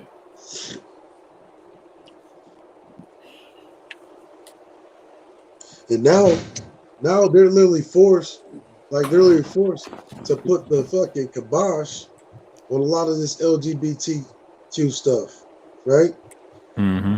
Where they're just coming out and saying it. Like that major win for our brother Dave Chappelle. Netflix said, fuck you LGBT motherfuckers. We paying good money for this nigga. Yeah, that's true. That's so true. Yeah, they kind of put a kibosh on that. I think they was trying to do that for a long time. But yeah. It has its course. As a matter of fact, if you really look at it, yeah, when a lot of our veteran groups actually started, collapsing, or man, look, I know of brothers, shit, good friend of mine, was an old Marine buddy, disappeared without a trace. Motherfuckers literally told his family that he was missing in action. Okay? Family still fighting one mission back in like 2009. Disappeared without a trace. Nobody know where the fuck he's at. Yeah. Last known trace of his fucking cell phone is in the fucking house where he was at before he disappeared. Okay? Like understand, man, like that's why it always pisses me off when I hear niggas talking about some white man's army or white man's military. Uh-huh. Like when niggas put that uniform on, they put it on with fucking pride. As a matter of fact, this is why I would say things like there's been good motherfucking men, great men, that'll motherfucking betray the goddamn institution in order to keep the sanctity of the goddamn uniform.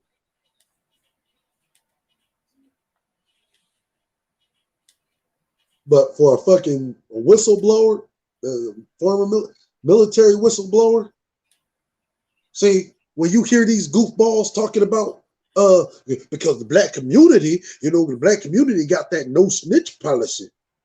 Mm-hmm. Nigga, there is no fucking policy that supersedes, right? TSSEI, okay? Why do you think they have what they call security clearances? What do you think that is but a no snitch policy? Like where you blow the whistle under the threat of getting hit with the Patriot Act under espionage and treason. And that's what you got good, and really, I'm not even going to say just good black men. I'm talking about good soldiers coming out. Black, white, Latino, otherwise coming out.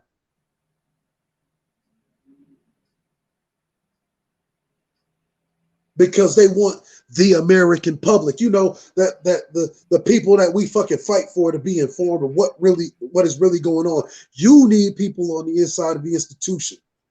That's really how you keep checks and balances of a government. You want to talk about a no snitch policy? Look what they did to Bradley Manning. Mm-hmm. Now they're known as Michelle Manning or something like that. Yeah. Right. To make it so cold, because that's what the military does. Yeah. Okay, don't just keep it 100. Yeah, let's give it a buck. Yeah, there you go. Understand, no snitch policy. Matter of fact, as a Army intelligence specialist, like literally your whole job is to keep the checks and balances of the fucking rank and file frontline troops to make sure they're not committing war crime. Mm-hmm. Am I right or am I wrong, General? You're right. I know what our job was as fucking, analysts with the expeditions.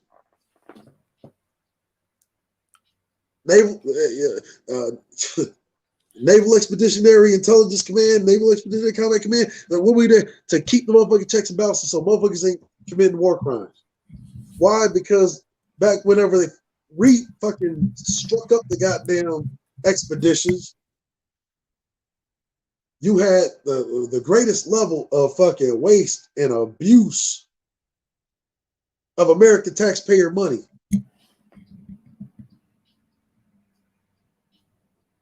Literally, it's how cold it was. Be for the fucking the admiral staff, literally going to fucking Washington, saying, "Look, this is the budget. Our soldiers of say the 5th Fleet, 7th Fleet, which are the 4th deployed forces, the 2nd Fleet, which are our auxiliary forces that comes and relieves those forces." While they're sitting there, they say, "Oh, well, Navy, you're going to be all right. You got aircraft carriers, submarines, yada, yada, yada." They're trying to sell the Army a new tank. The Army said, "We don't need new tanks. What we want is fucking dragon armor or the dragon skin body armor." Why does SOC have it? Why does SOC have it, but my frontline infantry ain't got it? But my frontline infantry is taking the biggest hit because they're wearing 30 pounds more motherfucking weight than your SOC when they're in the field.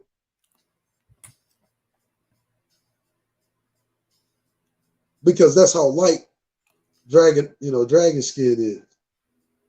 Yeah. But no. This is universal Congress and Senate. Oh no. You don't need no dragon skin. What you just need is more tanks and shit like that, and more Humvees. You mean those Humvees that we keep refurbishing and keep fucking re-armoring that's getting ate up like motherfucking Swiss cheese? Yeah. That's getting hit with IEDs? Yeah. I remember it was like I don't know who it was. It was probably too far in the back.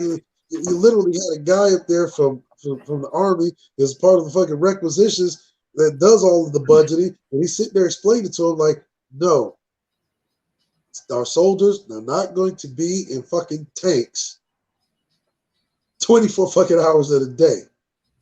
but they will be exposed to gunfire at any given point in time, and they need to be protected.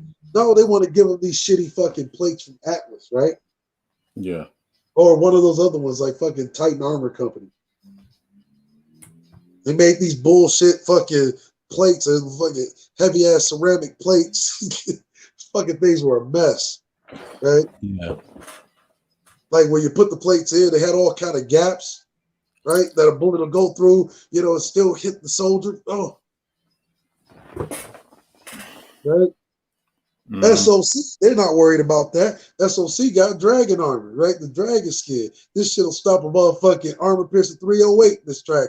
It'll leave a hell of a motherfucking bruise, but the way that it's layered will stop an armor piercing goddamn 308 shell.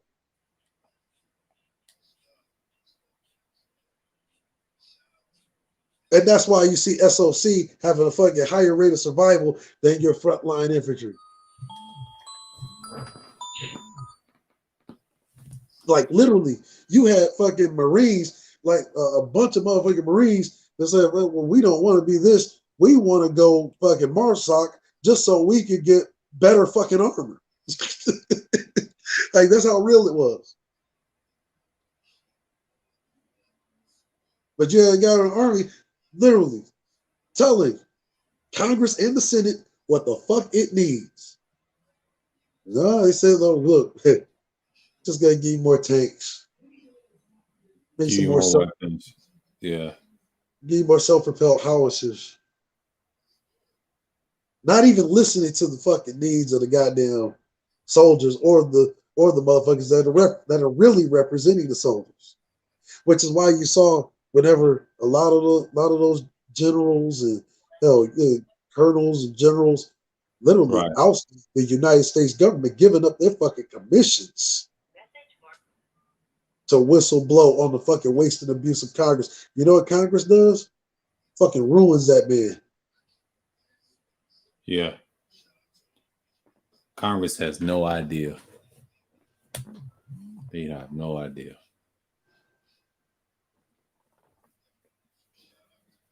Like military whistleblowers are treated the worst. They're literally treated worse than fucking foreign detainees. Or foreign detainees are actually worse average civilians in the corporate office. Damn. But they ain't gonna talk about that. Not in these spaces. They ain't gonna talk about it. Why you think look, over $1 billion spent, right? Trying to apprehend Snowden. Yeah. Oh, he's in Russia right now. I don't know where he's at. They already got Assange. Right? Over $1 billion spent trying to get Snowden. Yeah. They're wasting their time. He long gone. Now just imagine you're a young you're a young analyst just coming out of fucking computer, just got your computer science degree, and your first major job, you're going to work for an intergovernmental agency known as the NSA. Yeah. And the mantra, right? You buy into the whole idea that we should keep checks and balances over these other intergovernmental agencies, right? Like the CIA and All that. Yeah. We should be able to catch threats before they happen as it pertains to hell, the feds can't even catch their own terrorist criminals in general. They weak as hell too. Our agencies ain't shit. We got private military. They laugh at these alphabet agencies. And then you go through all of the stages, right? All of the fucking filtering, the interviews, the fucking the audits, right? Yeah, the audits tracking your money. Yeah, my dad does the same thing. See, they do the audits, right, to make sure that you don't have any major debts, because a major debt is a liability in the intelligence field. Yeah, right? Yeah. My dad does it all the time in the health department, but he works with little government people on the side, and like what he used to downtown, and they had to audit everything. I try to tell him, if he ever worked at the White House, you be doing the same shit. Just make sure everybody don't spend recklessly like that. But but And people then you gonna do what they pass want. this, and you pass all of these fucking screening exams with flying colors, right? Yeah. You go to work for the NSA Hmm. with a patriotic sensibility, thinking that you are going to be the man that is protecting Americans from threats before they fucking happen, right? Right. Only to find out that the threat that you're not protecting them from is the one that you just got recruited into, Right. Exactly. and having to keep your head down for years. For years, not saying that. Little by little, compiling fucking data packets. Data. Yeah, data package. That's right. And Yeah, that shit just like accumulates. Yeah. like, does you know how he smuggles this shit out of his fucking office every fucking day? Like these encrypted data packets that, like, if you're trying to open them up, it don't really mean anything. It just fucking looks like any other bunch of useless data. Yeah. It's kind of like Right? dossiers. Kind of like dossiers and little. Man, I So couldn't do little that by job. little, you're Yeah. extracting these fragmented parts of these fucking data packets that, if scanned, man, literally just kind of be the benign set of packets that probably look like cache dumps, right, in your cell phone.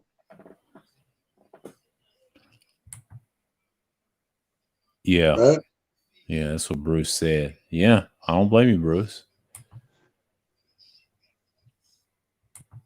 You see, and you're doing so many of these things that you get to a certain point. Now you got to try to piece these things together, but you've been collecting these little micro bits of data for years in order to one day put them all together. Yeah, it's just one massive file of every fucking thing that America has been fucking hiding from the public. Mm-hmm. Like, that's what he did.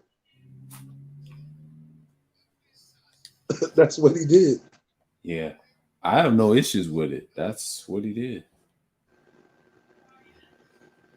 And since then there's been over $1 billion spent trying to apprehend that motherfucker. That's a waste, really. He's gone. So he talking about, oh, the no snitching. Black people got a culture of no snitching. Like, no, that's actually an American culture too.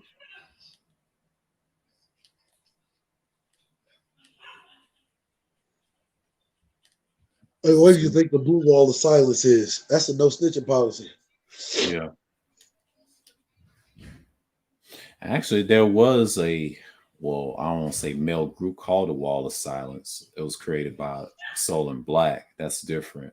But, yeah, that is a form of no snitching. And the police don't want you to tell on them if they do crime. Same with the military. That's why you think they use the term no freedom of speech. When they put that in a movie like Jarhead, like that, the very first one, and they was tripping about the medicine, that part, and they told them, I thought it was freedom of justice, right? He told them Marines, he said, there is no freedom of speech. You got to pay what you say. And Jamie Foxx was playing some type of, I believe, sergeant in that movie. He was telling them, right, you can't go against that. You crazy. That's like going against a Japanese military. You don't do that. Not no first world country like that. No. You got to behave right. Yeah, there ain't no freedom of speech when you're in the military. Now, as a civilian, yes. I mean, the country, like, we got to go back to, I don't want to say utilitarian concept, but yeah, there's rules of happiness, but there's a weakness. They don't even care if you die. They don't even care if you die. When I read that, I was like, in certain instances and studies, I'm like, well, shit. And you have college people talk about it. If society, like, I ain't gonna say falls, but that's what they'll revert back to. But they don't want the total, because the total eliminates everything, even the people that runs the planet. They don't want that to happen, because everybody's got their own mind how they want to rule. You know what I mean? Because that affects everybody. And that's another reason why it won't happen. That's why you got nihilism. because you got a lot of people who are so nihilist to certain things. That's their opposite. I'm not going for it. I ain't gonna be hedonistic. They're gonna say fuck you. So this is my resources. You know what I mean? That's just that's the nature of Homo sapiens, human beings. Yeah. If you want to get technical, yeah. Yeah, SKC can't explain that. If I brought him the term utilitarianism in a proper DNA sense, humans will not able to work. Now that he tried to use it in a scientific form, that ain't gonna work. It's been tried. I mean, it's tried in different fragments, but they'll try the rule, they try to act in the negative all day, but they'll never trust that total. You know why? Because everybody's gonna have to conform as a group. Now everybody wants to play the group thing. What they say, group thinking, and then the only reason they want is ego. Ego kills it all. I don't care if it's good or bad. They don't want you to have that. That's why the old guys don't want you to win. I understand why VGS does what he does. Okay, so you're practicing the utility doctrine, but you don't give a damn if someone gets misled. You know, that situation with that Glenn guy. Okay. He co-signed that. Him and Uru and Edward Anderson. Me and Wacky talked about it. I said, well, I tried to tell him that's the derelict of Negroes, man. I want to say that last night. I was on Sean's panel. Yeah, that's just who they are, man. You can't tell them nothing. They resort to what they know best. After all the intellectual knowledge, they said, fuck it. We're going to say what we want to say. All right. Why don't you say some freedom of speech in the military? They'll beat the brakes off your ass, boy. You better not. Not in wartime. Oh, no, they ain't gonna beat you up if you talk about freedom of speech. They will probably hit you with an Article 115. Yeah, that. Yep, or 134. Yeah. But some people try to repeat that. I wouldn't. Next thing they'll court martial. But Edward Snowden, he was bold. The NSA shit. Now, I mean, when I heard that years ago, he was on thin ice. They trying to kill his ass. They tried to do that to Julian Assange over in Sweden. Sweden wanted him bad versus the Americans deep down. But he was trying to go to Ecuador. That president fucked up on that. Yeah. Yeah. Talking about poor, shit. Situational awareness. Yeah.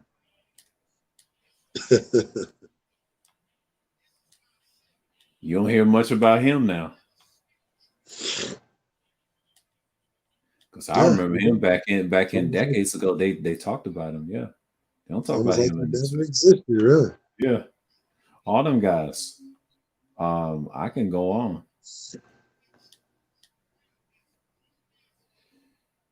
But now I think it's what's his name? I can't say Bradley, man. Chelsea Manning. My fault. Chelsea Manning. Yeah, that's it.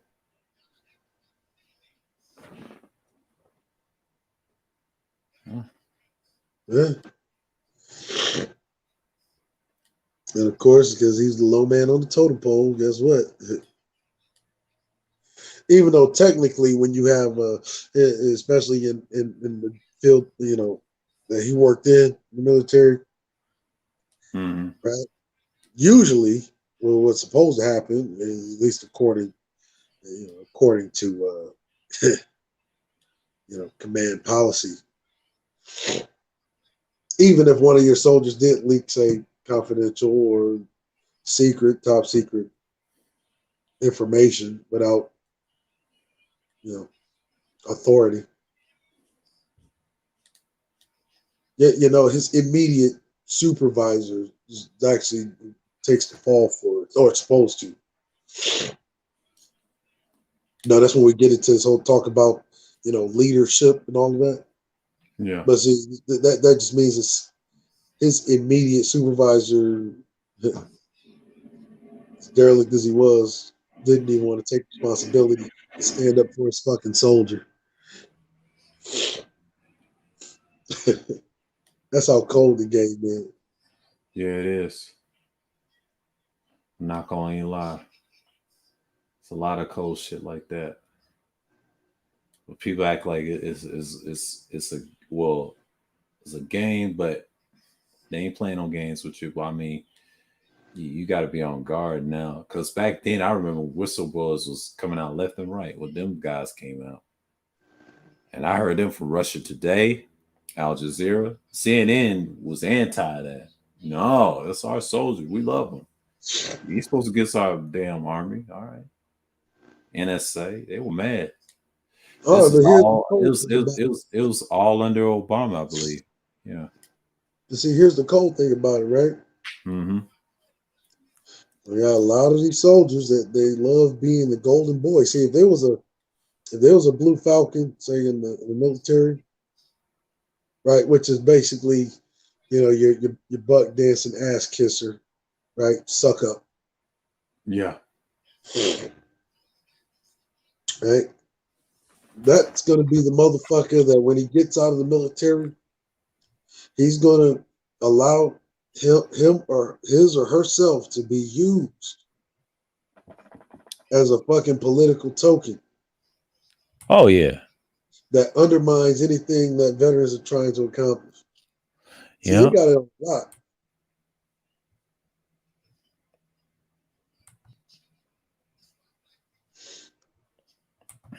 They have to apply, man.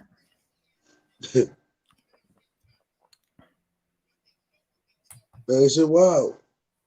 Yeah.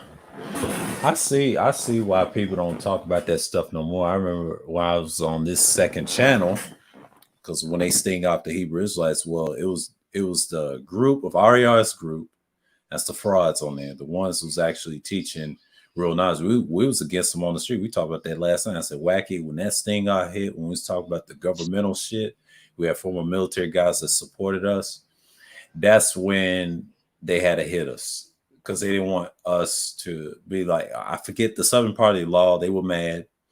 It was a lot of agents mad. NSA, if you want to talk about CIA, they was involved in that. They were mad, but they had to use what you say, college kids. It was that too. Those Asians, those fakes. But there was niggas behind those screens too. I didn't know that until I Oh, met yeah. that guy. Yeah, that Look, nigga that met me, he fucked my shit up, and I didn't see it. I said, damn. Next thing you know, we started falling down and start arguing over at Elder Young One's I think his pre-recorded video in the comment section. And look, that's I'm when gonna I tell you, cut my ties off. Yeah. I'm gonna tell you some real shit, real Yeah. quick. Yeah. You know how you hear a lot of these niggas talking about, the reason why black community so fucked up because, see, look at the music, look at rap music, these niggas, Nah. Yeah. right, see, people, right? They don't Right. see that this rapper, right,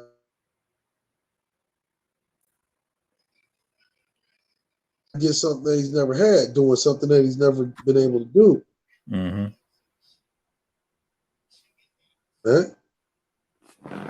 But the reason why his destructive music is so widely publicized is because of that label behind it.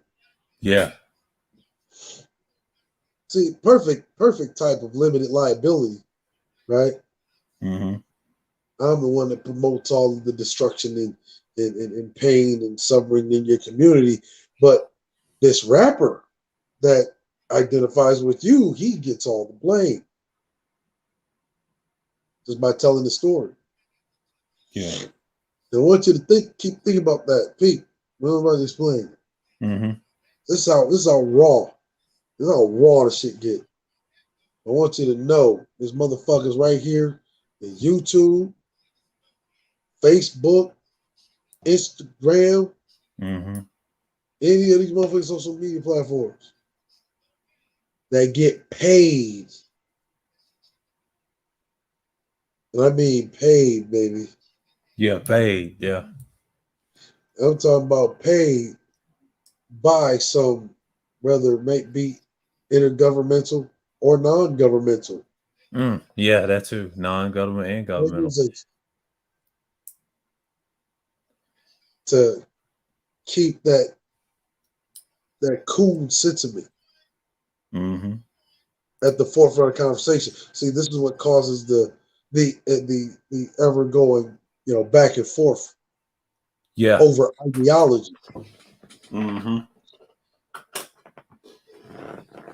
right? That's why you see it like the rise of so-called conservatism, which is really, false. This false conservatism. Yeah. There's tremendous rise in it. because they're saying, okay, if this guy's getting paid to say this cool shit, might as well use that to my benefit, get paid. Why can't I? Yeah. You see, understand nobody forces you to be a coon. Exactly. Yeah. And if you're out here being a coon, like understand, you don't have to target specific people. You're literally, it's like kind of going fishing with a net as opposed to fishing with a line. Mm-hmm. I'm just throwing this idea out there. Right? This is white society or that non-governmental agency. That's why it looks crazy to us when you see someone like a Kanye West go on national TV, literally buck dance on top of the president's desk. Tell the president that tell the president that he reminds him of a father that he never had. And even go on to say things like, slavery was a choice. Yeah. And I'm not even worried about when they say that. They say it all the time on our news stuff. But I don't get mad when they say that because you don't know if he's co-opted it or not. And then I'm glad you told me about Rollo Tomasi. He does act weird. I have never seen him shake no one else's hand besides those Fresh and Fit boys when they was on tour with the wine glasses with the white folks and that billionaire Asian CEO. I think Kuda showed a clip of that. Well, they in high places. Why do you think they had 6ix9ine? Think about it. 6ix9ine got out of the Fed prison, right? Yeah, he told, but he wasn't no gangster. Yeah, he grew up in the suburbs, but he's a plant, just like Alpo. What do you think they are? Yeah, just because they snitched and told, but they could be agents. Think about it. That your street shit is dead. You can't do what you do. They're really mad at Frank Matthews left the country. If you want to get technical, a drug dealer, black drug dealer. And I don't know what he looks like now. He probably changed his disguise and everything with plastic surgery. You don't know if he exists. And last time they saw him or a glimpse, they're trying to say Africa somewhere, but he's probably some other country we ain't heard. You know what I mean? It happens a lot. And then if you got some people believe Tupac is still alive, which is crazy to me, I won't be surprised if he faked all that. Him and Prince, all these celebrities. I won't be surprised. Yeah. And if it has something to do with military, oh yeah, I'm gonna leave that alone because I don't even talk about it on the channel as much. I used to with my old channel because I kind of stopped. They done infiltrated. You know, that's when Google took full control. I will say 08. Hey, And what is Hood Servant Culture yeah. and Politics Review? Some fucking long ass name. Yeah. They got it from Todd City. He was the original Hood Conservative, and I forget he had a stream called. He called this guy David Monroe Pookie, him and Trey, which is kind of funny to me. Still coping? Question mark. Laugh, laugh, laugh. What does that even mean? I guess he's talking to you. I guess I ain't worried about that. Ain't nobody. Oh, I thought he was saying he's still coping. Laugh, laugh, laugh. Yeah. He was on Sheila's panel yesterday. I don't know what they was arguing about. Yeah.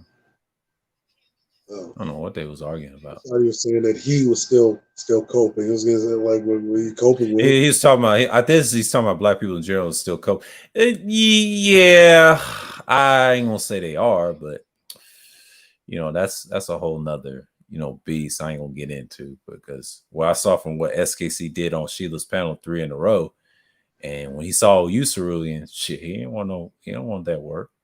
Man, when I popped up on your panel the other day when Dre was on here, that nigga couldn't wait to get off. Yeah. Like, damn, I was gonna say something to him. He, just like usual, running. Running. Yeah. He's gonna swear up and down he wasn't, but he always he tried to say it on his channel, dude. You was running. But see, it was all women. Think about it. It was all women. See, he attacked the women without you there. When you come along, that's why I call it the cerulean effect. And a lot of people get mad and say, why you call it the effect? Because it was the outcome. You met your match. You ran, you fled. you did clips of my video, and I let him to. But he tried to use that debate with Bond, trying to say the percentages are real. Okay. If you want to go by percentages is real, okay. What about the Coonan percentages? I could have. I mean, it's so much in that debate. I gave Big J you would have crushed him on, but see, it was a biased crowd. The fans. He's got fanatics. You got to understand. A coon always want to have fanatics. Wherever it's gonna be big or small, but they're gonna have them. It's just like an audience, and I knew DeAndre was right. Yeah, we said that in the very said stream here, a couple streams ago, when he said when we go to T-Pops, it is skewed to that person. Not all of the mods have fans like that. It's only a handful. But see, let them tell it. They don't group think, right? Yeah, they group think, and they don't even realize it. I mean, SKC, he got his team. Little Big Nate got his team, and Little Big Nate was a damn panelist. Yeah, but isn't it always funny, right? Because you hear this, especially the conservative leaning Negroes, right? Yeah. Who are in fact liberals, by the way, because they're really the neoliberals. Yeah. That they all repeat the same mantra, like coming out of fucking Cobra Commander's cloning machine. Right? Yeah. It's like, go Cobra. It's like, I'm a free thinker, right? Yeah. We're not tribal. Shit. It's like, oh yeah, but you didn't think conservative was a tribe?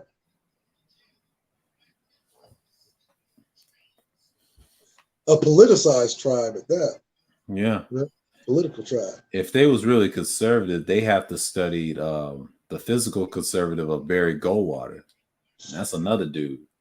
His style, way he talked down to those moderates in that speech and them liberals, those Republicans that were liberal and moderates back in '64.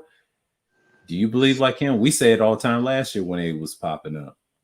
But see, if you really want to know about conservatives, right? Yeah. Conservative, like literally, like entire conservative doctrine. Yeah, the whole doctrine. The doctrine of the Confederacy, right? They ain't gonna talk about that. Doctrines. And if you really want to know what's at the core of that doctrine, it's really some Reconstruction era white simp shit. Because you got to remember, all of the American conservative shit comes from the British Tory age, right? Yeah. God, Queen, and country. God save the Queen. God save the Queen and country. That's right. Mm-hmm. Now you got the conservative South, call it quote unquote Dixiecrat. Yep, Democrats. Yeah. The original conservatives, Democrats. The original conservatives. Yeah. Republicans are the original liberals, moderates, if you want to call them. Yeah. So I know. Barry Goldwater was anti that. That's why the Republicans got conservative, because of him. Without him, you wouldn't have conservatism. It existed in the democratic countries. You can't call them socialists. You know why? Because it doesn't exist. Because a conservative is strictly conservative. Because when you have democratic nations, what's they do? They hand money over to the fascists 9 out of 10. That's why you get the term neoconservatism. That's why Hitler's country and Italy were fascists, but they did support conservatives on the low. They were Democrats. They weren't Republicans. They didn't care about nationality. I mean, if you look at the Nazi Party, I mean, we're talking about nationalist, socialist, laborers party. Yeah. Matter of fact, it's nationalist, socialist, industrial laborist party. Yeah. But even though they was practicing fascism on the low, what they did to those people, but it didn't matter, But they got that from Italy, man. That culture, that if you want to go Holy Roman Empire with it, yeah. Like I wish DeAndre is here about the Reichs, yep, all that. In Germany today, what you see today is more technocratic because you got Merkel. That's it. But outside of that, Jay Shine knows how that life lives. He knows about Germany more than I do. I said, man, Germans ain't no joke. And she's the only leader that's never been ousted with money. Now, all the female leaders, what you had, like the one in Taiwan, they had as president, they impeached her. They impeached the one in Brazil. I forget her name because of the You money. see that? You see that? You see that in the Yeah. chat? Put Yeah. that up on screen. Because that's it in a nutshell. What a Negro. They are conservative- liberally conserving power, wealth, and resource for their overt and covert. Exactly. I agree. Collie Jane, yes, salute to you for that. That's what I was about to say. Yes, so true. Because a lot of people don't understand that most of your Republicans, historically, if you go in history or in countries, they're very moderate and liberal. Yeah. Let me show you how neoliberal the nigga conservative is. For real, right? Mm-hmm. They refer to welfare as a handout, Mm-hmm. a program that you've paid for already. Pete, right? Mm-hmm. You notice you never hear a conservative, black or white, say these things to rural white America. You notice this? Yeah. It is only always targeted at blacks and other non-whites. Yeah. And not You only never that, hear- in Democrat cities that are blue, I hate to say that. I mean, if you want to get technical, yeah, New York looks liberal, but most of that blue state, I try to tell Wacky, they have old conservative ties, even if they're in rural areas. Think about it. So it's kind of backwards when we talk about New York in a way. Now, So yes, in other words- yeah. So in other words, they are advocating for taxation without representation, Right? Yeah. which according to the Constitution, since it was amended in the 15th, would be theft. See, Mm-hmm. what's it? Nigga conservative, we was just talking about Uncle Tom's Cabin. Nothing more than Sambo and Quimbo. Why you got your hand in massa cookie dough?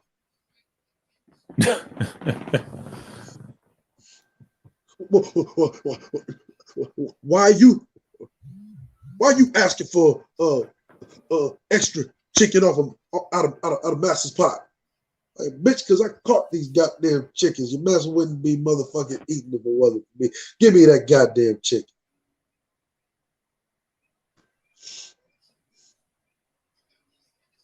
You see? Here's the Negro conservative is actually like is forced really to operate like liberal. Yeah. Never even able to conserve anything for itself. Like this is why I used to always ask liberals. I remember I used to always catch up fucking what do you call them? Oblivious. Yeah, Oblivion. He's oblivious. That's his nickname. Yeah. I remember I used to call that nigga Absurdian. Absurdient. Yeah, that's another one. I like that one. Right? Like the shit that he says is so absurd. So instead of Yeah, he's absurdient. Yeah, but I call him Oblivion because he has that little weak temper and try to argue with his little buttons. Yeah, about to explode, man. Can't operate any other way other than a motherfucking goddamn neoliberal in minstrel blackface. Right. Like, if you want to know what the Negro conservative is, all you got to do is look at Stephen from the Django. Mm-hmm. Who the fuck is that nigga on that name? Exactly. You mean I got to let him in the big house? Yes, Stephen.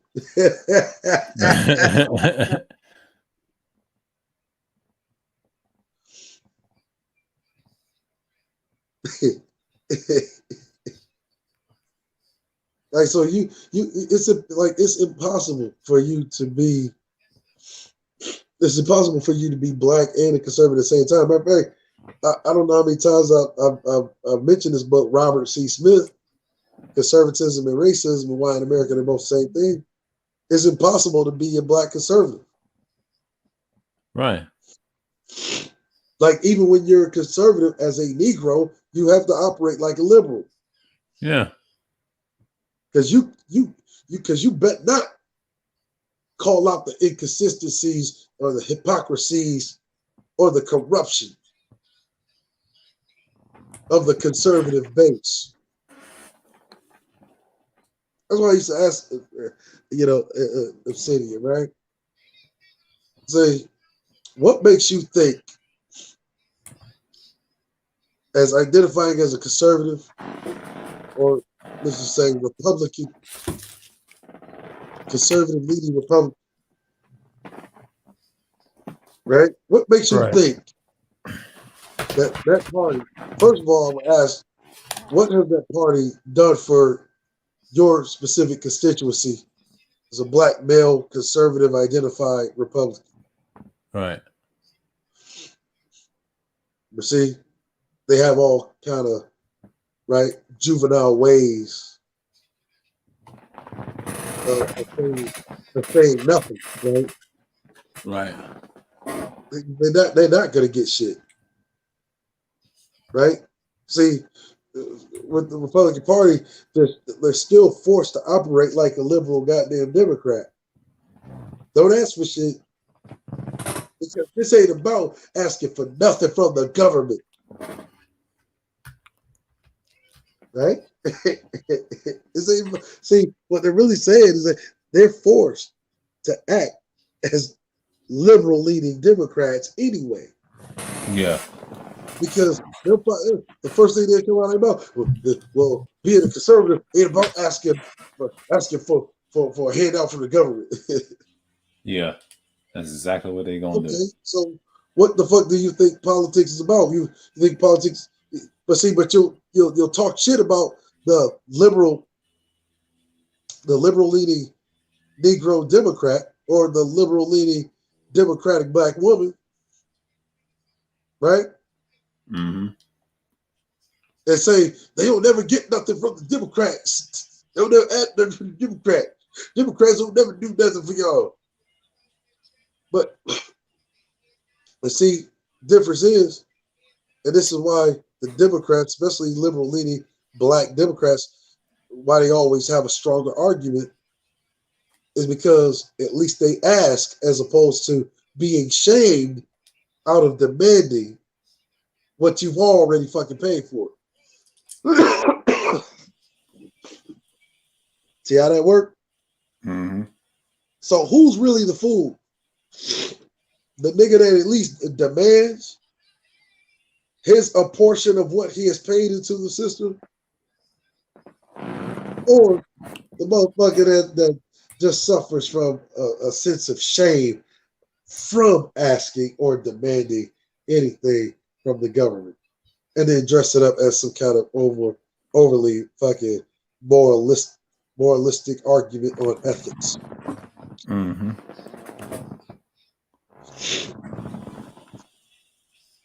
Yeah. Right. Corporation. Matter of fact, fucking AIG, right?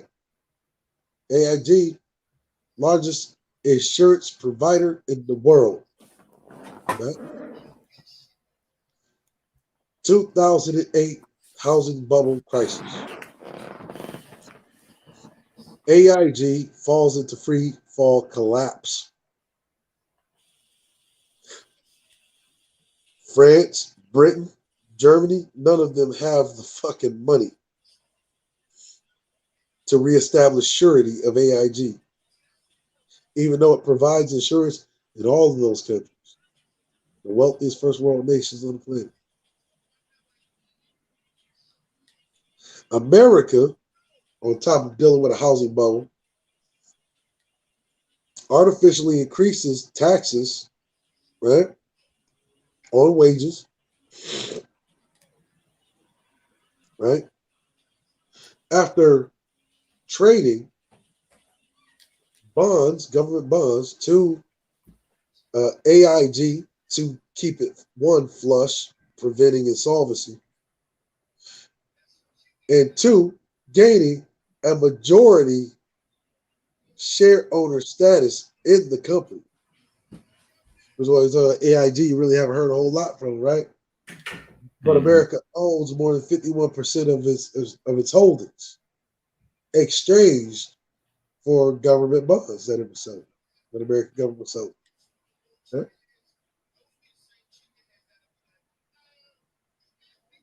AIG, those executives, what do you need to keep to prevent insolvency? Collapse. Right? The motherfucker said we need $500 billion. That's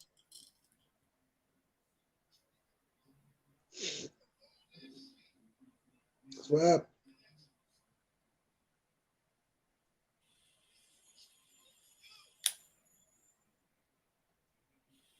And not a single motherfucking so-called conservative, white, black, or otherwise, ever accused them of fucking theft or a goddamn handout. And they ain't did a goddamn thing but sink the economy and still got that goddamn money for free. Mm-hmm. Which in essence, which is what you would call a fucking handout. While niggas sitting up here on their fucking high horse, we're conservative. You know what I think, man?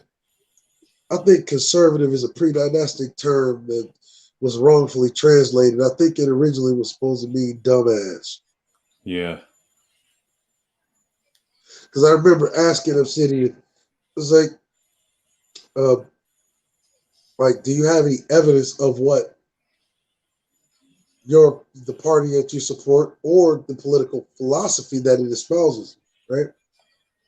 Do you have any perceivable, physical, or visual evidence, right?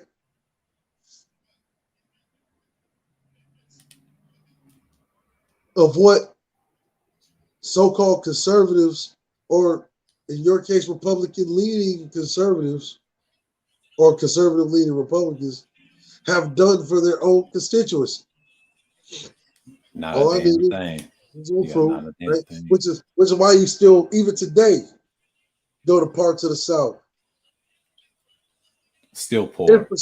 Infrastructure so underdeveloped that some of the shit looks worse than a goddamn third world country or a fourth world country. Like Mississippi, for example. Yeah, no shots at nobody from Lou, and I don't care about the other guy. He's a disgrace to his own state. But hell,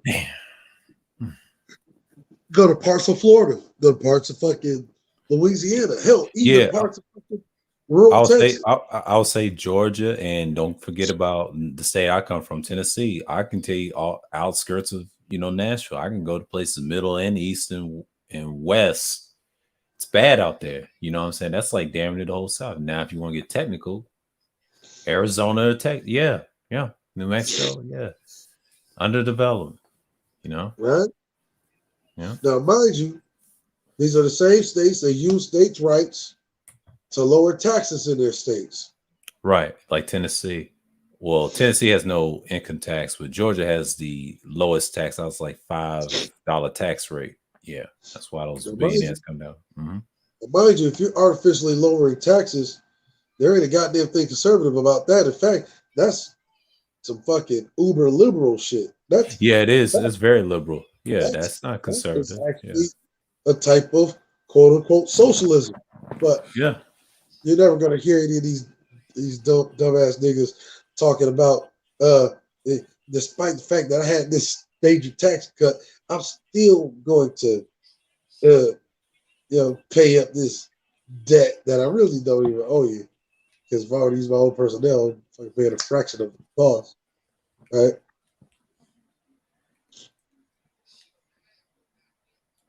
Yeah. That's not going to game, man. That's why it's impossible to be a black conservative. Yeah. Because if you was really conservative, you would want more government, not less government. I don't know where they get that from. I mean, you know where that shit comes from?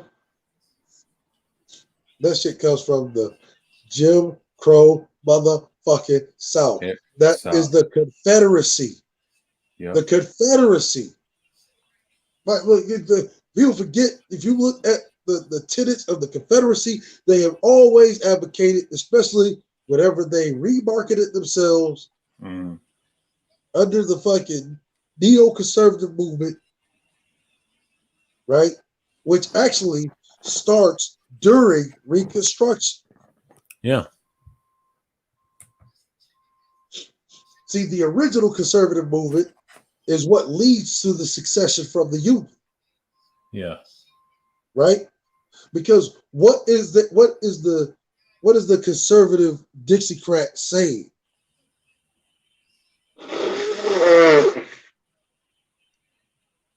Because the federal government, right, the Union government, is saying that it wants to end slavery. The succession happens because they don't think the government should be telling the states what they can and can't do, i.e., minimum government.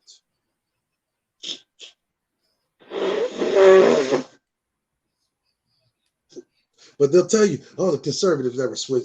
They never switch sides. Oh, they did. But why is the Republicans using the same fucking language, right? Marketed as conservatism, right? Of the same Confederate South that leads to the succession from Union.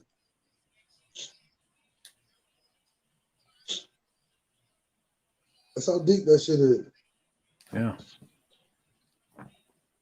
Motherfucking Negro conservative, that means you advocated for a re-entry into that peculiar institution called slavery. Because understand, let's put it this way. Yeah, the Republicans were the real liberals. The original liberals, yeah. Advocated for blacks to have jobs, to be able to monetize and make money off of their own labor. Jim Crow South.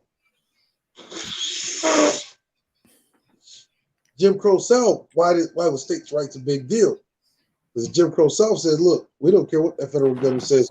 We need to be able to exercise states' rights to say, fuck that federal government. We ain't giving niggas shit. We ain't letting them monetize shit. They want to fucking make money. They'll fucking work for us in the same goddamn capacity that they were working for us whenever we had them slaves.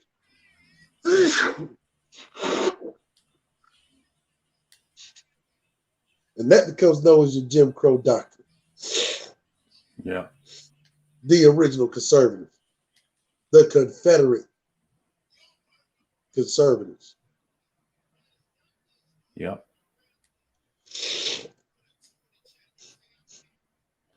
Which I'm is glad why, I did. Yeah. which is why you see them still use the rebel flag. What are they rebelling against? The same fucking union that they originally rebelled against. Yeah. That's why you got the cross and bars. See, we as black people, we sit there looking at the Confederate flag and we think that they're flying it, to piss us off.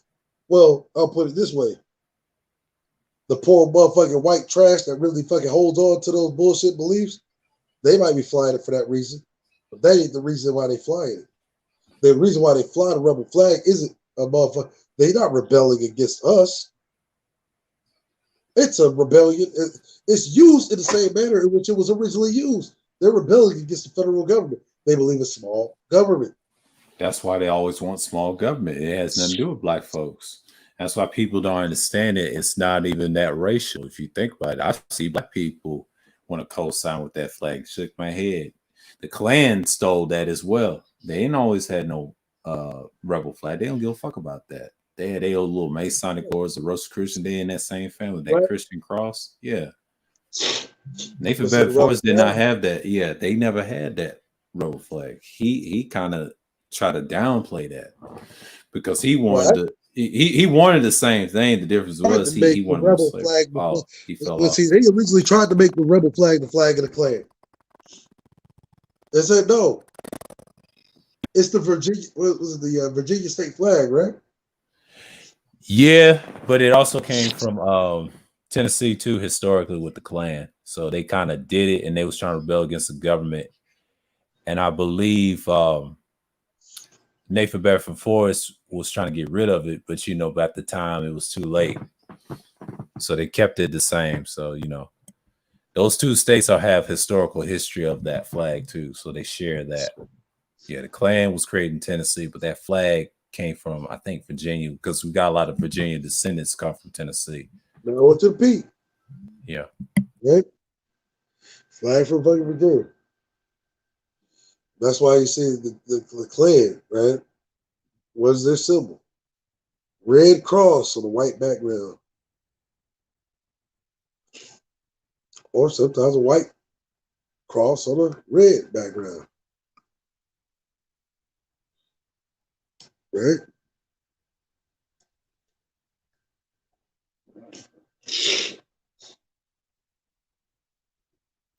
You see?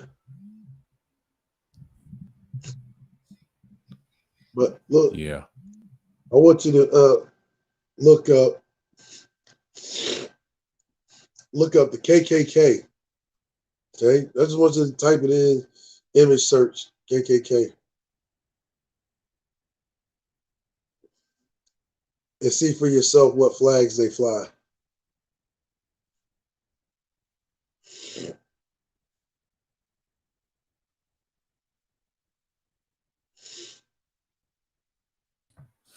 Yeah, you said about the flag. You said where it comes from. Huh? You said something about the flag, or where it originally come from. Yeah. Oh man, shoot! They had the Klan had the cross, that stars and bars. It actually came from Tennessee. I know they migrated in Virginia. The Klan, that's a whole beast. But there's museums in Tennessee. I forget where it's at in the middle part of it. Because that school I think I told you about my father went to was a Klan school, the Blue Raiders. That's their mascot. But their mascot is Nathan There it Bedford. is. Yeah, that's their Fucking flag. mascot. Yeah.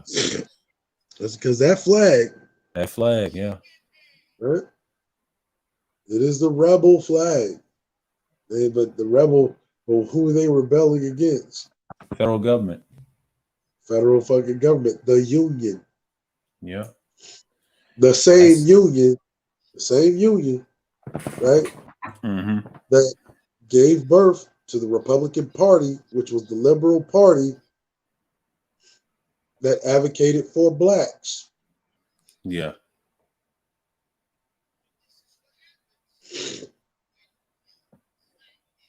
Right? Yeah. And so you a Negro talking about small government when something like 30% of all niggas work for some fucking government institution or at some level of government, right? Right. So in other words, you advocated for black unemployment. Huh. You really want to get deep into it.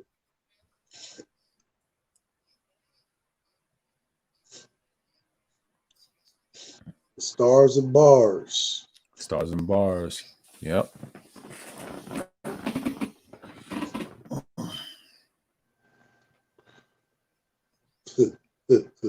Stars and motherfucking bars. Yep. And if you really want to get technical about it, right? Mm-hmm. The actual fucking name of the goddamn flag is called the Stainless Banner. I really want, hey, yo, the Stainless Banner, right? Mm-hmm. Which goes into the whole ethos, because that was actually going to be the original flag of the KKK. Now, yeah, true. Yeah, but after the the defeat, right? Well, St. George's Cross, you can say that, but I think at the time they didn't know. I don't know about that. I mean, yeah, you can include that in there, but it's more than that. But when I saw that original statue they took down from TSU, like he said, that's Nathan Bedford Forrest, that Klan guy. Yeah, he was vicious. He wasn't the only one like that. I mean, before the Klan, you had Andrew Jackson. He created two parties, Democratic, Republican. They try to say they're separate. No, no, no. They were one until the split. And this is what they don't tell you in history, because Republicans, they ended up being liberal, because at the time they was conservative with him, but they had a difference of opinion. They had a split. So I already know how his party failed. That was under Andrew Jackson. But yeah, he that Trail of Tears and that racism, the form of slavery, that's where it stems from. That's why you see him get mad about that $20 bill changing to Harriet Tubman. That's the thing. That's what they was mad about. That's what Trump was mad about. They worship that man. Yeah. Yeah. Like that original name of that flag was the fucking Stan's Banner, bro. Like, but okay, St. George is a military saint. Okay. Oh yeah, St. George. So yeah, St. George. They gave it to Jesuit, right? Yeah, Jesuit. Yeah. Order. Yeah, Jesuit order. Yeah, there you go. Right. Military emplagment. Yeah, I mean, you really look at it. The goddamn church was the original fort, the original stronghold. Yeah, people don't know the Jesuit order controls the church. Mike Pence's father has been a Jesuit for 70 years, Masonic, or if you want to get technical, they damn near run the intelligence military along with the EW. Same people from Israel. They're the same people. That's where they all stem from. Yeah, you get mad if you, yeah, and I'll give you one better. If you say anything to both of them at the same time, that's how my first channel got flagged. I was talking about the people in the Bible, like, you know, Japhet and things like that. They was doing some research on some tests and bones. Kind of found out those people ain't the people. They got mad because I did a series on it pre-recording, struck my shit down. But that nigga was behind it, and it was the agents and those Asian people. They were upset for me saying it. That's why I got hit on the hit list. That's how I lost my channel. Yeah, I'll do you one better. Remember when Prince Harry's daddy? Okay? Yeah. Motherfucking Duke of Edinburgh. Mm-hmm. Second highest ranking Jesuit in the world at the time. Till he died. Yeah. The only one higher than him was the Black Pope. So yeah. Black Pope. Yeah, there you go. Yeah. Pulling the strings, pulling the what you say that Jesuit, what we got now, what's his name?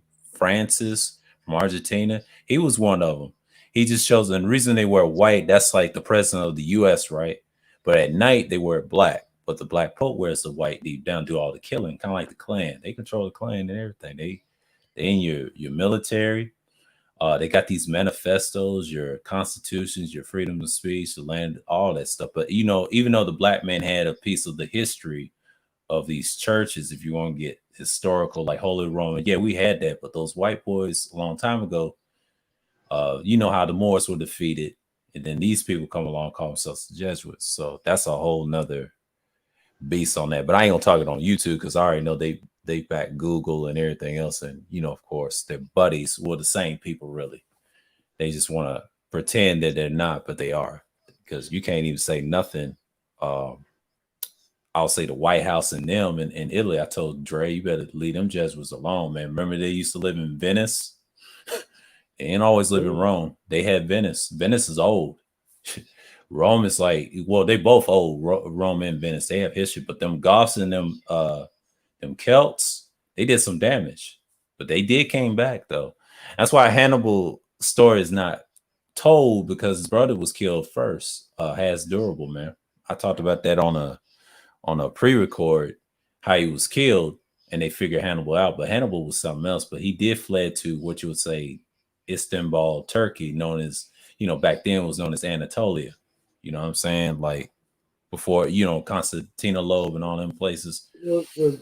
Yeah, that's a whole nother beast. Talk about the various, you talk about the various eras, right? Of the literally the First Reich. First Reich. Yeah, First Reich. Yeah. You got to remember the First Reich. You know, they'll always be undermined by one another within the First Reich. Yeah. All right.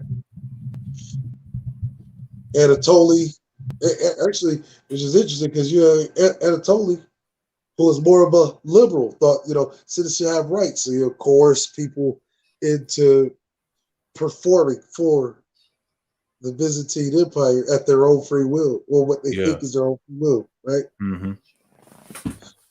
Well, we're Constantine. Well, we can't trust these people to exercise free will. Mm-hmm. As a matter of fact, that in order to ensure that, we could, go to that Council of Nicaea, right? Council of Nicaea. There you go.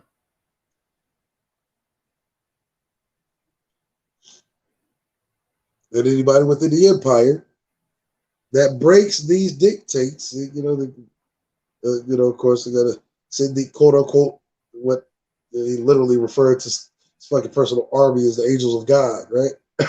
Yeah. Like the level of hubris those people, suffer from back then. Yeah.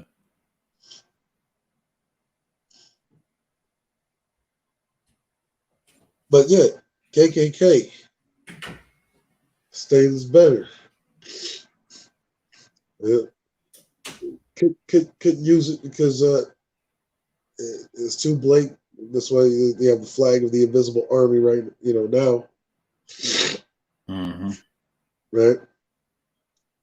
But the stainless banner, the whole idea is going to the Confederate flag, which is the old Confederacy, right? After generals like Custer and Jackson, right? Yeah.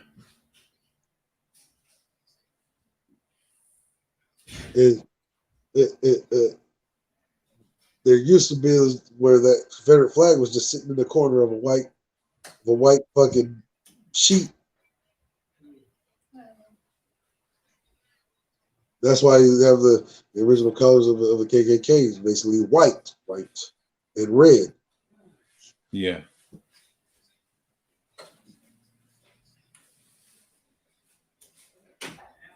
That's why they wear. That's why they wear white robes. You have their thought leaders, right? Like the grand wizards and shit. Mm-hmm. Wear red robes, right? Yeah. These are the thought leaders. Signify importance. Blood, the thing that ties us together. White blood. Right? Yeah. Like they don't eat those behind it. And the robes that they wear are what they would call the goddamn like the same shit that they used to call the fucking Confederate flag, which was the stainless banner. Hey, yeah, you can look that shit up. It's wild. Yeah. So yeah, I studied those stuff a long time ago. All those colors and stuff like that. Yeah, I used to get into that Jesuit stuff. That was a long time ago. I think this is one guy. What's his name? Eric John Phelps on YouTube. He's quiet now. They got him. He ain't talking that stuff like he used to. Besides Alex Jones, he was another one like Michael Moore. They had to hush him up. They paid him. They paid him. But he was right about one thing about this election. He said if Biden wins, they're trying to create the new right, which is true. That's what you see online. But here's the catch: what y'all sent me, they're gonna deter that. But they forget trying to create the new right. No, the new right leaning group, like this thing in their hand, because of the Jesuit history, prophecy and Bibles and stuff. That's why you see all these people that's claiming conservative. What a lot of people are missing. Yeah. What a lot of people are missing is that the new right was already created. Yeah. Right? Like understand, man, hey, end of the Cold War. The new right was created, under Reagan, which is why you had Reagan going over to fucking Europe talking about tear down this wall. Yeah, Berlin Wall. Mm-hmm.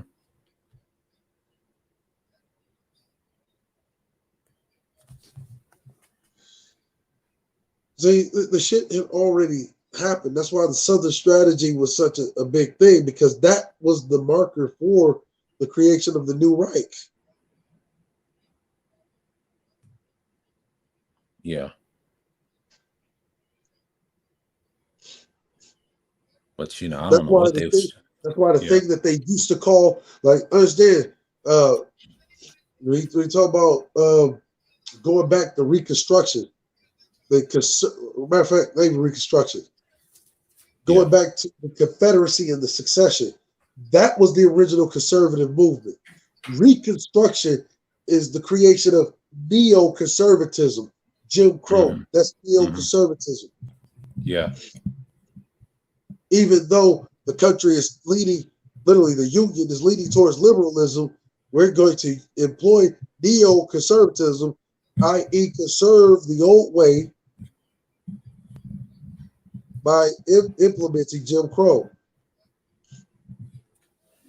Right? But see, under Reagan, they begin to refer to the Reconstruction conservatism, which was the old neoconservatism, as what they call now paleo conservatism. Yeah. It's wild shit. Yeah, it's some wild shit. Yeah. And so now they're under this new, like Reagan, like you get like understand people still blaming Obama for shit. Yeah, that they he still inherited, right? Yeah. Everything that Obama dealing with, matter of fact, everything that Trump dealt with, as a matter of fact, and everything that is happening right now under fucking Biden is literally nothing more than a goddamn coping mechanism from an ever-failing Reaganomics, which for some reason, yeah, same thing. Yeah, true. Yeah, America keeps using, and they fail to fucking enforce policy. They see this shit is dragging economy down. Fail to do anything about it. Yeah. But see, I also understand it from like veterans and shit. Because like, how many of us got to keep coming out? How many of us got to keep, blowing the fucking horn, blowing the whistle? Yeah. Yeah. That was another guy I used to listen to, Eric John Phelps. He said something like that. And like you said, yes, Jim Crow, he won't admit that part. But before they paid him off, and he was talking about these groups in the Capitol and all that stuff. Yeah, they want their last, what's it called, bounty white man, they would say. Yeah. He's losing hope right now. That's why the black man is, you see him getting jobs and tech and stuff. But the Haitian situation, man, we know they're not real Haitians. Those are black people from different Central American countries I done seen for the last 5-10 years. Is it any wonder that as soon as you have this whole incident down at the border, with what the media is calling Haitians, right? Yeah, that you've had a couple of things happen. You've had a total media blackout for a couple of days that was driving people nuts for some reason, right? And then whenever it comes back up, right, they get rid of any what YouTube has deemed, right, non-essential news outlets that do not corroborate the mainstream narrative. So RT literally does a piece where it said these so-called Haitian refugees that are getting deported back to Haiti, Haiti is rejecting them because they can't prove citizenship. Yeah, the Haitian government literally came out saying that these people are not Haitians. These people are more like, Colombian or they could be Panamanian, Costa Rican, you name it. People from El Salvador, Mexico. Well, those were the big ones. El Salvador and Nicaragua. Nicaragua, I was about to say that. Yeah. Nicaragua has been going through internal strife and turmoil for the last almost 30-some years. Well, I'm talking about this, like where you just have the full-on ethnic cleansing that nobody. Yeah. I would say about 40, probably more than that. Yeah, they have problems. Last 15 years, 14, 15 years. Yeah, 14, 15 years. But if you want to extend that with the 30-some years with the drug shit, yeah. They messed up. No, we're not counting the drug stuff. Oh, okay. See, because a lot of the turmoil that's been coming over the last 15 years, which is why we can't use the drug thing, because they're not manufacturing drugs in the capacity as they were 30, 40 years ago. I see. Yeah. And so the loss of the drug economy and drug revenue, people that would have been selling you the drugs or what have you, selling America's drug,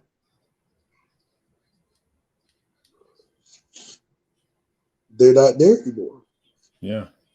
And they're now, in ergo comes the internal strife. Yeah.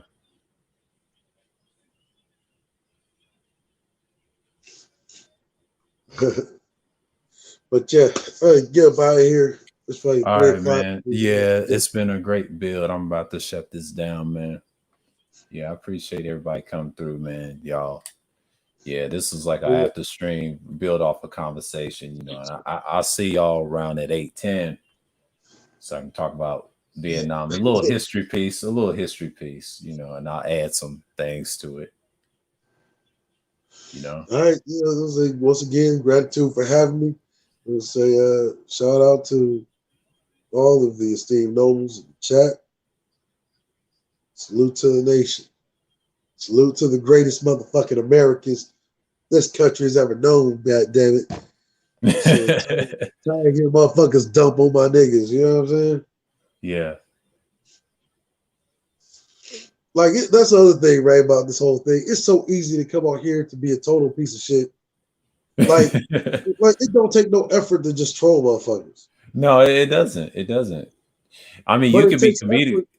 Yeah. Like, it literally takes the effort to inform people. Yeah. It takes effort to come out here and treat people with a modicum of fucking respect. Because you don't even know what the fuck motherfucker might even be going through. Yeah. And then you gonna go shit on this motherfucker, and then now you see, like I was talking about the fucking those brothers that, you know, committed suicide. Yeah. Because they're fucking incessantly watching these manosphere channels, literally letting them dump this bullshit into their fucking mind. Too much dopamine in the brain. Yeah. Well, it ain't even dopamine. It's the shit that they're injecting is the cortisol. Yeah. Which is Yeah. the fuck out. That's why you see these little fucking 20-year-old kids off of themselves, and then whenever you fucking actually see the last picture of them, when they in their fucking 20s, they got fucking the goddamn George Jefferson spot in the middle of their head. So stress the fuck out. That's an excessive level of cortisol. Yeah. Which causes early male pattern baldness, by the way. Yeah. Got these young dudes looking old. Yeah. I never had that problem. Not in my early or mid 20s. Not in that. No, I never had a bald spot like that. I think the guy was like 20, like in his mid 20s, right? Yeah. Yeah, I never had that problem. I had off himself. If he didn't say in the video how old he was, you would have thought this nigga was in his 30s or 40s. Right. But he's super young. But he was only in his 20s. Yeah. He ain't lived a full life. See, I'm 33 and don't have those problems. I'm bald now. But see, sitting there letting these niggas inject this bullshit to their head, making them believe there's nothing that they can do. It's already all over. That's that nihilistic thinking. Like I said earlier, that shit right there. That's just, I never understood that. And but see, I was talking about the stoicism, right? Yeah. The stoicism is nihilistic. It's very nihilistic. But the means to, like, the ends always meets the needs, right? Or the means always meets the ends, right? Because you're focused on a singular target while everything else around you is fucking, being destroyed. While you're not caring because you're trying to get a specific goal. But see, what I just described to you when you talk about stoicism and nihilism, that is the nihilism with an optimistic end, an optimistic viewpoint. Yeah, destructive That, end. Yeah. that's Batman. The one with no end, that's Joker. That's Joker. Because the Joker, look, in his mind, nothing's going to change. Yeah, he's a nihilistic. Yeah, Joker's very nihilistic. Yeah. Batman's more hedonistic. That means utilitarian in a way. He's more what you'll say, Epicurus. He knows it's fucked up. He don't let that shit get to his head. But Joker said, I don't give a fuck. That's why you see a lot of these dudes get stressed out on these pills. You know, the pill talk they stole from the Matrix. But basically, they should use them based off philosophy. They just misuse the ideology, you know, and this is what they do, and they have a habit of doing that, saying, "Well, there ain't nothing out here for me. I don't give," you know. That's why a lot of these dudes get fucked up. Pete, right? Yeah, the Matrix, right? Because they'll tell you that if you red pill, you trying to see, you trying to be aware, and, you trying to understand, nature, right? It's all generalized, right? Where if you blue, you still asleep. Understand? The nigga had to fucking be already woke up out of the goddamn Matrix in order to motherfucking have the option to take the red and the blue pill. yeah. The blue pill, as you go back to sleep, you go back into the Matrix, oblivious to the framework that is the Matrix. Yeah. And it becomes your real life. Yeah. See, if you you're listen to what they advocated for. Yeah. Like this is the fucking technology of these motherfuckers that they literally, if you are a person that literally watched that movie and got the gist and understood it. Yeah. What you call the red pill community, according to the very movie, would actually be blue pill. Exactly. If you want to talk about technology, it's very blue pill. But if it's red pill, because if we're gonna call women the Matrix, you want what the women are doing to end. You are blue pill. You want the shit to end so you can go back into your fucking oblivious comfort zone. Right. It never evolved, never fucking changed. If you're red pill, you are a motherfucker like me to say, look, this is what it is, just like Neo in the Matrix. This is the real world. Now I got to deal with the shit as it is. As it is. There you go. You understand the dereliction. You understand all that. Now they try to add another pill in these TV series like the black pill. I've noticed on TV shows. It's like, what's the fuck is black pill? Now I scratched my head on that one. I can't. And the projection is so crazy because anytime that you speak well of women, anytime that you protect women, like it is always in their mind, you're always caping. You're always caping. You caping for these bitches. No, I'm just stating what is. Yeah. Why you keep talking about these women when they're more organized than you? Oh, see, you want to cape for these bitches. I'm not caping.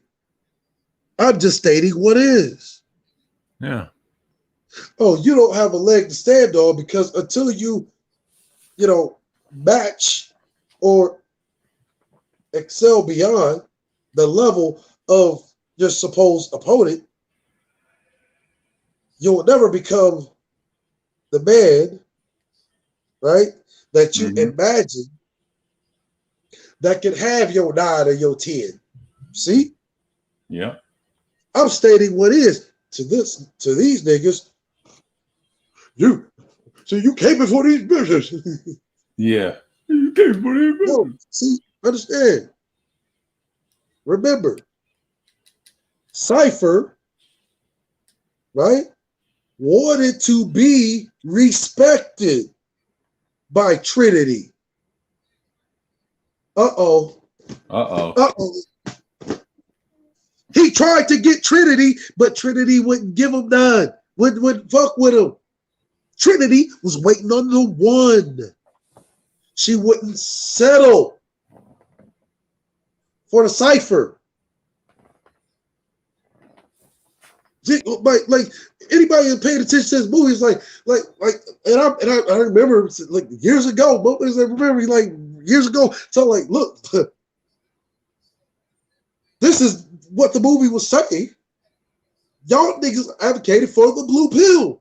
You want to go back into your deep slated sleep or roll back the clock, right? To try to reverse or press the rewind button to put, say, women's rights and women's liberation, the sexual revolution. You want to put that back in the box after it's already been out. So, in other words, you want to take it away. Well, what do you really want to see? Why you want to take it away? Because you're tired of seeing it. So you want to go back into the goddamn matrix so you can finally feel like you're somebody. See, this shit is fucking, yo, I'm going to tell you, man, I really do this shit. Like, because I've actually read Sophia Stewart's work. Yeah.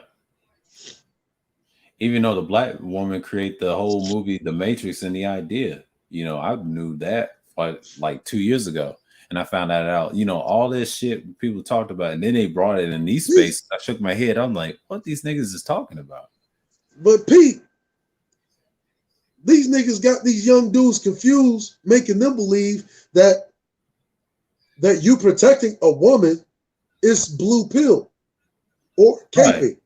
When in reality, if you look at the goddamn movie in the right context, Neo not only saved the girl, saved Trinity. To me, it's red pill. Yes, it's red pill to me. Huh? Yeah. But he also saves Morpheus, which in turn literally saves saves the motherfucking world. Yeah. They ain't gonna talk about that. Damn sure ain't gonna talk about that. That's why you look at the Matrix where he goes to the Oracle. A black woman. Right? Remember David Johnson on our Still Lady Sheila's panel. Yeah. Remember, I made that reference. That's why I made that reference. Like, nigga, you want me to be your Moses. Yeah, just like the conscious community, like they worship the black woman as God. That's the whole concept of 2.0. And I figured it out when they See, they blue pill niggas asking me, they obviously think I'm the one, which is why they idolize me, want to go to the Oracle, their God, in the Matrix. See, this is some deep psychological shit. These dudes be misusing these fucking terms, not even understanding what they really mean. Want me to go to the Oracle and bring back a cookie for them, the same way, the same way he did in the movie, right? And like, yo, because remember, whenever they leave the Oracle, first thing Morpheus asked Neo. Yeah. What did she say?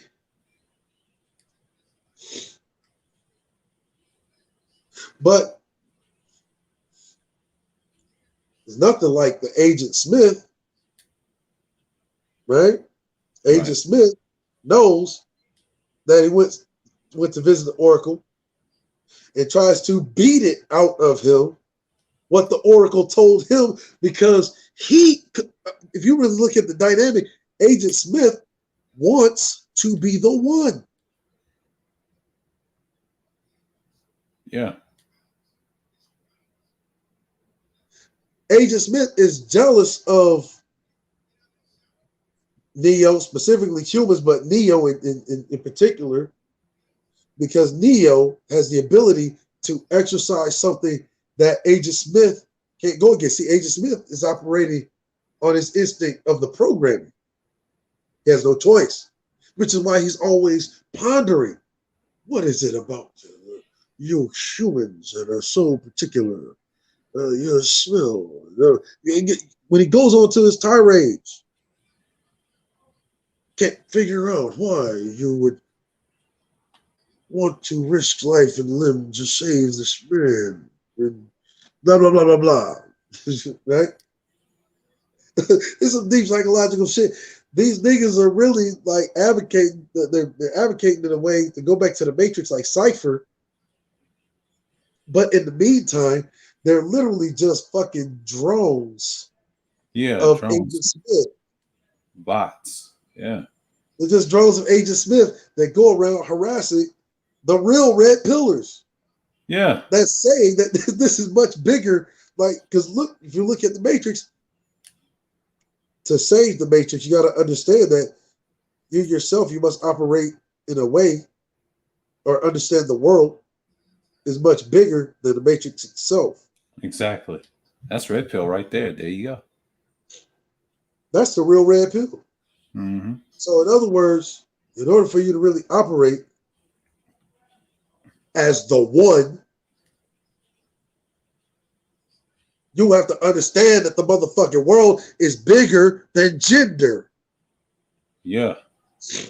See, when you talk about gender, that's very blue pill. Even the incel shit, that's blue pill. That's one thing BGS got right. What he got wrong is red pill, you're supposed to protect. Yeah, it deals with morality a little bit, but you got to understand how it works. You know, it's more to it. Maybe. Just maybe. Just maybe. It's like if you're on Twitch or something like that, look, Amazon has made it all right that if you have Amazon Prime, that you can fucking stream any motherfucking movie from Amazon Prime, I mean. Yeah. But maybe motherfuckers need to go back and watch the original Matrix movie. They got it right there. Yeah. I know what the movie's about. See, because even in the beginning, when he first wakes up into the Matrix, he first goes through the training program, right? Low training simulation. Remember, Neo's walking down the street with Morpheus. Morpheus is explaining to him the fucking parameters of the program. Bam, out the corner of Neo's eye, he sees what? The woman in red. Mm-hmm. Now, Pete, this is how cold the game is. Tells him, you were looking at the woman in red, but look again. Bam, agent at his face. Pete, what was he really telling Neo? Only the goddamn blue pillar. If you want to go back to the goddamn Matrix, only the blue pillar is going to fall for the old lady in the red trick. Mm-hmm. Which is why the agent is there, because what happens if you die in the goddamn Matrix? You die in the real world. Yeah.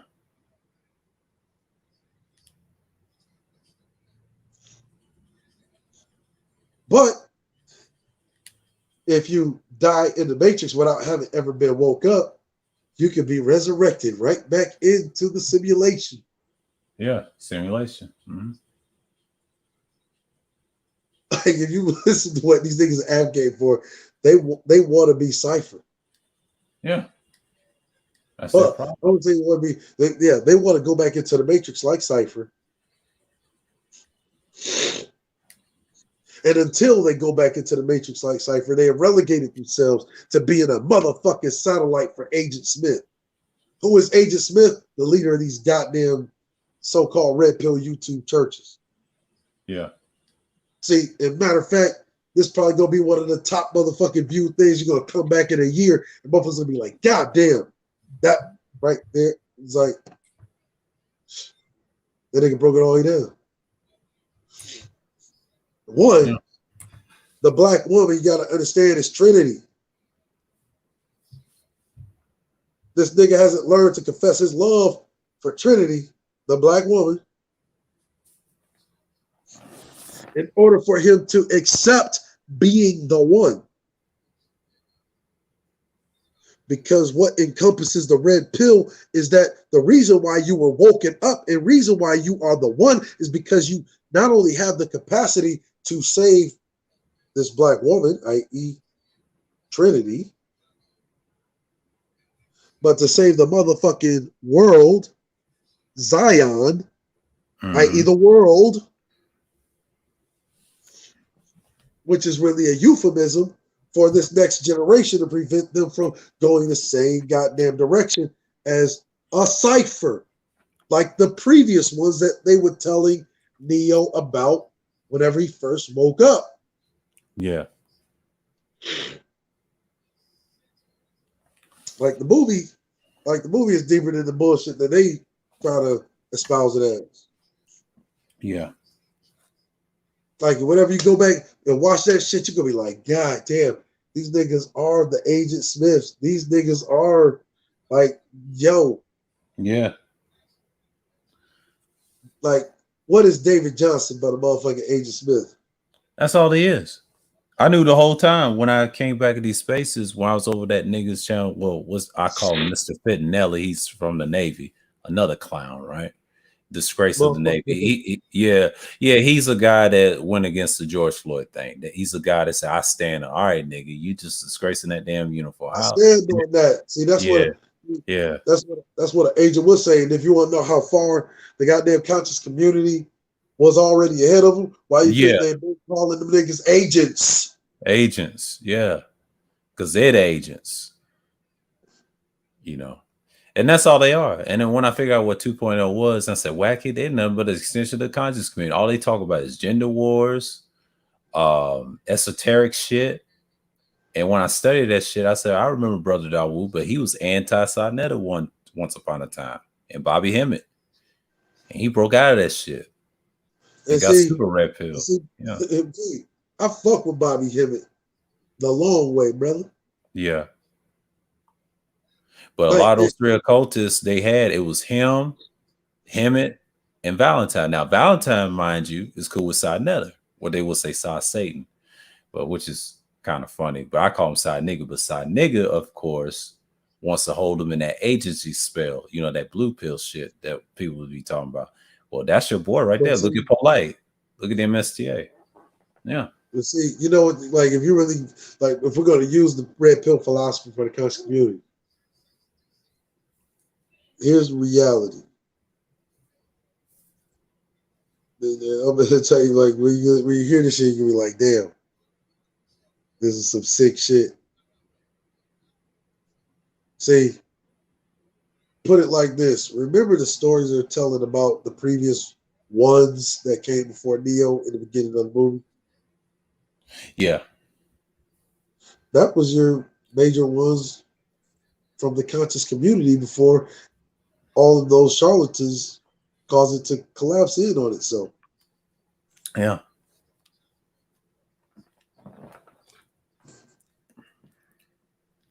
Yeah. I can believe that because I see it all the time. Yeah. And that's why the conscious community is basically the merry band of the Nebuchadnezzar without the one. Yeah. What's going on, fellas? What's going on? Greetings. Peace. Yeah, I'm just doing my daily panel rounds, trying to see what interesting conversations is springing up. Yeah, I was checking out the Sheila show last night. I seen that you were on there. Interesting. Yeah, I was on there. It was like a after stream to hers. I'm just about to shut this down, so you know, because I've been on here for that long, but you know. Oh yeah, 9 hours. Damn, I didn't even look at that. I thought you just jumped on. No. I did this for like 9 hours because I got a stream around at 8:10. So you know, talking about something else. Yeah, I done got what I need to cover. Yeah. Look, like, go back and watch that. Back, go back and watch and pay careful attention to that fucking movie, the original Matrix, right? Yeah. Like, if you remember, right before, or a matter of fact, right as Cypher is betraying the fucking crew of the Nebuchadnezzar, right? Mm-hmm. This is the first time Trinity ever even fucking hears that this nigga loved her. He never fucking made himself known. Like, he never made himself known to the bitch, but he always loved the bitch. He's just mad that bitch chose Neo. Right. Hold on. Yo, You know that the creators of the Matrix, the Wachowski, however you pronounce their name, they came out and said that the whole purpose or the hidden message about the Matrix was them coming out as trans. Like they put that in the book and everything. They're saying that they weren't even talking about reality. They were just talking about transgenderism. That's cap. That's yeah, cap. that's all cap. That's cap. And I'll tell you why. Because they What? did that. They don't want to acknowledge the black woman created the original Matrix, and it has nothing to do with that. The Matrix was a basic philosophy, and these dudes is lying to you. The red pill in that movie, he was saving the female. Now these dudes want to be Cypher and Agent Smith, technically. So, and what Cerulean was telling me, that's really blue pill what you're doing. Like a lot of people don't understand, like whining, crying about gender all day. That's blue pill behavior. You're stuck in a world that's a lot of people been doing that for the last, I would say 30, 40 years talking about that. Like that 70s shit is over, man. I mean, this is the 21st. This is the 21st century. You're supposed to be evolving. Yeah. Right? Everybody that is awoke in the real fucking world in the Matrix movie has already taken the red pill. Cypher has already taken the motherfucking red pill. Problem is, he don't fucking like what he sees. So what does he want to do? He wants to go back into the motherfucking Matrix. Yeah. Which is why he has to go to the motherfucking Merovingian. Well, let me ask you a question about that, right? Do you think, because I'm definitely gonna watch the new movies that come out, but I want y'all to be like real philosophical with it. Do you think that decision he made was the right decision in the sense that after seeing the truth and not liking it, he would rather live in the real world as a wealthy, rich man, as opposed to living in Zion in the slums and living in, pretty much abject? Because I'm gonna be honest with you, man. Like you can't really say the decision he made was a bad one. Because would you rather live in Zion or would you rather live as a wealthy man in the fake universe? Because feelings is all relative. Whether you're here or there, I mean, you're still existing.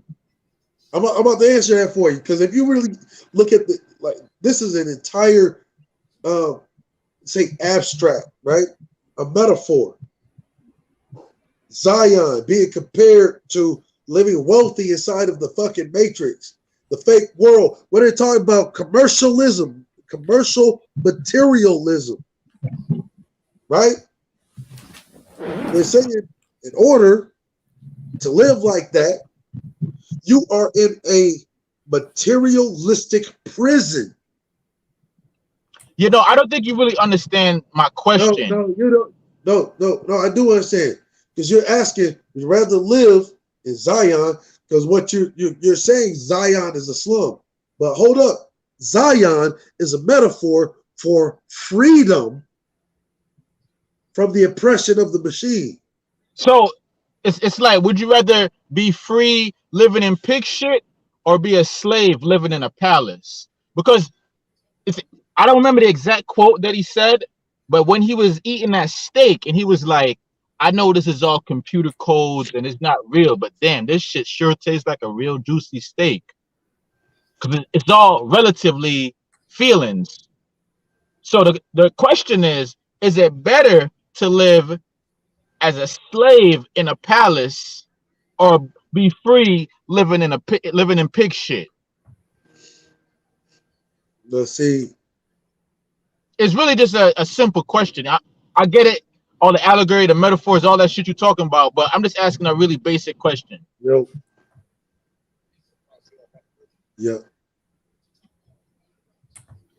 It's something you got to think about. No, actually, it's really nothing that you got to think about, because one, what you got to remember, humans started off in the motherfucking slums and pig shit with nothing. And with the freedom of humanity, you're able to build a motherfucking palace. See, if you you are Well, saying like, oh, you ain't gonna no, build no palace in see, because with fiction. the freedom, see, because understand, with the freedom of living in Zion, I can build the palace that I want. You can't build no palace in pig shit unless you build a palace of pig shit. You got to clean it up. There's a whole lot of work. Well, but that's the whole fucking point. Whereas You the still palace got is already there for you in the Matrix. You don't got to build it. You just kick back and enjoy. You could build on the palace in the Matrix. See, you know why you want. I think a lot of dudes miss the analogy of the Matrix. See, I'm not going to say that a person is right or wrong for choosing either. What I'm telling you is what my mind would choose, because I can build a fucking palace from the goddamn ashes and the pig shit. Okay, I get it. But here's another. I think a lot of dudes miss, and I'm gonna let you kick off. But see, a lot of dudes. Hold on, let me say one thing real quick before I lose this. A lot of dudes miss the analogy in that scene where they were talking to that program, and they were saying that we machines, that we could have wiped y'all out. We granted y'all mercy, and then we gave y'all the Matrix, because we could have just killed y'all and just went about our thing being robots or whatever. So they designed the Matrix as a way to keep humans in there living comfortably while they fed off of our whatchamacallit. So you can look at it from the standpoint of the machines, that it was a merciful thing that they did. Let me ask you, Zal. Would you rather have the freedom of Zion, or would you rather have the luxury and decadence of the goddamn Matrix? I'd choose the luxury and decadence of the Matrix. And because that is life the reason is relative. Hold up. And see, and that is the reason why, even in the movie, tell you, a lot of you are not ready to fucking wake up. Mm-hmm. See? No, it's not about you. You wake up and it's like Icarus, the story of Icarus. He got too close to the sun, and then he came tumbling back down. But here's what I've been red pilled my entire life. That ain't got nothing to do with Icarus, bro. Like what you just told me. See what you just told me. What you just told him is the truth, that you ain't ready to wake up. That's the whole concept of that movie, and a lot of people don't understand. They don't understand that blue pill is unaware. You unaware that you think the opposite way, but the red pill is no. You still got to have that masculine frame of protection. These dudes is not teaching you the actual red pill. They just teaching you from a small linear, from a cipher's perspective. See, they teaching you blue pill shit. Hold up, let's do a no, but here's the thing though. These dudes is wrong. I mean, there's only few. Let's do a poll real quick. In the chat, you choose the freedom of Zion, or forget about what the polls say. Every man got to stand on his own. You can't base your decision on what the popular opinion is. No. See, this ain't about popular opinion. What they say. No, this ain't about popular opinion, right? This is really a test of consciousness. Because I think a lot of like dudes, you might not think it. See, I know you may not be advanced enough to see what I'm talking about.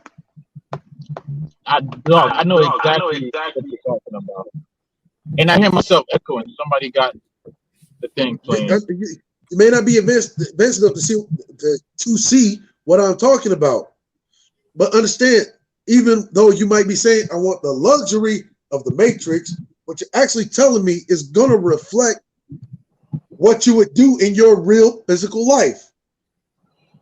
No, here's the thing though, and I want to talk about like the red pill and the blue pill for a second, right? Some men, they grew up red pill, even if they didn't realize that they were red pill. They understood things for what they were. They understood the nature of women. If you grew up around women like me, you inherently understood certain things.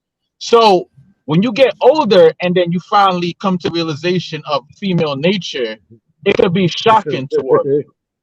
You notice all these guys got the same talking points, almost like a what? Yeah. Script, right?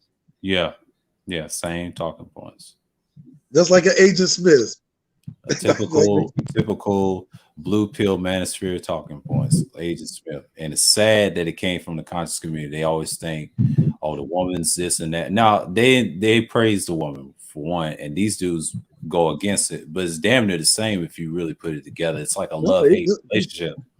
Yeah, think about the Cynthia G. Think about the Cynthia G effect. No, let me ask y'all a question because I definitely don't praise no woman. That's not. That's never been my thing. But let me ask you a question though. For both of y'all. The fact that you don't recognize it as praise lets me know that you're not ready for this. You're not ready for this conversation because you are still praising the woman, brother. The woman is your motherfucking God, brother. Which is why you think that she is something to be examined and broken down like the motherfucking scriptures of a goddamn Bible, brother. No, you're the one you're projecting. See, if you real like, look. Here's what I'm saying. That you're projecting because you deified the woman. Brother. Look, I would be the standing example. Let me tell you why you're projecting. Black pill. You deified the woman, but you deemed her the devil, but you're still viewing her as a god because you're saying I'm worshiping her. So you already put her in a place of deification. It's just that she's your saint. You worshiping her. No, I don't worship no man. I don't worship no man, no woman. My concept of God doesn't have anything to do with idol worship. You don't understand, but you're actually deifying her. But you just relegated her in the position of the devil.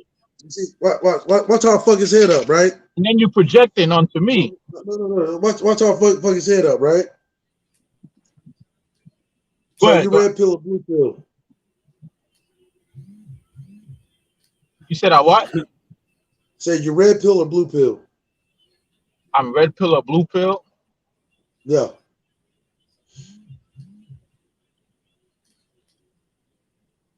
Honestly, I want to answer it at this point that I'm neither. I'm just me. Yeah, you couldn't answer that. See, but I do understand the red pill, and I do understand the blue pill. Bro. Let me explain it this way, right? I put it right as define red pill and define blue pill. Then I'll be able to properly, because there's different definitions depending on who is who's saying it. A lot of people have different definitions of red pill, blue pill. So what's your definition? Then I'll be able to proper answer your question. Look, there is but one definition, and that was the meaning of the goddamn movie and the books. My brother. One is reality, one doesn't deal with reality. That's the meaning. Yeah, but my reality and your reality is not the same thing. Oh no! See, it doesn't matter if our realities are the same thing or not, because it doesn't. Reality It is doesn't objective. matter. Of course, it matters. Everybody's reality is not the same. Let me tell you why it's relative. Your reality is relative. Reality is reality, no matter if it's different or not. Look, I'll give you an example. Red pill, blue pill. That's not the definition. Like I said, everybody got a different definition of red pill, blue pill. Your definition is a question of reality. Right? If I ask somebody else, he's gonna tell me a different definition. In the movie, right? According to your definition, then I would say, yeah, I'm red pill. If we're talking about reality, I want you to repeat, right? In the movie, right? This is why I say it doesn't matter. These realities, our realities are still objective because they're real. There you go. Like, red pill is overstanding the nature of everything, not just gender. Gender, because when you talk about that, that's why it's objective. That's why it's called objective reality, right? You can't even say that because peep this, right? Nobody really understands the nature of everything because everything hasn't unfolded yet. Bruh, listen to what I'm saying. Before you get the zapping off, whatever. This is why I say it's the same. It's still the objective reality. Understand? Let's take the movie, for instance. Lawrence Fishburne is the captain of one ship, right? Jada Pinkett is the captain of an entirely different ship. The only thing that's fucking different is the goddamn ships that they're fucking captaining. But they're still living in the same goddamn objective reality. And that is one in which the system, machines, are trying to destroy Zion. You see what I'm saying? And to flee or, kind of go to sleep from that oppression, you have is that are willing to try to seek out the goddamn machines to be put back into the Matrix. Really, that's the entire allegory behind the Matrix. Do you want literally comfort of the simulation, or do you want to really be a motherfucking hero and face down your goddamn destiny and build your own fate? That's really what the whole allegory behind the Matrix movie. Well, sir, Yeah, I'll but take choice B for $500, Alex. Continue, sir. But see, you told me that you would rather have the comfort, luxury, and decadence of the Matrix. Oh no, no, no, but no. but That's not me. a movie. What you got to understand about My art. bad, brother Hear what Rashawn. I'm saying though. What you have to understand about art and good art, which the Matrix movie was, is art can be interpreted in many different ways. There is no universal way that you can Oh, interpret there is. anything. For the See, like I but was there saying, is. But there that's is. your The reason, interpretation. no, it's not. No, it's not my interpretation, brother. So that's not how you interpreted the movie. No, see, no, it's the interpretation based on the actual original author's thoughts. And you have the original author's notes and thoughts as Yeah, reference for what you just said. matter of fact, you can get her book. You can get her book. She still sells it online. It's called The Third Eye by Sophia Stewart. That's actually what The Matrix is based on. It wasn't the fucking Wachowski brothers. It wasn't about them fucking having some kind Okay, of coming out party.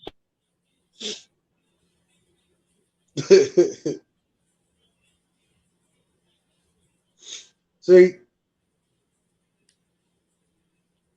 I'm familiar with the literature and the goddamn media that spawned it, right? Yeah.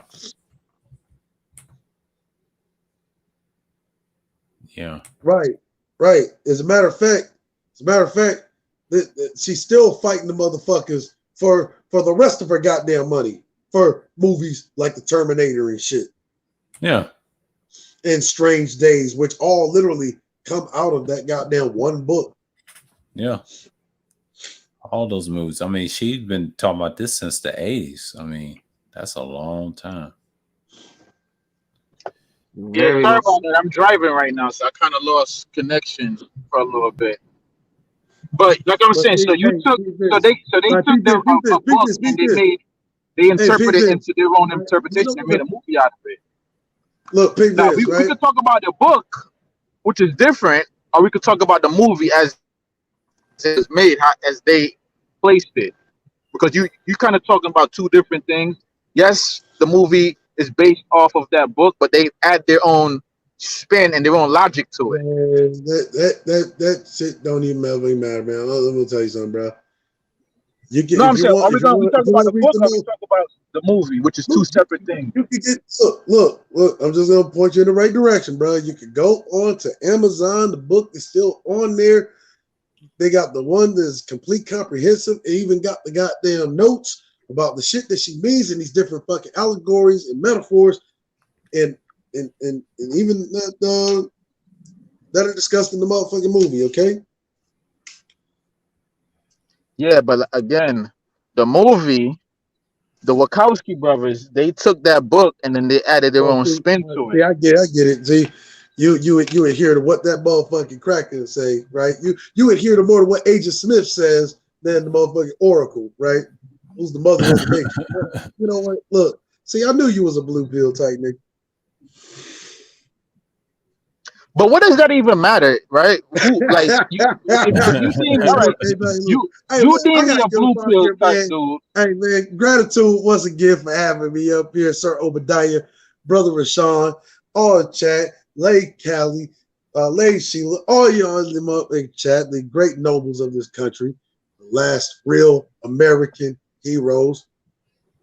Peace out. See, like, y'all don't want to. You don't want to have the debate. You want to like run off because like when you get challenged, you got a particular worldview and then you marry to it, and you don't want to have the debate. You don't want to break it down. Debate. We discussed that already in the stream, so I'm about to shut this down, man. I got to do something.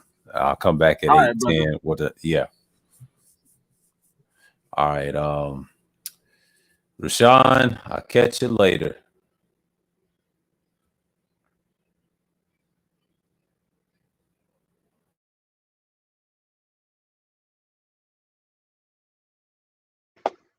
Okay.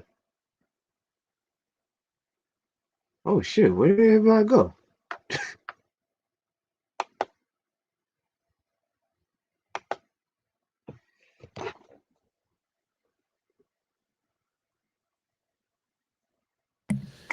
Yeah, appreciated everybody that came through. The General, Zab, who else came through? Cerulean, DeAndre, Citizen Lou, everybody that came through. American Ego, Rashawn, who else that came through? Yeah. That's pretty much it. So with that, I appreciate everybody that came through the Bound with Disaster Stream with Sheila. It went 10 hours. I'll be back at 8:10, talk about Vietnam, and hope I'll see you there. So with that, I want to say peace and Peace. shalom.